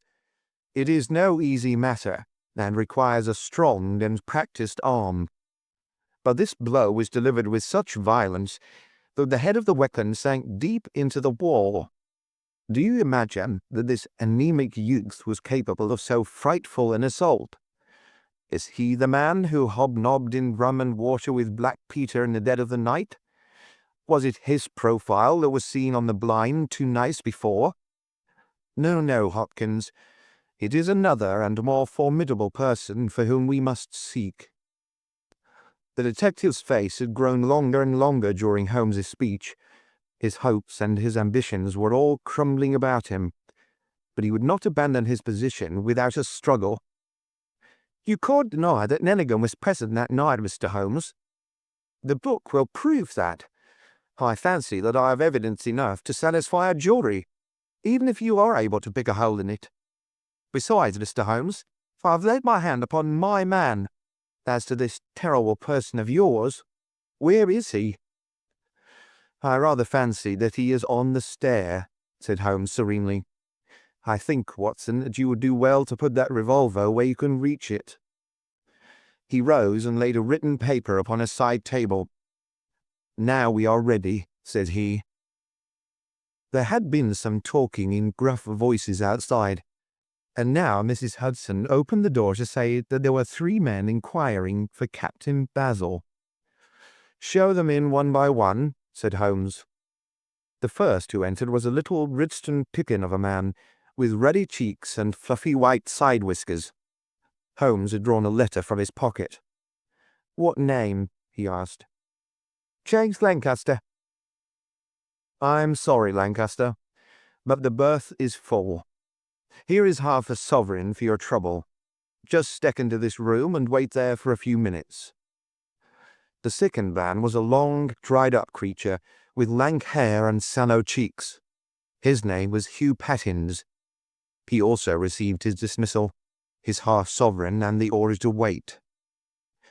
The third applicant was a man of remarkable appearance. A fierce, bulldog face was framed in a tangle of hair and beard, and two bold, dark eyes gleamed behind the cover of thick, tufted, overhung eyebrows. He saluted and stood sailor fashion, turning his cap round in his hands. "Your name?" asked Holmes. "Patrick Cairns." "Harpooner?" "Yes, sir. 26 voyages." "Dundee, I suppose?" "Yes, sir." "And ready to start with an exploring ship?" "Yes, sir." "What wages?" £8 a month." "Could you start at once?" "As soon as I get my kit." "Have you your papers?" "Yes, sir." He took a sheaf of worn and greasy forms from his pocket. Holmes glanced over them and returned them. "You are just the man I want," said he. "Here's the agreement on the side table. If you sign it, the whole matter will be settled." The seaman lurched across the room and took up the pen. "Shall I sign here?" he asked, stooping over the table. Holmes leaned over his shoulder and passed both hands over his neck. "This will do," said he. I heard a click of steel and a bellow like an enraged bull. The next instant, Holmes and the seaman were rolling on the ground together. He was a man of such gigantic strength that, even with the handcuffs which Holmes had so deftly fastened upon his wrists, he would have very quickly overpowered my friend, had Hopkins and I not rushed to his rescue. Only when I pressed the cold muzzle of the revolver to his temple did he at last understand the resistance was vain. We lashed his ankles with cord and rose breathless from the struggle. "I must really apologize, Hopkins," said Sherlock Holmes. "I fear that the scrambled eggs are cold. However, you will enjoy the rest of your breakfast all the better, will you not, for the thought that you have brought your case to a triumphant conclusion?" Stanley Hopkins was speechless with amazement. "I don't know what to say, Mr. Holmes," he blurted out at last with a very red face. "It seems to me that I've been making a fool of myself from the beginning. I understand now what I should never have forgotten, that I am the pupil and you are the master. Even now I see what you have done, but I don't know how you did it, or what it signifies." "Well, well," said Holmes, good-humouredly. "We all learn by experience, and your lesson this time is that you should never lose sight of the alternative. You were so absorbed in young Nelligan that you could not spare a thought to Patrick Cairns, the true murderer of Peter Carey." The hoarse voice of the seaman broke in on our conversation. "See here, mister," said he, "I make no complaint of being manhandled in this fashion, but I would have you call things by their right names. You say I murdered Peter Carey. I say I killed Peter Carey. And there's all the difference. Maybe you don't believe what I say. Maybe you think I'm just slinging you a yarn." "Not at all," said Holmes. "Let us hear what you have to say." "It's soon told, and by the Lord every word of it's truth. I knew Black Peter, and when he pulled out his knife I whipped up harpoon through him sharp, for I knew that it was him or me. That's how he died. You can call it murder. Anyway, I'd as soon die with a rope round my neck as with Black Peter's knife in my heart." "How came you there?" asked Holmes. "I'll tell you from the beginning. Just sit me up a little, so as I can speak easy. It was in '83 that it happened, August of that year. Peter Carey was master of the Sea Unicorn, and I was spare harpooner. We were coming out of the ice pack on our way home with headwinds and a weak southerly gale, when we picked up a little craft that had been blown north. There was one man on her, a landsman. The crew had thought she would founder and made for the Norwegian coast in the dinghy. I guessed they were all drowned. Well, we took him on board, and this man and he and the skipper had some long talks in the cabin. All the baggage we took off with him was in one tin box. So far as I know, the man's name was never mentioned. And on the second night, he disappeared as if he'd never been. It was given out that he had either thrown himself overboard or fallen overboard in the heavy weather that we were having. Only one man knew what had happened to him, and that was me, for with my own eyes I saw the skipper tip up his heels and put him over the rail in the middle watch of a dark night, 2 days before we sighted the Shetland lights. Well, I kept my knowledge to myself and waited to see what would come of it. When we got back to Scotland, it was easily hushed up, and nobody asked any questions. A stranger died by accident, and it was nobody's business to inquire. Shortly after, Peter Carey gave up the sea, and it was long years before I could find where he was. I guessed that he had done the deed for the sake of what was in that tin box, and that he could afford now to pay me well for keeping my mouth shut. I found out where he was from a sailor-man that had met him in London, and down I went to squeeze him.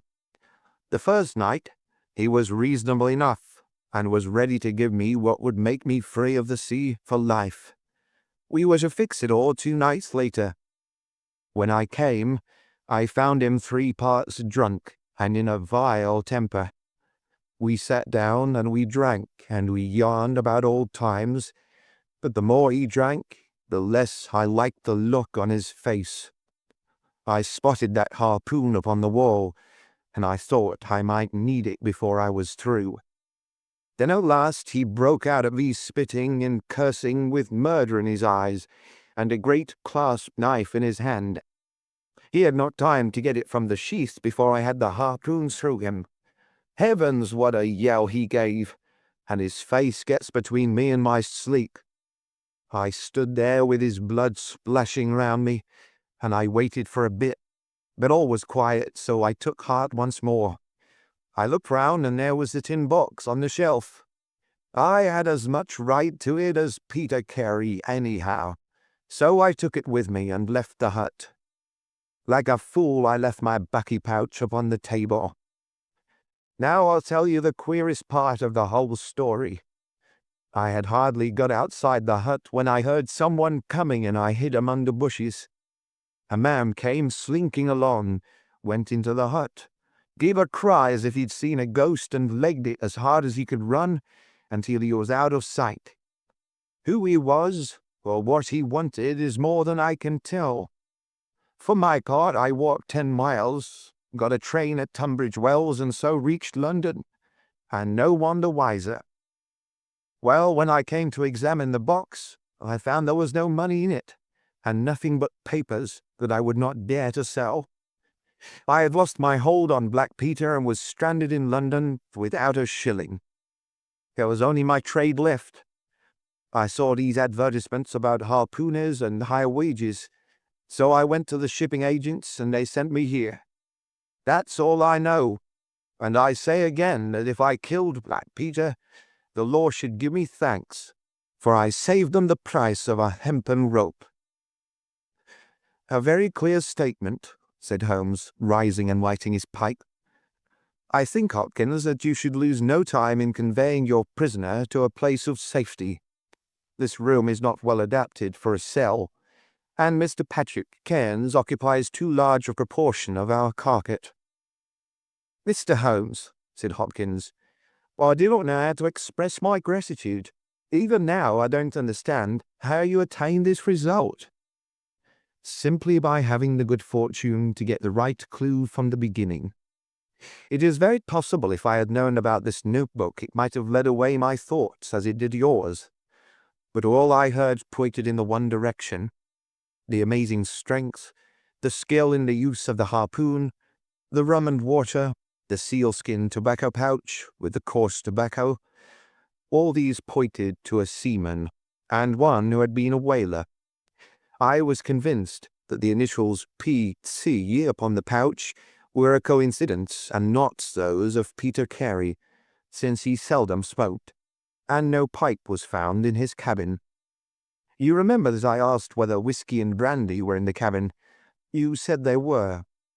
How many landsmen are there who would drink rum when they could get these other spirits? Yes, I was certain it was a seaman. And how did you find him? My dear sir, the problem had become a very simple one.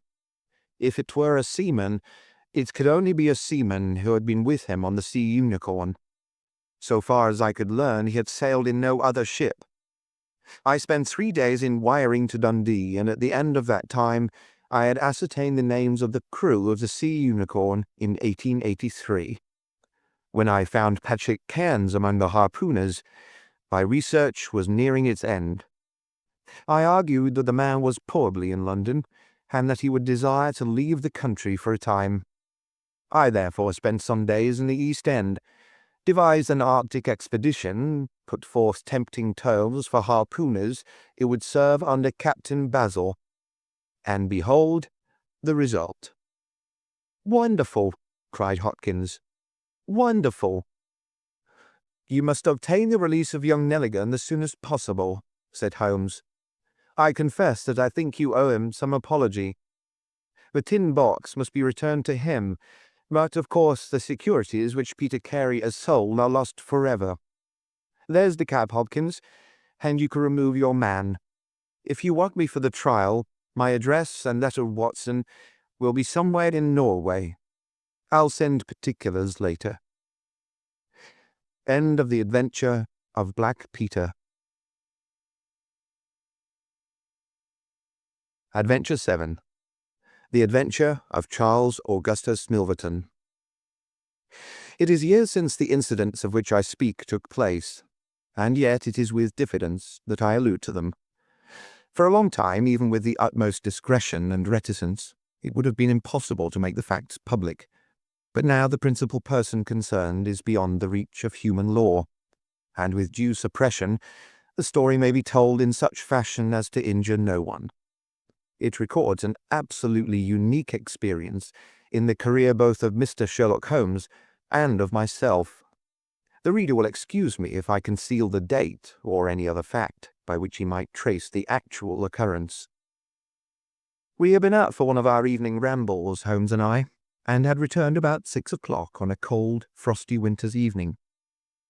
As Holmes turned up the lamp, the light fell upon a card on the table. He glanced at it, and then, with an ejaculation of disgust, threw it on the floor.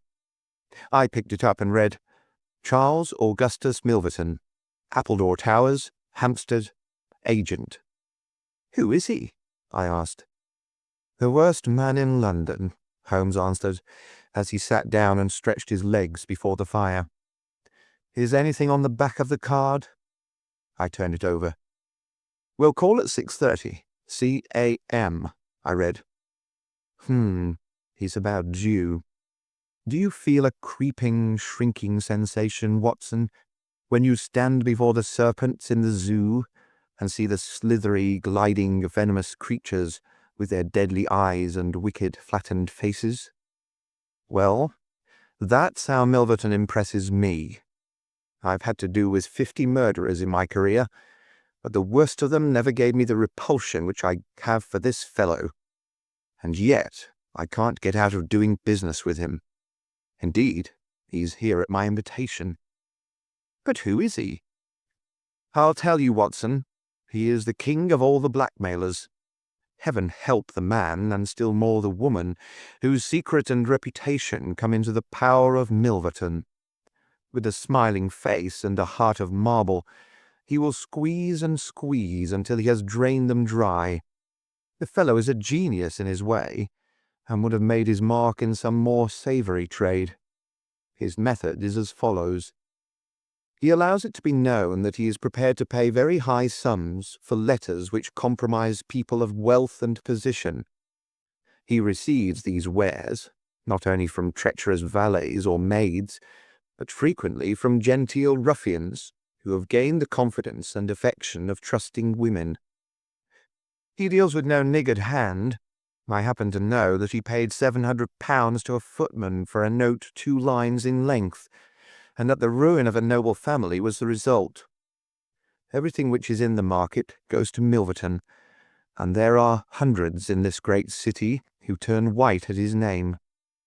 No one knows where his grip may fall, for he is far too rich and far too cunning to work from hand to mouth. He will hold a card back for years in order to play it at the moment when the stake is best worth winning. I said that he is the worst man in London, and I would ask you how could one compare the ruffian who in hot blood bludgeons his mate with this man who methodically and at his leisure tortures the soul and wrings the nerves in order to add to his already swollen money-bags. I had seldom heard my friends speak with such intensity of feeling. "But surely," said I, "the fellow must be within the grasp of the law." "Technically, no doubt, but practically not. What would it profit a woman, for example, to get him a few months' imprisonment if her own ruin must immediately follow? His victims dare not hit back. If ever he blackmailed an innocent person, then indeed we should have him. But he is as cunning as the evil one. No, we must find other ways to fight him." "And why is he here?" "Because an illustrious client has placed her piteous case in my hands. It is the Lady Eva Blackwell, the most beautiful debutante of last season. She's to be married in a fortnight to the Earl of Dovercourt. This fiend has several imprudent letters. Imprudent, Watson, nothing worse, which were written to an impecunious young squire in the country. They would suffice to break off the match. Milverton will send the letters to the Earl unless a large sum of money is paid him.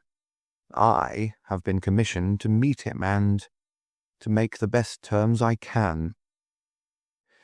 At that instant there was a clatter and a rattle in the street below.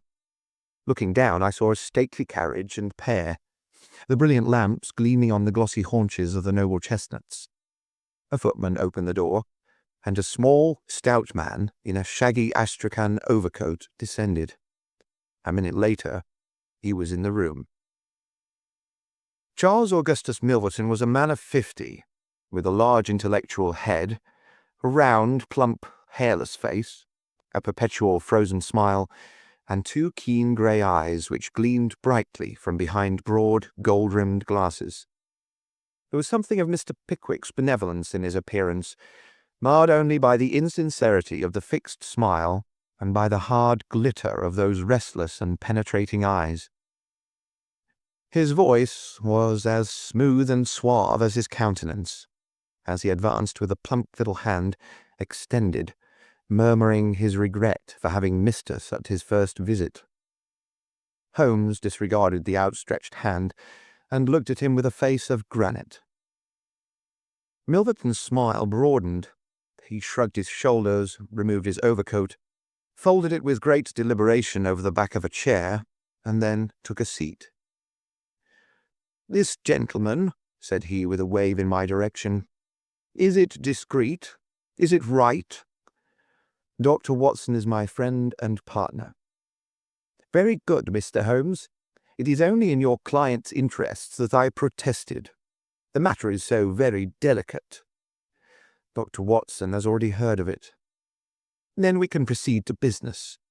You say that you're acting for Lady Eva. Has she empowered you to accept my terms?" "What are your terms?" £7,000. "And the alternative?" "My dear sir, it is painful for me to discuss it, but if the money is not paid on the 14th, there certainly will be no marriage on the 18th. His insufferable smile was more complacent than ever. Holmes thought for a while. "You appear to me," he said at last, "to be taking matters too much for granted. I am, of course, familiar with the contents of these letters. My client will certainly do what I may advise. I shall counsel her to tell her future husband the whole story, and to trust to his generosity." Milverton chuckled. "You evidently do not know the Earl," said he. From the baffled look upon Holmes's face, I could see clearly that he did. "What harm is there in the letters?" he asked. "They are sprightly, very sprightly," Milverton answered.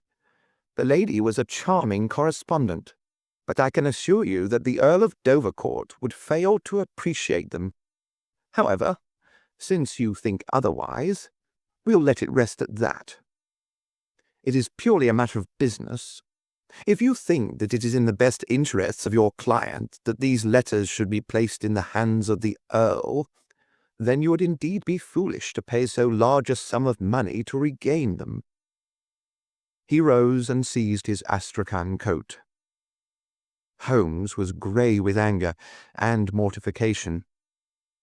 "Wait a little," he said. "You go too fast. We should certainly make every effort to avoid scandal in so delicate a matter." Milverton relapsed into his chair. "I was sure that you would see it in that light," he purred. "At the same time," Holmes continued, "Lady Eva is not a wealthy woman. I assure you that £2,000 would be a drain upon her resources, and that the sum you name is utterly beyond her power. I beg, therefore, that you will moderate your demands, and that you will return the letters at the price I indicate, which is, I assure you, the highest that you can get." Milverton's smile broadened and his eyes twinkled humorously. "I am aware that what you say is true about the lady's resources," said he.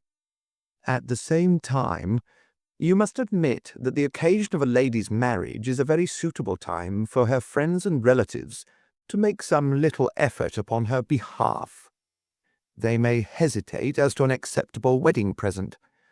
Let me assure them that this little bundle of letters would give more joy than all the candelabra and butter dishes in London." "It is impossible," said Holmes. Dear me, how unfortunate," cried Milverton, taking out a bulky pocket-book. "I cannot help thinking that ladies are ill-advised in not making an effort. Look at this."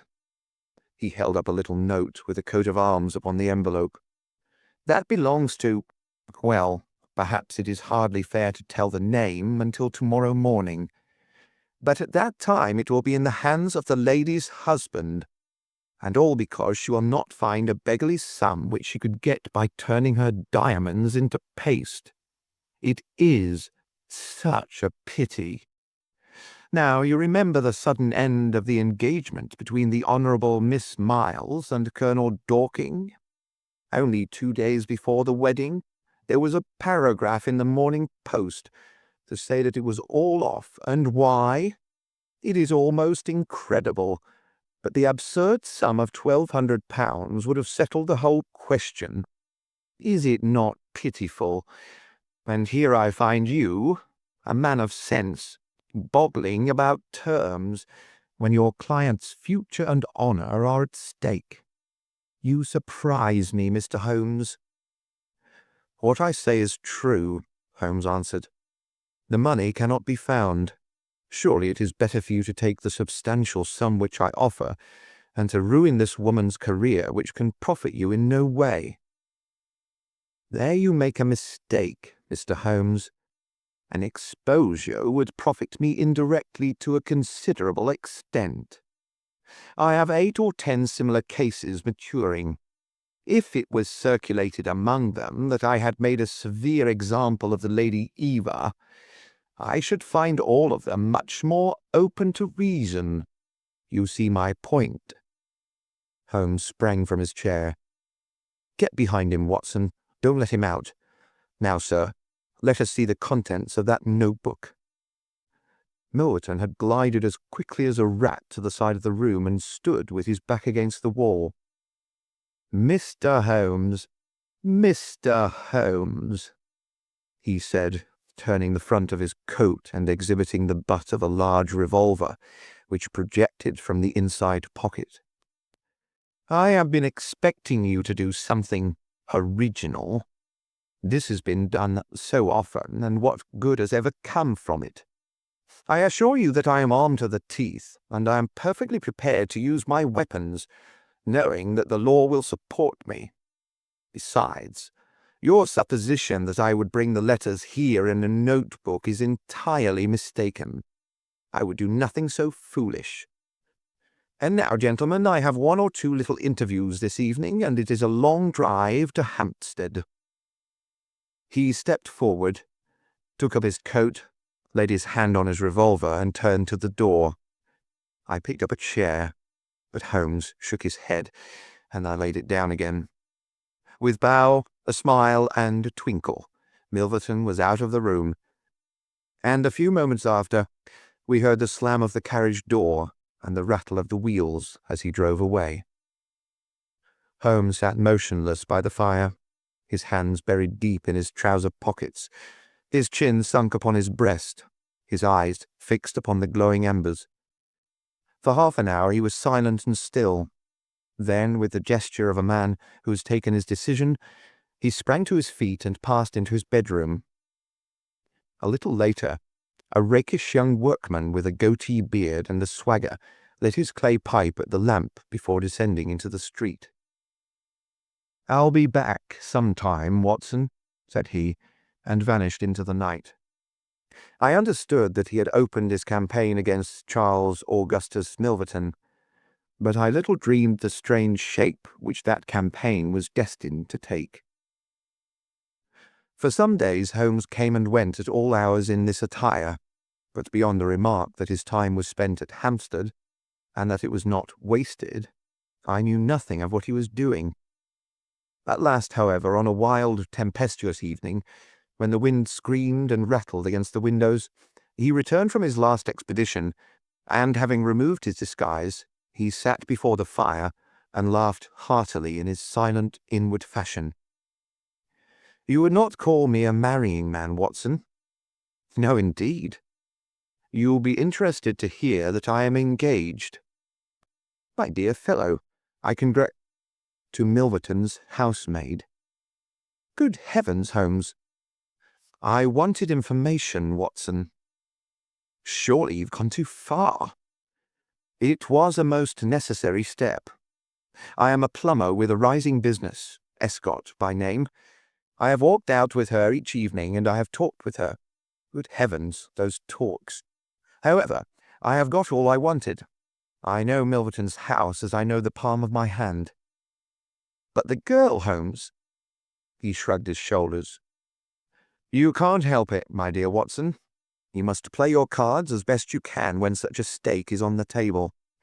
However, I rejoice to say that I have a hated rival who will certainly cut me out the instant that my back is turned. What a splendid night it is!" "You like this weather?" "It suits my purpose, Watson. I mean to burgle Milverton's house tonight." I had a catching of the breath, and my skin went cold at the words, which were slowly uttered in a tone of concentrated resolution. As a flash of lightning in the night shows up in an instant every detail of a wild landscape, so at one glance I seemed to see every possible result of such an action. The detection, the capture, the honoured career ending in an irreparable failure and disgrace, my friend himself lying at the mercy of the odious Milverton. "For heaven's sake, Holmes, think what you're doing," I cried. "My dear fellow, I have given it every consideration. I am never precipitate in my actions, nor would I adopt so energetic and, indeed, so dangerous a course, if any other were possible. Let us look at the matter clearly and fairly. I suppose that you will admit that the action is morally justifiable, though technically criminal. To burgle his house is no more than to forcibly take his pocketbook, an action in which you were prepared to aid me." I turned it over in my mind. "Yes," I said, "it is morally justifiable, so long as our object is to take no articles save those which are used for an illegal purpose." "Exactly. Since it is morally justifiable, I have only to consider the question of personal risk. Surely a gentleman should not lay much stress upon this, when a lady is in most desperate need of his help." "You will be in such a false position." "Well, that is part of the risk. There is no other possible way of regaining those letters. The unfortunate lady has not the money, and there are none of her people in whom she could confide. Tomorrow is the last day of grace, and unless we can get the letters tonight, this villain will be as good as his word and will bring about her ruin. I must therefore abandon my client to her fate, or I must play this last card. Between ourselves, Watson, it's a sporting duel between this fellow Milverton and me. He had, as you saw, the best of the first exchanges, but my self-respect and my reputation are concerned to fight it to a finish. Well, I don't like it, but I suppose it must be, said I. When do we start? You are not coming. Then you're not going, said I. I give you my word of honor, and I never broke it in my life, that I will take a cab straight to the police station and give you away unless you let me share this adventure with you. You can't help me. How do you know that? You can't tell what may happen. Anyway, my resolution is taken. Other people besides you have self-respect and even reputations. Holmes had looked annoyed, but his brow cleared, and he clapped me on the shoulder. Well, well, my dear fellow, be it so. We have shared this same room for some years, and it would be amusing if we ended by sharing the same cell. You know, Watson, I don't mind confessing to you that I have always had an idea that I would have made a highly efficient criminal. This is the chance of my lifetime in that direction. See here. He took a neat little leather case out of a drawer, and opening it, he exhibited a number of shining instruments. This is a first-class, up-to-date burgling kit, with nickel-plated jemmy, diamond-tipped glass cutter, adaptable keys, and every modern improvement which the march of civilization demands. Here, too, is my dark lantern. Everything is in order. Have you a pair of silent shoes? I have rubber-soled tennis shoes. Excellent. And a mask? I can make a couple out of black silk. I can see that you have a strong, natural turn for this sort of thing. Very good. Do you make the masks? We shall have some cold supper before we start. It is now 9:30. At 11 we shall drive as far as Church Row. It is a quarter of an hour's walk from there to Appledore Towers. We shall be at work before midnight.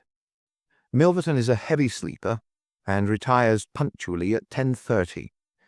With any luck, we should be back here by 2, with the Lady Eva's letters in my pocket. Holmes and I put on our dress clothes, so that we might appear to be 2 theatre-goers homeward bound. In Oxford Street, we picked up a hansom and drove to an address in Hampstead.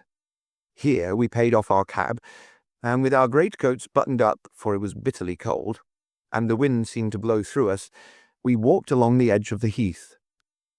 It's a business that needs delicate treatment, said Holmes. These documents are contained in a safe in the fellow's study, and the study is the anteroom of his bedchamber. On the other hand, like all these stout little men who do themselves well, he is a plethoric sleeper. Agatha, that's my fiancée, says it is a joke in the servants' hall that it's impossible to wake the master. He has a secretary who is devoted to his interests and never budges from the study all day. That's why we're going at night. Then he has a beast of a dog which roams the garden. I met Agatha late the last 2 evenings, and she locks the brute up so as to give me a clear run. This is the house, this big one in its own grounds. Through the gate, now to the right among the laurels. We might put on our masks here, I think. You see, there is not a glimmer of light in any of the windows, and everything is working splendidly. With our black silk face coverings, which turned us into 2 of the most truculent figures in London, we stole up to the silent, gloomy house. A sort of tiled veranda extended along one side of it, lined by several windows and 2 doors. That's his bedroom, Holmes whispered. This door opens straight into the study. It would suit us best, but it is bolted as well as locked, and we should make too much noise getting in. Come round here. There's a greenhouse which opens into the drawing-room. The place was locked, but Holmes removed a circle of glass and turned the key from the inside. An instant afterwards, he had closed the door behind us, and we had become felons in the eyes of the law. The thick, warm air of the conservatory and the rich, choking fragrance of exotic plants took us by the throat. He seized my hand in the darkness and led me swiftly past banks of shrubs which brushed against our faces. Holmes had remarkable powers, carefully cultivated, of seeing in the dark. Still holding my hand in one of his, he opened a door, and I was vaguely conscious that we had entered a large room in which a cigar had been smoked not long before. He felt his way among the furniture, opened another door, and closed it behind us. Putting out my hand, I felt several coats hanging from the wall, and I understood that I was in a passage. We passed along it, and Holmes very gently opened a door upon the right-hand side. Something rushed out at us, and my heart sprang into my mouth, but I could have laughed when I realized that it was the cat. A fire was burning in this new room, and again the air was heavy with tobacco smoke.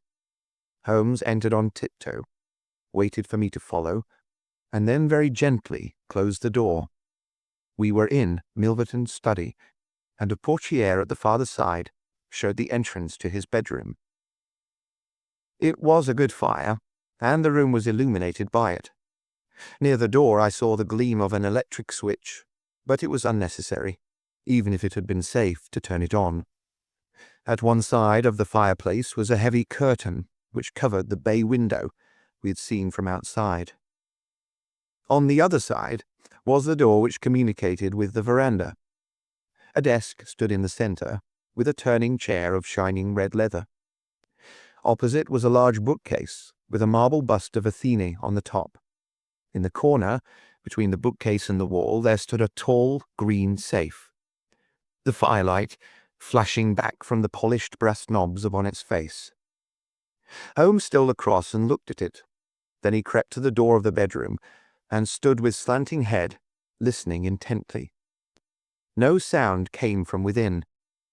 Meanwhile, it had struck me that it would be wise to secure our retreat through the outer door, so I examined it. To my amazement, it was neither locked nor bolted. I touched Holmes on the arm, and he turned his masked face in that direction. I saw him start, and he was evidently as surprised as I was. "I don't like it," he whispered, putting his lips to my very ear. "I can't quite make it out. Anyhow, we have no time to lose." "Can I do anything?" "Yes, stand by the door. If you hear anyone come, bolt it on the inside, and we can get away as we came. If they come the other way, we can get through the door if our job is done, or hide behind these window curtains if it is not. Do you understand?" I nodded and stood by the door.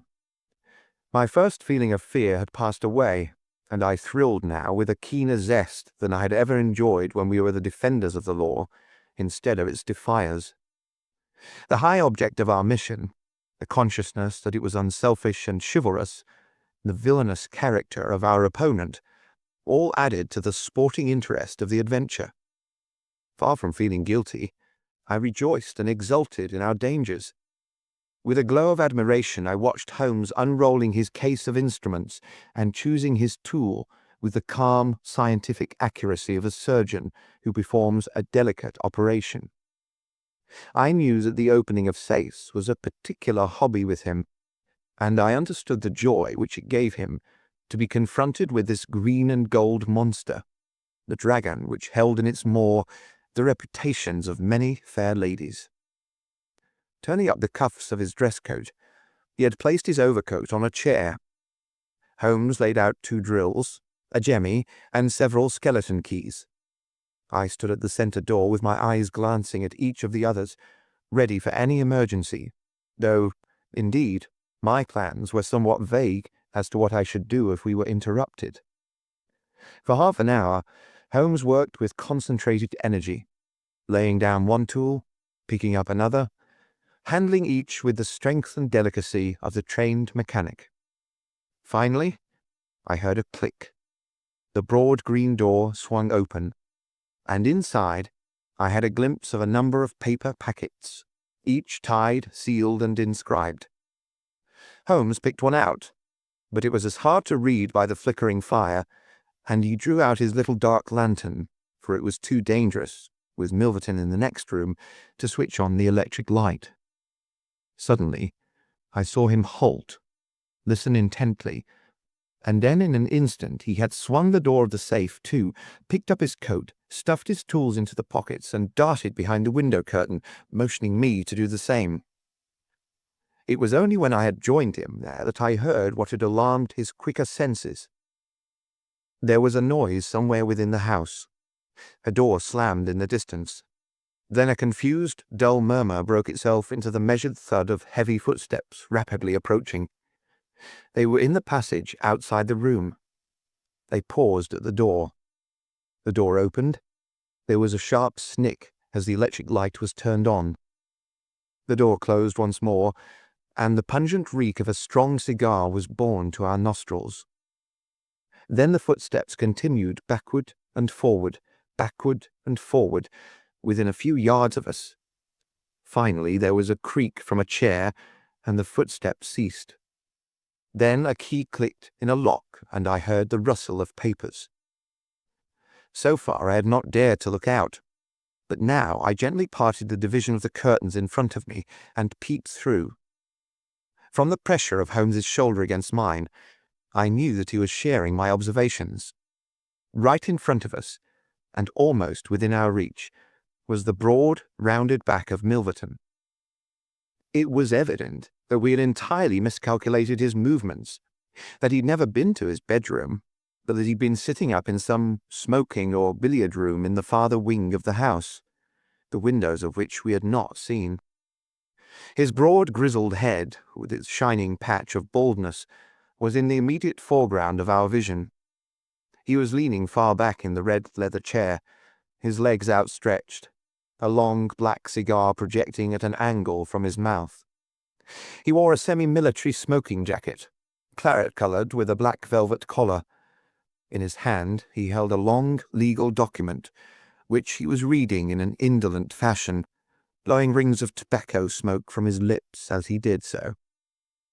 There was no promise of a speedy departure in his composed bearing and his comfortable attitude. I felt Holmes's hand steal into mine and give me a reassuring shake, as if to say that the situation was within his powers and that he was easy in his mind. I was not so sure that he'd seen what was only too obvious from my position, that the door of the safe was imperfectly closed, and that Milverton might at any moment observe it. In my own mind, I had determined that if I was sure, from the rigidity of his gaze, that it had caught his eye, I would at once spring out, throw my greatcoat over his head, pinion him, and leave the rest to Holmes. But Milverton never looked up. He was languidly interested by the papers in his hand, and page after page was turned as he followed the argument of the lawyer. At least, I thought, when he's finished the document and the cigar, he will go to his room. But before he had reached the end of either, there came a remarkable development which turned our thoughts into quite another channel. Several times I had observed that Milverton looked at his watch, and once he had risen and sat down again, with a gesture of impatience. The idea, however, that he might have an appointment at so strange an hour never occurred to me until a faint sound reached my ears from the veranda outside. Milverton dropped his papers and sat rigid in his chair. The sound was repeated, and then there came a gentle tap at the door. Milverton rose and opened it. "Well," said he curtly, "you're nearly half an hour late." So this was the explanation of the unlocked door and of the nocturnal vigil of Milverton. There was the gentle rustle of a woman's dress. I had closed the slit between the curtains, as Milverton's face had turned in our direction. But now I ventured very carefully to open it once more. He had resumed his seat, the cigar still projecting at an insolent angle from the corner of his mouth. In front of him, in the full glare of the electric light, there stood a tall, slim, dark woman, a veil over her face, a mantle drawn round her chin. Her breath came quick and fast, and every inch of the lithe figure was quivering with strong emotion. "Well," said Milverton, "you made me lose a good night's rest, my dear. I hope you'll prove worth it. You couldn't come any other time, eh?" The woman shook her head. "Well, if you couldn't, you couldn't. If the Countess is a hard mistress, you have your chance to get level with her now. Bless the girl. What are you shivering about? That's right, pull yourself together. Now, let's get down to business." He took a notebook from the drawer of his desk. "You say that you have 5 letters which compromise the Countess Delbert. You want to sell them? I want to buy them. So far, so good. It only remains to fix a price. I should want to inspect the letters, of course. If they're really good specimens. Great heavens, is it you?" The woman, without a word, had raised her veil and dropped the mantle from her chin. It was a dark, handsome, clear-cut face which confronted Milverton. A face with a curved nose, strong, dark eyebrows shading hard, glittering eyes, and a straight, thin-lipped mouth set in a dangerous smile. "It is I," she said, "the woman whose life you have ruined." Milverton laughed, but fear vibrated in his voice. "You are so very obstinate," said he. "Why did you drive me to such extremities? I assure you I wouldn't hurt a fly of my own accord. But every man has his business, and what was I to do? I put the price well within your means. You would not pay." "So you sent the letters to my husband, and he, the noblest gentleman that ever lived, a man whose boots I was never worthy to lace, he broke his gallant heart and died. You remember that last night when I came through that door? I begged and prayed you for mercy, and you laughed in my face as you are trying to laugh now. Only your coward heart can't keep your lips from twitching. Yes, you never thought to see me here again, but it was that night which taught me how I could meet you face to face and alone. Well, Charles Milverton, what have you to say?" "Don't imagine that you can bully me," said he, rising to his feet. "I have only to raise my voice, and I could call my servants and have you arrested. But I'll make allowance for your natural anger. Leave the room at once as you came, and I will say no more." The woman stood with her hand buried in her bosom, and the same deadly smile on her thin lips. "You will ruin no more lives as you have ruined mine. You will wring no more hearts as you wrung mine. I will free the world of a poisonous thing. Take that, you hound, and that, and that, and that." She had drawn a little gleaming revolver and emptied barrel after barrel into Milverton's body, the muzzle within 2 feet of his shirt front. He shrank away and then fell forward upon the table, coughing furiously and clawing among the papers. Then he staggered to his feet, received another shot, and rolled upon the floor. "You've done me!" he cried, and lay still. The woman looked at him intently and ground her heel into his upturned face. She looked again, but there was no sound or movement. I heard a sharp rustle, the night air blew into the heated room, and the avenger was gone. No interference upon our part could have saved the man from his fate. But as the woman poured bullet after bullet into Milverton's shrinking body, I was about to spring out, when I felt Holmes's cold, strong grasp upon my wrist. I understood the whole argument of that firm, restraining grip, that it was no affair of ours, that justice had overtaken a villain, that we had our own duties and our own objects which were not to be lost sight of. But hardly had the woman rushed from the room when Holmes, with swift, silent steps, was over at the other door. He turned the key in the lock. At the same instant, we heard voices in the house and the sound of hurrying feet. The revolver shots had roused the household. With perfect coolness, Holmes slipped across to the safe, filled his 2 arms with bundles of letters, and poured them all into the fire. Again and again he did it, until the safe was empty. Someone turned the handle and beat upon the outside of the door. Holmes looked swiftly round. The letter which had been the messenger of death for Milverton lay all mottled with his blood upon the table. Holmes tossed it in among the blazing papers. Then he drew the key from the outer door, passed through after me, and locked it on the outside. "This way, Watson," said he. "We can scale the garden wall in this direction." I could not have believed that an alarm could have spread so swiftly. Looking back, the huge house was one blaze of light. The front door was open, and figures were rushing down the drive. The whole garden was alive with people, and one fellow raised a view hallo as we emerged from the veranda and followed hard at our heels. Holmes seemed to know the grounds perfectly, and he threaded his way swiftly among a plantation of small trees, I close at his heels, and our foremost pursuer panting behind us. It was a 6-foot wall which barred our path, but he sprang to the top and over. As I did the same, I felt the hand of the man behind me grab at my ankle, but I kicked myself free and scrambled over a grass-strewn coping.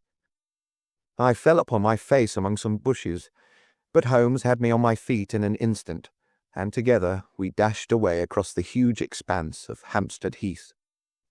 We had run 2 miles, I suppose, before Holmes at last halted and listened intently. All was absolute silence behind us. We had shaken off our pursuers, and were safe.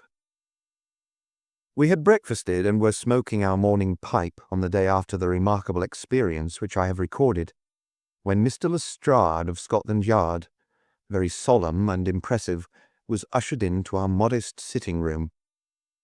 "Good morning, Mr. Holmes," said he. "Good morning. May I ask you if you're very busy just now?" "Not too busy to listen to you."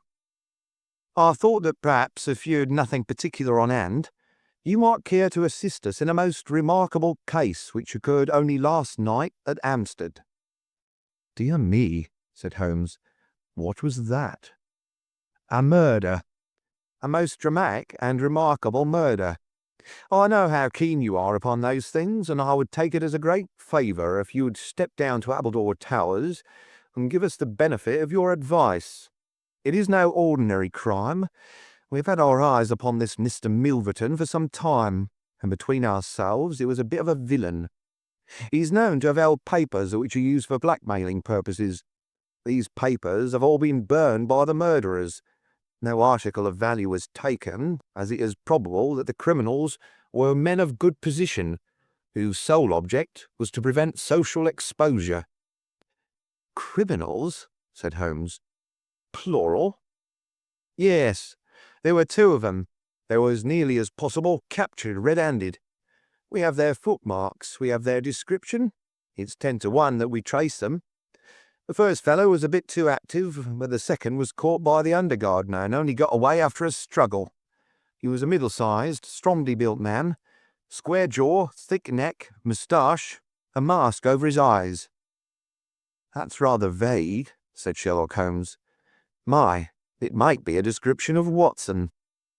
"It's true," said the inspector with amusement. "It might be a description of Watson." "Well, I'm afraid I can't help you, Lestrade," said Holmes. "The fact is, that I knew this fellow Milverton, that I considered him one of the most dangerous men in London, and that I think there are certain crimes which the law cannot touch, and which, therefore, to some extent, justify private revenge. No, it's no use arguing. I've made up my mind. My sympathies are with the criminals rather than with the victim, and I will not handle this case." Holmes had not said one word to me about the tragedy which we had witnessed, but I observed all the morning that he was in the most thoughtful mood, and he gave me the impression from his vacant eyes and his abstracted manner of a man who is striving to recall something to his memory. We were in the middle of our lunch when he suddenly sprang to his feet. "By Jove, Watson, I've got it," he cried. "Take your hat. Come with me." He hurried at his top speed down Baker Street and along Oxford Street until we'd almost reached Regent Circus. Here, on the left hand, there stands a shop window filled with photographs of the celebrities and beauties of the day. Holmes's eyes fixed themselves upon one of them, and following his gaze, I saw the picture of a regal and stately lady in court dress, with a high diamond tiara upon her noble head. I looked at that delicately curved nose, at the marked eyebrows, at the straight mouth, and the strong little chin beneath it. Then I caught my breath as I read the time-honored title of the great nobleman and statesman whose wife she had been. My eyes met those of Holmes, and he put his finger to his lips as we turned away from the window. End of The Adventure of Charles Augustus Milverton. Adventure 8. The Adventure of the Six Napoleons. It was no very unusual thing for Mr. Lestrade of Scotland Yard to look in upon us of an evening, and his visits were welcome to Sherlock Holmes, for they enabled him to keep in touch with all that was going on at the police headquarters. In return for the news which Lestrade would bring, Holmes was always ready to listen with attention to the details of any case upon which the detective was engaged, and was able occasionally, without any active interference, to give some hint or suggestion drawn from his own vast knowledge and experience. On this particular evening, Lestrade had spoken of the weather and the newspapers. Then he had fallen silent, puffing thoughtfully at his cigar. Holmes looked keenly at him. "Anything remarkable on hand?" he asked. "Oh, no, Mr. Holmes. Nothing very particular." "Then tell me about it." Lestrade laughed.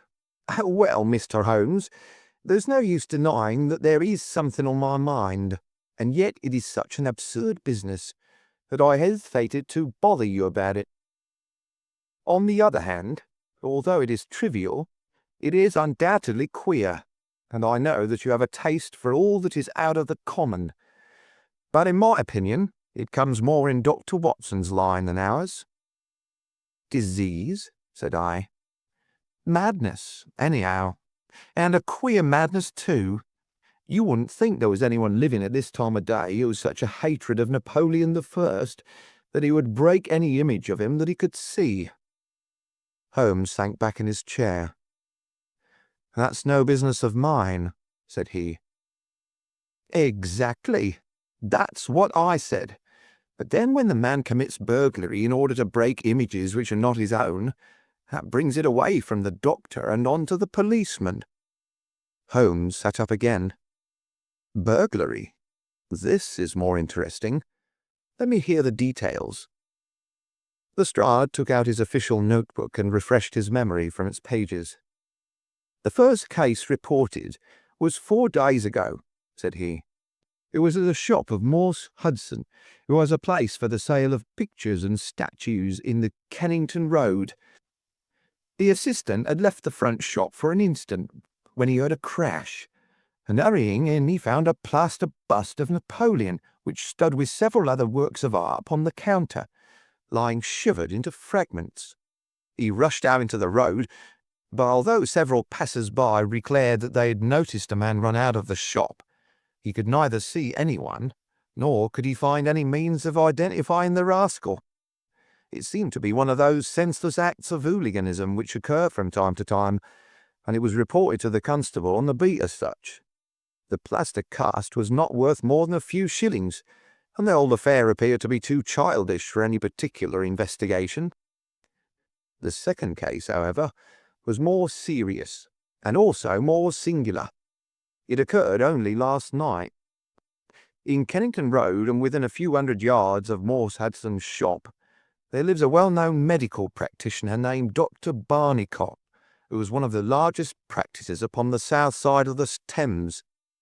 His residence and principal consulting room is at Kennington Road, but he has a branch surgery and dispensary at Lower Brixton Road, 2 miles away.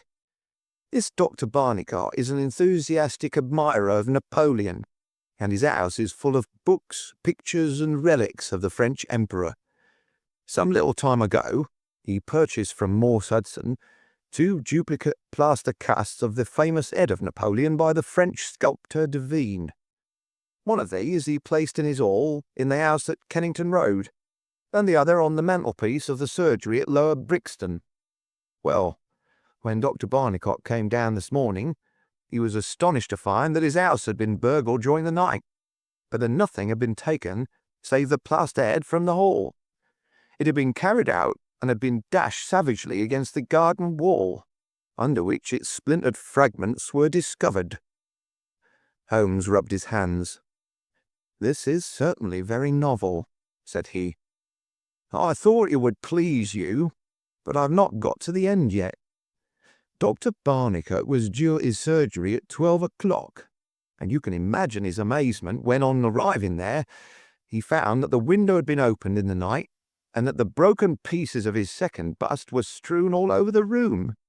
It had been smashed to atoms where it stood. In neither case were there any signs which could give us a clue as to the criminal or lunatic who'd done the mischief. Now, Mr. Holmes, you've got the facts." "They are singular, not to say grotesque," said Holmes. "May I ask whether the two busts smashed in Dr. Barnicot's rooms were the exact duplicates of the one which was destroyed in Morse Hudson's shop?" "They were taken from the same mould." "Such a fact must tell against the theory that the man who breaks them is influenced by any general hatred of Napoleon. Considering how many hundreds of statues of the great emperor must exist in London, it is too much to suppose such a coincidence as that a promiscuous iconoclast should chance to begin upon 3 specimens of the same bust." "Well, I thought as you do," said Lestrade. "On the other hand, this Morse Hudson is a purveyor of busts in that part of London, and these 3 were the only ones which have been in his shop for years. So, although, as you say, there are many hundreds of statues in London, it is very probable that these 3 were the only ones in that district. Therefore, a local fanatic would begin with them. What do you think, Dr. Watson?" "There are no limits to the possibilities of monomania," I answered. "There is the condition which the modern French psychologists have called the idée fixe, which may be trifling in character and accompanied by complete sanity in every other way. A man who'd read deeply about Napoleon, or who had possibly received some hereditary family injury through the Great War, might conceivably form such an idée fixe, and under its influence be capable of any fantastic outrage." "That won't do, my dear Watson," said Holmes, shaking his head. "For no amount of idée fixe would enable your interesting monomaniac to find out where these busts were situated." "Well, how do you explain it?" "I don't attempt to do so. I would only observe that there is a certain method in the gentleman's eccentric proceedings. For example, in Dr. Barnicot's hall, where a sound might arouse the family, the bust was taken outside before being broken, whereas in the surgery, where there are less danger of an alarm, it was smashed where it stood. The affair seems absurdly trifling, and yet I dare call nothing trivial when I reflect that some of my most classic cases have had the least promising commencement. You will remember, Watson, how the dreadful business of the Abernethy family was first brought to my notice by the depth which the parsley had sunk into the butter upon a hot day. I cannot afford, therefore, to smile at your 3 broken busts, Lestrade, and I shall be very much obliged to you if you will let me hear of any fresh developments of so singular a chain of events." The development for which my friend had asked came in a quicker and an infinitely more tragic form than he could have imagined. I was still dressing in my bedroom next morning when there was a tap at the door, and Holmes entered, a telegram in his hand. He read it aloud. "Come instantly, 131 Pitt Street, Kensington. Lestrade." "What is it, then?" I asked. "Don't know. Maybe anything. But I suspect it is the sequel of the story of the statues. In that case, our friend the image breaker has begun operations in another quarter of London. There's coffee on the table, Watson, and I have a cab at the door." In half an hour we had reached Pitt Street, a quiet little backwater just beside one of the briskest currents of London life. Number 131 was one of a row, all flat-chested, respectable and most unromantic dwellings. As we drove up, we found the railings in front of the house lined by a curious crowd. Holmes whistled. By George, it's attempted murder at the least. Nothing less will hold the London message boy. There's a deed of violence indicated in that fellow's round shoulders and outstretched neck. What's this, Watson? The top steps swill down and the other ones dry. Footsteps enough, anyhow. Well, there's Lestrade at the front window, and we shall soon know all about it. The official received us with a very grave face, and showed us into a sitting room, where an exceedingly unkempt and agitated elderly man, clad in a flannel dressing gown, was pacing up and down.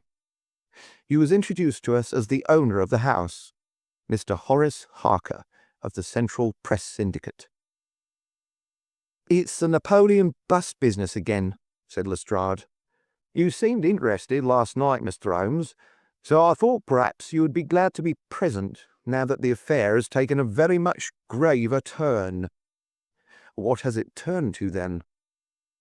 "To murder. Mr. Harker, will you tell these gentlemen exactly what has occurred?" The man in the dressing gown turned upon us with a most melancholy face. "It's an extraordinary thing," said he, "that all my life I've been collecting other people's news, and now that a real piece of news has come my own way, I am so confused and bothered that I can't put two words together. If I'd come in here as a journalist, I should have interviewed myself and had 2 columns in every evening paper. As it is, I'm giving away valuable copy by telling my story over and over to a string of different people, and I can make no use of it myself. However, I've heard your name, Mr. Sherlock Holmes, and if you'll only explain this queer business, I shall be paid for my trouble in telling you the story." Holmes sat down and listened. "It all seems to centre around that bust of Napoleon which I bought for this very room about 4 months ago. I picked it up cheap from Harding Brothers, 2 doors from the High Street station. A great deal of my journalistic work is done at night, and I often write until the early morning. So it was today. I was sitting in my den, which is at the back of the top of the house, about 3 o'clock, when I was convinced that I heard some sounds downstairs. I listened, but they were not repeated, and I concluded that they came from outside. Then suddenly, about 5 minutes later, there came a most horrible yell, the most dreadful sound, Mr. Holmes, that ever I heard. It will ring in my ears as long as I live. I sat frozen with horror for a minute or two, then I seized the poker and went downstairs. When I entered this room, I found the window wide open, and I at once observed that the bust was gone from the mantelpiece. Why any burglar should take such a thing passes my understanding, for it was only a plaster cast and of no real value whatever. You can see for yourself that anyone going out through that open window could reach the front doorstep by taking a long stride. This was clearly what the burglar had done. So I went round and opened the door. Stepping out into the dark, I nearly fell over a dead man who was lying there. I ran back for a light, and there was the poor fellow, a great gash in his throat and the whole place swimming in blood. He lay on his back, his knees drawn up, and his mouth horribly open. I shall see him in my dreams. I had just time to blow on my police whistle, and then I must have fainted, for I knew nothing more until I found the policeman standing over me in the hall." "Well, who was the murdered man?" asked Holmes. "There's nothing to show who he was," said Lestrade. "You shall see the body at the mortuary, but we've made nothing of it up to now. He is a tall man, sunburned, very powerful, not more than 30. He's poorly dressed, and yet does not appear to be a labourer. A horn-handled clasp knife was lying in a pool of blood beside him. Whether it was the weapon which did the deed, or whether it belonged to the dead man, I do not know. There was no name on his clothing, and nothing in his pocket save an apple, some string, a shilling map of London, and a photograph. Here it is." It was evidently taken by a snapshot from a small camera. It represented an alert, sharp-featured simian man with thick eyebrows and a very peculiar projection of the lower part of the face, like the muzzle of a baboon. "And what became of the bust?" asked Holmes after a careful study of this picture. "We had news of it just before you came. It has been found in the front garden of an empty house in Camden House Road. It was broken into fragments. I'm going round now to see it. Will you come?" "Certainly. I must just take one look round." He examined the carpet and the window. "The fellow had either very long legs or was a most active man," said he. "With an area beneath, it was no mean feat to reach that window ledge and open that window. Getting back was comparatively simple. Are you coming with us to see the remains of your bust, Mr. Harker?" The disconsolate journalist had seated himself at a writing table. "I must try and make something of it," said he, "though I have no doubt that the first editions of the evening papers are out already with full details. It's like my luck. You remember when the Stand fell at Doncaster? Well, I was the only journalist in the Stand, and my journal the only one that had no account of it, for I was too shaken to write it. And now I'll be too late with a murder done on my own doorstep." As we left the room, we heard his pen travelling shrilly over the foolscap. The spot where the fragments of the bust had been found was only a few hundred yards away. For the first time our eyes rested upon this presentiment of the great emperor, which seemed to raise such frantic and destructive hatred in the mind of the unknown. It lay scattered in splintered shards upon the grass. Holmes picked up several of them and examined them carefully. I was convinced from his intent face and his purposeful manner that at last he was upon a clue. "Well?" asked Lestrade. Holmes shrugged his shoulders. "We have a long way to go yet," said he. And yet, well, we have some suggestive facts to act upon. The possession of this trifling bust was worth more, in the eyes of this strange criminal, than a human life. That is one point. Then there is the singular fact that he did not break it in the house or immediately outside the house, if to break it was his sole object. He was rattled and bustled by meeting this other fellow. He hardly knew what he was doing. Well, that's likely enough, but I wish to call your attention very particularly to the position of this house, in the garden of which the bust was destroyed." Lestrade looked about him. It was an empty house, and so he knew that he would not be disturbed in the garden. "Yes, but there is another empty house farther up the street which he must have passed before he came to this one. Why did he not break it there, since it is evident that every yard that he carried it increased the risk of someone meeting him?" "I'll give it up," said Lestrade. Holmes pointed to the street lamp above our heads. He could see what he was doing here, and he could not there.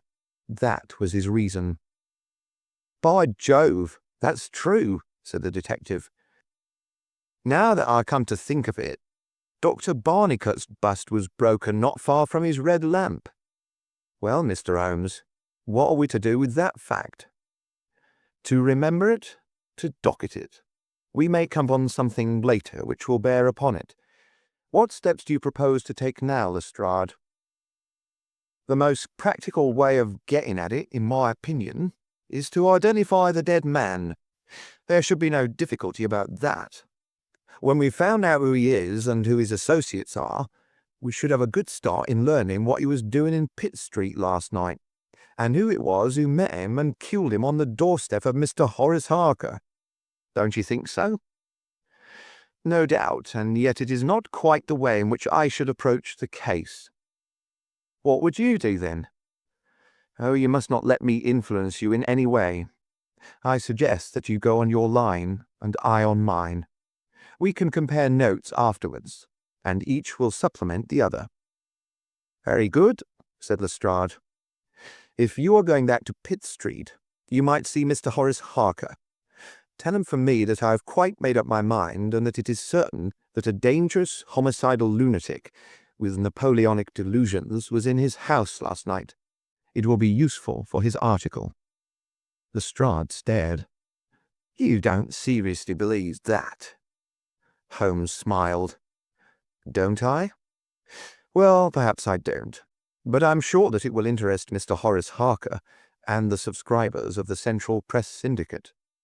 Now, Watson, I think that we shall find that we have a long and rather complex day's work before us. I should be glad, Lestrade, if you could make it convenient to meet us at Baker Street at 6 o'clock this evening. Until then, I should like to keep this photograph, found in the dead man's pocket.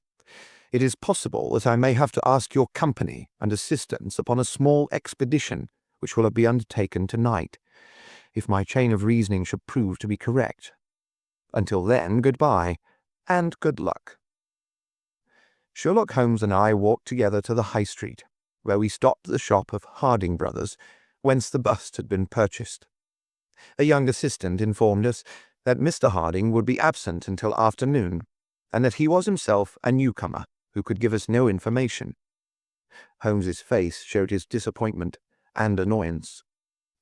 "Well, well, we can't expect to have it all our own way, Watson," he said at last. "We must come back in the afternoon. If Mr. Harding will not be here until then, I am, as you have no doubt surmised, endeavouring to trace these busts to their source, in order to find if there is not something peculiar which may account for their remarkable fate. Let us make for Mr. Morse Hudson of the Kennington Road, and see if he can throw any light upon the problem." A drive of an hour brought us to the picture dealer's establishment. He was a small, stout man with a red face and a peppery manner. "Yes, sir, on my very counter, sir," said he. "What we pay rates and taxes for, I don't know, when any ruffian can come in and break one's goods. Yes, sir, it was I who sold Dr. Parnicott his 2 statues. Disgraceful, sir. A nihilist plot, that's what I make it. No one but an anarchist could go about breaking statues. Red Republicans, that's what I call 'em. Who did I get the statues from? Oh, I don't see what that's got to do with it. Well, if you really want to know, I got them from Gelder and Company, in Church Street, Stepney. They're a well-known house in the trade, and they've been this 20 years. How many had I? 3. 2 and 1 are 3. 2 of Dr. Barnicott's, and 1 smashed in broad daylight on my own counter. Do I know that photograph? No, I don't. Yes, I do, though. Why, it's Beppo. He was a kind of Italian piecework man who made himself useful in the shop. He could carve a bit, and gild and frame, and do odd jobs. The fellow left me last week, and I've heard nothing of him since. No, I don't know where he came from, nor where he went to. I had nothing against him while he was here. He was gone 2 days before the bust was smashed." "Well, that's all we could reasonably expect from Morse Hudson," said Holmes as we emerged from the shop. "We had this Beppo as a common factor, both in Kennington and in Kensington, so that is worth a 10-mile drive. Now, Watson, let us make for Gelder and Company of Stepney, the source and origin of the busts. I shall be surprised if we don't get some help down there." In rapid succession we passed through the fringe of fashionable London, Hotel London, theatrical London, literary London, commercial London, and finally maritime London, till we came to a riverside city of 100,000 souls, where the tenement houses swelter and reek with the outcasts of Europe. Here in a broad thoroughfare, once the abode of wealthy city merchants, we found the sculpture works for which we searched.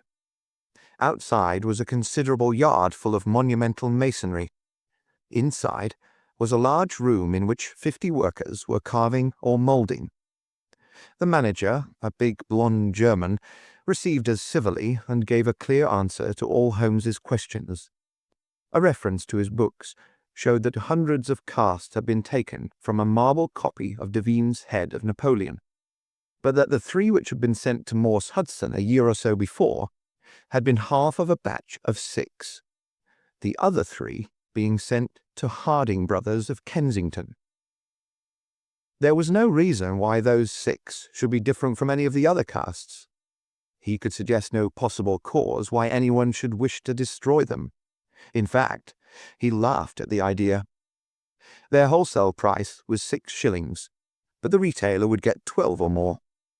The cast was taken in 2 moulds from each side of the face, and then these 2 profiles of plaster of Paris were joined together to make the complete bust.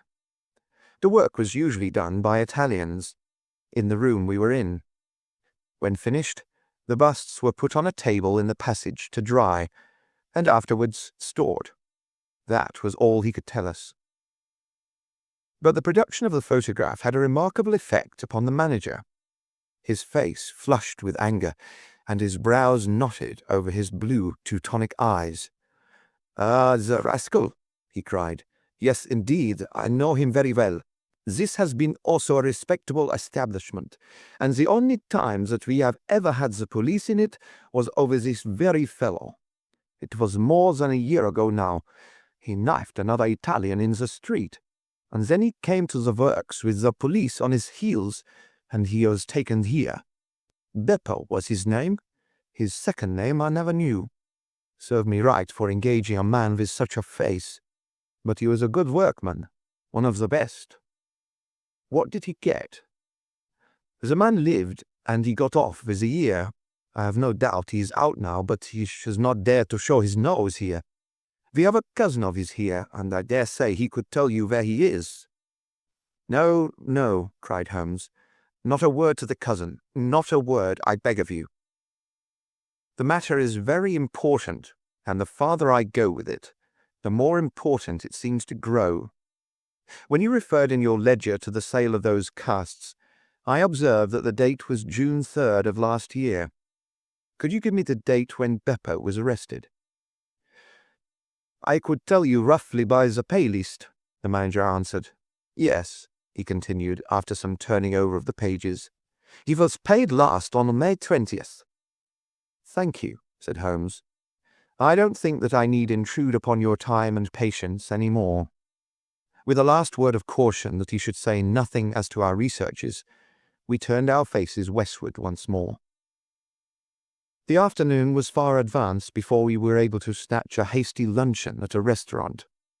A news bill at the entrance announced "Kensington Outrage Murder by a Madman," and the contents of the paper showed that Mr. Horace Harker had got his account into print after all.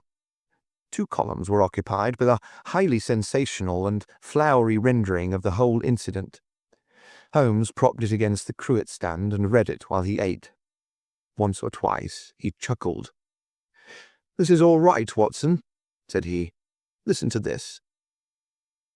It is satisfactory to know that there can be no difference of opinion upon this case, since Mr. Lestrade, one of the most experienced members of the official force, and Mr. Sherlock Holmes, the well-known consulting expert, have each come to the conclusion that the grotesque series of incidents which have ended in so tragic a fashion arise from lunacy rather than from deliberate crime. No explanation save mental aberration can cover the facts. The press, Watson, is a most valuable institution if you only know how to use it. And now, if you have quite finished, we will hark back to Kensington and see what the manager of Harding Brothers has to say on the matter. The founder of that great emporium proved to be a brisk, crisp little person, very dapper and quick, with a clear head and a ready tongue. "Yes, sir. I have already read the account in the evening papers. Mr. Horace Harker is a customer of ours. We supplied him with the busts some months ago. We ordered 3 busts of that sort from Gelder and Company of Stepney. They're all sold now. To whom? Oh, I dare say by consulting our sales book we could very easily tell you. Yes, we have the entries here. 1 to Mr. Harker, you see, and 1 to Mr. Josiah Brown of Laburnum Lodge, Laburnum Vale, Chiswick, and 1 to Mr. Sanderford of Lower Grove Road, Reading. No, I've never seen this face which you show me in the photograph. You would hardly forget it, would you, sir? For I've seldom seen an uglier. Have we any Italians on the staff?" Yes, sir. We have several among our workpeople and the cleaners. I dare say they might get a peep at that sales book if they wanted to. There is no particular reason for keeping a watch upon that book. Well, it's a very strange business, and I hope that you will let me know if anything comes of your inquiries." Holmes had taken several notes during Mr. Harding's evidence, and I could see that he was thoroughly satisfied by the turn which affairs were taking. He made no remark, however, save that unless we hurried we should be late for our appointment with Lestrade. Sure enough, when we reached Baker Street, the detective was already there, and we found him pacing up and down in a fever of impatience. This look of importance showed that his day's work had not been in vain. "Well," he asked, "what luck, Mr. Holmes?" "We had a very busy day, and not entirely a wasted one," my friend explained. "We have seen both the retailers and also the wholesale manufacturers. I can trace each of the busts now from the beginning." "The busts!" cried Lestrade. Well, you have your own methods, Mr. Sherlock Holmes, and it's not for me to say a word against them. But I think I've done a better day's work than you. I have identified the dead man." "You don't say so." "And found a cause for the crime." "Splendid." "We have an inspector who makes a specialty of Saffron Hill and the Italian Quarter. Well, this dead man had some Catholic emblem round his neck, and that, along with his colour, made me think he was from the south. Inspector Hill knew him the moment he caught sight of him. His name is Pietro Vanucci, from Naples, and he's one of the greatest cutthroats in London. He is connected with the Mafia, which, as you know, is a secret political society enforcing its decrees by murder. Now, you see how the affair begins to clear up. The other fellow is probably an Italian also, and a member of the Mafia. He's broken the rules in some fashion. Pietro is set upon his track. Probably the photograph we found in his pocket is the man himself, so that he may not knife the wrong person. He dogs the fella. He sees him enter a house. He waits outside for him, and in the scuffle he receives his own death wound. How's that, Mr. Sherlock Holmes?" Holmes clapped his hands approvingly. "Excellent, Lestrade, excellent," he cried. "But I didn't quite follow your explanation of the destruction of the busts." "The busts? You never can get those busts out of your head. After all, that's nothing. Petty larceny, 6 months at the most. It is the murder that we're really investigating, and I tell you that I am gathering all the threads into my hands." "And the next stage?" "Is a very simple one. I shall go down with Hill to the Italian Quarter, find the man whose photograph we've got, and arrest him on the charge of murder. Will you come with us?" "I think not. I fancy we can attain our end in a simpler way. I can't say for certain, because it all depends upon a factor which is completely outside our control. But I have great hopes. In fact, the betting is exactly 2-1. But if you will come with us tonight, I shall be able to help you to lay him by the heels." "In the Italian Quarter?" "No, I fancy Chiswick is an address which is more likely to find him. If you will come with me to Chiswick tonight, Lestrade, I'll promise to go to the Italian Quarter with you tomorrow, and no harm will be done by the delay. And now I think that a few hours' sleep would do us all good, for I do not propose to leave before 11 o'clock, and it is unlikely that we shall be back before morning. You'll dine with us, Lestrade, and then you are welcome to the sofa until it's time for us to start. In the meantime, Watson, I should be glad if you would ring for an express messenger, for I have a letter to send, and it is important that it should go at once." Holmes spent the evening in rummaging among the files of the old daily papers with which one of our lumber rooms was packed. When at last he descended, it was with triumph in his eyes, but he said nothing to either of us as to the result of his researches.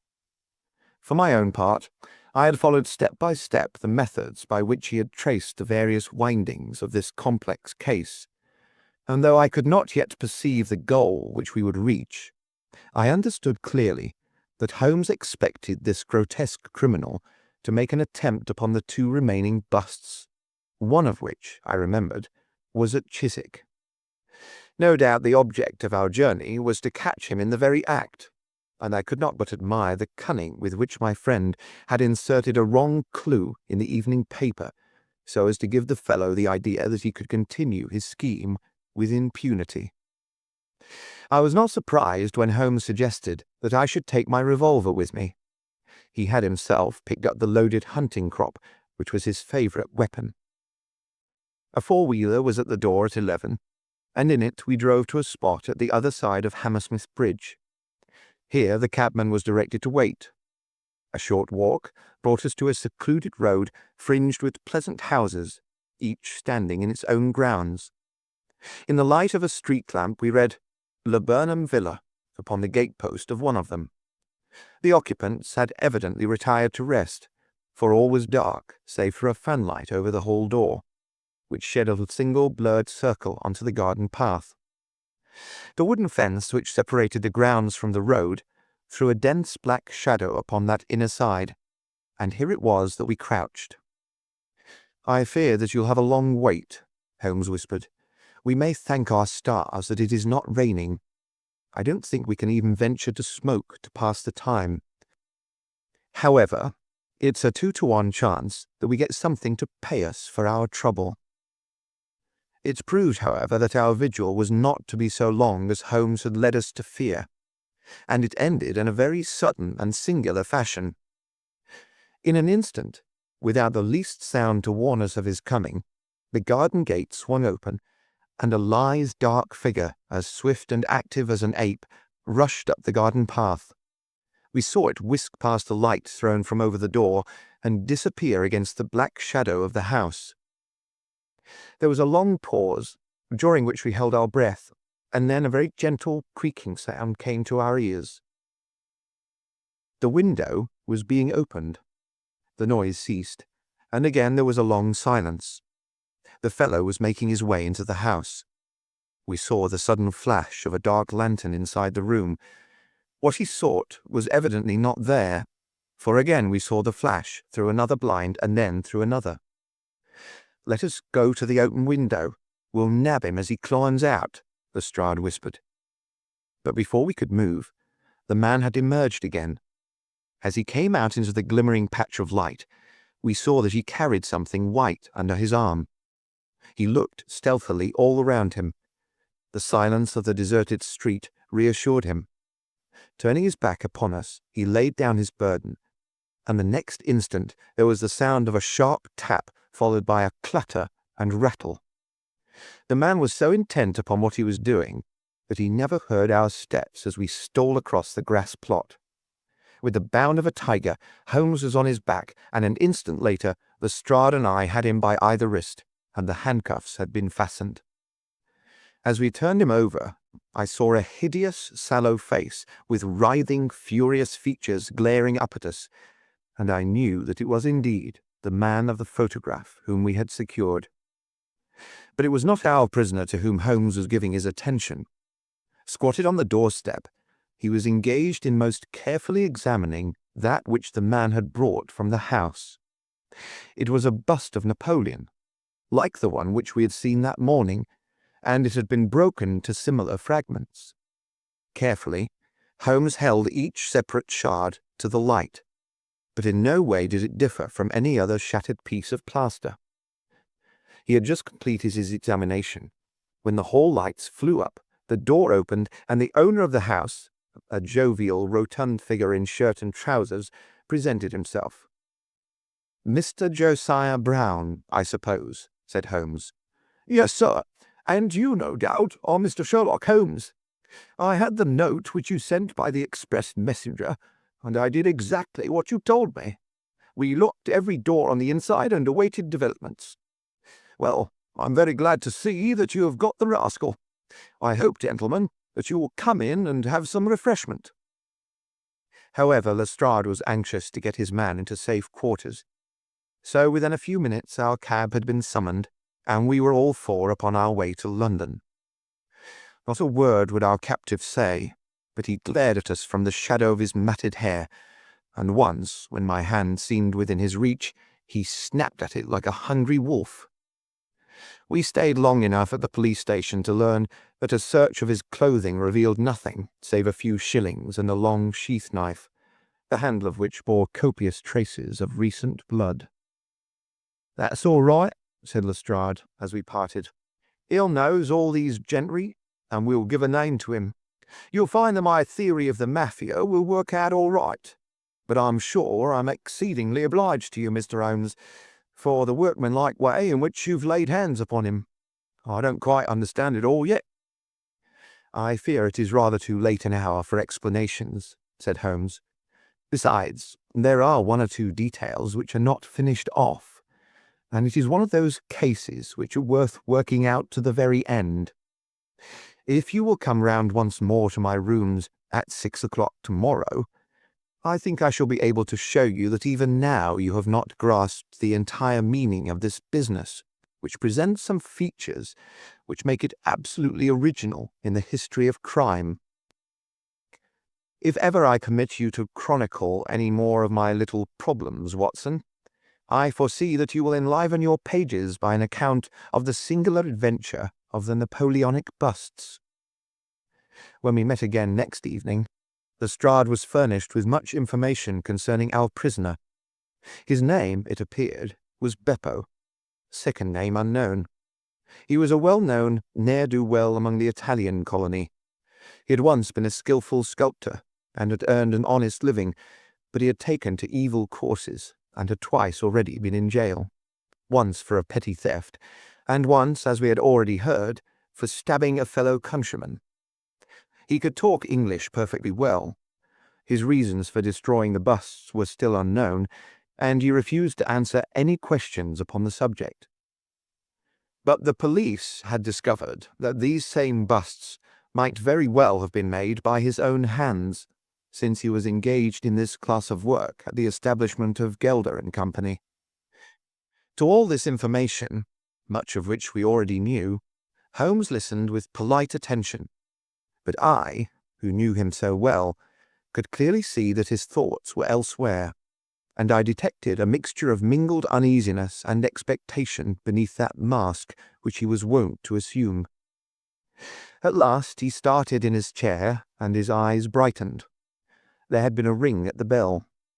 A minute later, we heard steps upon the stairs, and an elderly red-faced man with grizzled side whiskers was ushered in.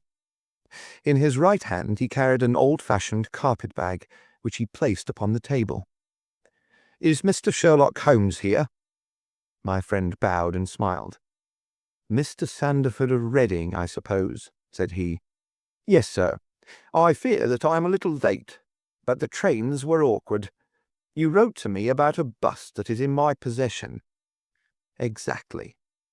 I have your letter here. You said, 'I desire to possess a copy of Devine's Napoleon, and am prepared to pay you £10 for the one which is in your possession.' Is that right?" "Certainly." "I was very much surprised at your letter, for I could not imagine how you knew that I owned such a thing." "Of course you must have been surprised, but the explanation is very simple. Mr. Harding, of Harding Brothers, said that they had sold you their last copy, and he gave me your address." "Oh, that was it? Did he tell you what I paid for it?" "No, he did not." "Well, I am an honest man, though not a very rich one. I only gave 15 shillings for the bust, and I think you ought to know that before I take £10 from you." "I am sure the scruple does you honour, Mr. Sandford, but I have named that price, so I intend to stick to it." "Well, it's very handsome of you, Mr. Holmes. I brought the bust up with me, as you asked me to do. Here it is." He opened his bag, and at last we saw placed upon our table a complete specimen of that bust which we had already seen more than once in fragments. Holmes took a paper from his pocket and laid a £10 note upon the table. "You will kindly sign that paper, Mr. Sandford, in the presence of these witnesses." It is simply to say that you transfer every possible right that you ever had in the bust to me. I am a methodical man, you see, and you never know what turn events might take afterwards. Thank you, Mr. Sandford. Here is your money, and I wish you a very good evening." When our visitor had disappeared, Sherlock Holmes's movements were such as to rivet our attention. He began by taking a clean white cloth from a drawer and laying it over the table. Then he placed his newly acquired bust in the center of the cloth. Finally, he picked up his hunting crop and struck Napoleon a sharp blow on the top of the head. The figure broke into fragments, and Holmes bent eagerly over the shattered remains. Next instant, with a loud shout of triumph, he held up one splinter, in which a round, dark object was fixed like a plum in a pudding. "Gentlemen," he cried, "let me introduce you to the famous Black Pearl of the Borgias." Lestrade and I sat silent for a moment, and then, with a spontaneous impulse, we both broke at clapping, as at the well-wrought crisis of a play. A flush of colour sprang to Holmes's pale cheeks, and he bowed to us like the master dramatist who receives the homage of his audience. It was at such moments that for an instant he ceased to be a reasoning machine and betrayed his human love for admiration and applause. The same singularly proud and reserved nature which turned away with disdain from popular notoriety was capable of being moved to its depths by spontaneous wonder and praise from a friend. "Yes, gentlemen," said he, "it is the most famous pearl now existing in the world, and it has been my good fortune, by a connected chain of inductive reasoning, to trace it from the Prince of Colonner's bedroom at the Dakar Hotel, where it was lost, to the interior of this, the last of the 6 busts of Napoleon, which were manufactured by Gelder and Company of Stepney.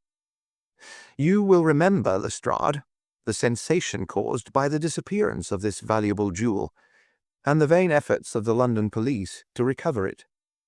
I was myself consulted upon the case, but I was unable to throw any light upon it. Suspicion fell upon the maid of the princess, who was an Italian, and it was proved that she had a brother in London, but we failed to trace any connection between them. The maid's name was Lucretia Vannucci, and there is no doubt in my mind that this Pietro, who was murdered 2 nights ago, was the brother. I have been looking up the dates in the old files of the paper, and I find that the disappearance of the pearl was exactly 2 days before the arrest of Beppo for some crime of violence, an event which took place in the factory of Gelder and Company, at the very moment when these busts were being made. Now you clearly see the sequence of events, though you see them, of course, in the inverse order to the way in which they presented themselves to me. Beppo had the pearl in his possession. He may have stolen it from Pietro. He may have been Pietro's confederate. He may have been the go-between of Pietro and his sister. It is of no consequence to us which is the correct solution. The main fact is that he had the pearl, and at that moment, when it was on his person, he was pursued by the police. He made for the factory in which he worked, and he knew that he had only a few minutes in which to conceal this enormously valuable prize, which would otherwise be found on him when he was searched. 6 plaster casts of Napoleon were drying in the passage. One of them was still soft. In an instant, Beppo, a skilful workman, made a small hole in the wet plaster, dropped in the pearl, and with a few touches covered over the aperture once more. It was an admirable hiding place. No one could possibly find it. But Beppo was condemned to a year's imprisonment, and in the meanwhile his 6 busts were scattered over London. He could not tell which contained his treasure. Only by breaking them could he see. Even shaking would tell him nothing, for as the plaster was wet, it was probable that the pearl would adhere to it, as, in fact, it has done. Beppo did not despair, and he conducted his search with considerable ingenuity and perseverance. Through a cousin who works with Gelder, he found out the retail firms who had bought the busts. He managed to find employment with Morse Hudson, and in that way tracked down 3 of them. The pearl was not there. Then, with the help of some Italian employee, he succeeded in finding out where the other 3 busts had gone. The first was at Harker's. There he was dogged by his confederate, who held Beppo responsible for the loss of the pearl, and he stabbed him in the scuffle which followed. If he was his confederate, why should he carry his photograph? I asked. As a means of tracing him, if he wished to inquire about him from any third person. That was the obvious reason. Well, after the murder I calculated that Beppo would probably hurry rather than delay his movements. He would fear that the police would read his secret, and so he hastened on before they could get ahead of him. Of course, I could not say that he had not found the pearl in Harker's bust. I had not even concluded for certain that it was the pearl. But it was evident to me that he was looking for something, since he carried the bust past the other houses in order to break it in the garden, which had a lamp overlooking it. Since Harker's bust was 1 in 3, the chances were exactly as I told you, 2 to 1 against the pearl being inside it.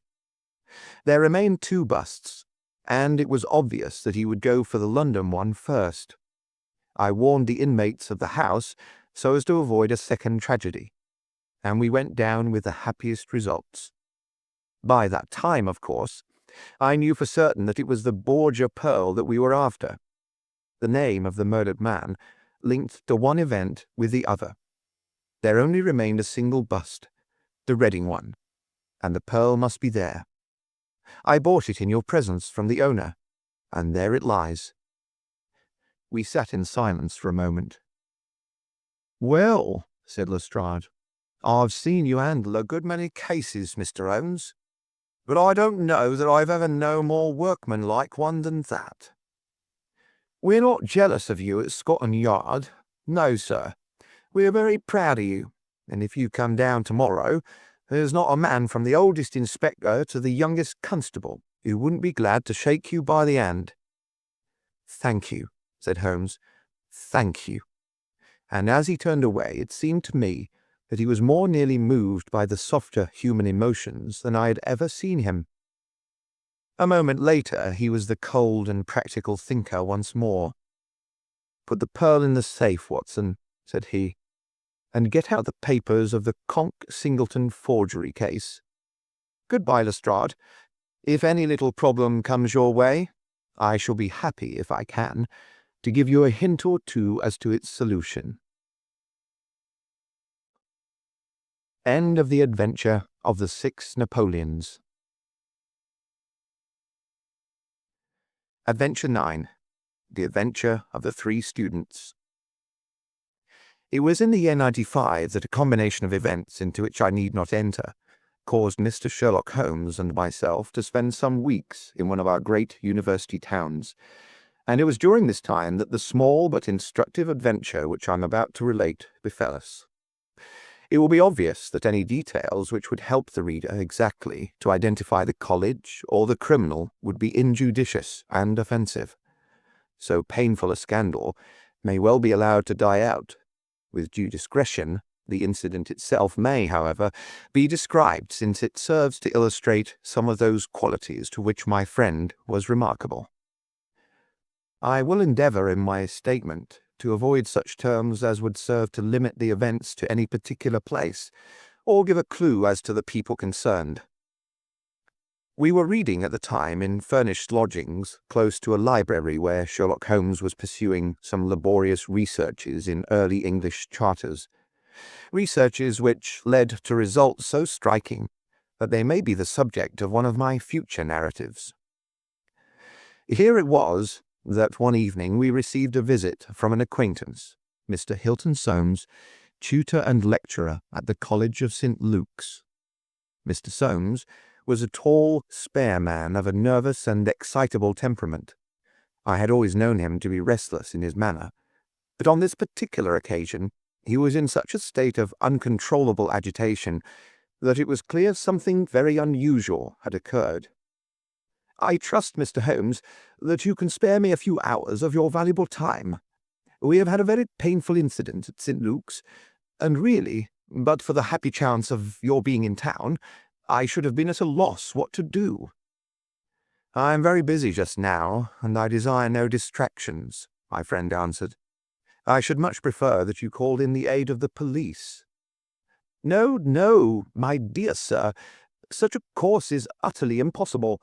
When once the law is evoked, it cannot be stayed again, and this is just one of those cases where, for the credit of the college, it is most essential to avoid scandal.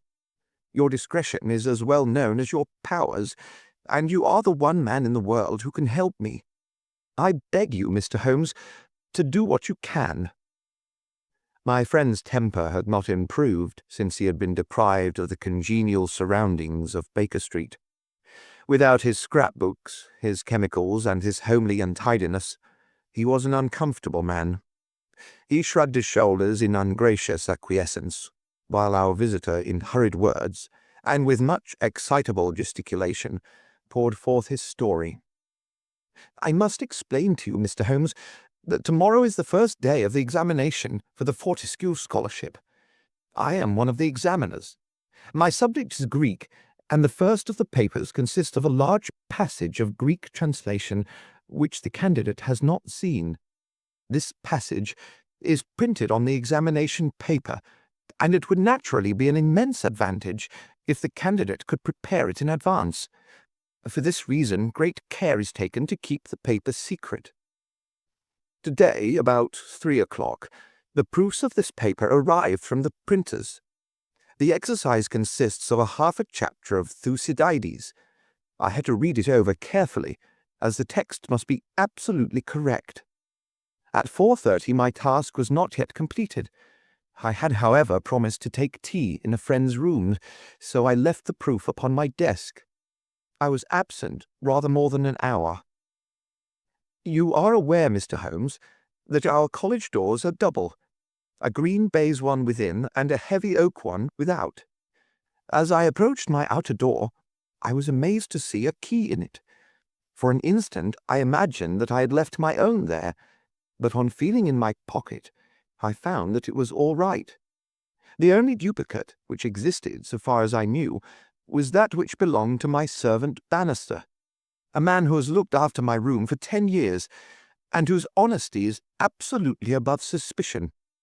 I found that the key was indeed his, that he had entered my room to know if I wanted tea, and that he had very carelessly left the key in the door when he came out. His visit to my room must have been within a very few minutes of my leaving it. His forgetfulness about the key would have mattered little upon any other occasion, but on this one day it has produced the most deplorable consequences. The moment I looked at my table, I was aware that someone had rummaged among my papers. The proof was in 3 long slips. I had left them all together. Now I found that one of them was lying on the floor, one was on the side table near the window, and the third was where I had left it. Holmes stirred for the first time. "The first page on the floor, the second in the window, the third where you left it," said he. "Exactly, Mr. Holmes. You amaze me. How could you possibly know that?" "Pray continue your very interesting statement." "For an instant I imagined that Bannister had taken the unpardonable liberty of examining my papers. He denied it, however, with the utmost earnestness, and I am convinced that he was speaking the truth. The alternative was that some one passing had observed the key in the door, had known that I was out, and had entered to look at the papers. A large sum of money is at stake, for the scholarship is a very valuable one, and an unscrupulous man might very well run a risk in order to gain an advantage over his fellows. Bannister, who was very much upset by the incident, he had nearly fainted when we found that the papers had undoubtedly been tampered with. I gave him a little brandy, and left him collapsed in a chair, while I made a most careful examination of the room. I soon saw that the intruder had left other traces of his presence beside the rumpled papers. On the table in the window were several shreds from a pencil which had been sharpened. A broken tip of lead was lying there also. Evidently, The rascal had copied the paper in a great hurry, had broken his pencil, and had been compelled to put a fresh point to it. "Excellent," said Holmes, who was recovering his good humour as his attention became more engrossed by the case. "Fortune has been your friend." This was not all. I have a new writing table with a fine surface of red leather. I am prepared to swear, and so is Bannister, that it was smooth and unstained. Now I found a clean cut in it about 3 inches long, not a mere scratch, but a positive cut. Not only this, but on the table I found a small ball of black dough or clay with specks of something which looks like sawdust in it. I am convinced that these marks were left by the man who rifled the papers.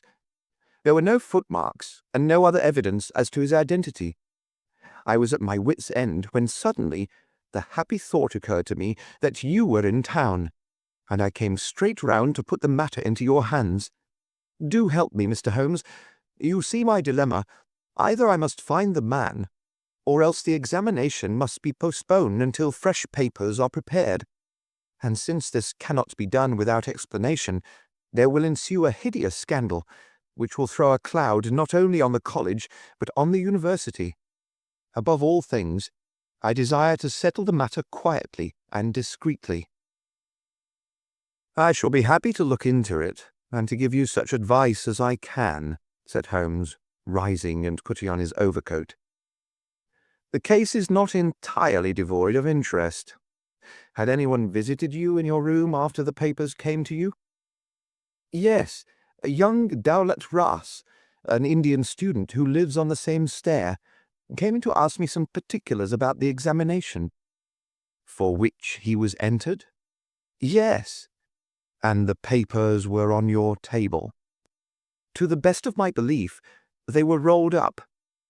"But might be recognized as proofs?" "Possibly." "No one else in your room?" "No." "Did anyone know that these proofs would be there?" "No one save the printer." "Did this man Bannister know?" "No, certainly not. No one knew." "Where is Bannister now?" "He was very ill, poor fellow. I left him collapsed in the chair. I was in such a hurry to come to you." "You left your door open?" "I locked up the papers first." "Then it amounts to this, Mr. Soames, that unless the Indian student recognized the roll as being proofs, the man who tampered with them came upon them accidentally without knowing that they were there." "So it seems to me." Holmes gave an enigmatic smile. "Well," said he, "let us go round. Not one of your cases, Watson. Mental, not physical. All right. Come if you want to. Now, Mr. Soames, at your disposal." The sitting room of our client opened by a long, low, latticed window onto the ancient, lichen-tinted court of the old college. A Gothic arched door led to a worn stone staircase. On the ground floor was the tutor's room. Above were 3 students, one on each story. It was already twilight when we reached the scene of our problem. Holmes halted and looked earnestly at the window.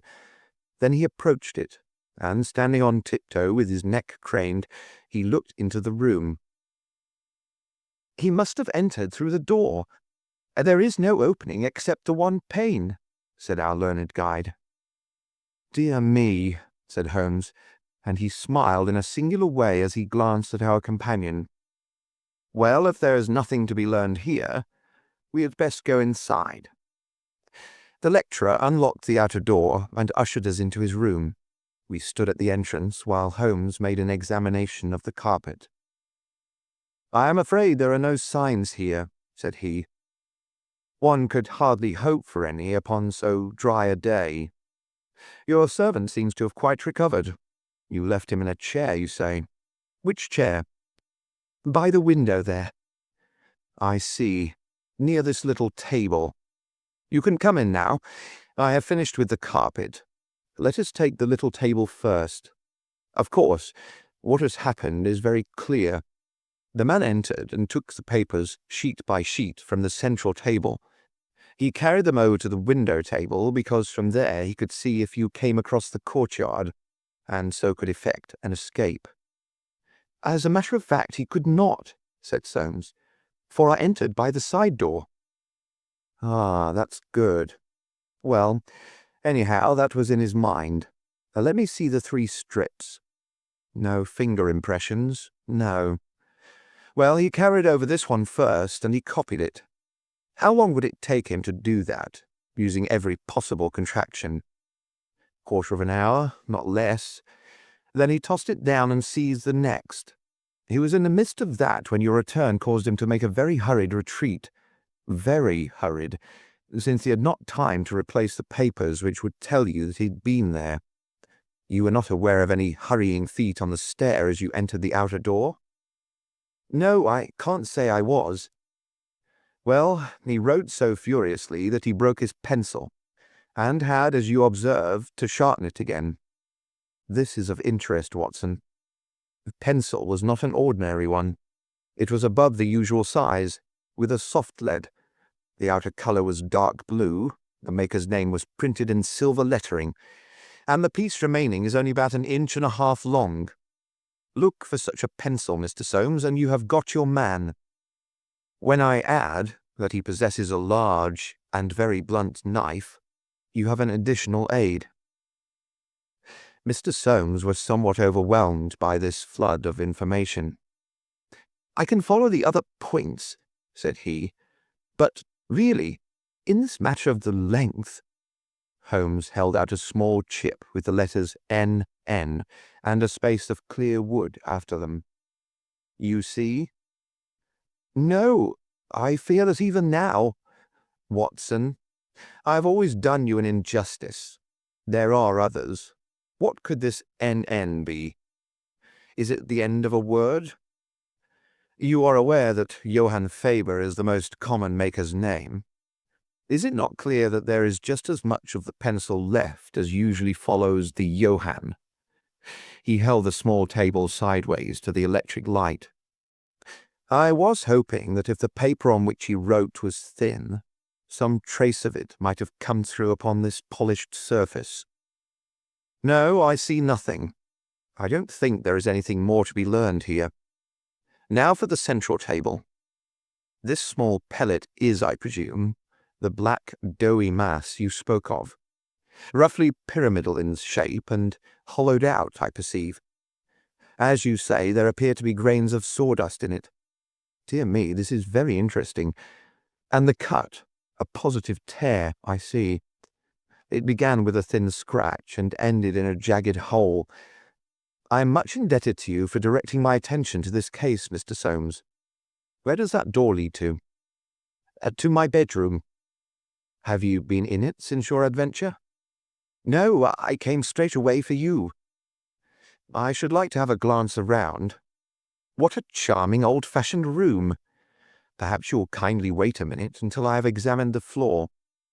No, I see nothing. What about this curtain? You hang your clothes behind it. If anyone were forced to conceal himself in this room, he must do it there, since the bed is too low and the wardrobe too shallow. No one there, I suppose. As Holmes drew the curtain, I was aware, from some little rigidity and alertness of his attitude, that he was prepared for an emergency. As a matter of fact, the drawn curtain disclosed nothing but 3 or 4 suits of clothes hanging from a line of pegs. Holmes turned away and stooped suddenly to the floor. "Hello, what's this?" said he. It was a small pyramid of black putty-like stuff, exactly like the one upon the table of the study. Holmes held it in his open palm in the glare of the electric light. Your visitor seems to have left traces in your bedroom as well as in your sitting room, Mr. Soames. What could he have wanted there? I think it is clear enough. You came back by an unexpected way, and so he had no warning until you were at the very door. What could he do? He caught up everything which would betray him, and he rushed into your bedroom to conceal himself. Good gracious, Mr. Holmes, do you mean to tell me that All the time I was talking to Bannister in this room, we had the man prisoner if we'd only known it." "So I read it." "Surely there's another alternative, Mr. Holmes. I don't know whether you observed my bedroom window. Lattice-paned, lead framework, 3 separate windows, one swinging on hinge and large enough to admit a man." "Exactly. And it looks out on an angle of the courtyard so as to be partly invisible. The man might have effected his entrance there, left traces as he passed through the bedroom, and finally, finding the door open, have escaped that way." Holmes shook his head impatiently. "Let us be practical," said he. "I understand you to say that there are these 3 students who use this stair and are in the habit of passing your door." "Yes, there are." "And they are all in for this examination?" "Yes." "Have you any reason to suspect any one of them more than the others?" Soames hesitated. "It is a very delicate question," said he. "One hardly likes to throw suspicion where there are no proofs." "Let us hear the suspicions. I will look after the proofs." "I will tell you then, in a few words, the character of the 3 men who inhabit these rooms. The lower of the 3 is Gilchrist, a fine scholar and athlete, plays in the rugby team and the cricket team for the college, and got his blue for the hurdles and the long jump. He is a fine, manly fellow. His father was the notorious Sir Jabez Gilchrist, who ruined himself on the turf. My scholar has been left very poor, but he is hard-working and industrious. He will do well. The 2nd floor is inhabited by Dowlat Ras, the Indian. He is a quiet, inscrutable fellow, as most of those Indians are. He is well up in his work, though his Greek is his weak subject. He is steady and methodical. The top floor belongs to Miles Maclaren. He is a brilliant fellow when he chooses to work, one of the brightest intellects of the university, but he is wayward, dissipated, and unprincipled. He was nearly expelled over a card scandal in his first year. He has been idling all this term, and he must look forward with dread to the examination." "Then it is he whom you suspect?" "I dare not go so far as that, but of the 3 he is perhaps the least unlikely." "Exactly. Now, Mr. Soames, let us have a look at your servant Bannister." He was a little, white-faced, clean-shaven, grizzly-haired fellow of 50. He was still suffering from this sudden disturbance of the quiet routine of his life. His plump face was twitching with his nervousness, and his fingers could not keep still. "We were investigating this unhappy business, Bannister," said his master. "Yes, sir." "I understand," said Holmes, "that you left your key in the door." "Yes, sir." "Was it not very extraordinary that you should do this on the very day when there were these papers inside?" "It was most unfortunate, sir, but I have occasionally done the same thing at other times." "When did you enter the room?"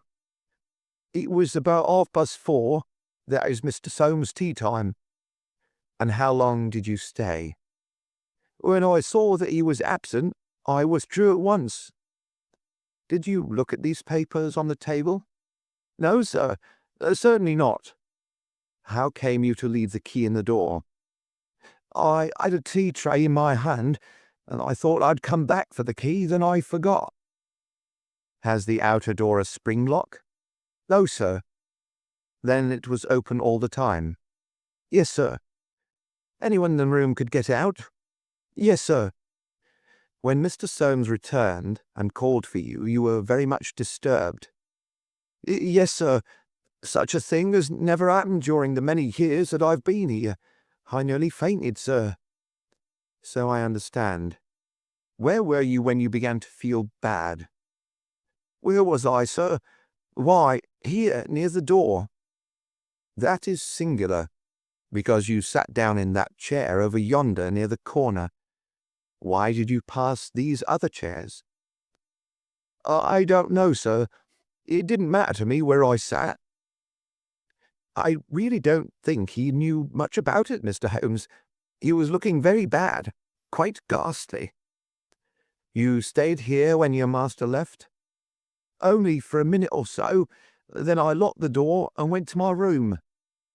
Whom do you suspect? Oh, I would not venture to say, sir.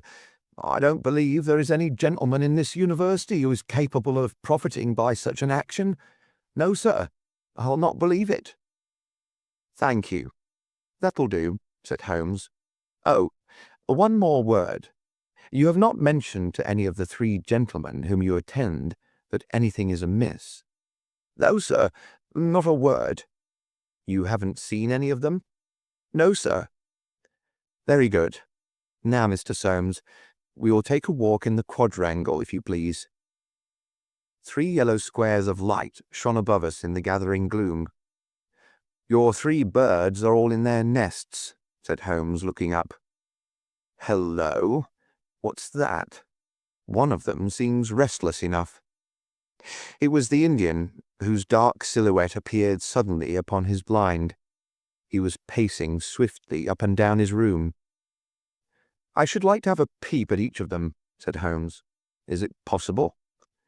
No difficulty in the world, Soames answered. This set of rooms is quite the oldest in the college, and it is not unusual for visitors to go over them. Come along, and I will personally conduct you. No names, please, said Holmes as we knocked at Gilchrist's door. A tall, flaxen-haired, slim young fellow opened it, and made us welcome when he understood our errand. There were some really curious pieces of medieval domestic architecture within. Holmes was so charmed with one of them that he insisted on drawing it in his notebook, broke his pencil, had to borrow one from our host, and finally borrowed a knife to sharpen his own. The same curious accident happened to him in the rooms of the Indian, a silent, little, hook-nosed fellow who eyed us askance and was obviously glad when Holmes's architectural studies had come to an end. I could not see that in either case Holmes had come upon the clue for which he was searching. Only at the third did our visit prove abortive. The outer door would not open to our knock, and nothing more substantial than a torrent of bad language came from behind it. I don't care who you are. You can go to blazes, roared the angry voice. Tomorrow's the exam, and I won't be drawn by anyone. A rude fellow, said our guide, flushing with anger as we withdrew down the stair. Of course, he did not realize that it was I who was knocking, but none the less his conduct was very uncourteous, and indeed, under the circumstances, rather suspicious. Holmes's response was a curious one. Can you tell me his exact height? He asked. Really, Mr. Holmes, I cannot undertake to say. He is taller than the Indian, not so tall as Gilchrist. I suppose 5'6" would be about it. That is very important, said Holmes. And now, Mr. Soames, I wish you good night. Our guide cried aloud in his astonishment and dismay. Good gracious, Mr. Holmes, you are surely not going to leave me in this abrupt fashion. You don't seem to realize the position. Tomorrow is the examination. I must take some definite action tonight. I cannot allow the examination to be held if one of the papers has been tampered with. The situation must be faced. You must leave it as it is. I shall drop round early tomorrow morning and chat the matter over. It is possible that I may be in a position then to indicate some course of action. Meanwhile, you change nothing. Nothing at all. Very good, Mr. Holmes. You can be perfectly easy in your mind. We shall certainly find some way out of your difficulties. I will take the black clay with me, also the pencil cuttings. Goodbye. When we were out in the darkness of the quadrangle, we again looked up at the windows. The Indian still paced his room.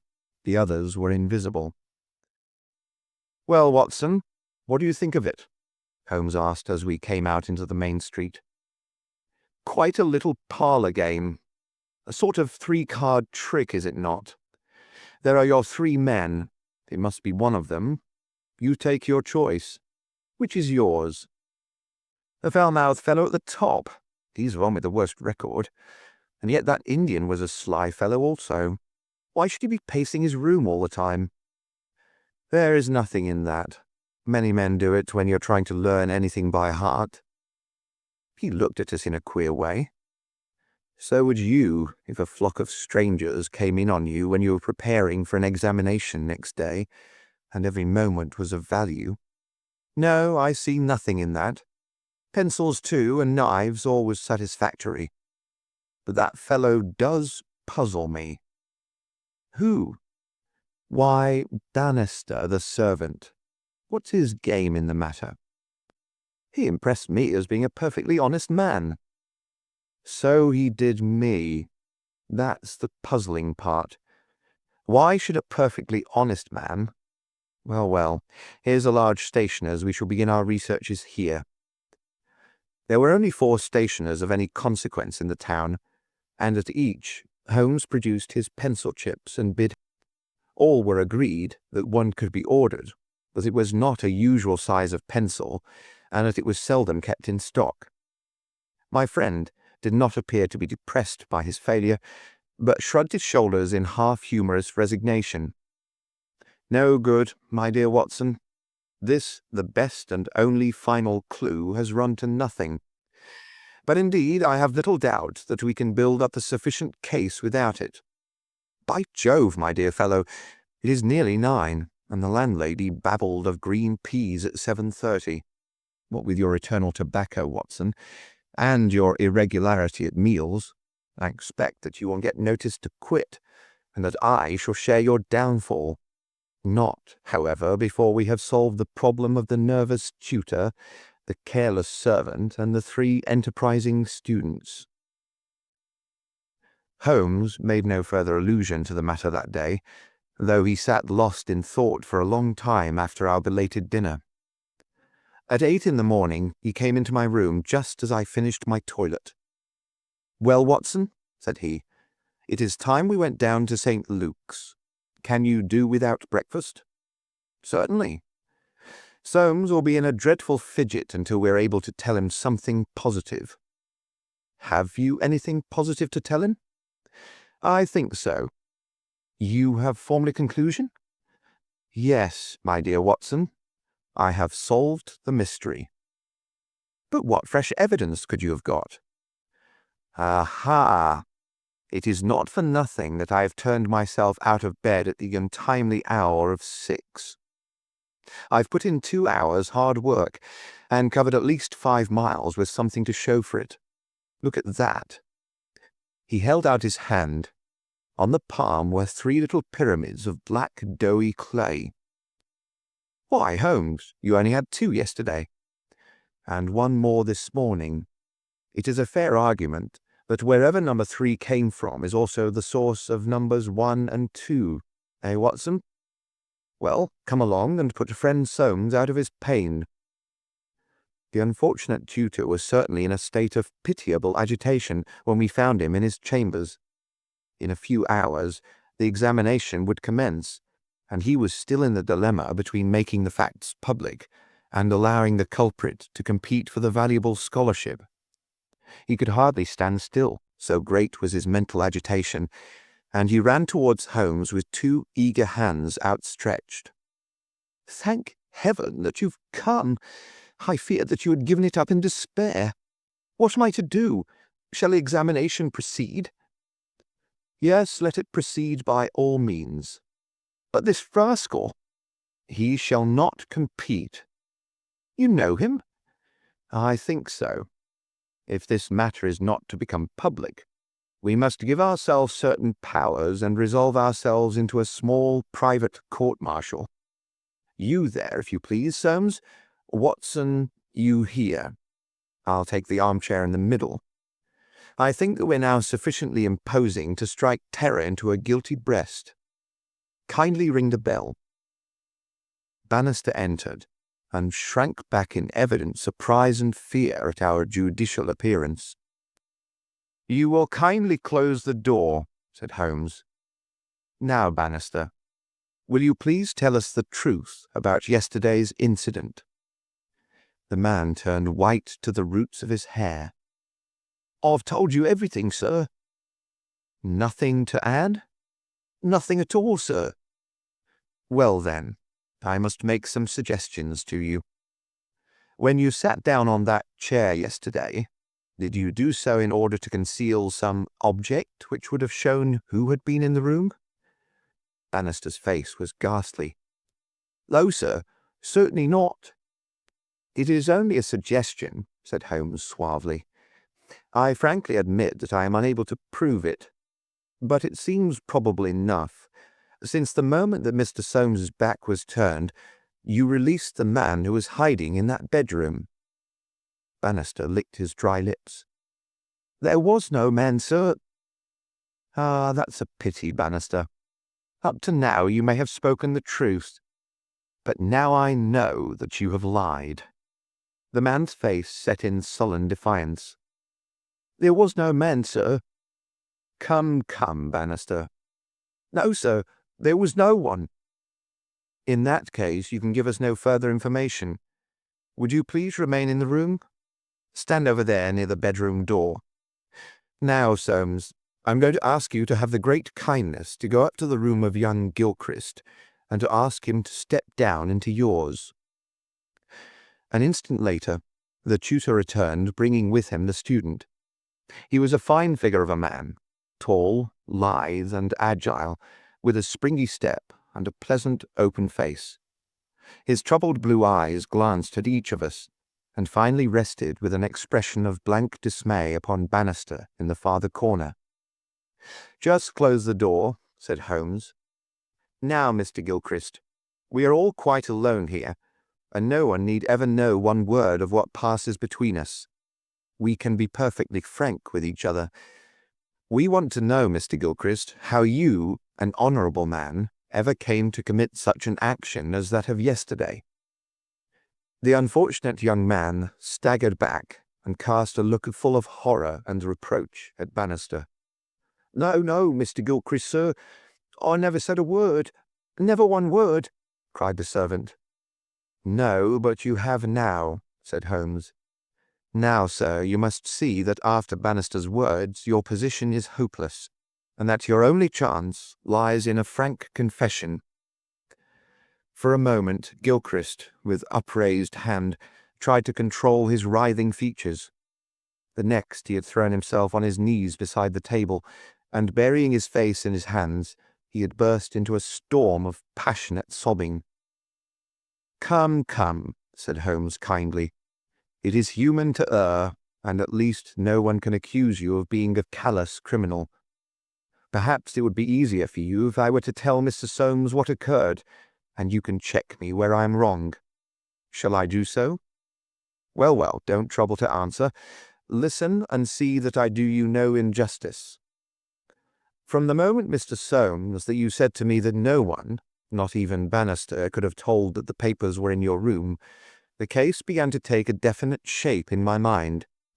The printer one could, of course, dismiss. He could examine the papers in his own office. The Indian I also thought nothing of. If the proofs were in a roll, he could not possibly know what they were. On the other hand, it seemed an unthinkable coincidence that a man should dare to enter the room, and that by chance on that very day the papers were on the table. I dismissed that. The man who entered knew that the papers were there. How did he know? When I approached your room, I examined the window. You amused me by supposing that I was contemplating the possibility of someone having in broad daylight, under the eyes of all these opposite rooms, forced himself through it. Such an idea was absurd. I was measuring how tall a man would need to be in order to see, as he passed, what papers were on the central table. I am 6 feet high, and I could do it without an effort. No one less than that would have a chance. Already, you see, I had reason to think that if one of your 3 students was a man of unusual height, he was the most worth watching of the 3. I entered, and I took you into my confidence as to the suggestions of the side table. Of the centre table I could make nothing, until in your description of Gilchrist You mentioned that he was a long-distance jumper. Then the whole thing came to me in an instant, and I only needed certain corroborative proofs, which I speedily obtained. What happened with this young fellow had employed his afternoon at the athletic grounds, where he had been practicing the jump. He returned carrying his jumping shoes, which are provided, as you are aware, with several sharp spikes. As he passed your window, he saw by means of his great height these proofs upon your table, and conjectured what they were. No harm would have been done had it not been that, as he passed your door, he perceived the key which had been left by the carelessness of your servant. A sudden impulse came over him to enter, and see if they were indeed the proofs. It was not a dangerous exploit, for he could always pretend that he had simply looked in to ask a question. Well, when he saw that they were indeed the proofs, it was then that he yielded to temptation. He put his shoes on the table. What was it you put on that chair near the window? Gloves, said the young man. Holmes looked triumphantly at Bannister.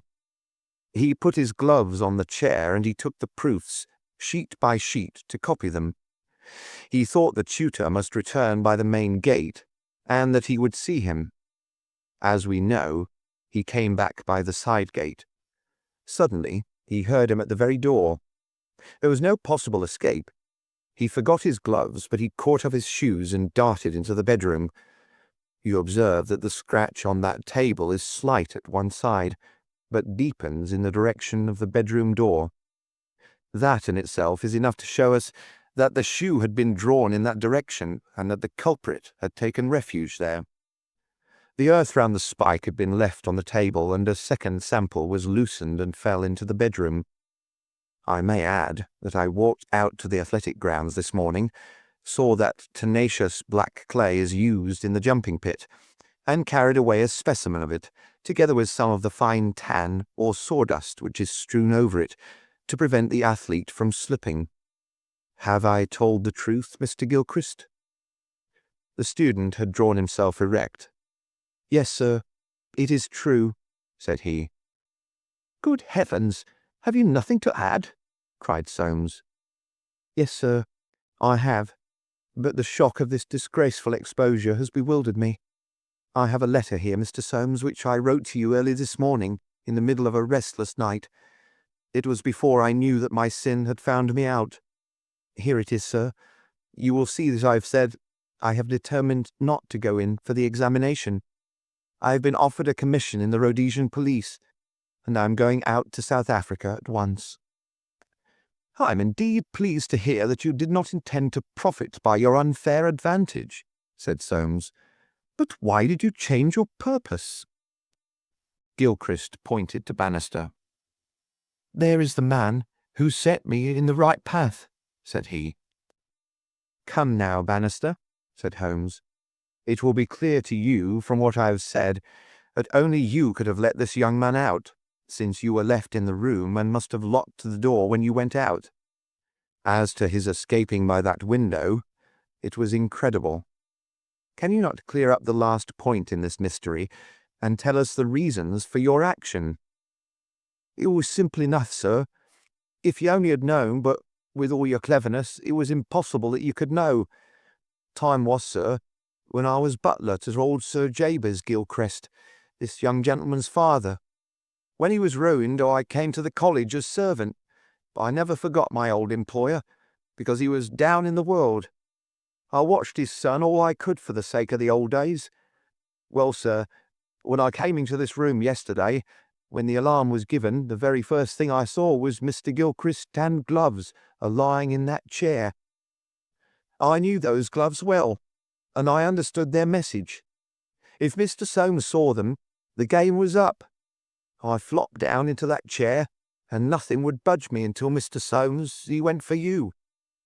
And out came my poor young master, whom I dandled on my knee, and confessed it all to me. Wasn't it natural, sir, that I should save him? And wasn't it natural also that I should try to speak to him as his dead father would have done, and make him understand that he could not profit by such a deed? Could you blame me, sir? No, indeed, said Holmes heartily, springing to his feet. "Well, Soames, I think we've cleared your little problem up, and our breakfast awaits us at home. Come, Watson. As to you, sir, I trust that a bright future awaits you in Rhodesia. For once you have fallen low. Let us see in the future how high you can rise." End of The Adventure of the Three Students. Adventure 10. The Adventure of the Golden Pince-Nez. When I look at the 3 massive manuscript volumes which contain our work for the year 1894, I confess that it is very difficult for me, out of such a wealth of material, to select the cases which are most interesting in themselves, and at the same time most conducive to a display of those peculiar powers for which my friend was famous. As I turn over the pages, I see my notes upon the repulsive story of the Red Leech and the terrible death of Crosby the banker. Here also I find an account of the Addleton tragedy, and the singular contents of the ancient British barrow. The famous Smith-Mortimer succession case comes also within this period, and so does the tracking and arrest of Huret, the boulevard assassin, an exploit which won for Holmes an autographed letter of thanks from the French president and the Order of the Legion of Honor. Each of these would furnish a narrative, but on the whole I am of opinion that none of them unites so many singular points of interest as the episode of Yoxley Old Place, which includes not only the lamentable death of young Willoughby Smith, but also those subsequent developments which threw so curious a light upon the causes of the crime. It was a wild, tempestuous night towards the close of November. Holmes and I sat together in silence all the evening. He engaged with a powerful lens, deciphering the remains of the original inscription upon a palimpsest. I, deep in a recent treatise upon surgery. Outside, the wind howled down Baker Street, while the rain beat fiercely against the windows. It was strange there, in the very depths of the town, with 10 miles of man's handiwork on every side of us, to feel the iron grip of nature, and to be conscious that to the huge elemental forces all London was no more than the molehills that dot the fields. I walked to the window and looked out on the deserted street.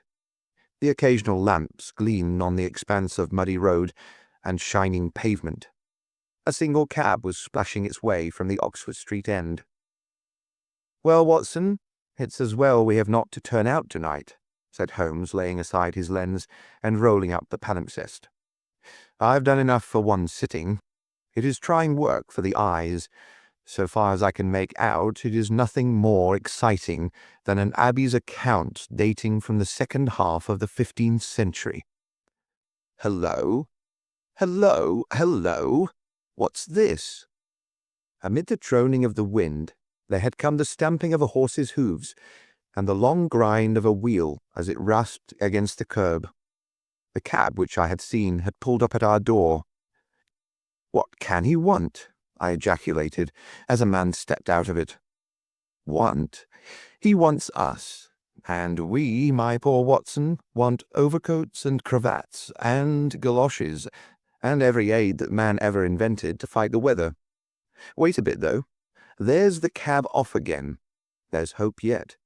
He'd have kept it if he had wanted us to come. Run down, my dear fellow, and open the door, for all virtuous folk have been long in bed." When the light of the hall lamp fell upon our midnight visitor, I had no difficulty in recognizing him. It was young Stanley Hopkins, a promising detective in whose career Holmes had several times shown a very practical interest. "Is he in?" he asked eagerly. "Come up, my dear sir," said Holmes's voice from above. "I hope you have no designs upon such a night as this."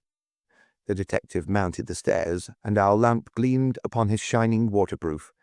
I helped him out of it, while Holmes knocked a blaze out of the logs in the grate. "Now, my dear Hopkins, draw up and warm your toes," said he.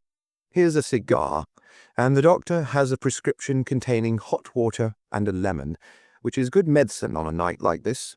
It must be something important which has brought you out in such a gale." "It is indeed, Mr. Holmes. I've had a bustling afternoon, I promise you." Did you see anything of the Yoxley case in the latest editions?" "I've seen nothing later than the 15th century today."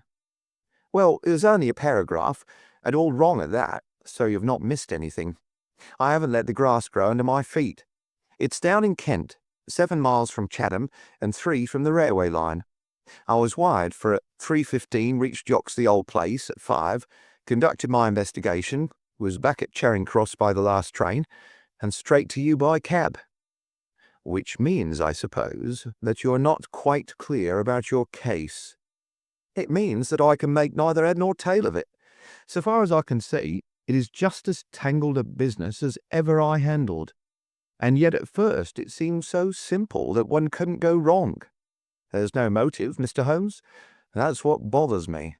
I can't put my hand on a motive. Here's a man dead. There's no denying that. But so far as I can see, no reason on earth why anyone should wish him harm." Holmes lit his cigar and leaned back in his chair. "Let us hear about it," said he. "I've got my facts pretty clear," said Stanley Hopkins. "All I want now is to know what they all mean. The story, so far as I can make out, is like this. Some years ago, this country house, Yoxley Old Place, was taken by an elderly man who gave the name of Professor Coram. He was an invalid, keeping his bed half the time, and the other half hobbling around the house with a stick or being pushed about the grounds by the gardener in a bath chair. He was well liked by the few neighbours who called upon him, and he has a reputation down there of being a very learned man. His household used to consist of an elderly housekeeper, Mrs. Marker, and of a maid, Susan Tarleton. These have both been with him since his arrival, and they seem to be women of excellent character. The professor is writing a learned book, and he found it necessary about a year ago to engage a secretary. The first 2 that he tried were not successes, but the third, Mr. Willoughby Smith, a very young man straight from the university, seems to have been just what his employer wanted. His work consisted in writing all the morning to the professor's dictation, and he usually spent the evening in hunting up references and passages which bore upon the next day's work. This Willoughby Smith has nothing against him, either as a boy at Uppingham or as a young man at Cambridge. I've seen his testimonials, and from the first he was a decent, quiet, hard-working fellow with no weak spot in him at all. And yet this is the lad who's met his death this morning in the professor's study under circumstances which can point only to murder." The wind howled and screamed at the windows. Holmes and I drew closer to the fire, while the young inspector slowly and point by point developed his singular narrative. "If you was to search all England," said he, "I don't suppose you could find a household more self-contained or freer from outside influences. Whole weeks would pass, and not one of them go past the garden gate. The professor was buried in his work, and existed for nothing else. Young Smith knew nobody in the neighbourhood, and lived very much as his employer did. The 2 women had nothing to take them from the house. Mortimer, the gardener, who wheels the bath chair, is an army pensioner, an old Crimean man of excellent character. He does not live in the house, but in a 3-room cottage at the other end of the garden. Those are the only people that you'd find within the grounds of Yoxley Old Place. At the same time, the gate of the garden is 100 yards from the main London to Chatham Road. It opens with a latch, and there's nothing to prevent anyone from walking in. Now, I'll give you the evidence of Susan Tarleton, who's the only person who can say anything positive about the matter. It was in the forenoon, between 11 and 12. She was engaged at the moment in hanging some curtains in the upstairs front bedroom. Professor Coram was still in bed, for when the weather's bad he seldom rises before midday. The housekeeper was busy with some work in the back of the house. Willoughby Smith had been in his bedroom, which he uses as a sitting room, but the maid heard him at that moment pass along the passage and descend to the study immediately below her. She did not see him, but she says that she could not be mistaken in his quick, firm tread. She did not hear the study door close, but a minute or so later there was a dreadful cry in the room below. It was a wild, hoarse scream, so strange and unnatural that it might have come from either a man or a woman. At the same instant, there was a heavy thud which shook the old house, and then all was silence. The maid stood petrified for a moment, and then, recovering her courage, she ran downstairs. The study door was shut, and she opened it. Inside, young Mr. Willoughby Smith was stretched upon the floor. At first she couldn't see no injury, but as she tried to raise him, she saw that blood was pouring from the underside of his neck. He was pierced by a very small but very deep wound, which had divided the carotid artery. The instrument with which the injury had been inflicted lay upon the carpet beside him. It was one of those small sealing wax knives to be found on old-fashioned writing tables, with an ivory handle and a stiff blade. It was part of the fittings of the professor's own desk. At first, the maid thought that young Smith was already dead, but on pouring some water from the carafe over his forehead, he opened his eyes for an instant. "The professor," he murmured. "It was she." The maid is prepared to swear that those were the exact words. He tried desperately to say something else, and he held his right hand up in the air. Then he fell back dead. In the meantime, the housekeeper had also arrived upon the scene, but she was just too late to catch the young man's dying words. Leaving Susan with the body, she hurried to the professor's room. He was sitting up in bed, horribly agitated, for he'd heard enough to convince him that something terrible had occurred. Mrs. Marker is prepared to swear that the professor was still in his night clothes, and indeed it was impossible for him to dress without the help of Mortimer, whose orders were to come at 12 o'clock. The professor declares that he heard the distant cry, but that he knows nothing more. He can give no explanation of the young man's last words. The professor, it was she, but imagines that they were the outcome of delirium. He believes that Willoughby Smith has not an enemy in the world, and could give no reason for the crime. His first action was to send Mortimer, the gardener, for the local police. A little later, the chief constable sent for me. Nothing was moved before I got there, and strict orders were given that no one should walk upon the paths leading to the house. It was a splendid chance of putting your theories into practice, Mr. Sherlock Holmes. There was really nothing wanting. "Except Mr. Sherlock Holmes," said my companion with a somewhat bitter smile. "Well, let us hear about it. What sort of a job did you make of it?" "I must ask you first, Mr. Holmes, to glance at this rough plan, which will give you a general idea of the position of the professor's study and the various points of the case. It'll help you in following my investigation." He unfolded the rough chart, which I here reproduce, and he laid it across Holmes's knee. I rose, and standing behind Holmes, studied it over his shoulder. It is very rough, of course, and it only deals with the points which seem to me to be essential. All the rest you'll see later for yourself. Now, first of all, presuming that the assassin entered the house, how did he or she come in? Undoubtedly by the garden path, and the back door from which there's direct access to the study. Any other way would have been exceedingly complicated. The escape must have also been made along that line, for of the two other exits from the room, one was blocked by Susan as she ran downstairs, and the other leads straight to the professor's bedroom. I therefore directed my attention at once to the garden path, which was saturated with recent rain, and would certainly show any footmarks. My examination showed me that I was dealing with a cautious and expert criminal. No footmarks were to be found on the path. There could be no question, however, that someone had passed along the grass border which lines the path, and he'd done so in order to avoid leaving a track. I couldn't find anything in the nature of a distinct impression. The grass was trodden down, and someone had undoubtedly passed. It could only have been the murderer, since neither the gardener nor anyone else had been there that morning, and the rain had only begun during the night. "One moment," said Holmes. "Where does this path lead to?" "To the road." "How long is it?" "100 yards or so." "At the point where the path passes through the gate, you could surely pick up the tracks." "Unfortunately, the path was tiled at that point." "Well, on the road itself?" No, it was all trodden in a mire. Well then, these tracks upon the grass, were they coming or going? It was impossible to say. There was never any outline. A large foot or a small. You could not distinguish. Holmes gave an ejaculation of impatience. It has been pouring rain and blowing a hurricane ever since, said he. It will be harder to read now than the palimpsest. Well, it can't be helped. What did you do, Hopkins, after you had made certain that you had made certain of nothing? I think I made certain of a good deal, Mr. Holmes.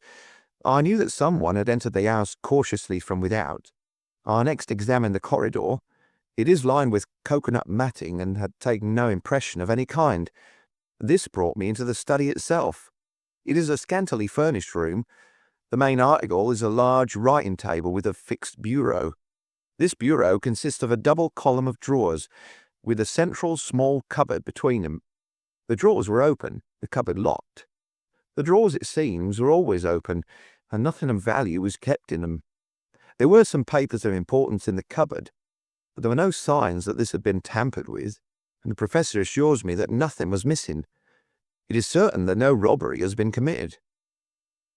I come now to the body of the young man. It was found near the bureau and just to the left of it, as marked upon that chart. The stab was on the right side of the neck, and from behind forward, so that it's almost impossible that it could have been self-inflicted. Unless he fell upon the knife, said Holmes. Exactly. The idea crossed my mind, but we found the knife some feet away from the body, so that seems impossible. Then, of course, there are the man's own dying words, and finally, there was this very important piece of evidence which was found clasped in the dead man's right hand. From his pocket, Stanley Hopkins drew a small paper packet. He unfolded it and disclosed a golden pince-nez with two broken ends of black silk cord dangling from the end of it. Willoughby Smith had excellent sight, he added. There can be no question that this was snatched from the face of the person of the assassin. Sherlock Holmes took the glasses into his hand and examined them with the utmost attention and interest. He held them on his nose, endeavoured to read through them, went to the window and stared up the street with them, looked at them most minutely in the full light of the lamp, and finally, with a chuckle, seated himself at the table and wrote a few lines upon a sheet of paper which he tossed across to Stanley Hopkins. "That's the best I can do for you," said he. "It may prove to be of some use." The astonished detective read the note aloud. It ran as follows. Wanted. A woman of good address, attired like a lady. She has a remarkably thick nose, with eyes which are set close upon either side of it. She has a puckered forehead, a peering expression, and probably rounded shoulders. There are indications that she has had recourse to an optician at least twice during the last few months. As her glasses are of remarkable strength, and as opticians are not very numerous, there should be no difficulty in tracing her. Holmes smiled at the astonishment of Hopkins, which must have been reflected upon my features. "Surely my deductions are simplicity itself," said he. "It would be difficult to name any articles which afford a finer field for inference than a pair of glasses, especially so remarkable a pair as these. That they belong to a woman, I infer from their delicacy, and also, of course, from the last words of the dying man. As to her being a person of refinement and well dressed, they are, as you perceive, handsomely mounted in solid gold, and it is inconceivable that anyone who wore such glasses could be slatternly in other respects. You will find that the clips are too wide for your nose, showing that the lady's nose was very broad at the base. This sort of nose is usually a short and coarse one, but there is a sufficient number of exceptions to prevent me from being dogmatic or from insisting upon this point in my description. My own face is a narrow one, and yet I find that I cannot get my eyes into the centre, nor near the centre of these glasses. Therefore, the lady's eyes are set very near to the sides of the nose. You will perceive, Watson, that the glasses are concave and of unusual strength. A lady whose vision has been so extremely contracted all her life is sure to have the physical characteristics of such vision which are seen in the forehead, the eyelids, and the shoulders." "Yes," I said, "I can follow each of your arguments. I confess, however, that I am unable to understand how you arrive at the double visit to the optician." Holmes took the glasses in his hand.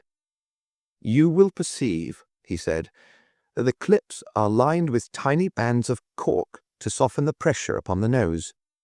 One of these is discolored and worn to some slight extent, but the other is new. Evidently one has fallen off and been replaced. I should judge that the older of them has not been there for more than a few months. They exactly correspond, so I gather that the lady went back to the same establishment for the second." "By George, it's marvellous," cried Hopkins in an ecstasy of admiration. "To think that I had all that evidence in my hand and never knew it. I had intended, however, to go the round of the London opticians." "Of course you would. Meanwhile, have you anything more to tell us about the case?" "Nothing, Mr. Holmes. I think that you know as much as I do now, probably more. We have had inquiries made as to any stranger seen on the country roads or at the railway station. We have heard of none. What beats me is the utter want of all object in the crime. Not a ghost of a motive can anyone suggest." "Ah, there I am not in a position to help you. But I suppose you want us to come out tomorrow." "If it's not asking too much, Mr. Holmes. There's a train from Charing Cross to Chatham at 6 in the morning, and we should be at Yoxley Old Place between 8 and 9. Then we shall take it. Your case has certainly some features of great interest, and I shall be delighted to look into it. Well, it's nearly 1, and we had best get a few hours' sleep. I dare say you can manage all right on the sofa in front of the fire. I'll light my spirit lamp and give you a cup of coffee before we start." The gale had blown itself out next day, but it was a bitter morning when we started upon our journey. We saw the cold winter sun rise over the dreary marshes of the Thames and the long sullen reaches of the river, which I shall ever associate with our pursuit of the Andaman Islander in the earlier days of our career. After a long and weary journey, we alighted at a small station some miles from Chatham. While the horse was being put into a trap at the local inn, we snatched a hurried breakfast, and so we were all ready for the business when we at last arrived at Yoxley Old Place. A constable met us at the garden gate. "Well, Wilson, any news?" "No, sir, nothing." "No reports of any stranger seen?" "No, sir. Down at the station they're certain that no stranger either came or went yesterday." "Have you had any inquiries made at inns and lodgings?" "Yes, sir. There is no one that we cannot account for." "Well, it's only a reasonable walk to Chatham. Anyone might stay there or take a train without being observed. This is the garden path of which I spoke, Mr. Holmes. I'll pledge my word that there was no mark on it yesterday." "On which side were the marks on the grass?" "This side, sir. This narrow margin of grass between the path and the flower bed. I can't see the traces now, but they were clear to me then." Yes. Someone has passed along," said Holmes, stooping over the grass border. "Our lady must have picked her steps carefully, must she not, since on the one side she would leave a track on the path, and on the other an even clearer one on the soft bed." "Yes, sir. She must have been a cool hand." I saw an intent look pass over Holmes's face. "You say that she must have come back this way?" "Yes, sir. There is no other." "On this strip of grass?" "Certainly, Mr. Holmes." It was a very remarkable performance. Very remarkable. Well, I think we've exhausted the path. Let us go farther. This garden door is usually kept open, I suppose. Then this visitor had nothing to do but to walk in. The idea of murder was not in her mind, or she would have provided herself with some sort of weapon instead of having to pick this knife off the writing table. She advanced along this corridor, leaving no traces upon the coconut matting. Then she found herself in this study. How long was she there? We have no means of judging. "Not more than a few minutes, sir. I forgot to tell you that Mrs. Marker, the housekeeper, Had been in there tidying not very long before. About a quarter of an hour, she says. Well, that gives us a limit. Our lady enters this room, and what does she do? She goes over to the writing table. What for? Not for anything in the drawers. If there'd been anything worth her taking, it would surely have been locked up. No, it was for something in that wooden bureau. Hello? What is that scratch upon the face of it? Just hold a match, Watson. Why did you not tell me of this, Hopkins? The mark which he was examining began upon the brasswork on the right-hand side of the keyhole and extended for about 4 inches, where it had scratched the varnish from the surface. I noticed it, Mr. Holmes, but you'll always find scratches around a keyhole. This is recent, quite recent. See how the brass shines where it is cut. An old scratch will be the same colour as the surface. Look at it through my lens. There's the varnish, too, like earth on each side of a furrow. Is Mrs. Marker there? A sad-faced elderly woman came into the room. Did you dust this bureau yesterday morning? Yes, sir. Did you notice this scratch? No, sir, I did not.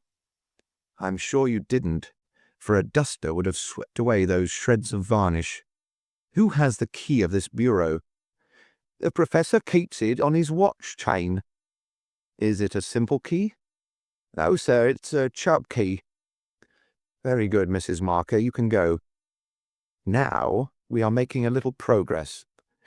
Our lady enters the room, advances to the bureau, and either opens it or tries to do so. While she is thus engaged, young Willoughby Smith enters the room. In her hurry to withdraw the key, she makes this scratch upon the door. He seizes her, and she, snatching up the nearest object, which happens to be this knife, strikes at him in order to make him let go his hold. The blow is a fatal one. He falls, and she escapes, either with or without the object for which she has come. Is Susan the maid there? Could anyone have got away through that door after the time that you heard the cry, Susan? No, sir, it is impossible. Before I get down the stair, I'll have seen anyone in the passage. Besides, the door never opened, or I would have heard it. That settles this exit. Then no doubt the lady went out the way she came. I understand that this other passage leads only to the Professor's room. There is no exit that way. No, sir. We shall go down it and make the acquaintance of the Professor. Hello, Hopkins. This is very important indeed. The Professor's corridor is also lined with coconut matting. Well, sir, what of that? Don't you see any bearing upon the case? Well, I don't insist upon it. No doubt I am wrong, and yet it seems to me to be suggestive. Come with me and introduce me. We passed down the passage, which was of the same length as that which led to the garden. At the end was a short flight of steps ending in a door. Our guide knocked and then ushered us into the Professor's bedroom. It was a very large chamber, lined with innumerable volumes, which had overflowed from the shelves and lay in piles in the corners, or were stacked all round at the base of the cases. The bed was in the centre of the room, and in it, propped up with pillows, was the owner of the house. I have seldom seen a more remarkable-looking person. It was a gaunt, aquiline face which was turned towards us, with piercing dark eyes which lurked in deep hollows under overhung and tufted brows. His hair and beard were white, save that the latter was curiously stained with yellow around his mouth. A cigarette glowed amid the tangle of white hair, and the air of the room was fetid with stale tobacco smoke. As he held out his hand to Holmes, I perceived that it was also stained with yellow nicotine. "A smoker, Mr. Holmes?" said he, speaking in well-chosen English, with a curious little mincing accent. "Pray take a cigarette, and you, sir? I could recommend them, for I have them especially prepared by Ionides of Alexandria. He sends me 1,000 at a time, and I grieve to say that I have to arrange for a fresh supply every fortnight. Bad, sir, very bad. But an old man has few pleasures, tobacco and my work. That is all that is left to me." Holmes had lit a cigarette, and was shooting little darting glances all over the room. "Tobacco and my work. But now only tobacco," the old man exclaimed.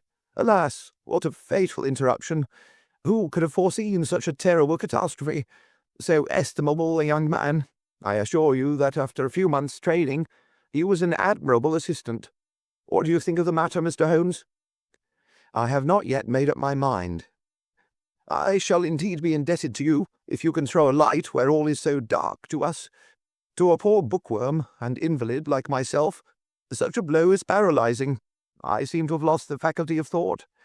But you are a man of action. You are a man of affairs. It is part of the everyday routine of your life. You can preserve your balance in every emergency. We are fortunate indeed in having you at our side." Holmes was pacing up and down one side of the room, whilst the old professor was talking. I observed that he was smoking with extraordinary rapidity. It was evident that he shared our host's liking for the fresh Alexandrian cigarettes. "Yes, sir, it is a crashing blow," said the old man. "That is my magnum opus, the pile of papers on the side table yonder. It is my analysis of the documents found in the Coptic monasteries of Syria and Egypt, a work which will cut deep at the very foundation of revealed religion. With my enfeebled health, I do not know whether I shall ever be able to complete it, now that my assistant has been taken from me. Dear me, Mr. Holmes, why, you are even a quicker smoker than I am myself." Holmes smiled. "I am a connoisseur," said he, taking another cigarette from the box, his fourth, and lighting it from the stub of that which he had finished. "I will not trouble you with any lengthy cross-examination, Professor Coram, since I gather that you were in bed at the time of the crime, and could know nothing about it. I would only ask this. What do you imagine that this poor fellow meant by his last words? The professor? It was she." The professor shook his head. "Susan is a country girl," said he, "and you know the incredible stupidity of that class. I fancy that the poor fellow murmured some incoherent, delirious words, and that she twisted them into this meaningless message." "I see. You have no explanation yourself of the tragedy?" "Possibly an accident. Possibly, I only breathe it among ourselves, a suicide. Young men have their hidden troubles, some affair of the heart, perhaps, which we have never known. It is a more probable supposition than murder." "But the eyeglasses?" "Ah, I am only a student, a man of dreams. I cannot explain the practical things of life. But still, we are aware, my friend, that love gauges may take strange shapes. By all means, take another cigarette. It is a pleasure to see anyone appreciate them so. A fan, a glove, glasses. Who knows what article may be carried as a token or treasured when a man puts an end to his life? This gentleman speaks of footsteps in the grass, but after all, it is easy to be mistaken on such a point. As to the knife, it might well be thrown far from the unfortunate man as he fell. It is possible that I speak as a child, but to me it seems that Willoughby Smith has met his fate by his own hand." Holmes seemed struck by the theory thus put forward, and he continued to walk up and down for some time, lost in thought and consuming cigarette after cigarette. "Tell me, Professor Coram," he said at last, "what is in that cupboard in the bureau?" "Nothing that would help a thief. Family papers, letters from my poor wife, diplomas of universities which have done me honor. Here is the key. You can look for yourself." Holmes picked up the key and looked at it for an instant. Then he handed it back.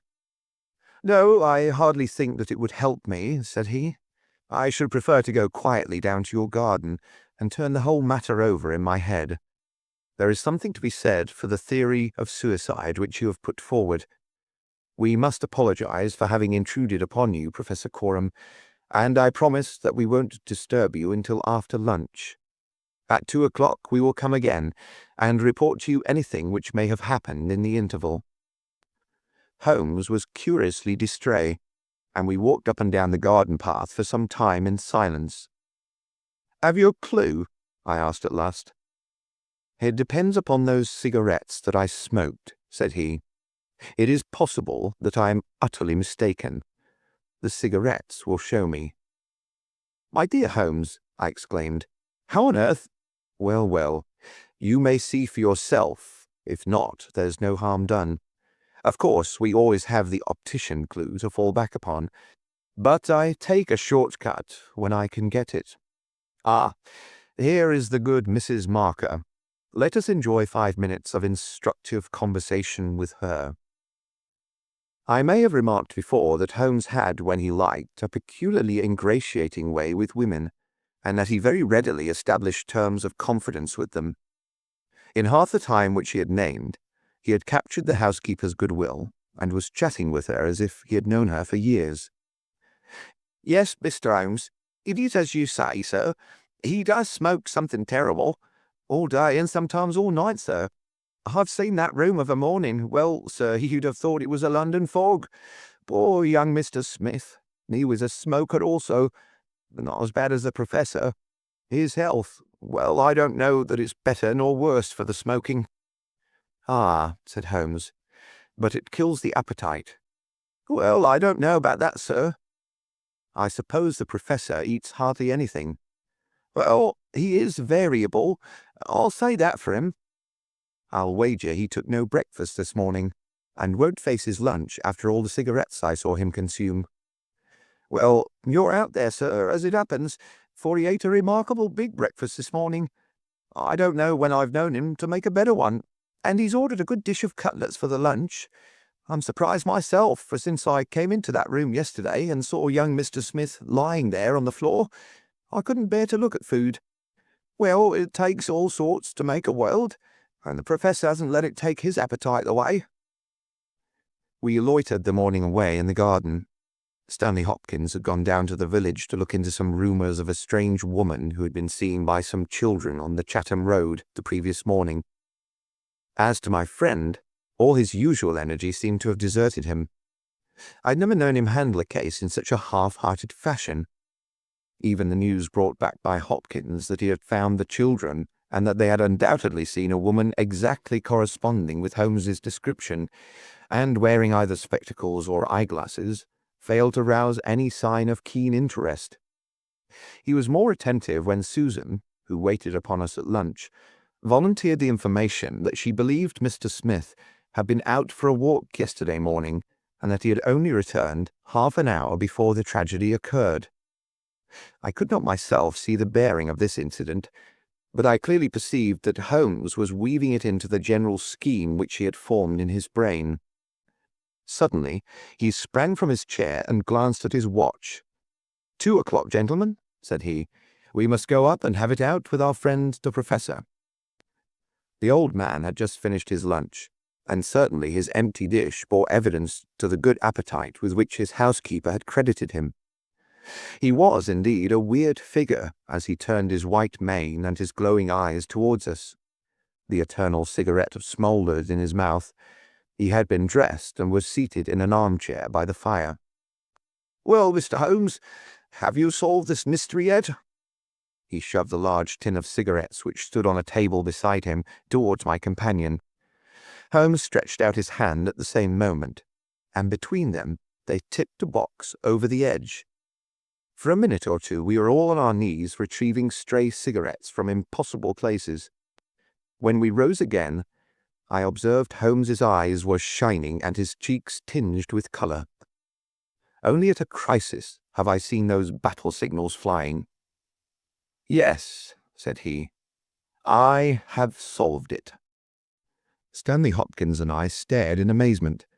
Something like a sneer quivered over the gaunt features of the old Professor. "Indeed? In the garden?" "No, here." "Here? When?" "This instant." "You are surely joking, Mr. Sherlock Holmes. You compel me to tell you that this is too serious a matter to be treated in such a fashion." "I have forged and tested every link of my chain, Professor Coram, and I am sure that it is sound. What your motives are, or what exact part you play in this strange business, I am not yet able to say. In a few minutes I shall probably hear it from your own lips. Meanwhile, I will reconstruct what is past for your benefit, so that you may know the information which I still require. A lady yesterday entered your study. She came with the intention of possessing herself of certain documents which were in your bureau. She had a key of her own. I have had an opportunity of examining yours, and I do not find that slight discoloration which the scratch made upon the varnish would have produced. You were not an accessory, therefore, and she came, so far as I can read the evidence, without your knowledge, to rob you. The professor blew a cloud from his lips. "This is most interesting and instructive," said he. "Have you no more to add? Surely, having traced this lady so far, you could also say what has become of her." "I will endeavour to do so. In the first place, she was seized by your secretary and stabbed him in order to escape. This catastrophe I am inclined to regard as an unhappy accident, for I am convinced that the lady had no intention of inflicting so grievous an injury. An assassin does not come unarmed.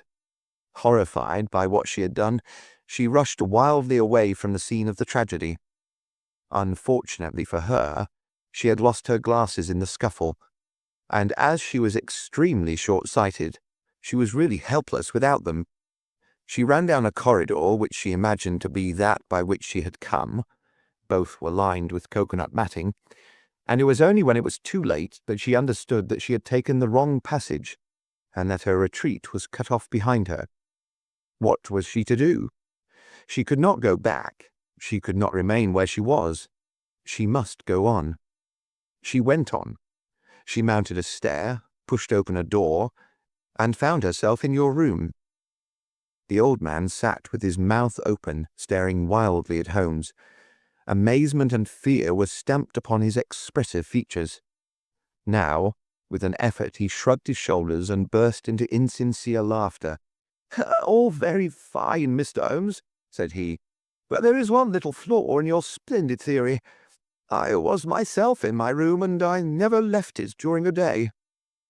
"I am aware of that, Professor Coram." "And you mean to say that I could be upon that bed, and not be aware that a woman had entered my room?" "I never said so. You were aware of it. You spoke with her. You recognized her. You aided her to escape." Again the professor burst into high-keyed laughter. He had risen to his feet, and his eyes glowed like embers. "You are mad," he cried. "You are talking insanely. I helped her to escape? Where is she now?" "She is there," said Holmes, and he pointed to a high bookcase in the corner of the room. I saw the old man throw up his arms. A terrible convulsion passed over his grim face, and he fell back in his chair. At the same instant, the bookcase at which Holmes pointed swung round upon a hinge, and a woman rushed out into the room. "You are right," she cried in a strange foreign voice. "You are right. I am here." She was brown, with the dust and draped with the cobwebs which had come from the walls of her hiding-place. Her face, too, was streaked with grime, and at the best she could never have been handsome, for she had the exact physical characteristics which Holmes had divined, with, in addition, a long and obstinate chin. What with her natural blindness, and what with the change from dark to light, she stood as one dazed, blinking about her to see where and who we were. And yet, in spite of all these disadvantages, there was a certain nobility in the woman's bearing, a gallantry in the defiant chin and in the upraised head, which compelled something of respect and admiration. Stanley Hopkins had laid his hand upon her arm and claimed her as his prisoner, but she waved him aside gently, and yet with an overmastering dignity which compelled obedience, the old man lay back in his chair with a twitching face, and stared at her with brooding eyes. "Yes, sir, I am your prisoner," she said. "From where I stood, I could hear everything, and I know that you have learned the truth. I confess it all. It was I who killed the young man. But you are right. You say it was an accident. I do not even know that it was a knife which I held in my hand, for in my despair I snatched anything from the table and struck at him to make him let me go. It is the truth that I tell." "Madam," said Holmes, "I am sure that it is the truth. I fear that you are far from well." She had turned a dreadful colour, the more ghastly under the dark dust streaks upon her face. She seated herself on the side of the bed, then she resumed. "I have only a little time here," she said, "but I would have you know the whole truth. I am this man's wife. He is not an Englishman. He is a Russian. His name I will not tell." For the first time the old man stirred. "God bless you, Anna," he cried. "God bless you." She cast a look at the deepest disdain in his direction. "Why should you cling so hard to that wretched life of yours, Sergius?" said she. "It has done harm to many, and good to none, not even to yourself. However, it is not for me to cause the frail thread to be snapped before God's time. I have enough already upon my soul since I crossed the threshold of this cursed house. But I must speak, or I shall be too late. I have said, gentlemen, that I am this man's wife. He was 50, and I a foolish girl of 20 when we are married. It was in a city of Russia, a university. I will not name the place." "God bless you, Anna," murmured the old man again. "We were reformers, revolutionists, nihilists. You understand? He and I and many more. Then there came a time of trouble. A police officer was killed. Many were arrested. Evidence was wanted, and in order to save his own life and to earn a great reward, my husband betrayed his own wife and his companions. Yes, we were all arrested upon his confession. Some of us found our way to the gallows, and some to Siberia. I was among these last, but my term was not for life. My husband came to England with his ill-gotten gains, and has lived in quiet ever since, knowing well that if the Brotherhood knew where he was, not a week would pass before justice would be done." The old man reached out a trembling hand and helped himself to a cigarette. "I am in your hands, Anna," said he. "You were always good to me." "I have not yet told you the height of his villainy," said she. "Among our comrades of the order, there was one who was the friend of my heart. He was noble, unselfish, loving, all that my husband was not. He hated violence. We were all guilty, if that is guilt, but he was not. He wrote forever, dissuading us from such a course. These letters would have saved him. So would my diary, in which from today I had entered both my feelings towards him and the view which each of us had taken. My husband found and kept both diary and letters. He hid them, and he tried hard to swear away the young man's life. In this he failed. But Alexis was sent a convict to Siberia, where now, at this moment, he works in a salt mine. Think of that, you villain, you villain! Now, at this very moment, Alexis, a man whose name you are not worthy to speak, works and lives like a slave. And yet I have your life in my hands, and I let you go." "You were always a noble woman, Anna," said the old man, puffing at his cigarette. She had risen, but she fell back again with a little cry of pain. "I must finish," she said. "When my term was over, I set myself to get the diary and letters which, if sent to the Russian government, would procure my friend's release. I knew that my husband had come to England. After months of searching, I discovered where he was. I knew that he still had the diary, for when I was in Siberia I had a letter from him once, reproaching me and quoting some passages from his pages. Yet I was sure that, with his revengeful nature, he would never give it to me of his own free will. I must get it for myself. With this object, I engaged an agent from a private detective firm, who entered my husband's house as a secretary. It was your second secretary, Sergius, the one who left you so hurriedly. He found that papers were kept in the cupboard, and he got an impression of the key. He would not go farther. He furnished me with a plan of the house, and he told me that in the forenoon the study was always empty, as the secretary was employed up here. So at last I took my courage in both hands and I came down to get the papers for myself. I succeeded, but at what a cost! I had just taken the paper and was locking the cupboard when the young man seized me. I had seen him already that morning. He had met me on the road, and I had asked him to tell me where Professor Coram lived, not knowing that he was in his employ. Exactly, said Holmes. The secretary came back and told his employer of the woman he had met. Then, in his last breath, he tried to send a message that it was the she whom he had just discussed with him. "You must let me speak," said the woman in an imperative voice, and her face contracted as if in pain. "When he had fallen, I rushed from the room, chose the wrong door, and found myself in my husband's room. He spoke of giving me up.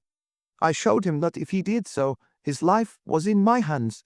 If he gave me to the law, I could give him to the brotherhood. It was not that I wished to live for my own sake, but it was that I desired to accomplish my purpose. He knew that I would do what I said, that his own fate was involved in mine. For that reason and for no other, he shielded me. He thrust me into that dark hiding place, a relic of old days, known only to himself. He took his meals in his own room, and so was able to give me part of his food. It was agreed that when the police left the house, I should slip away by night and come back no more. But in some way, you have read our plans." She tore from the bosom of her dress a small packet. "These are my last words," said she. "Here is the packet which will save Alexis. I confide it to your honor and to your love of justice. Take it. You will deliver it at the Russian embassy. Now I have done my duty and—" "Stop her!" cried Holmes. He had bounded across the room and had wrenched a small file from her hand. "Too late," she said, sinking back on the bed. "Too late. I took the poison before I left my hiding place. My head swims. I am going. I charge you, sir, to remember the packet."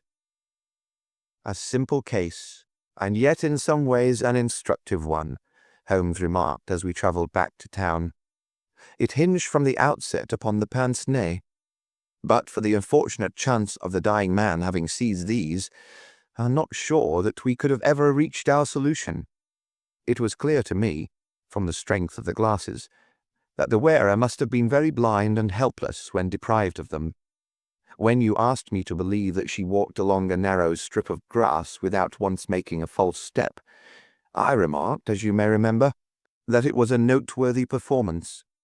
In my mind, I set it down as an impossible performance, save in the unlikely case that she had a second pair of glasses. I was forced, therefore, to consider seriously the hypothesis that she had remained within the house. On perceiving the similarity of the two corridors, it became clear that she might very easily have made such a mistake. And, in that case, it was evident that she must have entered the professor's room. I was keenly on the alert, therefore, for whatever would bear out this supposition, and I examined the room narrowly for anything in the shape of a hiding place. The carpet seemed continuous and firmly nailed, so I dismissed the idea of a trapdoor. There might well be a recess behind the books. As you are aware, such devices are common in old libraries. I observed that books were piled on the floor at all other points, but the one bookcase was left clear. This, then, might be the door. I could see no marks to guide me, but the carpet was of a dun colour which lends itself very well to examination. I therefore smoked a great number of those excellent cigarettes, and I dropped the ash all over the space in front of the suspected bookcase. It was a simple trick, but exceedingly effective. I then went downstairs, and I ascertained in your presence, Watson, without your perceiving the drift of my remarks, that Professor Coram's consumption of food had increased, as one would expect when he is supplying a second person.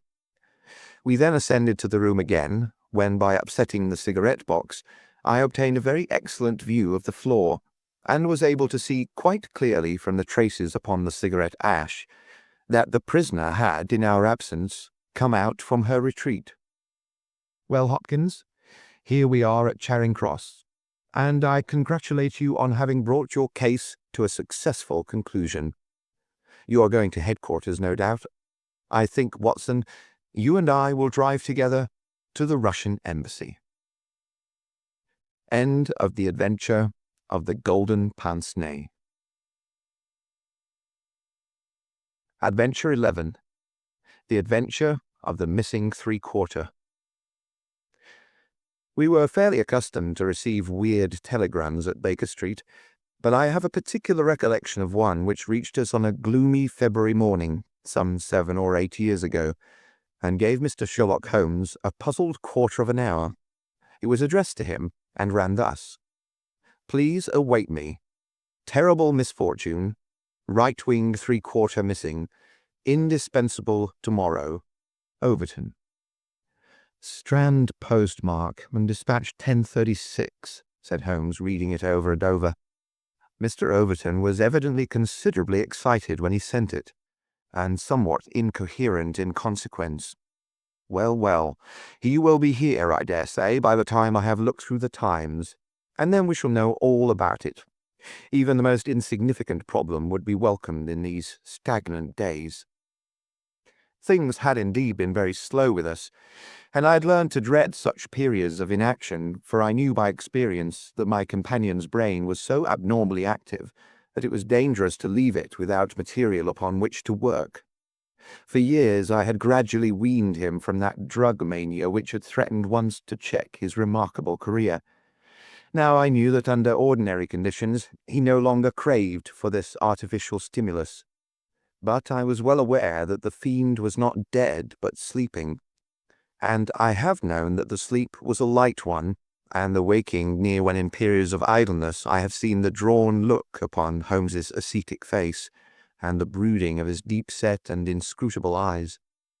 Therefore I blessed this Mr. Overton, whoever he might be, since he had come with his enigmatic message to break that dangerous calm which brought more peril to my friend than all the storms of his tempestuous life.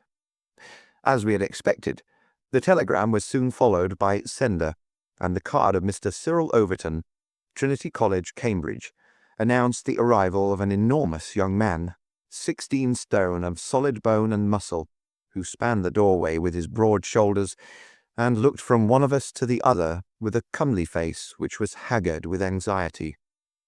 "Mr. Sherlock Holmes?" My companion bowed. "I have been down to Scotland Yard, Mr. Holmes. I saw Inspector Stanley Hopkins. He advised me to come to you. He said the case, so far as he could see, was more in your line than in that of the regular police." "Pray sit down and tell me what is the matter." "It's awful, Mr. Holmes. Simply awful. I wonder my hair isn't grey. Godfrey Staunton, you've heard of him, of course. He's simply the hinge the whole team turns on. I'd rather spare 2 from the pack and have Godfrey for my three-quarter line. Whether it's passing or tackling or dribbling, there's no one to touch him, and when he's got the head and can hold us all together, what am I to do? That's what I ask you, Mr. Holmes. There's Morehouse, first reserve, but he's trained as a half, and he always edges right in on the scrum, instead of keeping out on the touchline.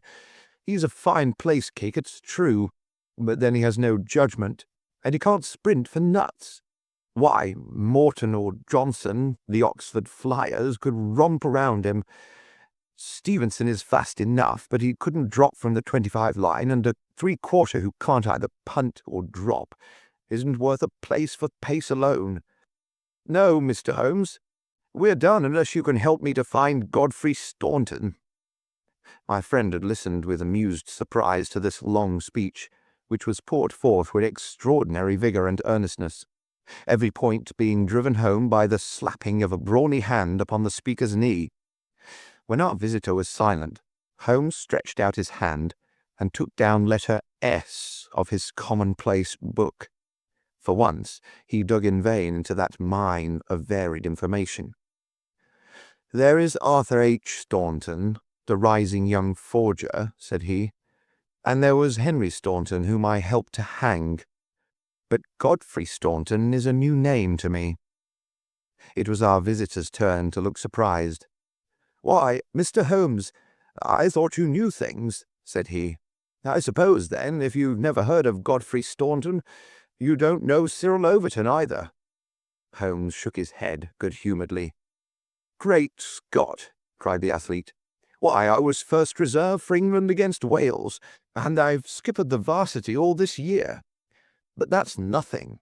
I didn't think there was a soul in England who didn't know Godfrey Staunton, the crack three-quarter, Cambridge, Blackheath, and 5 internationals. Good Lord, Mr. Holmes, where have you lived?" Holmes laughed at the young giant's naive astonishment. "You live in a different world to me, Mr. Overton, a sweeter and healthier one.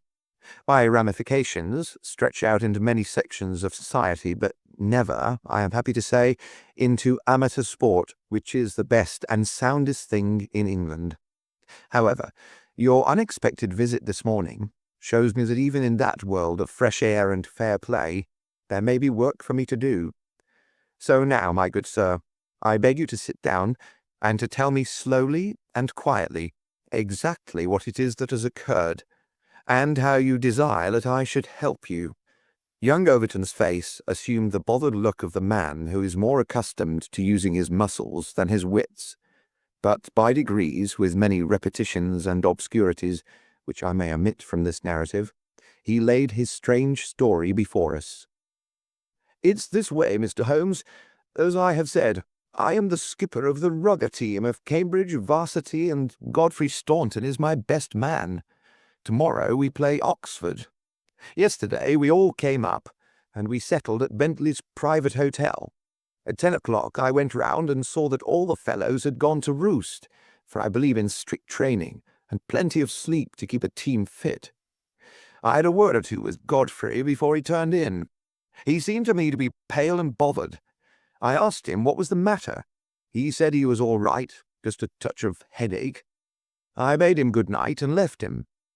Half an hour later, the porter tells me that a rough-looking man with a beard called with a note for Godfrey. He'd not gone to bed, and the note was taken to his room. Godfrey read it and fell back in a chair as if he'd been poleaxed. The porter was so scared that he was going to fetch me, but Godfrey stopped him, had a drink of water, and pulled himself together. Then he went downstairs, said a few words to the man who was waiting in the hall, and the two of them went off together.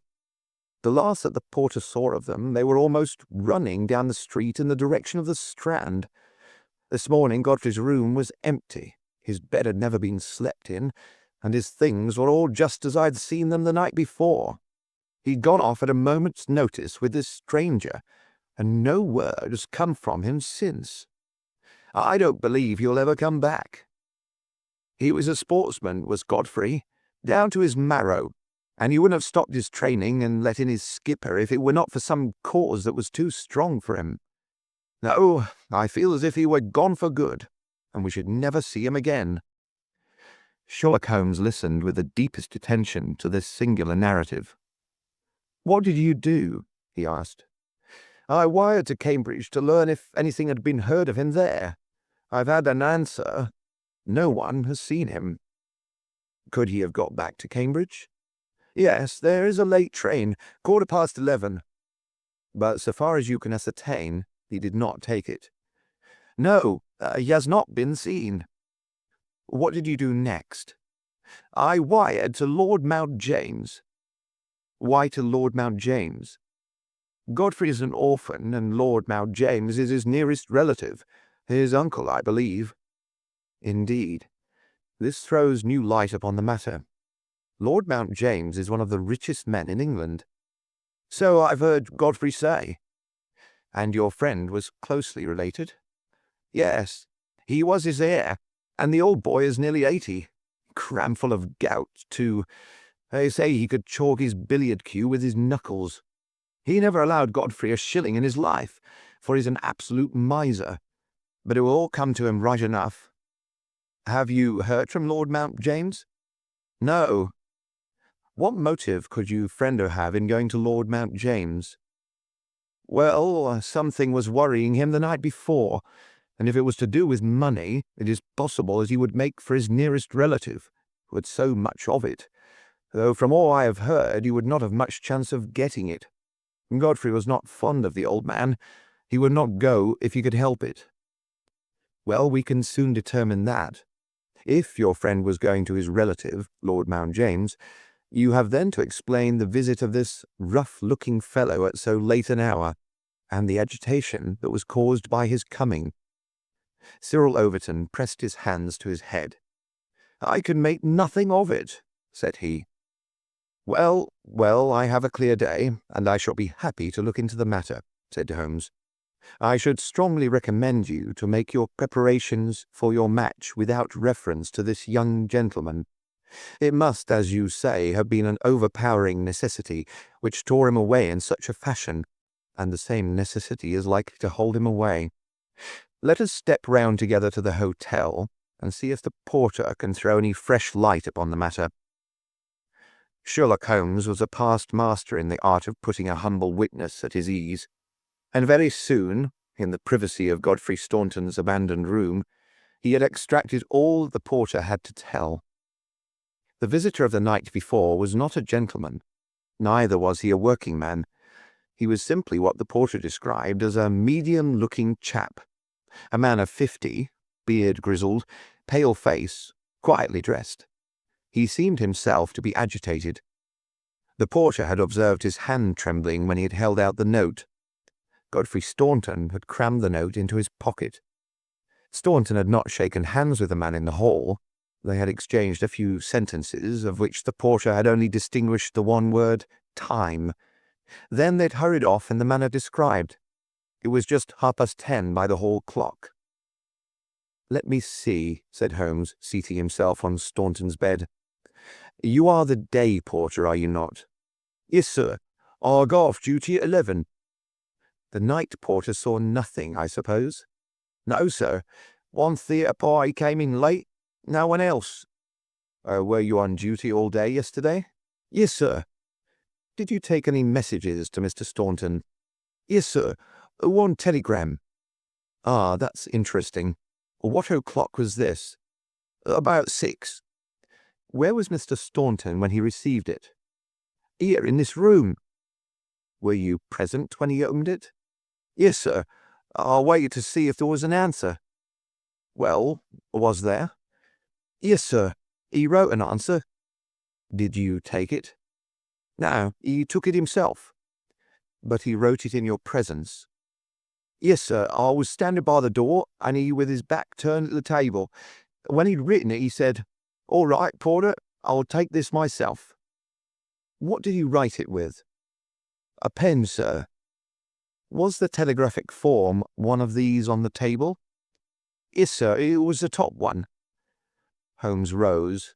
Taking the forms, he carried them over to the window and carefully examined that which was uppermost. "It is a pity he did not write in pencil," said he, throwing them down again with a shrug of disappointment. "As you have no doubt frequently observed, Watson, the impression usually goes through, a fact which has dissolved many a happy marriage. However, I can find no trace here. I rejoice, however, to perceive that he wrote with a broad-pointed quill pen, and I can hardly doubt that we will find some impression upon this blotting pad. Ah, yes, surely this is the very thing." He tore off a strip of the blotting paper and turned towards us the following hieroglyphic. Cyril Overton was much excited. "Hold it to the glass," he cried. "That is unnecessary," said Holmes. "The paper is thin, and the reverse will give the message. Here it is." He turned it over and read, "Stand by us, for God's sake." So that is the tail end of the telegram which Godfrey Staunton dispatched within a few hours of his disappearance. There are at least 6 words of the message which have escaped us, but what remains, "Stand by us for God's sake," proves that this young man saw a formidable danger which approached him, and from which someone else could protect him. Us, mark you. Another person was involved. Who should it be but the pale-faced, bearded man who seemed himself in so nervous a state? What then is the connection between Godfrey Staunton and the bearded man? And what is the third source from which each of them sought for help against pressing danger? Our inquiry has already narrowed down to that." "We have only to find to whom the telegram is addressed," I suggested. "Exactly, my dear Watson. Your reflection, though profound, had already crossed my mind, but I dare say it may have come to your notice that, counterfoil of another man's message, there may be some disinclination on the part of the officials to oblige you. There is so much red tape in these matters. However, I have no doubt that with a little delicacy and finesse, the end may be attained. Meanwhile, I should like in your presence, Mr. Overton, to go through these papers which have been left upon the table." There were a number of letters, bills, and notebooks, which Holmes turned over and examined with quick, nervous fingers and darting, penetrating eyes. "Nothing here," he said at last. "By the way, I suppose your friend was a healthy young fellow. Nothing amiss with him. Sound as a bell. Have you ever known him ill?" "Not a day. He's been laid up with a hack, and once he slipped his kneecap, but that was nothing." "Perhaps he was not so strong as you suppose. I should think he may have had some secret trouble. With your assent, I will put one or two of these papers in my pocket, in case they should bear upon our future inquiry." One moment," cried a querulous voice, and we looked up to find a queer little old man jerking and twitching in the doorway. He was dressed in rusty black, with a very broad-brimmed top hat and a loose white necktie, the whole effect being that of a very rustic parson or of an undertaker's mute. Yet in spite of his shabby and even absurd appearance, his voice had a sharp crackle, and his manner a quick intensity which commanded attention. "Who are you, sir, and by what right do you touch this gentleman's papers?" he asked. "I am a private detective, and I am endeavoring to explain his disappearance." "Oh, you are you? And who instructed you, eh?" "This gentleman, Mr. Staunton's friend, was referred to me by Scotland Yard." "Who are you, sir?" "I am Cyril Overton." "Then it is you who sent me a telegram." "My name is Lord Mount James. I came round as quickly as the Bayswater bus would bring me. So you've instructed a detective?" "Yes, sir." "And are you prepared to meet the cost?" "I have no doubt, sir, that my friend Godfrey, when we find him, will be prepared to do that." "But if he's never found, eh? Answer me that." "In that case, no doubt his family—" "Nothing of the sort, sir," screamed the little man. "Don't look to me for a penny. Not a penny. You understand that, Mr. Detective? I'm all the family that this young man has got, and I tell you that I'm not responsible. If he has any expectations, it is due to the fact that I have never wasted money, and I do not propose to begin to do so now. As to those papers with which you are making so free, I may tell you that in case there should be anything of any value among them, you will be held strictly to account for what you do with them." "Very good, sir," said Sherlock Holmes. "May I ask, in the meanwhile, whether you have yourself any theory to account for this young man's disappearance?" "No, sir, I have not. He's big enough and old enough to look after himself, and if he's so foolish as to lose himself, I entirely refuse to accept the responsibility of hunting for him." "I quite understand your position," said Holmes with a mischievous twinkle in his eyes. "Perhaps you don't quite understand mine. Godfrey Staunton appears to have been a poor man. If he has been kidnapped, it could not have been for anything which he himself possesses. The fame of your wealth has gone abroad, Lord Mount James, and it is entirely possible that a gang of thieves have secured your nephew in order to gain from him some information as to your house, your habits, and your treasure." The face of our unpleasant little visitor turned as white as his neckcloth. "Heavens, sir, what an idea! I never thought of such villainy. What inhuman rogues there are in the world! But Godfrey is a fine lad, a staunch lad. Nothing would induce him to give his old uncle away. I'll have the plate removed over to the bank this evening. In the meantime, spare no pains, Mr. Detective. I beg you to leave no stone unturned to bring him safely back. As to money, well, so far as a fiver or even a tenner goes, you can always look to me." Even in his chastened frame of mind, The noble miser could give us no information which would help us, for he knew little of the private life of his nephew. Our only clue lay in the truncated telegram, and with a copy of this in his hand, Holmes set forth to find a second link for his chain. We had shaken off Lord Mount James, and Overton had gone to consult with the other members of his team over the misfortune which had befallen them. There was a telegraph office at a short distance from the hotel. We halted outside it. "It's worth trying, Watson," said Holmes. "Of course, with a warrant, we could demand to see the counterfoils, but we have not reached that stage yet. I don't suppose they remember faces in so busy a place. Let us venture it." "I am so sorry to trouble you," said he in his blandest manner to the young woman behind the grating. "There is some small mistake about a telegram I sent yesterday.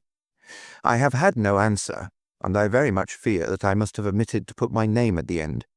Could you tell me if this was so?" The young woman turned over a sheaf of counterfoils. "What o'clock was it?" she asked. "A little after 6. Whom was it to?" Holmes put his finger to his lips and glanced at me. "The last words in it were, 'For God's sake,'" he whispered confidentially.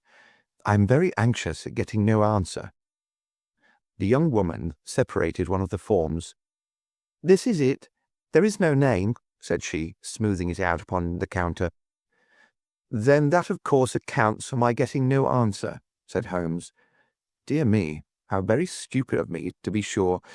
Good morning, miss, and many thanks for having relieved my mind." He chuckled and rubbed his hands when we found ourselves in the street once more. "Well?" I asked. "We progress, my dear Watson, we progress. I had 7 different schemes for getting a glimpse of that telegram, but I could hardly hope to succeed the very first time." "And what have you gained?" "A starting point for our investigation." He hailed a cab. "King's Cross Station," said he. "We have a journey, then?" "Yes, I think we must run down to Cambridge together. All the indications seem to me to point in that direction." "Tell me," I asked as we rattled up Gray's Inn Road, "have you any suspicion yet as to be the cause of the disappearance? I don't think that among all our cases I've known one where the motives are more obscure. Surely you don't really imagine that he may be kidnapped in order to give information against his wealthy uncle?" "I confess, my dear Watson, that does not appeal to me as a very probable explanation. It struck me, however, as being the one which was most likely to interest that exceedingly unpleasant old person." "It certainly did that. But what are your alternatives?" "I could mention several. You must admit that it is curious and suggestive that this incident should occur on the eve of this important match, and should involve the only man whose presence seems essential to the success of the side. It may, of course, be a coincidence, but it is interesting. Amateur sport is free from betting, but a good deal of outside betting goes on among the public, and it is possible that it might be worth someone's while to get at a player as the ruffians of the turf get at a racehorse. There is one explanation. A second very obvious one is that this young man really is the heir of a great property, however modest his means may at present be, and it is not impossible that a plot to hold him for ransom might be concocted." "His theories take no account of the telegram." "Quite true, Watson. The telegram still remains the only solid thing with which we have to deal, and we must not permit our attention to wander away from it. It is to gain light upon the purpose of this telegram that we are now upon our way to Cambridge. The path of our investigation is at present obscure, but I shall be very much surprised if before evening we have not cleared it up, or made a considerable advance along it." It was already dark when we reached the old university city. Holmes took a cab at the station, and ordered the man to drive to the house of Dr. Leslie Armstrong. A few minutes later, we had stopped at a large mansion in the busiest thoroughfare. We were shown in, and after a long wait were at last admitted into the consulting room, where we found the doctor seated behind his table. It argues the degree in which I had lost touch with my profession that the name of Leslie Armstrong was unknown to me. Now I am aware that he is not only one of the heads of the medical school of the university, but a thinker of European reputation in more than one branch of science. Yet, even without knowing his brilliant record, one could not fail to be impressed by a mere glance at the man. The square, massive face, the brooding eyes under the thatched brows, and the granite moulding of the inflexible jaw. A man of deep character, a man with an alert mind, grim, ascetic, self-contained, formidable. So I read Dr. Leslie Armstrong. He held my friend's card in his hand, and he looked up with no very pleased expression upon his dour features. "I have heard your name, Mr. Sherlock Holmes, and I'm aware of your profession, one of which I by no means approve." "In that, Doctor, you will find yourself in agreement with every criminal in the country," said my friend quietly. "So far as your efforts are directed towards the suppression of crime, sir, they must have the support of every reasonable member of the community, though I cannot doubt that the official machinery is amply sufficient for the purpose. Where your calling is more open to criticism is when you pry into the secrets of private individuals, when you rake up family matters which are better hidden, and when you incidentally waste the time of men who are more busy than yourself. At the present moment, for example, I should be writing a treatise instead of conversing with you." "No doubt, Doctor, and yet the conversation may prove more important than the treatise.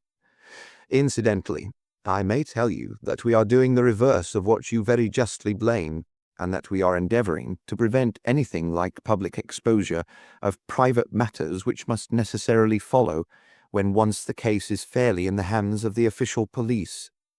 You may look upon me simply as an irregular pioneer who goes in front of the regular forces of the country.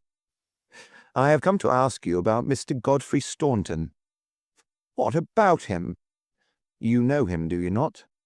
"He is an intimate friend of mine." "You are aware that he has disappeared?" "Ah, indeed." There was no change of expression in the rugged features of the doctor. "He left his hotel last night. He has not been heard of." "No doubt he will return."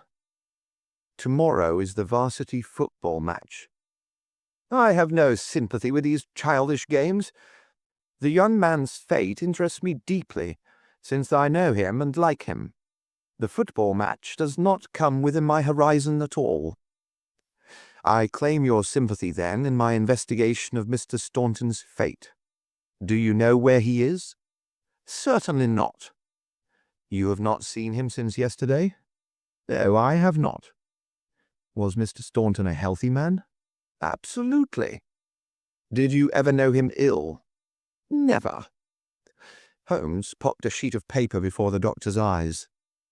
"Then perhaps you will explain this receipted bill for 13 guineas, paid by Mr. Godfrey Staunton last month to Dr. Leslie Armstrong of Cambridge." I picked it out from among the papers upon his desk. The doctor flushed with anger. "I do not feel that there is any reason why I should render an explanation to you, Mr. Holmes." Holmes replaced the bill in his notebook. "If you prefer a public explanation, it must come sooner or later," said he.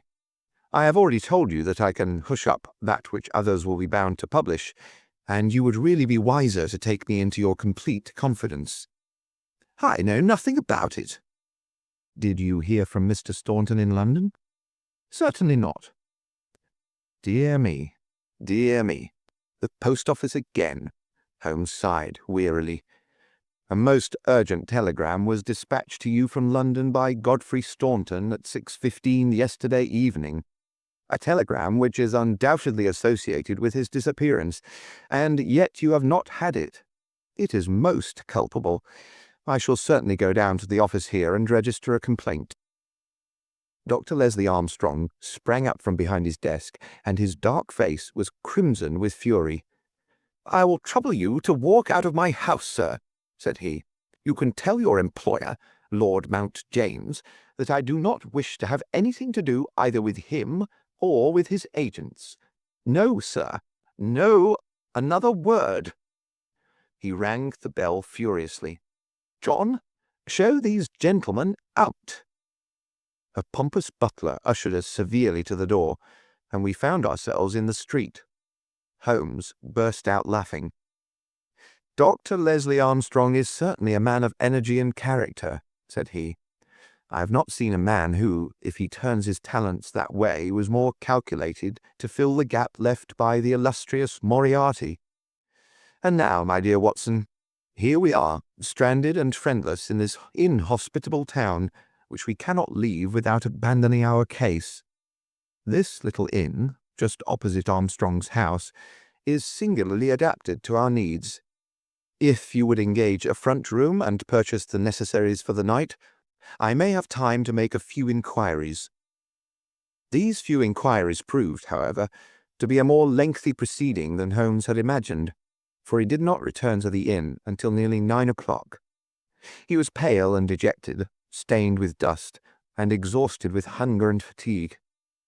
A cold supper was ready upon the table, and when his needs were satisfied and his pipe alight, he was ready to take that half-comic and wholly philosophic view which was natural to him when his affairs were going awry. The sound of carriage wheels caused him to rise and glance out of the window. A brougham and a pair of greys under the glare of a gas lamp stood before the doctor's door. "It's been out 3 hours," said Holmes. "Started at 6:30, and here it is back again. That gives a radius of 10 or 12 miles, and he does it once or sometimes twice a day. No unusual thing for a doctor in practice. But Armstrong is not really a doctor in practice. He is a lecturer and a consultant, but he does not care for general practice, which distracts him from his literary work. Why, then, does he make these long journeys which must be exceedingly irksome to him? And who is it that he visits? His coachman, my dear Watson. Can you doubt that it was to him that I first applied? I do not know whether it came from his own innate depravity or from the promptings of his master, but he was rude enough to set a dog at me. Neither dog nor man liked the look of my stick, however, and the matter fell through. Relations were strained after that, and further inquiries out of the question.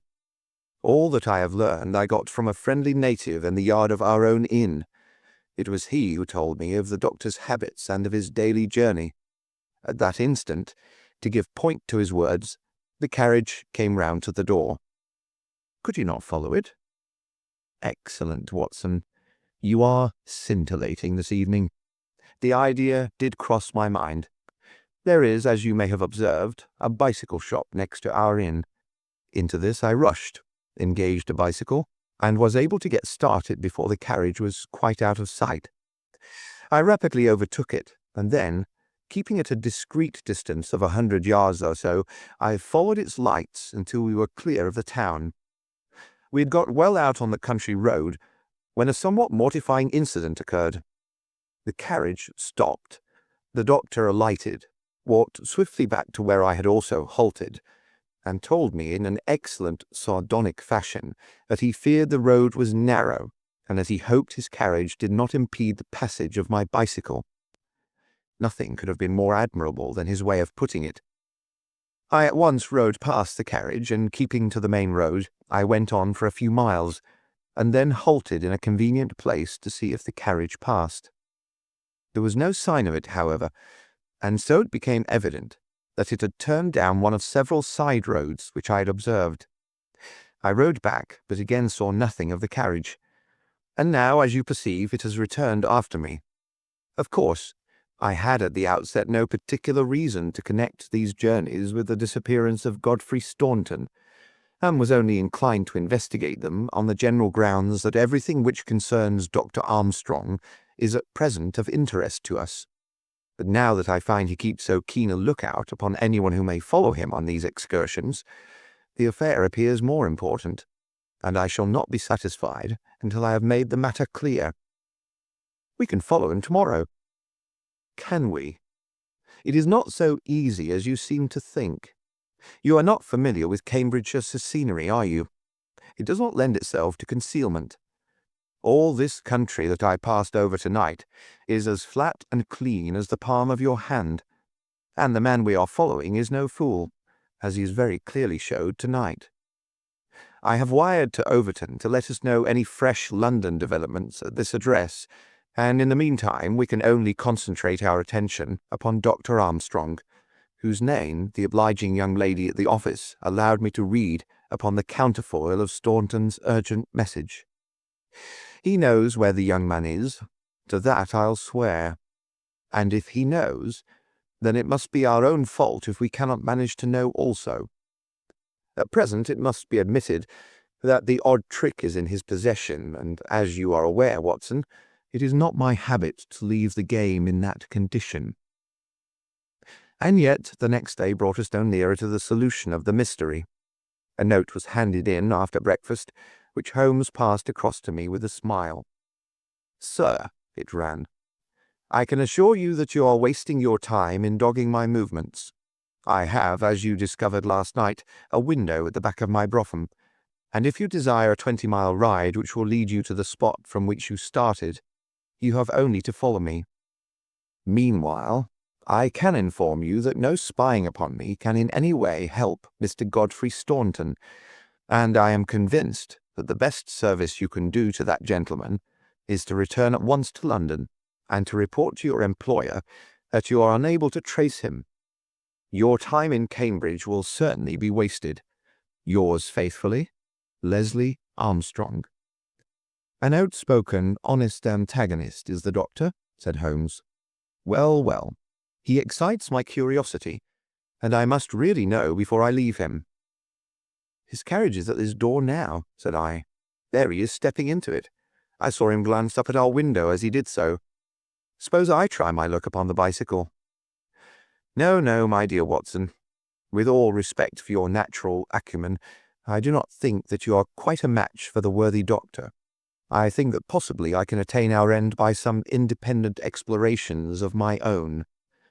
I am afraid that I must leave you to your own devices, as the appearance of 2 inquiring strangers upon a sleepy countryside might excite more gossip than I care for. No doubt you will find some sights to amuse you in this venerable city, and I hope to bring back a more favourable report to you before evening." Once more, however, my friend was destined to be disappointed. He came back at night, weary and unsuccessful. "I have had a blank day, Watson. Having got the doctor's general direction, I spent the day in visiting all the villages upon that side of Cambridge, and comparing notes with publicans and other local news agencies. I have covered some ground. Chesterton, Histon, Waterbeach, and Oakington have each been explored, and have each proved disappointing. The daily appearance of a brougham and pair could hardly have been overlooked in such sleepy hollows. The doctor has scored once more. Is there a telegram for me?" "Yes, I open it. Here it is. Ask for Pompey from Jeremy Dixon, Trinity College." "I don't understand it." "Oh, it is clear enough. It is from our friend Overton, and is in answer to a question from me. I'll just send round a note to Mr. Jeremy Dixon, and then I have no doubt that our luck will return.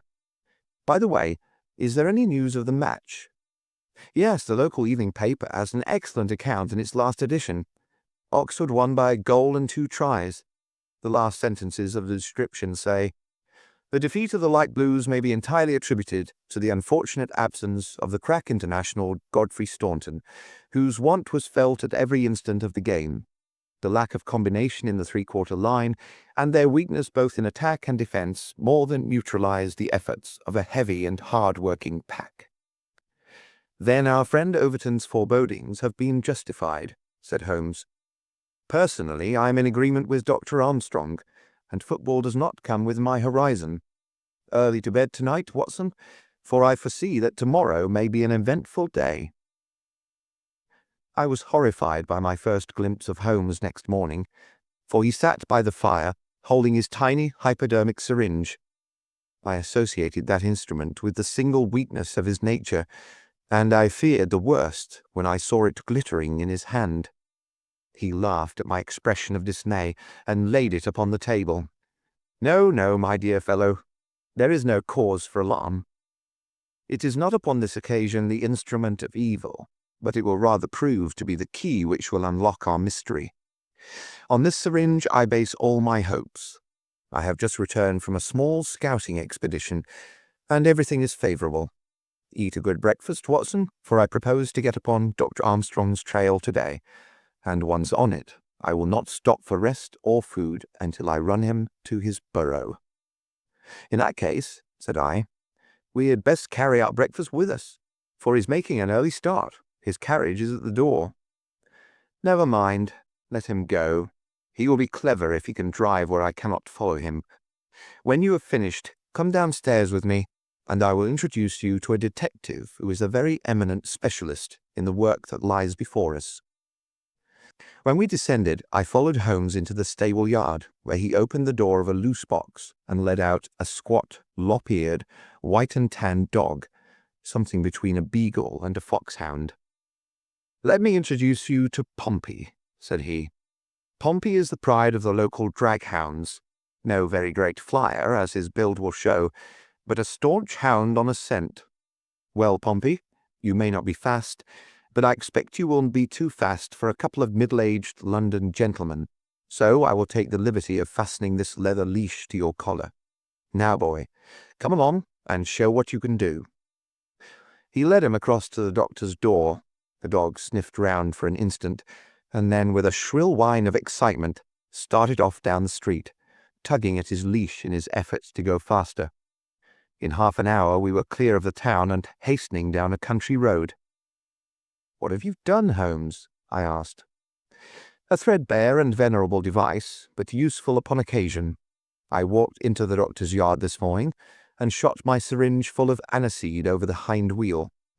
A draghound will follow aniseed from here to John O'Groats, and our friend Armstrong would have to drive through the camp before he would shake Pompey off his trail.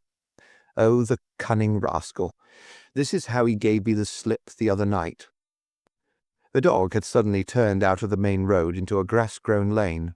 Half a mile farther, this opened into another broad road, and the trail turned hard to the right in the direction of the town, which we had just quitted. The road took a sweep to the south of the town, and continued in the opposite direction to that in which we started.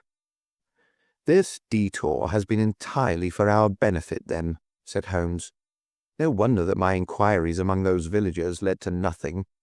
The doctor has certainly played the game for all it is worth, and one would like to know the reason for such elaborate deception. This should be the village of Trumpington to the right of us, and by Jove, here is the brougham coming round the corner. Quick, Watson, quick, or we are done." He sprang through a gate into a field, dragging the reluctant Pompey after him. We'd hardly got under the shelter of the hedge when the carriage rattled past.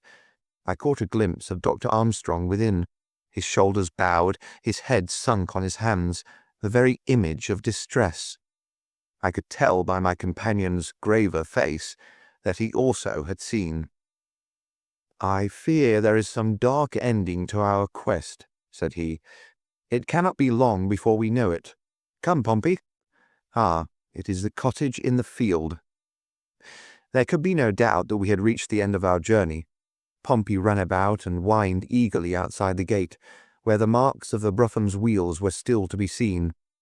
A footpath led across to the lonely cottage. Holmes tied the dog to the hedge, and we hastened onward. My friend knocked at the little rustic door, and knocked again without response. And yet the cottage was not deserted, for a low sound came to our ears, a kind of drone of misery and despair which was indescribably melancholy. Holmes paused irresolute, and then he glanced back at the road which he had just traversed. A brougham was coming down it, and there could be no mistaking those grey horses. "By Jove, the doctor is coming back," cried Holmes. "That settles it. We are bound to see what it means before he comes." He opened the door, and we stepped into the hall. The droning sound swelled louder upon our ears until it became one long, deep wail of distress. It came from upstairs. Holmes darted up, and I followed him. He pushed open a half-closed door, and we both stood appalled at the sight before us. A woman, young and beautiful, was lying dead upon the bed. Her calm, pale face with dim, wide-opened blue eyes, looked upward from amid a great tangle of golden hair. At the foot of the bed, half sitting, half kneeling, his face buried in the clothes, was a young man whose frame was racked by his sobs. So absorbed was he by his bitter grief that he never looked up until Holmes's hand was on his shoulder. "Are you Mr. Godfrey Staunton?" Yes, I am. But you're too late. She's dead." The man was so dazed that he could not make to understand that we were anything but doctors who had been sent to his assistance. Holmes was endeavouring to utter a few words of consolation and to explain the alarm which had been caused to his friends by his sudden disappearance, when there was a step upon the stairs, and there was the heavy, stern, questioning face of Dr. Armstrong at the door. "So, gentlemen," said he, "you have attained your end and have certainly chosen a particularly delicate moment for your intrusion. I would not brawl in the presence of death, but I can assure you that if I were a younger man, your monstrous conduct would not pass with impunity." "Excuse me, Dr. Armstrong, I think we are a little at cross purposes," said my friend with dignity. "If you could step downstairs with us, we may each be able to give some light to the other upon this miserable affair." A minute later, the grim doctor and ourselves were in the sitting-room below. "Well, sir," said he, "I wish you to understand in the first place that I am not employed by Lord Mount James, and that my sympathies in this matter are entirely against that nobleman. When a man is lost, it is my duty to ascertain his fate. But having done so, the matter ends so far as I am concerned, and so long as there is nothing criminal, I am much more anxious to hush up private scandals than to give them publicity. If, as I imagine, there is no breach of the law in this matter, you can absolutely depend upon my discretion and my cooperation in keeping the facts out of the papers." Dr. Armstrong took a quick step forward and wrung Holmes by the hand. "You are a good fellow," said he. "I had misjudged you. I thank heaven that my compunction at leaving poor Staunton all alone in this plight caused me to turn my carriage back, and so to make your acquaintance. Knowing as much as you do, the situation is very easily explained. A year ago, Godfrey Staunton lodged in London for a time and became passionately attached to his landlady's daughter, whom he married. She was as good as she was beautiful, and as intelligent as she was good. No man need be ashamed of such a wife. But Godfrey was the heir to this crabbed old nobleman, and it was quite certain that the news of his marriage would have been the end of his inheritance. I knew the lad well, and I loved him for his many excellent qualities. I did all I could to help him to keep things straight. We did our very best to keep the thing from everyone, for when once such a whisper gets about, it is not long before everyone has heard it. Thanks to this lonely cottage and his own discretion, Godfrey has up to now succeeded. Their secret was known to no one save to me, and to one excellent servant who has at present gone for assistance to Trumpington. But at last there came a terrible blow in the shape of dangerous illness to his wife. It was consumption of the most virulent kind.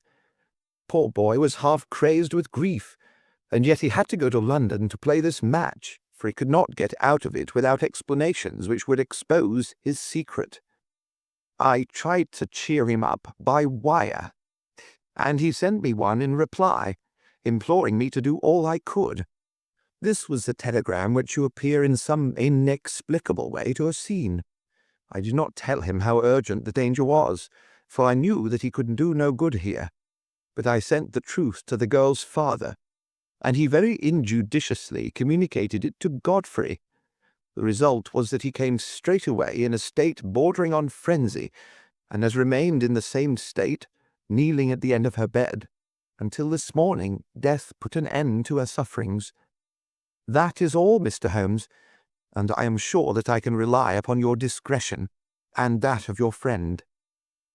Holmes grasped the doctor's hand. "Come, Watson," said he, and we passed from that house of grief into the pale sunlight of the winter day. End of The Adventure of the Missing Three-Quarter. Adventure 12. The Adventure of the Abbey Grange. It was on a bitterly cold and frosty morning towards the end of the winter of '97 that I was awakened by a tugging at my shoulder. It was Holmes. The candle in his hand shone upon his eager, stooping face, and told me at a glance that something was amiss. "Come, Watson, come," he cried. "The game is afoot. Not a word. Into your clothes and come." 10 minutes later we were both in a cab and rattling through the silent streets on our way to Charing Cross station. The first faint winter's dawn was beginning to appear, and we could dimly see the occasional figure of an early workman as he passed us, blurred and indistinct in the opalescent London reek. Holmes nestled in silence into his heavy coat, and I was glad to do the same, for the air was most bitter, and neither of us had broken our fast. It was not until we had consumed some hot tea at the station and taken our places in the Kentish train that we were sufficiently thawed, he to speak and I to listen. Holmes drew a note from his pocket and read aloud. "Abbey Grange, Marsham, Kent, 3:30 a.m. My dear Mr. Holmes, I should be very glad of your immediate assistance in what promises to be a most remarkable case. It is something quite in your line. Except for releasing the lady, I will see that everything is kept exactly as I have found it. But I beg you not to lose an instant, as it is difficult to leave Sir Eustace here. Yours faithfully, Stanley Hopkins." Hopkins has called me in 7 times, and on each occasion his summons has been entirely justified, said Holmes. "I fancy that every one of his cases has found its way into your collection, and I must admit, Watson, that you have some power of selection which atones for much of which I deplore in your narratives. Your fatal habit of looking at everything from the point of view of a story instead of as a scientific exercise has ruined what might have been an instructive and even classical series of demonstrations. You slur over work of the utmost finesse and delicacy in order to dwell upon sensational details which may excite but cannot possibly instruct the reader." "Why do you not write them yourself?" I said with some bitterness. "I will, my dear Watson, I will. At present I am, as you know, fairly busy, but I propose to devote my declining years to the composition of a textbook which shall focus the whole art of detection into one volume. Our present research appears to be a case of murder." "You think this Sir Eustace is dead, then?" "I should say so. Hopkins's writing shows considerable agitation, and he is not an emotional man. Yes, I gather there has been some violence, and that the body is left for our inspection. A mere suicide would not have caused him to send for me. As to the release of the lady, it would appear that she has been locked in her room during the tragedy. We are moving in high life, Watson. Crackling paper, E.B., monogram, coat of arms, picturesque address. I think that friend Hopkins will live up to his reputation, and that we shall have an interesting morning. The crime was committed before 12 last night." "How can you possibly tell?" "By an inspection of the trains, and by reckoning the time. The local police had to be called in. They had to communicate with Scotland Yard. Hopkins had to go out, and he in turn had to send for me. All that makes a fair night's work. Well, here we are at Chislehurst Station, and we shall soon set our doubts at rest." A drive of a couple of miles through narrow country lanes brought us to a park gate, which was opened for us by an old lodge-keeper whose haggard face bore the reflection of some great disaster. The avenue ran through a noble park, between lines of ancient elms, and ended in a low, widespread house, pillared in front after the fashion of Palladio. The central part was evidently of a great age, and shrouded in ivy, but the large windows showed that modern changes have been carried out, and one wing of the house appeared to be entirely new. The useful figure and alert, eager face of Inspector Stanley Hopkins confronted us in the open doorway. "I'm very glad you've come, Mr. Holmes, and you too, Dr. Watson. But indeed, if I'd my time over again, I should not have troubled you. For since the lady's come to herself, she has given so clear an account of the affair that there's not much left for us to do. Remember that Lewisham gang of burglars? What, the three Randalls? Exactly, the father and two sons. It's their work, I've no doubt of it. They did a job at Sydenham a fortnight ago, and were seen and described. Rather cool to do another so soon and so near. But it is they, beyond all doubt. It's a hanging matter this time. Sir Eustace is dead, then? Yes, his head was knocked in with his own poker. Sir Eustace Brackenstall, the driver tells me. Exactly. One of the richest men in Kent. Lady Brackenstall is in the morning room. Poor lady. She's had a most dreadful experience. She seemed half dead when I first saw her. I think you'd best see her and hear her account of the facts. Then we'll examine the dining room together. Lady Brackenstall was no ordinary person. Seldom have I seen so graceful a figure, so womanly a presence, and so beautiful a face. She was a blonde, golden-haired, blue-eyed, and would no doubt have had the perfect complexion which goes with such colouring, had not her recent experience left her drawn and haggard. Her sufferings were physical as well as mental, for over one eye rose a hideous plum-coloured swelling, which her maid, a tall, austere woman, was bathing assiduously with vinegar and water. The lady lay back exhausted upon a couch, but her quick, observant gaze as we entered the room, and the alert expression of her beautiful features, showed that neither her wits nor her courage had been shaken by her terrible experience. She was enveloped in a loose dressing gown of blue and silver, but a black sequin-covered dinner dress lay upon the couch beside her. "I have told you all that happened, Mr. Hopkins," she said wearily. "Could you not repeat it for me? Well, if you think it necessary, I will tell these gentlemen what occurred. Have they been in the dining room yet?" "I thought they had better hear your ladyship's story first." "I shall be glad when you can arrange matters. It is horrible to me to think of him still lying there." She shuddered, and buried her face in her hands. As she did so, the loose gown fell back from her forearms. Holmes uttered an exclamation. "You have other injuries, madam. What is this?" Two vivid red spots stood out on one of the white round limbs. She hastily covered it. "It is nothing. It has no connection with this hideous business tonight. If you and your friend will sit down, I will tell you all I can. I am the wife of Sir Eustace Brackenstall. I have been married about a year. I suppose that it is no use my attempting to conceal that our marriage has not been a happy one. I fear that all our neighbours would tell you that, even if I were to attempt to deny it. Perhaps the fault may be partly mine. I was brought up in the freer, less conventional atmosphere of South Australia, and this English life, with its proprieties and its primness, is not congenial to me. But the main reason lies in the one fact which is notorious to everyone, and that is that Sir Eustace was a confirmed drunkard. To be with such a man for an hour is unpleasant.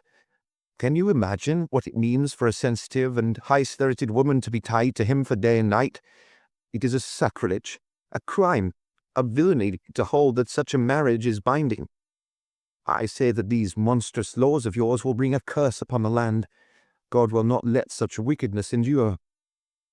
For an instant she sat up, her cheeks flushed and her eyes blazing from under the terrible mark upon her brow. Then she strong, soothing hand of the austere maid drew her head down onto the cushion, and the wild anger died away into passionate sobbing. At last she continued, "I will tell you about last night. You are aware, perhaps, that in this house all the servants sleep in the modern wing. The central block is made up of the dwelling rooms, with the kitchen behind and our bedroom above. My maid, Teresa, sleeps above my room. There is no one else, and no sound could alarm those who are in the farther wing. This must have been well known to the robbers, or they would not have acted as they did. Sir Eustace retired about 10:30. The servants had already gone to their quarters. Only my maid was up, and she had remained in her room at the top of the house until I needed her services. I sat until after 11 in this room, absorbed in a book. Then I walked round to see that all was right before I went upstairs. It was my custom to do this myself, for, as I have explained, Sir Eustace was not always to be trusted. I went into the kitchen, the butler's pantry, the gun room, the billiard room, the drawing room, and finally the dining room. As I approached the window, which is covered with thick curtains, I suddenly felt the wind blow upon my face, and realized that it was open. I flung the curtain aside, and found myself face to face with a broad-shouldered, elderly man who had just stepped into the room. The window is a long French one which really forms a door leading to the lawn. I held my bedroom candle lit in my hand, and by its light, behind the first man, I saw two others who were in the act of entering. I stepped back, but the fellow was on me in an instant. He caught me first by the wrist and then by the throat. I opened my mouth to scream, but he struck me a savage blow with his fist over the eye and felled me to the ground. I must have been unconscious for a few minutes, for when I came to myself, I found that they had torn down the bell rope and had secured me tightly to the oaken chair which stands at the head of the dining room table. I was so firmly bound that I could not move, and a handkerchief round my mouth prevented me from uttering a sound. It was at this instant that my unfortunate husband entered the room. He had evidently heard some suspicious sounds, and he came prepared for such a scene as he found. He was dressed in nightshirt and trousers, with his favourite blackthorn cudgel in his hand. He rushed at the burglars, but another, it was an elderly man, stooped, picked the poker out of the grate, and struck him a horrible blow as he passed. He fell with a groan, and never moved again. I fainted once more, but again it could only have been for a very few minutes, during which I was insensible. When I opened my eyes, I found that they had collected the silver from the sideboard, and they had drawn a bottle of wine which stood there. Each of them had a glass in his hand. I have already told you, have I not, that one was elderly, with a beard, and the others young, hairless lads. They might have been a father with his two sons. They talked together in whispers. Then they came over and made sure that I was securely bound. Finally they withdrew, closing the window after them. It was quite a quarter of an hour before I got my mouth free. When I did so, my screams brought the maid to my assistance. The other servants were soon alarmed, and we sent for the local police, who instantly communicated with London. That is really all that I can tell you, gentlemen, and I trust that it will not be necessary for me to go over so painful a story again. Any questions, Mr. Holmes? Asked Hopkins. I will not impose any further tax upon Lady Brackenstall's patience and time, said Holmes. Before I go into the dining room, I should like to hear your experience. He looked at the maid. I saw the man before ever they came into the house, said she. As I sat by my bedroom window, I saw 3 men in the moonlight down by the lodge gate yonder, but I thought nothing of it at the time. It was more than an hour after that I heard my mistress scream, and down I ran to find her, poor lamb, just as she says, and him on the floor with his blood and brains over the room. It was enough to drive a woman out of her wits, tied there, and her very dress spotted with him. She never wanted courage, did Miss Mary Fraser of Adelaide, and Lady Brackenstall of Abbeygrange hasn't learned new ways. You've questioned her long enough, you gentlemen, and now she's coming to her own room, just with her old Teresa, to get the rest that she badly needs.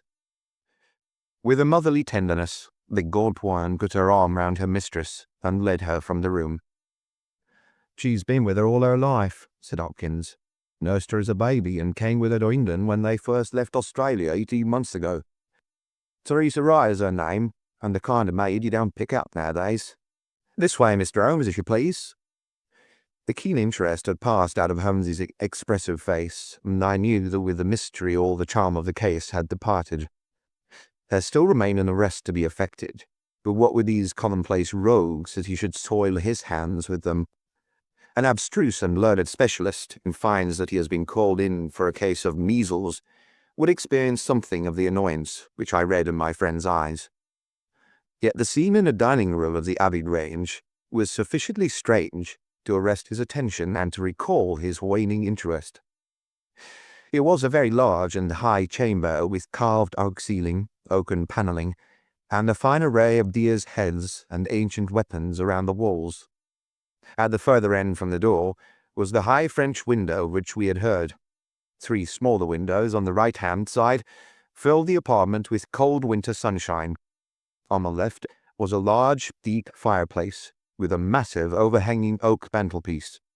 Beside the fireplace was a heavy oaken chair with arms and crossbars at the bottom. In and out through the open woodwork was woven a crimson cord, which was secured at each side to the crosspiece below.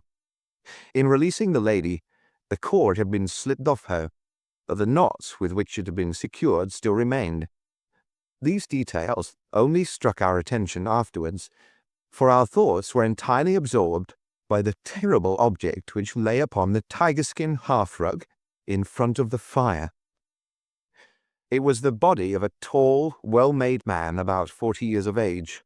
He lay upon his back, his face upturned, with his white teeth grinning to his short black beard. His 2 clenched hands were raised above his head, and a heavy blackthorn stick lay across them. His dark, handsome, aquiline features were convulsed into a spasm of vindictive hatred which had set his dead face in a terribly fiendish expression. He'd evidently been in his bed when the alarm had broken out, for he wore a foppish, embroidered nightshirt, and his bare feet projected from his trousers. His head was horribly injured, and the whole room bore witness to the savage ferocity of the blow which had struck him down. Beside him lay the heavy poker, bent into a curve by the concussion. Holmes examined both it and the indescribable wreck which it had wrought. "He must be a powerful man, this elder Randall," he remarked. "Yes," said Hopkins. "I have some record of the fella, and he's a rough customer. You should have no difficulty in guessing him." "Oh, the slightest. We'd been on the lookout for him, and there was some idea that he'd got away to America. Now that we know that the gang are here, I don't see how they can escape. We have the news at every seaport already, and a reward will be offered before evening. What beats me is how they could have done so mad a thing, knowing that the lady could describe them, and that we could not fail to recognize the description." "Exactly. One would have expected that they would silence Lady Brackenstall as well." "They may not have realized," I suggested, "that she recovered from her faint." "That is likely enough. If she seemed to be senseless, they would not take her life. What about this poor fellow, Hopkins? I seem to have heard some queer stories about him." "He was a good-hearted man when he was sober, but a perfect fiend when he was drunk. Or rather when he was half-drunk, for he seldom really went the whole way. The devil seemed to be in him at such times, and he was capable of anything. From what I hear, in spite of all his wealth and his title, he very nearly came our way once or twice. There was a scandal about his drenching a dog with petroleum and setting it on fire, her ladyship's dog, to make the matter worse, and that was only hushed up with difficulty. Then he threw a decanter at the maid, Teresa Wright. There was trouble about that. On the whole, and between ourselves, it would be a brighter house without him. What are you looking at now?" Holmes was down on his knees, examining with great attention the knots upon the red cord with which the lady had been secured. Then he carefully scrutinized the broken and frayed end where it had snapped off when the burglar had dragged it down. "When this was pulled down, the bell in the kitchen must have rung loudly," he remarked. "No one could hear it. The kitchen stands right at the back of the house." "How did the burglar know no one would hear it? How dared he pull at a bell rope in a reckless fashion?" "Exactly, Mr. Irons, exactly. You put the very question which I've asked myself again and again. There can be no doubt that this fellow must have known the house and its habits. He must have perfectly understood that the servants would all be in bed at that comparatively early hour, and that no one could possibly hear a bell ring in the kitchen. Therefore, he must have been in close league with one of the servants. Surely that is evident. But there are 8 servants, and all of them good character." "Other things being equal," said Holmes, "one would expect the one at whose head the master threw a decanter and yet that would involve treachery towards the mistress to whom the woman seems devoted. Well, well, the point is a minor one, and when you have Randall, you'll probably find no difficulty in securing his accomplice. The lady's story certainly seems to be corroborated, if it needed corroboration, by every detail which we see before us. He walked to the French window and threw it open. There are no signs here, but the ground is iron hard, and one would not expect them. I see that these candles in the mantelpiece have been lighted. Yes, it was by their light and that of the lady's bedroom candle that the burglars saw their way about. And what did they take? Well, they didn't take much, only half a dozen articles of plate off the sideboard. Lady Brackenstall thinks that they were themselves so disturbed by the death of Sir Eustace, they didn't just ransack the house as they would otherwise have done. No doubt that is true, and yet they drank some wine, I understand, to steady their nerves. Exactly. These 3 glasses upon the sideboard have been untouched, I suppose. Yes, and the bottle stands as I left it. Let us look at it. Hello? Hello? What is this? The 3 glasses were grouped together, all of them tinged with wine, and one of them containing some dregs of beeswing. The bottle stood near them, 2/3 full, and beside it lay a long, deeply stained cork.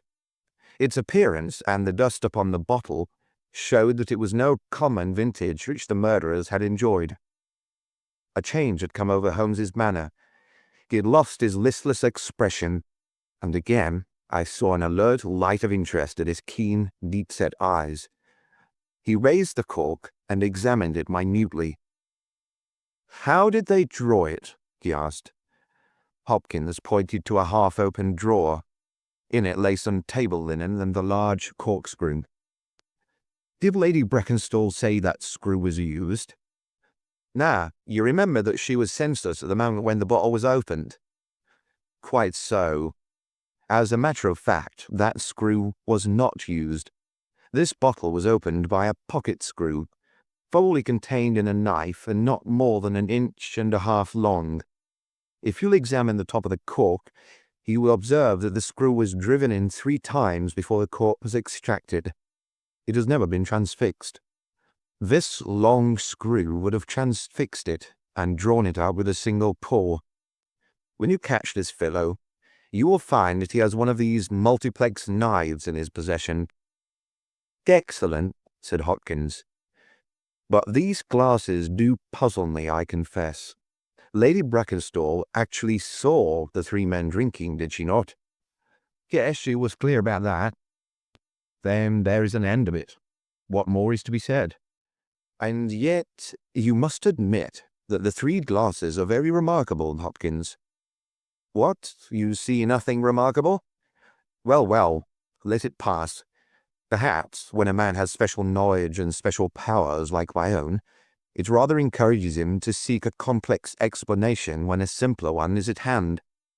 Of course, it must be a mere chance about the glasses. Well, good morning, Hopkins.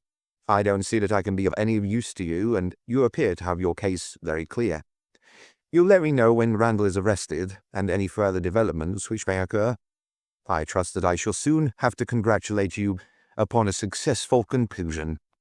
Come, Watson, I fancy that we may employ ourselves more profitably at home." During our return journey, I could see by Holmes's face that he was much puzzled by something which he had observed.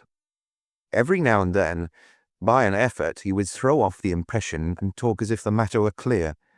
But then his doubts would settle down upon him again, and his knitted brows and abstracted eyes would show that his thoughts had gone back once more to the great dining room of the Abbey Grange, in which this midnight tragedy had been enacted. At last, by a sudden impulse, just as our train was crawling out of a suburban station, he sprang onto the platform and pulled me out after him. "Excuse me, my dear fellow," said he as we watched the rear carriages of our train disappearing round a curve. "I am sorry to make you the victim of what may seem a mere whim, but on my life, Watson, I simply can't leave that case in this condition. Every instinct that I possess cries out against it. It's wrong. It's all wrong. I'll swear that it's wrong. And yet the lady's story was complete. The maid's corroboration was sufficient. The detail was fairly exact. What have I to put up against that? 3 wine glasses. That is all. But if I had not taken things for granted, if I had examined everything with the case with which I should have shown had we approached the case de novo, and had no cut-and-dried story to warp my mind, should I not then have found something more definite to go upon? Of course I should. Sit down on this bench, Watson, until a train for Chislehurst arrives, and allow me to lay the evidence before you, imploring you in the first instance to dismiss from your mind the idea that anything which the maid or her mistress may have said must necessarily be true. The lady's charming personality must not be permitted to warp our judgment. Surely there are details in her story which, if we look at in cold blood, would excite our suspicion. These burglars made a considerable haul at Sydenham a fortnight ago. Some account of them and of their appearance was in the papers, and would naturally occur to anyone who wished to invent a story in which imaginary robbers should play a part. As a matter of fact, burglars who have done a good stroke of business are, as a rule, only too glad to enjoy the proceeds in peace and quiet, without embarking on another perilous undertaking. Again, it is unusual for burglars to operate at so early an hour. It is unusual for burglars to strike a lady to prevent her screaming, since one would imagine that was the sure way to make her scream. It is unusual for them to commit murder when their numbers are sufficient to overpower one man. It is unusual for them to be content with a limited plunder when there was much more within their reach. And finally, I should say that it was very unusual for such men to leave a bottle half empty. How do all these unusuals strike you, Watson? Their cumulative effect is certainly considerable, and yet each of them is quite possible in itself. The most unusual thing of all, as it seems to me, is that the lady should be tied to the chair. Well, I am not so clear about that, Watson, for it is evident that they must either kill her or else secure her in such a way that she could not give immediate notice of their escape. But at any rate, I have shown, have I not, that there is a certain element of improbability about the lady's story. And now, on the top of this, comes the incident of the wine glasses. What about the wine glasses? Can you see them in your mind's eye? I see them clearly. We are told that 3 men drank from them. Does that strike you as likely? Why not? There was wine in each glass. Exactly. But there was beetling only in one glass. You must have noticed that fact. What does that suggest to your mind? The last glass filled would be most likely to contain beeswing? Not at all. The bottle was full of it, and it is inconceivable that the first 2 glasses were clear and the third heavily charged with it. There are 2 possible explanations, and only 2. One is that after the second glass was filled, the bottle was violently agitated, and so the third glass received the beeswing. That does not appear probable. No, I am sure that I'm right. What then do you suppose? That only 2 glasses were used, and that the dregs of both were poured into a third glass, so as to give the false impression that 3 people had been here. In that way all the beeswing would be in the last glass, would it not? Yes, I am convinced that this is so. But if I've hit upon the true explanation of this one small phenomenon, then in an instant the case rises from the commonplace to the exceedingly remarkable, for it can only mean that Lady Brackenstall and her maid have deliberately lied to us, that not one word of their story is to be believed, that they have some very strong reason for covering the real criminal, and that we must construct our case for ourselves without any help from them. That is the mission which now lies before us. And here, Watson, is the Sydenham train.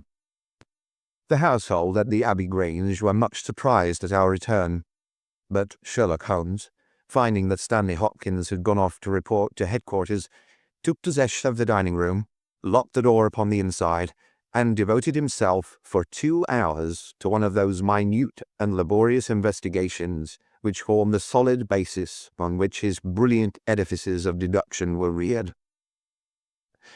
Seated in a corner like an interested student who observes the demonstration of his professor, I followed every step of that remarkable research. The window, the curtains, the carpet, the chair, the rope, each in turn was minutely examined and duly pondered. The body of the unfortunate baronet had been removed, and all else remained as we had seen it in the morning. Finally, to my astonishment, Holmes climbed up onto the massive mantelpiece. Far above his head hung the few inches of red cord which was still attached to the wire. For a long time he gazed upward at it, and then in an attempt to get nearer to it he rested his knee upon a wooden bracket on the wall. This brought his hand within a few inches of the broken end of the rope, but it was not this so much as the bracket itself which seemed to engage his attention. Finally, he sprang down with an ejaculation of satisfaction. "It's all right, Watson," said he. "We have got our case, one of the most remarkable in our collection. But dear me, how slow-witted I have been, and how nearly I have committed the blunder of my lifetime. Now I think that, with a few missing links, my chain is almost complete. You've got your men?" "Man, Watson, man. Only one, but a very formidable person, strong as a lion, with as the blow that bent that poker. 6'3" in height, active as a squirrel, dexterous with his fingers, finally remarkably quick-witted, for this whole ingenious story is of his concoction. Yes, Watson, we have come upon the handiwork of a very remarkable individual, and yet, in that bell-rope, he has given us a clue which should not have left us a doubt." "Where was the clue?" "Well, if you were to pull down a bell-rope, Watson, where would you expect it to break? Surely at the spot where it is attached to the wire. Why should it break 3 inches from the top, as this one has done?" "Because it's frayed there?" "Exactly. This end, which we can examine, is frayed.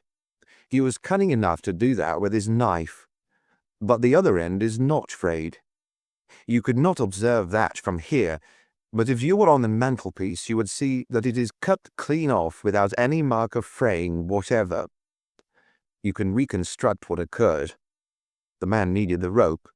He would not tear it down for fear of giving me alarm by ringing the bell. What did he do? He sprang up on the mantelpiece, could not quite reach it, but his knee on the bracket, you will see the impression in the dust, and so got his knife to bear upon the cord. I could not reach the place by at least 3 inches, from which I infer that he's at least 3 inches a bigger man than I. Look at that mark upon the seat of the oaken chair. What is it?" "Blood." "Undoubtedly it is blood. This alone puts the lady's story out of court. If she was seated on the chair when the crime was done, how come the mark? No, she was placed in the chair after the death of her husband. I'll wager that the black dress shows a corresponding mark to this. We have not yet met our Waterloo, Watson, but this is our Marengo, for it begins in defeat and ends in victory. I should like now to have a few words with the nurse Teresa.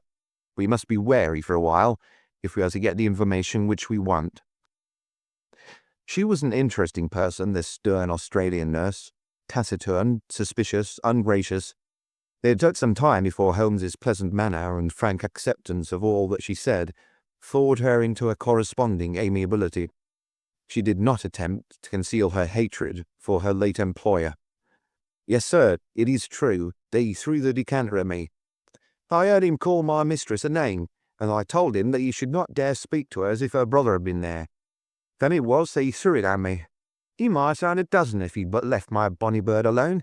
He was forever ill-treating her, and she too proud to complain. She would not even tell me all he's done to her. She never told me those marks on her arm that you saw this morning, but I know very well what they came from a stab with a hat pin. The sly devil! God forgive me that I should speak of him so, now that he's dead. But devil he was, if ever one walked the earth. He was all honey when we first met him, only 18 months ago. We both feel as if it were 18 years. She'd only just arrived in London. Yes, it was her first voyage. She'd never been from home before. He went up with his title and his money and his false London ways. If she made a mistake, she's paid for it, if ever a woman did. What months did we meet him? Well, I tell you, it was just after we arrived. We arrived in June, then it was July. So we were married in January last year. Yeah, she's down in the morning room again, and I have no doubt she'll see you. But you must not ask too much of her, for she's gone through all that flesh and blood will stand. Lady Brackenstall was reclining on the same couch, but looked brighter than before. The maid had entered with us, and began once more to foment the bruise upon her mistress's brow. "I hope," said the lady, "that you have not come to cross-examine me again." "No," Holmes answered in his gentlest voice. "I will not cause you any unnecessary trouble, Lady Brackenstall, and my whole desire is to make things easy for you, for I am convinced that you are a much-tried woman. If you will treat me as a friend and trust me, you may find that I will justify your trust." "What do you want me to do?" "To tell me the truth." "Mr. Holmes." "No, no, Lady Brackenstall. It is no use. You may have heard of any little reputation which I possess. I will stake it all on the fact that your story is an absolute fabrication." Mistress and maid were both staring at Holmes with pale faces and frightened eyes. "You are an impudent fellow," cried Teresa. "Do you mean to say that my mistress has told a lie?" Holmes rose from his chair. "Have you nothing to tell me?" "I have told you everything." "Think once more, Lady Brackenstall. Would it not be better to be frank?" For an instant there was hesitation in her beautiful face. Then some new strong thought caused it to set like a mask. "I have told you all I know." Holmes took his hat and shrugged his shoulders. "I am very sorry," he said, and without another word we left the room and the house. There was a pond in the park, and to this my friend led the way. It was frozen over, but a single hole was left for the convenience of a solitary swan. Holmes gazed at it, and then passed on to the lodge gate. There he scribbled a short note for Stanley Hopkins, and left it with the lodge keeper. "It may be a hit, or it may be a miss. But we are bound to do something for friend Hopkins, just to justify this second visit," said he. "I will not quite take him into my confidence yet. I think our next scene of operations must be the shipping office of the Adelaide-Southampton line, which stands at the end of Pall Mall, if I remember right. There is a second line of steamers which connect South Australia with England, but we will draw the larger cover first." Holmes's card sent in to the manager ensured instant attention, and he was not long in acquiring all the information he needed. In June of '95, only one of their line had reached a home port. It was the Rock of Gibraltar, their largest and best boat. A reference to the passenger list showed that Miss Fraser of Adelaide, with her maid, had made the voyage in her. The boat was now somewhere south of the Suez Canal on her way to Australia. Her officers were the same as in '95, with one exception.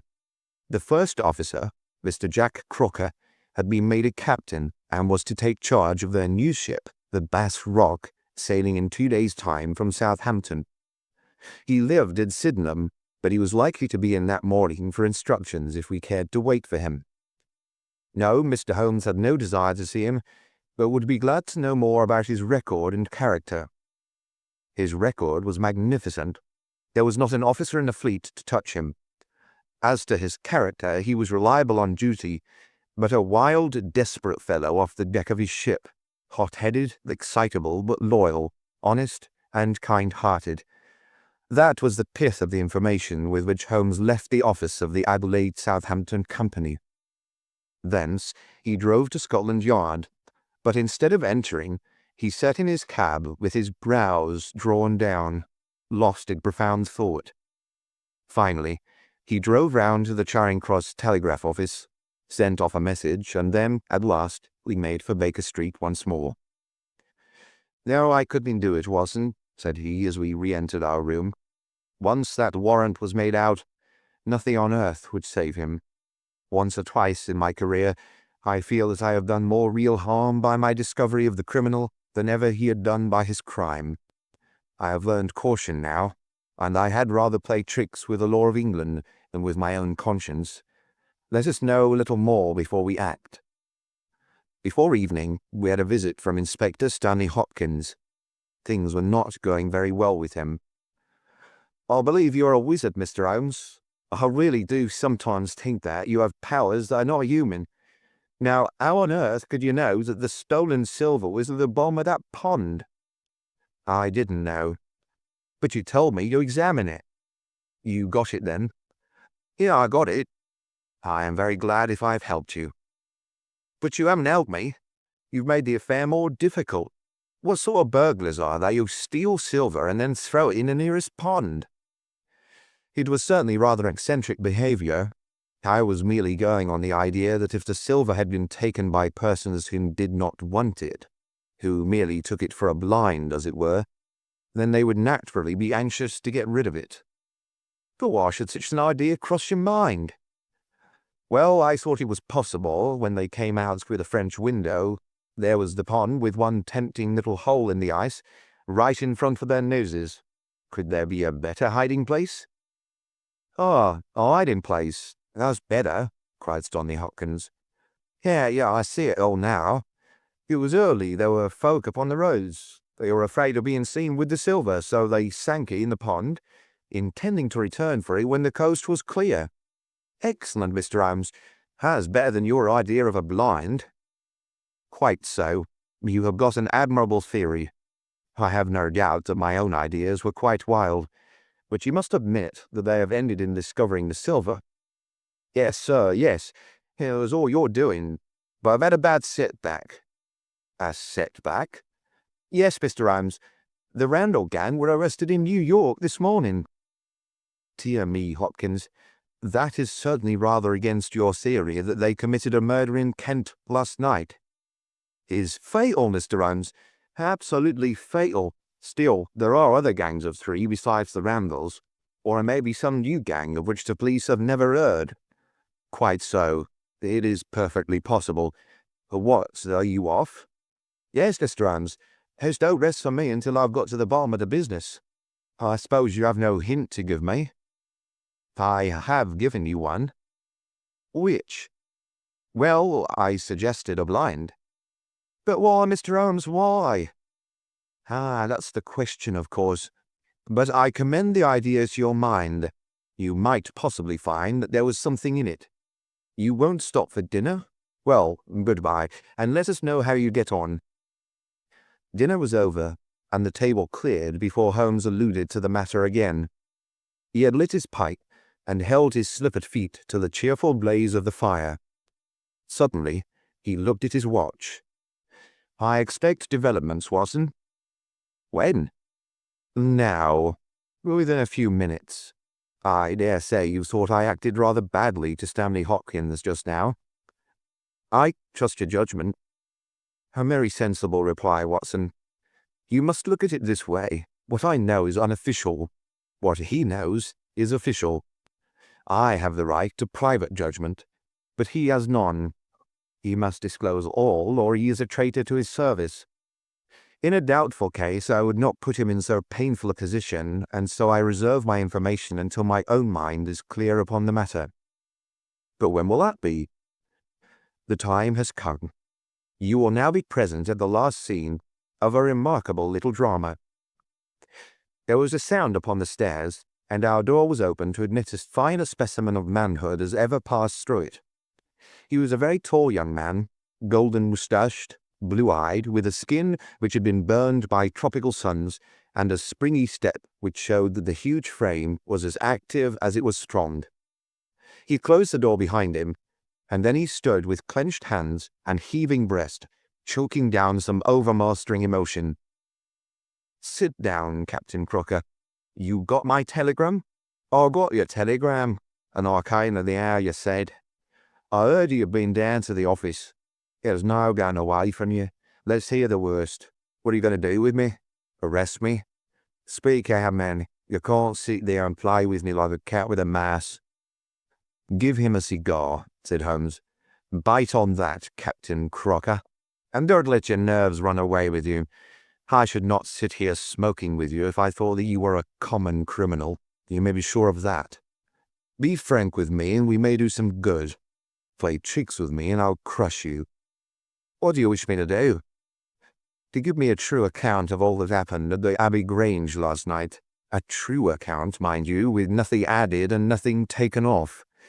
I know so much already that if you go 1 inch off the straight, I'll blow this police whistle from my window, and the affair goes out of my hands forever. The sailor thought for a little. Then he struck his leg with his great sunburned hand. "I'll chance it," he cried. "I'll believe you, for a man of your word and a white man, and I'll tell you the whole story. Though one thing I will say first.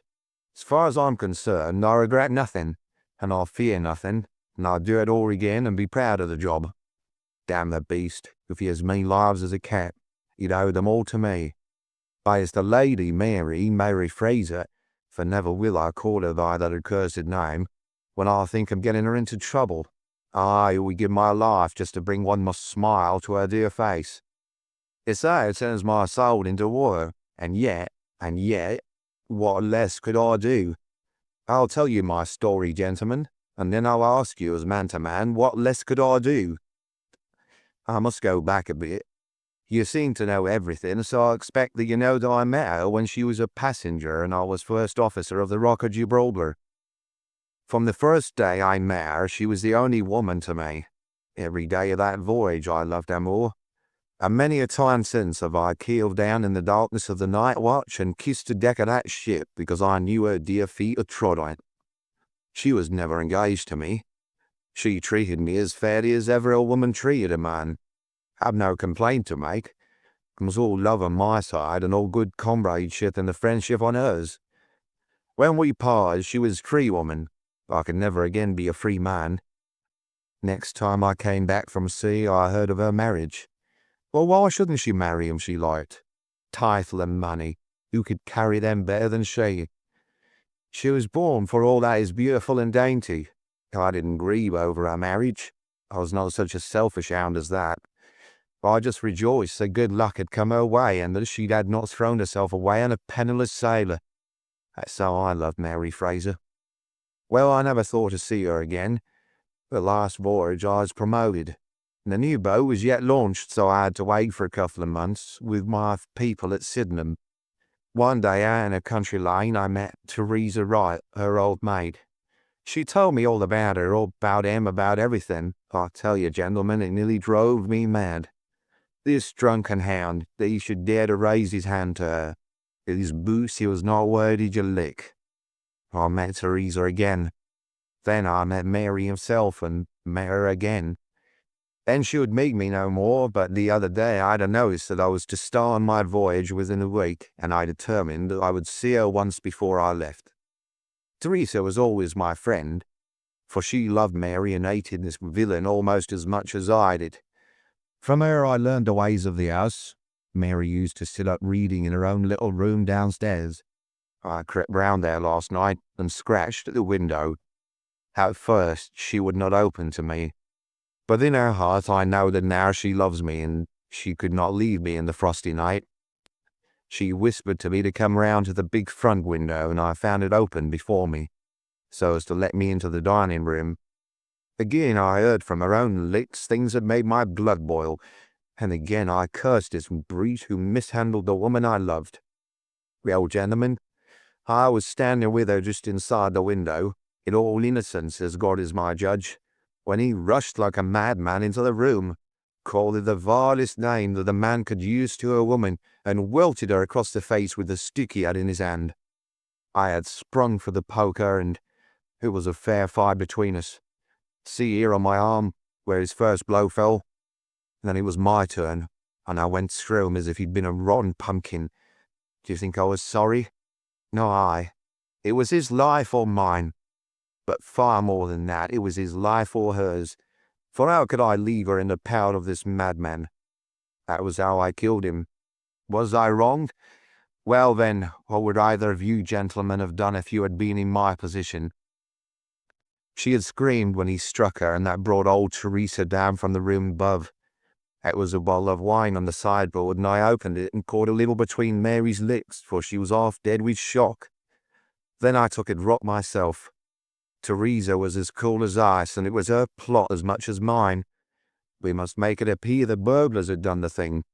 Teresa kept on repeating our story to her mistress, while I swarmed up and cut the rope with the bell. Then I lashed her in a chair and frayed out the end of the rope to make it look natural, else they would wonder how in the world a burglar could have got there to cut it. Then I gathered up a few plates and pots of silver to carry out the idea of the robbery, and there I left them, with orders to give the alarm when I had a quarter of an hour's start. I dropped the silver into the pond and made off for Sydenham, feeling that for once in my life I had done a real good night's work. And that's the truth, and the old truth, Mr. Holmes, if it cost me my neck." Holmes spoke for some time in silence, and he crossed the room and shook our visitor by the hand. "That's what I think," said he. "I know that every word is true, for you have hardly said a word which I did not know. No one but an acrobat or a sailor could have got up to that bell rope from the bracket, and no one but a sailor could have made the knots with which the cord was fastened to the chair. Only once had this lady been brought into contact with sailors, and that was on her voyage. And it was someone of her own class of life, since she was trying hard to shield him and so showing that she loved him. You see how easy it was for me to lay my hands upon you when once I had started upon the right trail. I thought the police never could have seen through our dodge. And the police haven't. Nor will they, to the best of my belief. Now look here, Captain Crocker.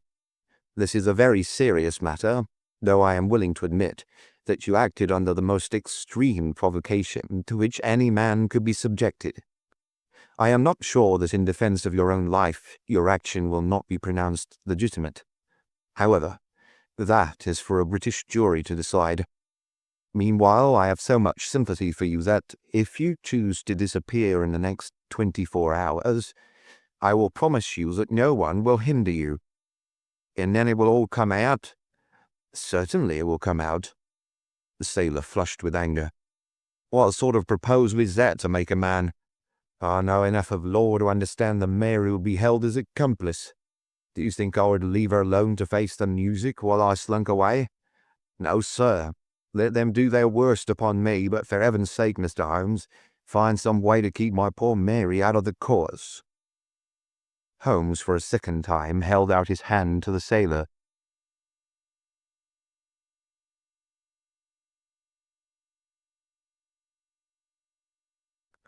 "I was only testing you, and you ring true every time.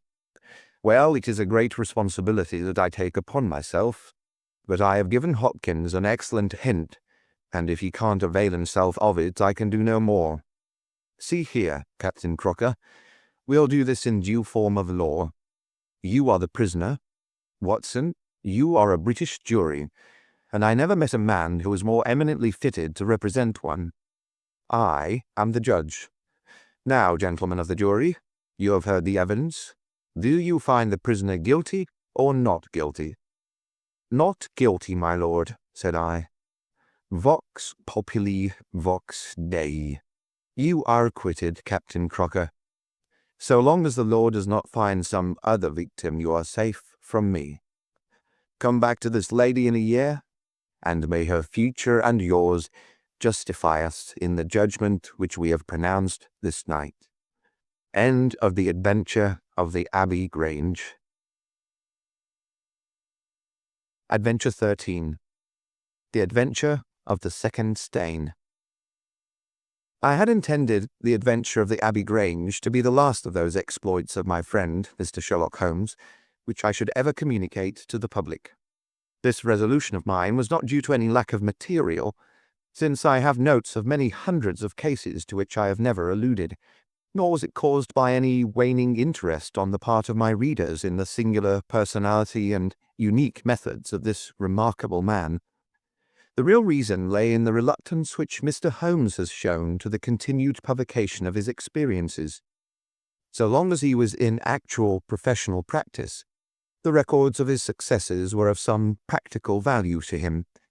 But since he has definitely retired from London and betaken himself to study and bee farming on the Sussex Downs, notoriety has become hateful to him, and he has peremptorily requested that his wishes in this matter should be strictly observed. It was only upon my representing to him that I had given a promise that the adventure of the second stain should be published when the times were ripe, and pointing out to him that it is only appropriate that this long series of episodes should culminate in the most important international case which he has ever been called upon to handle, that I at last succeeded in obtaining his consent that a carefully guarded account of the incident should at last be laid before the public. If in telling the story I seem to be somewhat vague in certain details, the public will readily understand that there is an excellent reason for my reticence. It was then, in a year and even in a decade that shall be nameless, that upon one Tuesday morning in autumn we found two visitors of European fame within the walls of our humble home in Baker Street. The one, austere, high-nosed, eagle-eyed, and dominant, was none other than the illustrious Lord Bellingham, twice Premier of Britain. The other, dark, clear-cut, and elegant, hardly yet of middle age, and endowed with every beauty of body and of mind, was the Right Honourable Trelawney Hope, Secretary for European Affairs, and the most rising statesman in the country. They sat side by side upon our paper-littered settee, and it was easy to see from their worn and anxious faces that it was business of the most pressing importance which had brought them. The Premier's thin, blue-veined hands were clasped tightly over the ivory head of his umbrella, and his gaunt, ascetic face looked gloomily from Holmes to me. The European Secretary pulled nervously at his moustache and fidgeted with the seals of his watch-chain. "When I discovered my loss, Mr. Holmes, which was at 8 o'clock this morning, I at once informed the Prime Minister. It was at his suggestion that we have both come to you." "Have you informed the police?" "No, sir," said the Prime Minister, with the quick, decisive manner for which he was famous. "We have not done so, nor is it possible that we should do so. To inform the police must, in the long run, mean to inform the public. This is what we particularly desire to avoid." "And why, sir?"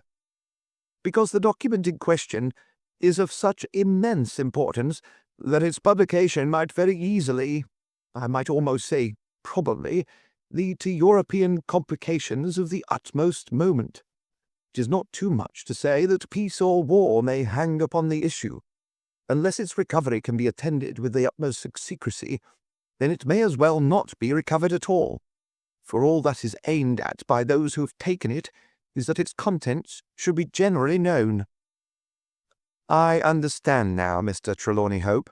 I should be much obliged if you would tell me exactly the circumstances under which this document disappeared."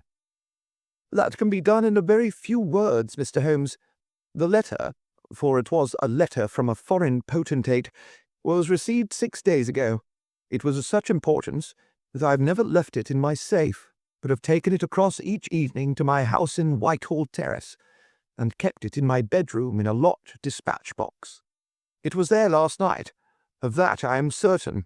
I actually opened the box while I was dressing for dinner, and saw the document inside. This morning it was gone.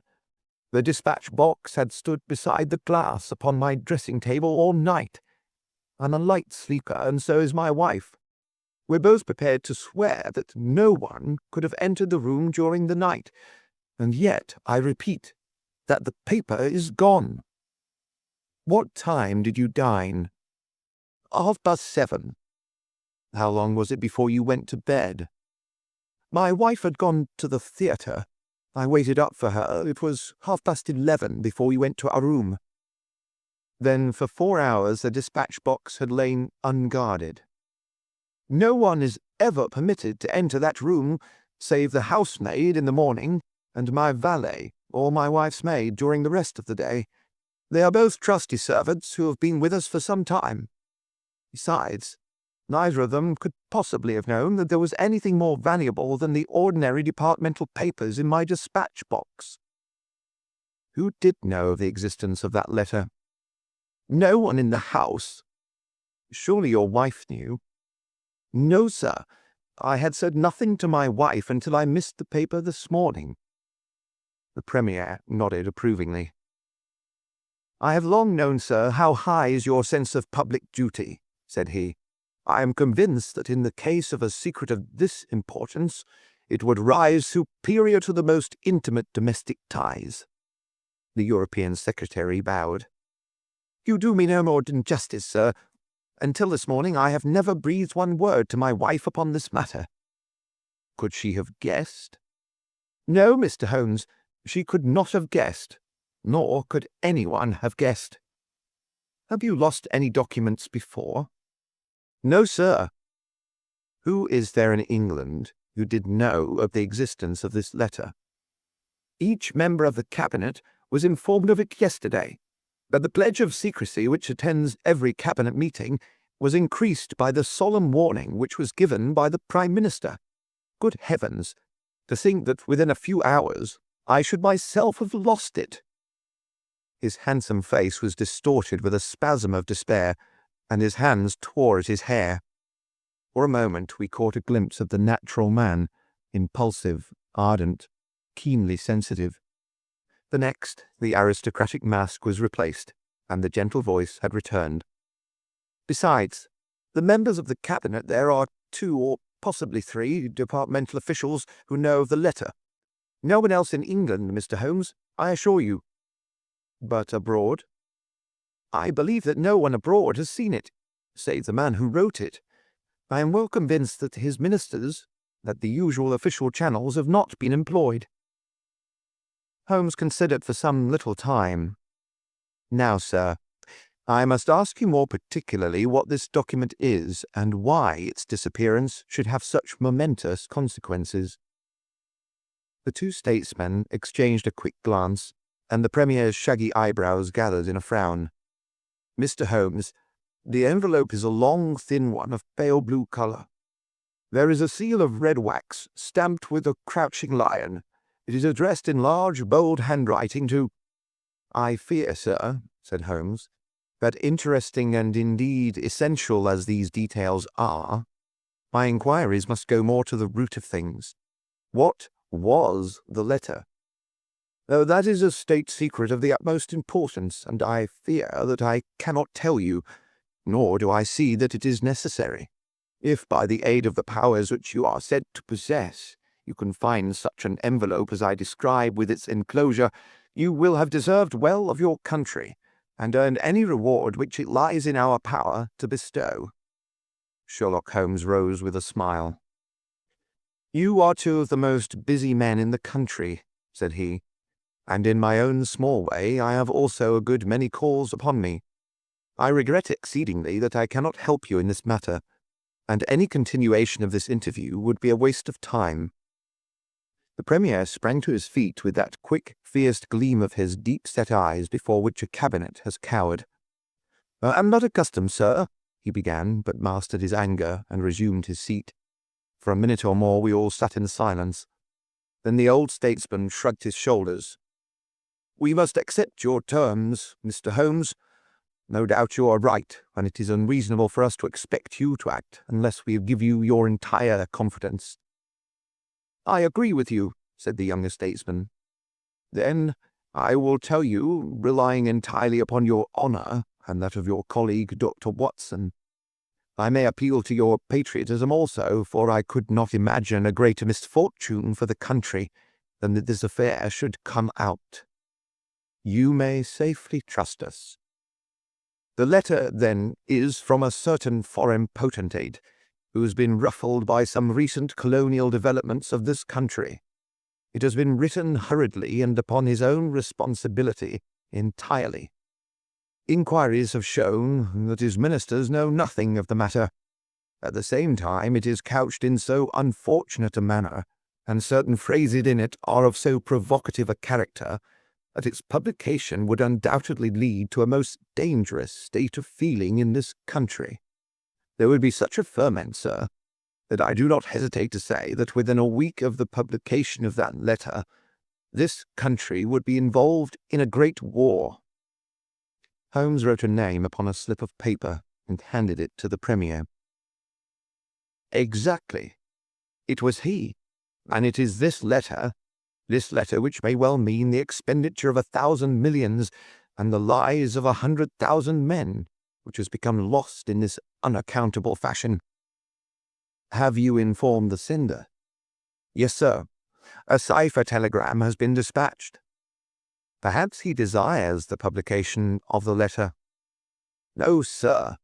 We have strong reason to believe that he already understands that he has acted in an indiscreet and hot-headed manner.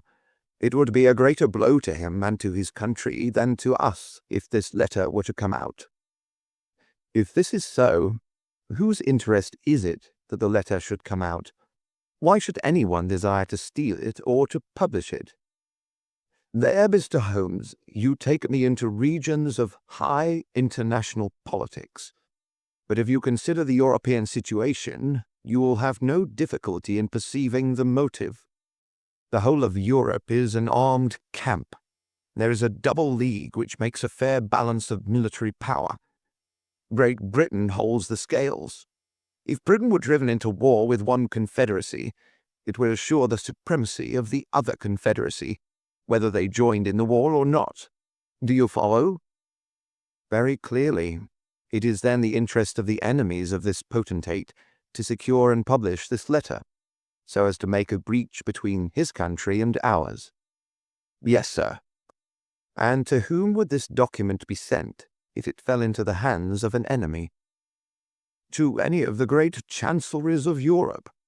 It is probably speeding on its way thither at the present instant as fast as steam can take it." Mr. Trelawney Hope dropped his head on his chest and groaned aloud.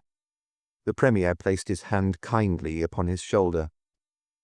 "It is your misfortune, my dear fellow. No one can blame you. There is no precaution which you have neglected. Now, Mr. Holmes, you are in full possession of the facts. What course do you recommend?" Holmes shook his head mournfully. "You think, sir, that unless this document is recovered, there will be war?" "I think it is very probable." "Then, sir, prepare for war." "That is a hard saying, Mr. Holmes." "Consider the fact, sir.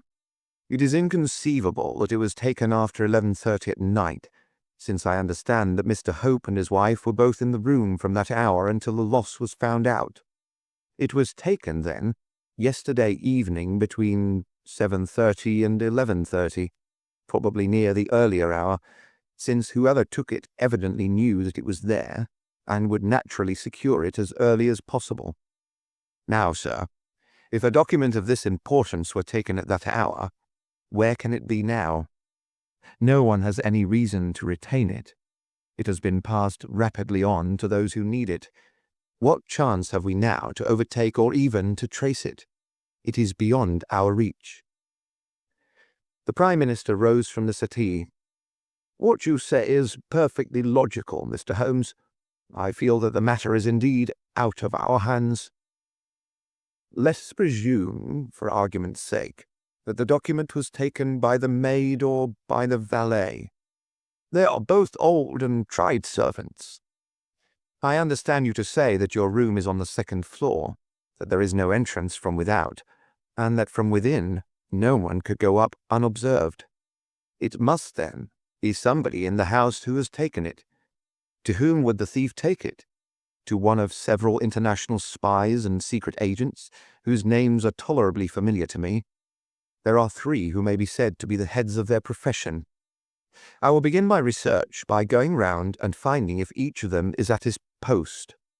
If one is missing, especially if he has disappeared since last night, we will have some indication as to where the document has gone." "Why should he be missing?" asked the European Secretary. "He would take the letter to an embassy in London as likely as not."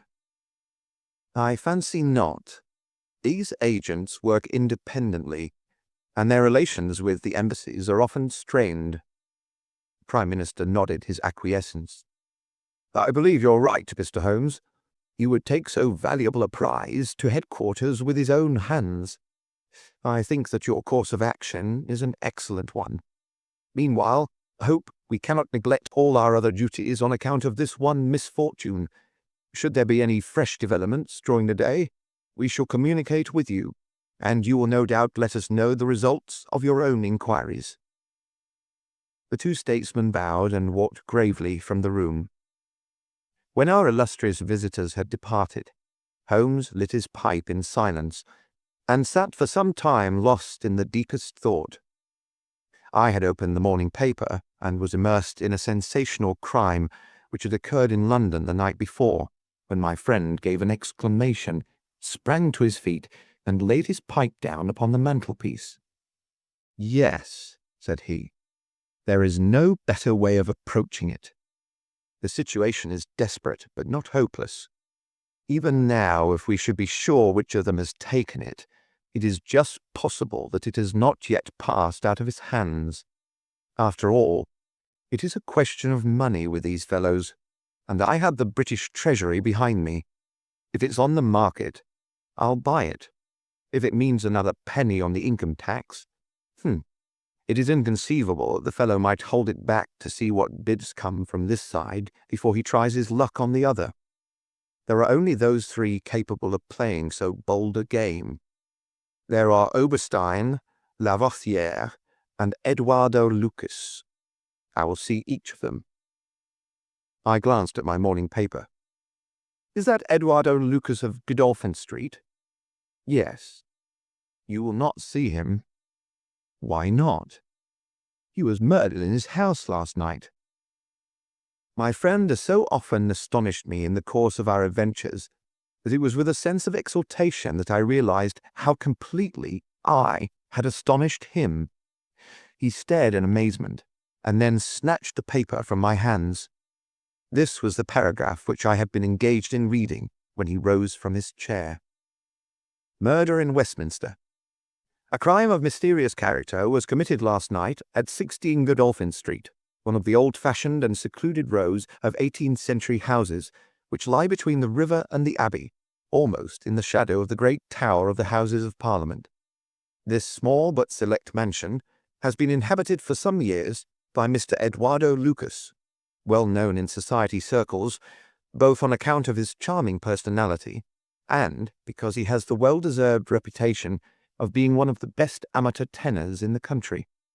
Mr. Lucas is an unmarried man, 34 years of age, and his establishment consists of Mrs. Pringle, an elderly housekeeper, and of Mitten, his valet. The former retires early and sleeps at the top of the house. The valet was out for the evening, visiting a friend at Hammersmith. From 10 o'clock onward, Mr. Lucas had the house to himself. What occurred during that time has not yet transpired, but at 11:45, Police Constable Barrett, passing along Godolphin Street, observed that the door of number 16 was ajar. He knocked, but received no answer. Perceiving a light in the front room, he advanced into the passage and again knocked, but without reply. He then pushed open the door and entered. The room was in a state of wild disorder, the furniture being all swept to one side, and one chair lying on its back in the centre. Beside this chair, and still grasping one of its legs, lay the unfortunate tenant of the house. He had been stabbed to the heart, and must have died instantly. The knife with which the crime had been committed was a curved Indian dagger, plucked down from a trophy of Oriental arms which adorned one of the walls. Robbery does not appear to have been the motive of the crime, for there had been no attempt to remove the valuable contents of the room. Mr. Eduardo Lucas was so well known and popular that his violent and mysterious fate will arouse painful interest and intense sympathy in a widespread circle of friends. "Well, Watson, what do you make of this?" asked Holmes after a long pause. "It is an amazing coincidence." "A coincidence. Here is one of the three men whom we had named as possible actors in this drama, and he meets a violent death during the very hours when we know that the drama was being enacted. The odds are enormous against it being coincidence. No figures could express them. No, my dear Watson, the two events are connected. Must be connected. It is for us to find the connection. But now the official police must know all. Not at all. They know all they see at Godolphin Street. They know, and shall know, nothing of Whitehall Terrace. Only we know of both events and can trace the relation between them. There is one obvious point which would in any case have turned my suspicions against Lucas. Godolphin Street, Westminster, is only a few minutes' walk from Whitehall Terrace. The other secret agents, whom I have named, live in the extreme West End. It was easier, therefore, for Lucas than for the others to establish a connection or receive a message from the European Secretary's household. A small thing, and yet, where events are compressed into a few hours, it may prove essential. Hello? What have we here? Mrs. Hudson had appeared with a lady's card upon her salver. Holmes glanced at it, raised his eyebrows, and handed it over to me. "Ask Lady Hilda Trelawney Hope if she will be kind enough to step up," said he. A moment later, our modest apartment, already so distinguished that morning, was further honoured by the entrance of the most lovely woman in London. I had often heard of the beauty of the youngest daughter of the Duke of Belminster, but no description of it, and no contemplation of colourless photographs, had prepared me for the subtle, delicate charm and the beautiful colouring of that exquisite head. And yet, as we saw it that autumn morning, it was not its beauty which would be the first thing to impress the observer. The cheek was lovely, but it was paled with emotion. The eyes were bright, but it was the brightness of fever. The sensitive mouth was tight and drawn in an effort after self-command. Terror, not beauty, was what sprang first to the eye, as our fair visitor stood framed for an instant in the open door. "Has my husband been here, Mr. Holmes?" "Yes, madam, he has been here." "Mr. Holmes, I implore you not to tell him that I came here."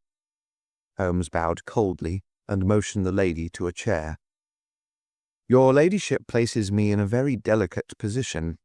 I beg that you will sit down and tell me what you desire, but I fear that I cannot make any unconditional promise." She swept across the room and seated herself with her back to the window. It was a queenly presence, tall, graceful, and intensely womanly. "Mr. Holmes," she said, and her white-gloved hands clasped and unclasped as she spoke, "I will speak frankly to you, in the hopes that it may induce you to speak frankly in return.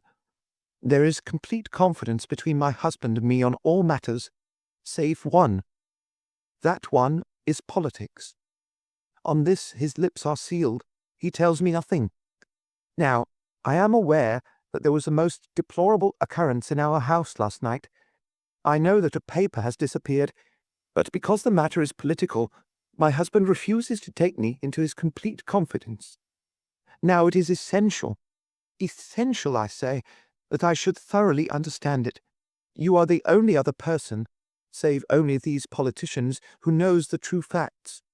I beg you then, Mr. Holmes, to tell me exactly what has happened and what it will lead to. Tell me all, Mr. Holmes. Let no regard for your client's interests keep you silent, for I assure you that his interests, if he would only see it, would be best served by taking me into his complete confidence. What was this paper which was stolen?" "Madam, what you ask me is really impossible." She groaned and sank her face in her hands. "You must see that it is so, madam. If your husband thinks fit to keep you in the dark over this matter, is it for me, who has only learned the true facts under the pledge of professional secrecy, to tell what he has withheld? It is not fair to ask it. It is him you must ask." "I have asked him. I came to you as a last resource. But without your telling me anything definite, Mr. Holmes, you may do a great service if you would enlighten me on one point." "What is it, madam?" "Is my husband's political career likely to suffer through this incident?" Well, madam, unless it is set right, it may certainly have a very unfortunate effect. Ah! She drew in her breath sharply, as one whose doubts are resolved. One more question, Mr. Holmes. From an expression which my husband dropped in the first shock of this disaster, I understood that terrible public consequences might arise from the loss of this document. If he said so, I certainly cannot deny it. Of what nature are they? Nay, madam, there again you ask me more than I can possibly answer. Then I will take up no more of your time. I cannot blame you, Mr. Holmes, for having refused to speak more freely, and you on your side will not, I am sure, think the worse of me, because I desire, even against his will, to share my husband's anxieties. Once more, I beg that you will say nothing of my visit. She looked back at us from the door, and I had a last impression of that beautiful haunted face, the startled eyes, and the drawn mouth. Then she was gone. Now, Watson, the fair sex is your department, said Holmes with a smile, when the dwindling frou-frou skirts had ended in the slam of the front door. What was the fair lady's game? What did she really want? Surely her own statement is clear and her anxiety very natural.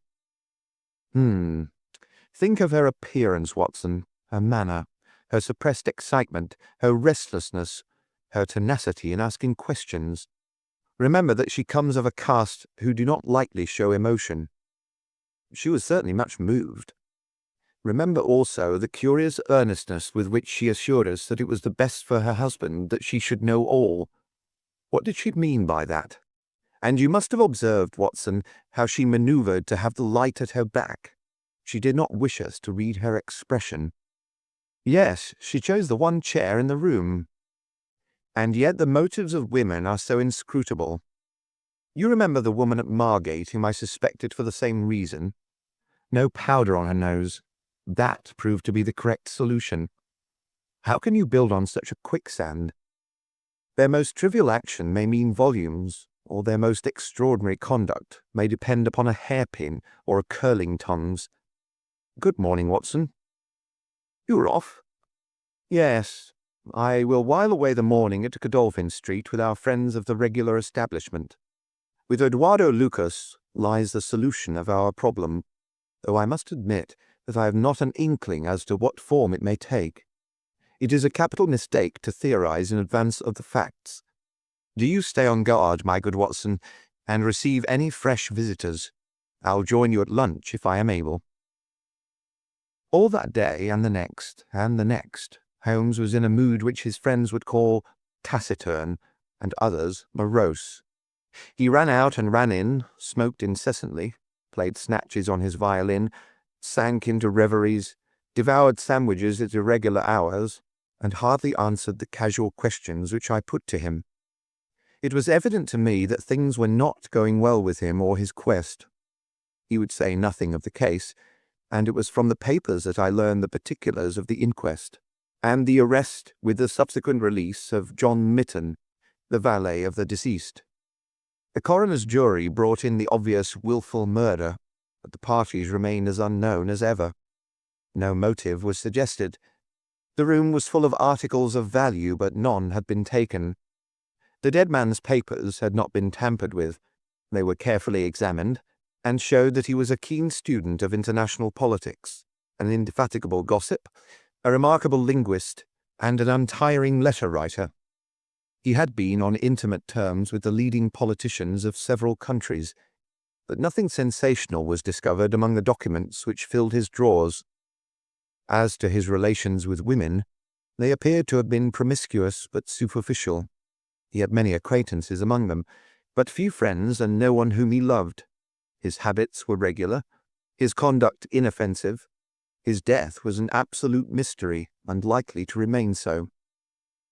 As to the arrest of John Mitten, the valet, it was a counsel of despair as an alternative to absolute inaction. But no case could be sustained against him. He had visited friends in Hammersmith that night. The alibi was complete.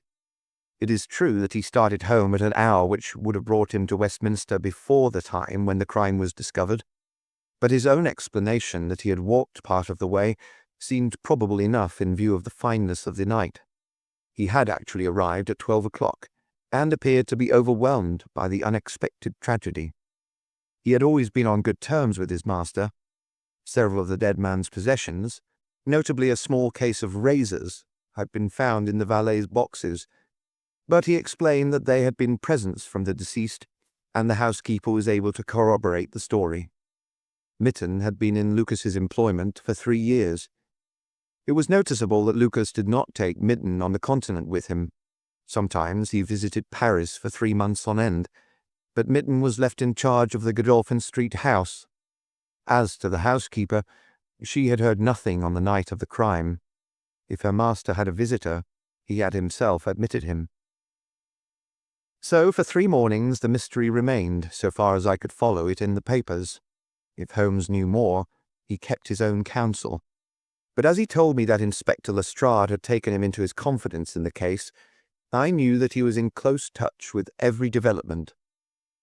Upon the 4th day there appeared a long telegram from Paris, which seemed to solve the whole question. "A discovery has just been made by the Parisian police," said the Daily Telegraph, "which raises the veil which hung around the tragic fate of Mr. Eduardo Lucas, who met his death by violence last Monday night at Godolphin Street, Westminster. Our readers will remember that the deceased gentleman was found stabbed in his room, and that some suspicion attached to his valet, but that the case broke down on an alibi. Yesterday, a lady who has been known as Madame Henri Fournay, occupying a small villa in the Rue Austerlitz, was reported to the authorities by her servants as being insane. An examination showed she had indeed developed mania of a dangerous and permanent form. On inquiry, the police have discovered that Madame Henri Fournay only returned from a journey to London on Tuesday last, and there is evidence to connect her with the crime at Westminster. A comparison of photographs has proved conclusively that Monsieur Henri Fournay and Eduardo Lucas were really one and the same person, and that the deceased had for some reason lived a double life in London and Paris. Madame Fournay, who is of Creole origin, is of an extremely excitable nature, and has suffered in the past from attacks of jealousy which have amounted to frenzy.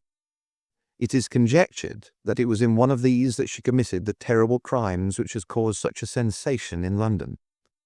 Her movements upon the Monday night have not yet been traced, but it is undoubted that a woman answering to her description attracted much attention at Charing Cross Station on Tuesday morning by the wildness of her appearance and the violence of her gestures. It is probable, therefore, that the crime was either committed when insane, or that its immediate effect was to drive the unhappy woman out of her mind.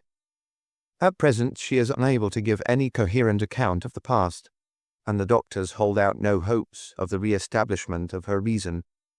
There is evidence that a woman who might have been Madame Fournay was seen for some hours upon Monday night, watching the house in Godolphin Street. "What do you think of that, Holmes?" I had read the account aloud to him while he finished his breakfast. "My dear Watson," said he as he rose from the table and paced up and down the room, "you are most long-suffering, but if I have told you nothing in the last 3 days, it is because there is nothing to tell. Even now this report from Paris does not help us much. Surely it is final as regards the man's death. The man's death is a mere incident, a trivial episode, in comparison with our real task, which is to trace this document and save a European catastrophe. Only one important thing has happened in the last 3 days, and that is that nothing has happened. I get reports almost hourly from the government, and it is certain that nowhere in Europe is there any sign of trouble. Now, if this letter were loose— no, it can't be loose. But if it isn't loose, where can it be? Who has it? Why is it held back? That's the question that beats in my brain like a hammer. Was it indeed a coincidence that Lucas should meet his death on the night when the letter disappeared? Did the letter ever reach him? If so, why is it not among his papers? Did this mad wife of his carry it off with her? If so, is it in her house in Paris? How could I search for it without the French police having their suspicions aroused? It is a case, my dear Watson, where the law is as dangerous to us as the criminals are. Every man's hand is against us, and yet the interests at stake are colossal. Should I bring it to a successful conclusion, it will certainly represent the crowning glory of my career. Ah, here is my latest from the front. He glanced hurriedly at the note which had been handed in. Hello. Lestrade seems to have observed something of interest. Put on your hat, Watson, and we will stroll down together to Westminster. It was my first visit to the scene of the crime, a high, dingy, narrow-chested house, prim, formal and solid, like the century which gave it birth. Lestrade's bulldog features gazed out at us from the front window, and he greeted us warmly when a big constable had opened the door and let us in. The room into which we were shown was that in which the crime had been committed, but no trace of it now remained, save an ugly, irregular stain upon the carpet. This carpet was a small square drugget in the centre of the room, surrounded by a broad expanse of beautiful, old-fashioned wood flooring in square blocks, highly polished.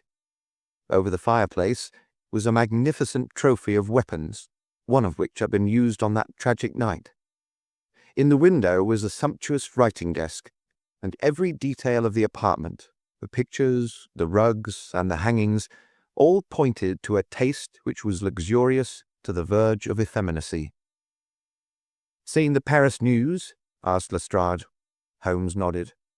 "Our French friends seem to have touched the spot this time. No doubt it's just as they say. She knocked at the door. Surprise visit, I guess, for he kept his life in watertight compartments. He let her in, couldn't keep her in the street. She told him how she had traced him, reproached him. One thing led to another, and then with that dagger so handy, the end soon came. It wasn't all done in an instant, though, for these chairs were all swept over yonder, and he had one in his hand as if he'd tried to hold her off with it. We've got it all clear as if we can see it." Holmes raised his eyebrows. "And yet you have sent for me." "Oh, yes, that's another matter. A mere trifle, but the sort of thing you take an interest in. Queer, you know, and what you might call freakish. There's nothing to do with the main fact. Can't have on the face of it." "What is it, then?" "Well, you know, after a crime of this sort, we're very careful to keep things in their position. Nothing's been moved. Officer in charge here day and night. This morning, as the man was buried and the investigation over, as far as this room is concerned, we thought we could tidy up a bit. This carpet, you see, it's not fastened down, only just laid there. We'd occasion to raise it. We found—" "Yes, you found—" Holmes's face grew tense with anxiety. "Well, I'm sure you'd never guess in 100 years what we did find. You see that stain on that carpet? Well, a great deal must have soaked through, must it not?" "Undoubtedly it must." "Well, you'll be surprised to hear that there's no stain on the white woodwork to correspond." "No stain? But there must—" "Yeah, so you'd say, but the fact remains that there isn't." He took the corner of the carpet in his hand, and turning it over, he showed that it was indeed as he said. "But the underside is as stained as the upper. It must have left a mark." Lestrade chuckled with delight at having puzzled the famous expert. "Now, I'll show you the explanation. There is a second stain, but it does not correspond with the other. See for yourself." As he spoke, he turned over another portion of the carpet, and there, sure enough, was a great crimson spill upon the square white facing of the old-fashioned floor. "What do you make of that, Mr. Holmes?" "Why, it is simple enough. The two stains did correspond, but the carpet has been turned round. As it was square and unfastened, it was easily done." "The official police don't need you, Mr. Holmes, to tell them that the carpet must have been turned round. That's clear enough, for the stains lie above each other, if you lay it over this way. But what I want to know is, who shifted the carpet, and why?" I could see from Holmes's rigid face that he was vibrating with inward excitement. "Look here, Lestrade," said he. "Has that constable in the passage been in the charge of the place all the time?" Yes, he has. Well, take my advice. Examine him carefully. Don't do it before us. We'll wait here. You take him into the back room. You'll be more likely to get a confession out of him alone. Ask him how he dared to admit people and leave them alone in this room. Don't ask him if he's done it. Take it for granted. Tell him you know someone has been here. Press him. Tell him that a full confession is his only chance of forgiveness. Do exactly what I tell you. By George, if he knows, I'll have it out of him, cried Lestrade. He darted into the hall, and a few moments later his bullying voice sounded from the back room. Now, Watson, now, cried Holmes with frenzied eagerness. All the demoniacal force of the man masked behind that listless manner burst out in a paroxysm of energy. He tore the drugget from the floor, and in an instant was down on his hands and knees, clawing at each of the squares of wood beneath it. One turned sideways as he dug his nails into the edge of it. It hinged back like the lid of a box. A small black cavity opened beneath it. Holmes plunged his eager hand into it and drew it out with a bitter snarl of anger and disappointment. It was empty. Quick, Watson, quick. Get it back again. The wooden lid was replaced, and the drugget had only just been drawn straight when Lestrade's voice was heard in the passage. He found Holmes leaning languidly against the mantelpiece, resigned and patient, endeavouring to conceal his irrepressible yawns. "Sorry to keep you waiting, Mr. Holmes. I can see that you're bored to death with the whole affair. Well, he has confessed, all right. Come in here, Macpherson. Let these gentlemen hear of your most inexcusable conduct." The big constable, very hot and penitent, sidled into the room. "I meant no harm, sir, I'm sure. The young woman came to the door last evening, mistook the house, she did, and then we got talking. It's lonesome when you're on duty here all day." "Well, what happened then?" "She wanted to see where the crime was done. I'd read about her in the papers, she said. She was a very respectable, well-spoken young woman, sir, and I saw no harm in letting her have a peep. When she saw that mark on the carpet, down she dropped on the floor and lay as if she were dead. I ran to the back and got some water, but I couldn't bring it to her. Then I went round the corners of the ivy plant for some brandy. By the time I brought it back, the young woman had recovered and was off, ashamed of herself, I dare say, and dared not face me." "How about moving that drugget?" "Well, sir, it was a bit rumpled, certainly, when I came back. You see, she fell on it, and it lies on a polished floor with nothing to keep it in place. I straightened it out afterwards. It's a lesson to you that you can't deceive me, Constable Macpherson," said Lestrade with dignity. "No doubt you thought that your breach of duty could never be discovered, and yet a mere glance at that drugget was enough to convince me that someone has been admitted to the room. It's lucky for you, my man, that nothing is missing, or you'd find yourself in Queer Street. I'm sorry to have called you down over such a petty business, Mr. Holmes, but I thought the point of the second stain not corresponding with the first would interest you." "Certainly it was most interesting. Has this woman only been here once, Constable?" "Yes, sir, only once." "Who was she?" No, the name, sir. Was answering an advertisement about typewriting and came to the wrong number. Very pleasant, genteel young woman, sir." "Tall? Handsome?" "Yes, sir. She was a well-grown young woman. I suppose you might say she was handsome. Perhaps some would say she was very handsome. 'Oh, officer, do let me have a peep,' says she. She had pretty coaxing ways, as you might say, and I thought there was no harm in letting her just put her head through the door." "How was she dressed?" "Quiet, sir. A long mantle down to her feet." "What time was it?" "It was just growing dusk at the time. They were lighting the lamps as I came back with the brandy." "Very good," said Holmes. "Come, Watson, I think that we have more important work elsewhere." As we left the house, Lestrade remained in the front room while the repentant constable opened the door to let us out. Holmes turned on the step and held up something in his hand. The constable stared intently. "Good Lord, sir!" he cried with amazement on his face. Holmes put his fingers on his lips, replaced his hand in his breast pocket, and burst out laughing as we turned down the street. "Excellent," said he.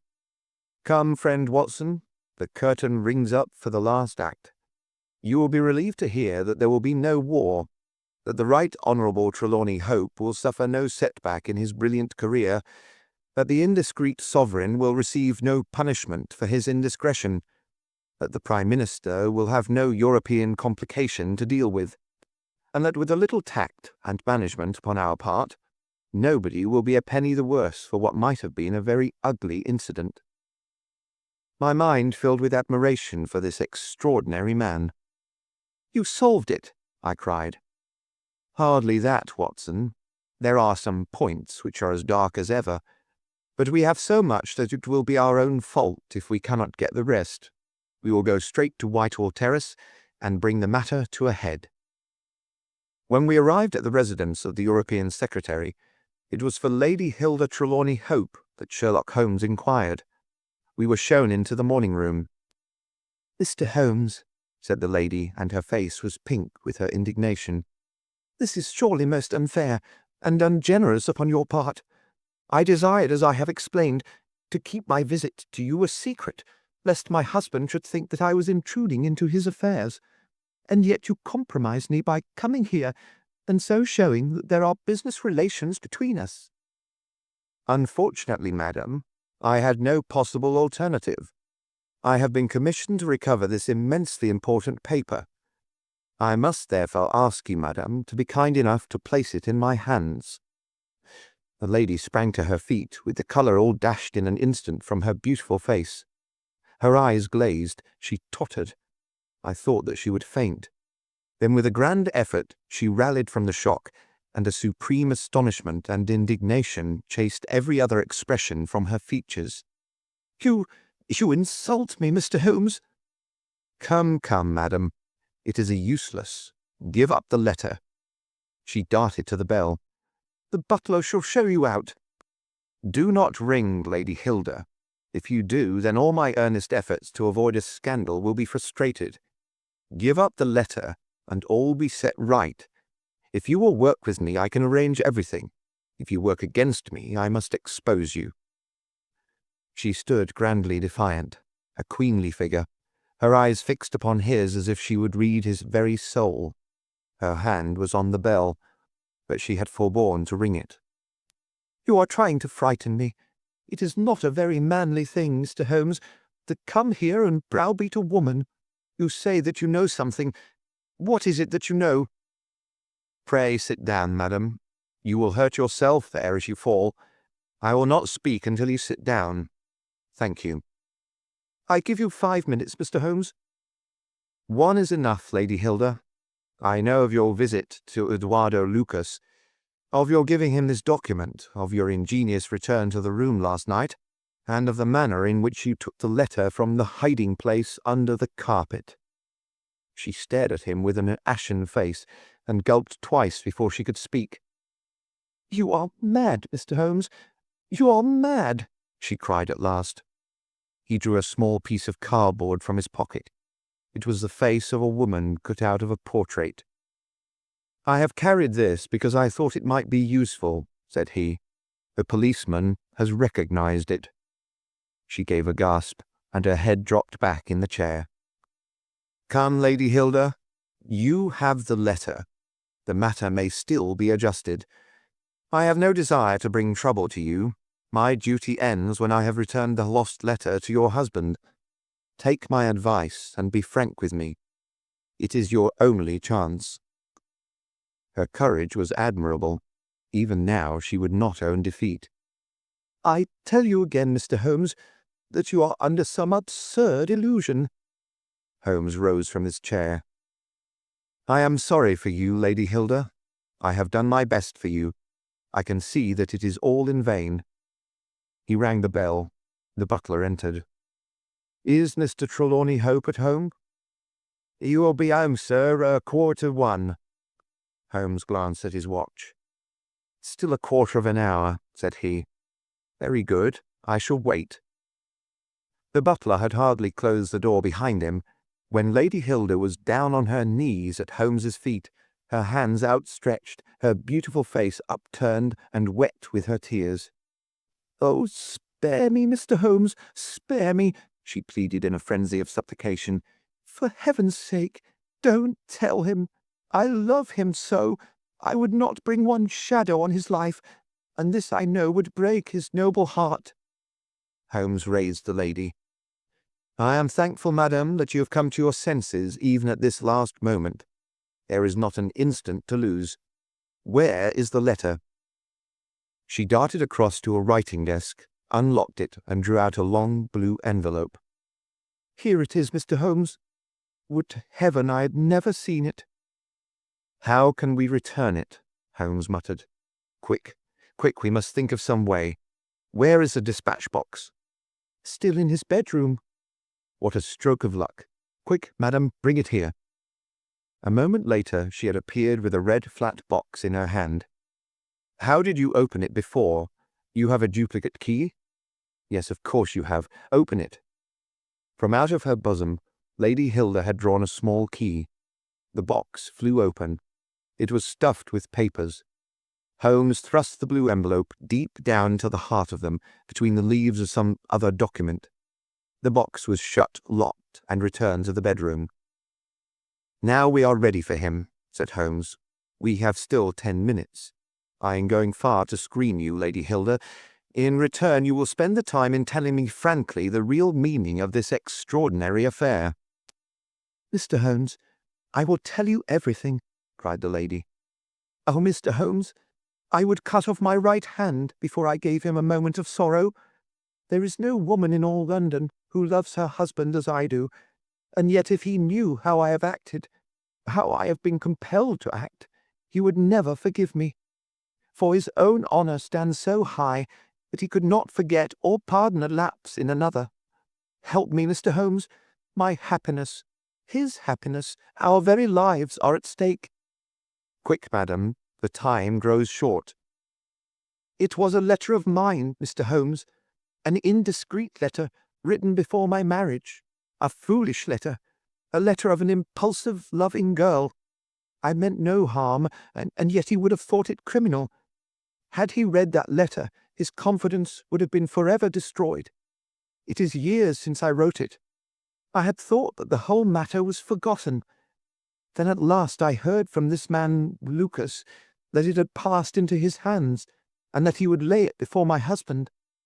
I implored his mercy. He said that he would return my letter if I would bring him a certain document which he described in my husband's dispatch box. He had some spy in the office who had told him of its existence. He assured me that no harm would come to my husband. Put yourself in my position, Mr. Holmes. What was I to do?" "Take your husband into your confidence." "I could not, Mr. Holmes. I could not. On the one side seemed certain ruin. On the other, terrible as it seemed to take my husband's paper, still in a matter of politics I could not understand the consequences, while in a matter of love and trust they were only too clear to me. I did it, Mr. Holmes. I took an impression of his key. This man Lucas furnished a duplicate. I opened his dispatch box, took the paper, and conveyed it to Godolphin Street." "What happened there, madam?" "I tapped at the door as agreed. Lucas opened it. I followed him into his room, leaving the hall door ajar behind me, for I feared to be alone with the man. I remember that there was a woman outside as I entered. Our business was soon done. He had my letter on his desk. I handed him the document. He gave me the letter. At this instant there was a sound at the door. There were steps in the passage. Lucas quickly turned back the drugget, thrust the document into some hiding place there, and covered it over. What happened after that is like some fearful dream. I have a vision of a dark, frantic face, of a woman's voice which screamed in French, "My waiting is not in vain. At last, I have found you with her." There was a savage struggle. I saw him with a chair in his hand, a knife gleamed in hers. I rushed from the horrible scene, ran from the house, and only next morning in the paper did I learn the dreadful result. That night I was happy, for I had my letter, and I had not seen yet what the future would bring. It was the next morning that I realized that I had only exchanged one trouble for another. My husband's anguish at the loss of his paper went to my heart. I could hardly prevent myself from there and then kneeling down at his feet and telling him what I had done. But that again would mean a confession of the past.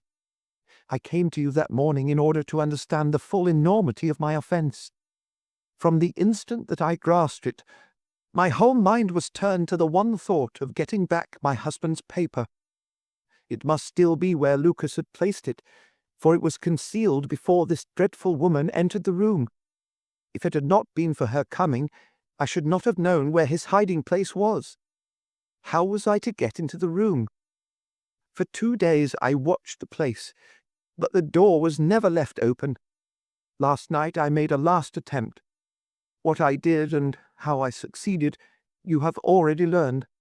I brought the paper back with me and thought of destroying it, since I could see no way of returning it without confessing my guilt to my husband. Heavens, I hear his step upon the stair. The European secretary burst excitedly into the room. "Any news, Mr. Holmes? Any news?" he cried.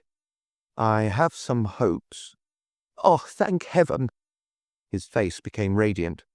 "The Prime Minister is lunching with me. May he share your hopes? He has nerves of steel, and yet I know that he has hardly slept since this terrible event. Jacobs, will you ask the Prime Minister to come up? As to you, dear, I fear that this is a matter of politics. We will join you in a few minutes in the dining room." The Prime Minister's manner was subdued, but I could see by the gleam of his eyes and the twitchings of his bony hands that he shared the excitement of his young colleague. "I understand that you have something to report, Mr. Holmes." "Purely negative as yet," my friend answered. "I have inquired at every point where it might be, and I am sure that there is no danger to be apprehended." "But that is not enough, Mr. Holmes. We cannot live forever on such a volcano. You must have something definite." "I am in hopes of getting it. That is why I am here. The more I think of the matter, the more convinced I am that the letter has never left this house." "Mr. Holmes." "If it had, it would have certainly been public by now." "But why should anyone take it in order to keep it in this house?" "I am not convinced that anyone did take it." "Then how could it leave the dispatch box?" "I am not convinced that it ever did leave the dispatch box." "Mr. Holmes, this joking is very ill-timed. You have my assurance that it left the box." "Have you examined the box since Tuesday morning?" "No, it was not necessary." "You may conceivably have overlooked it." "Impossible, I say." "But I am not convinced of it. I have known such things to happen. I presume there are other papers there. Well, it may have got mixed up with them." "It was on the top." "Someone may have shaken the box and displaced it." No, I had everything out." "Surely it is easily decided, Hope," said the Premier. "Let us have the dispatch box brought in." The secretary rang the bell. "Jacobs, bring down my dispatch box. This is a farcical waste of time, but still, if nothing else will satisfy you, it shall be done." "Thank you, Jacobs. Put it here. I have always had the key on my watch chain. Here are the papers, you see. Letter from Lord Merrow, report from Sir Charles Hardy, memorandum from Belgrade, note on the Russo-German grain taxes, letter from Madrid, note from Lord Flowers. Good heavens, what is this? Lord Bellinger. Lord Bellinger?" The Premier snatched the blue envelope from his hand. "Yes, it is it. And the letter is intact, Hope. I congratulate you." Thank you. What a weight on my heart. But this is inconceivable. Impossible. Mr. Holmes, you're a wizard, a sorcerer. How did you know it was there?" "Because I knew it was nowhere else." "I cannot believe my eyes." He ran wildly to the door. "Where is my wife? I must tell her all is well. Hilda! Hilda!" We heard his voice on the stairs. The Premier looked at Holmes with twinkling eyes. "Come, sir," said he. "There is more than this that meets the eye. How came the letter back in the box?" Holmes turned away smiling from the keen scrutiny of those wonderful eyes. We also have our diplomatic secrets, said he, and picking up his hat, he turned to the door. End of the adventure of the second stain.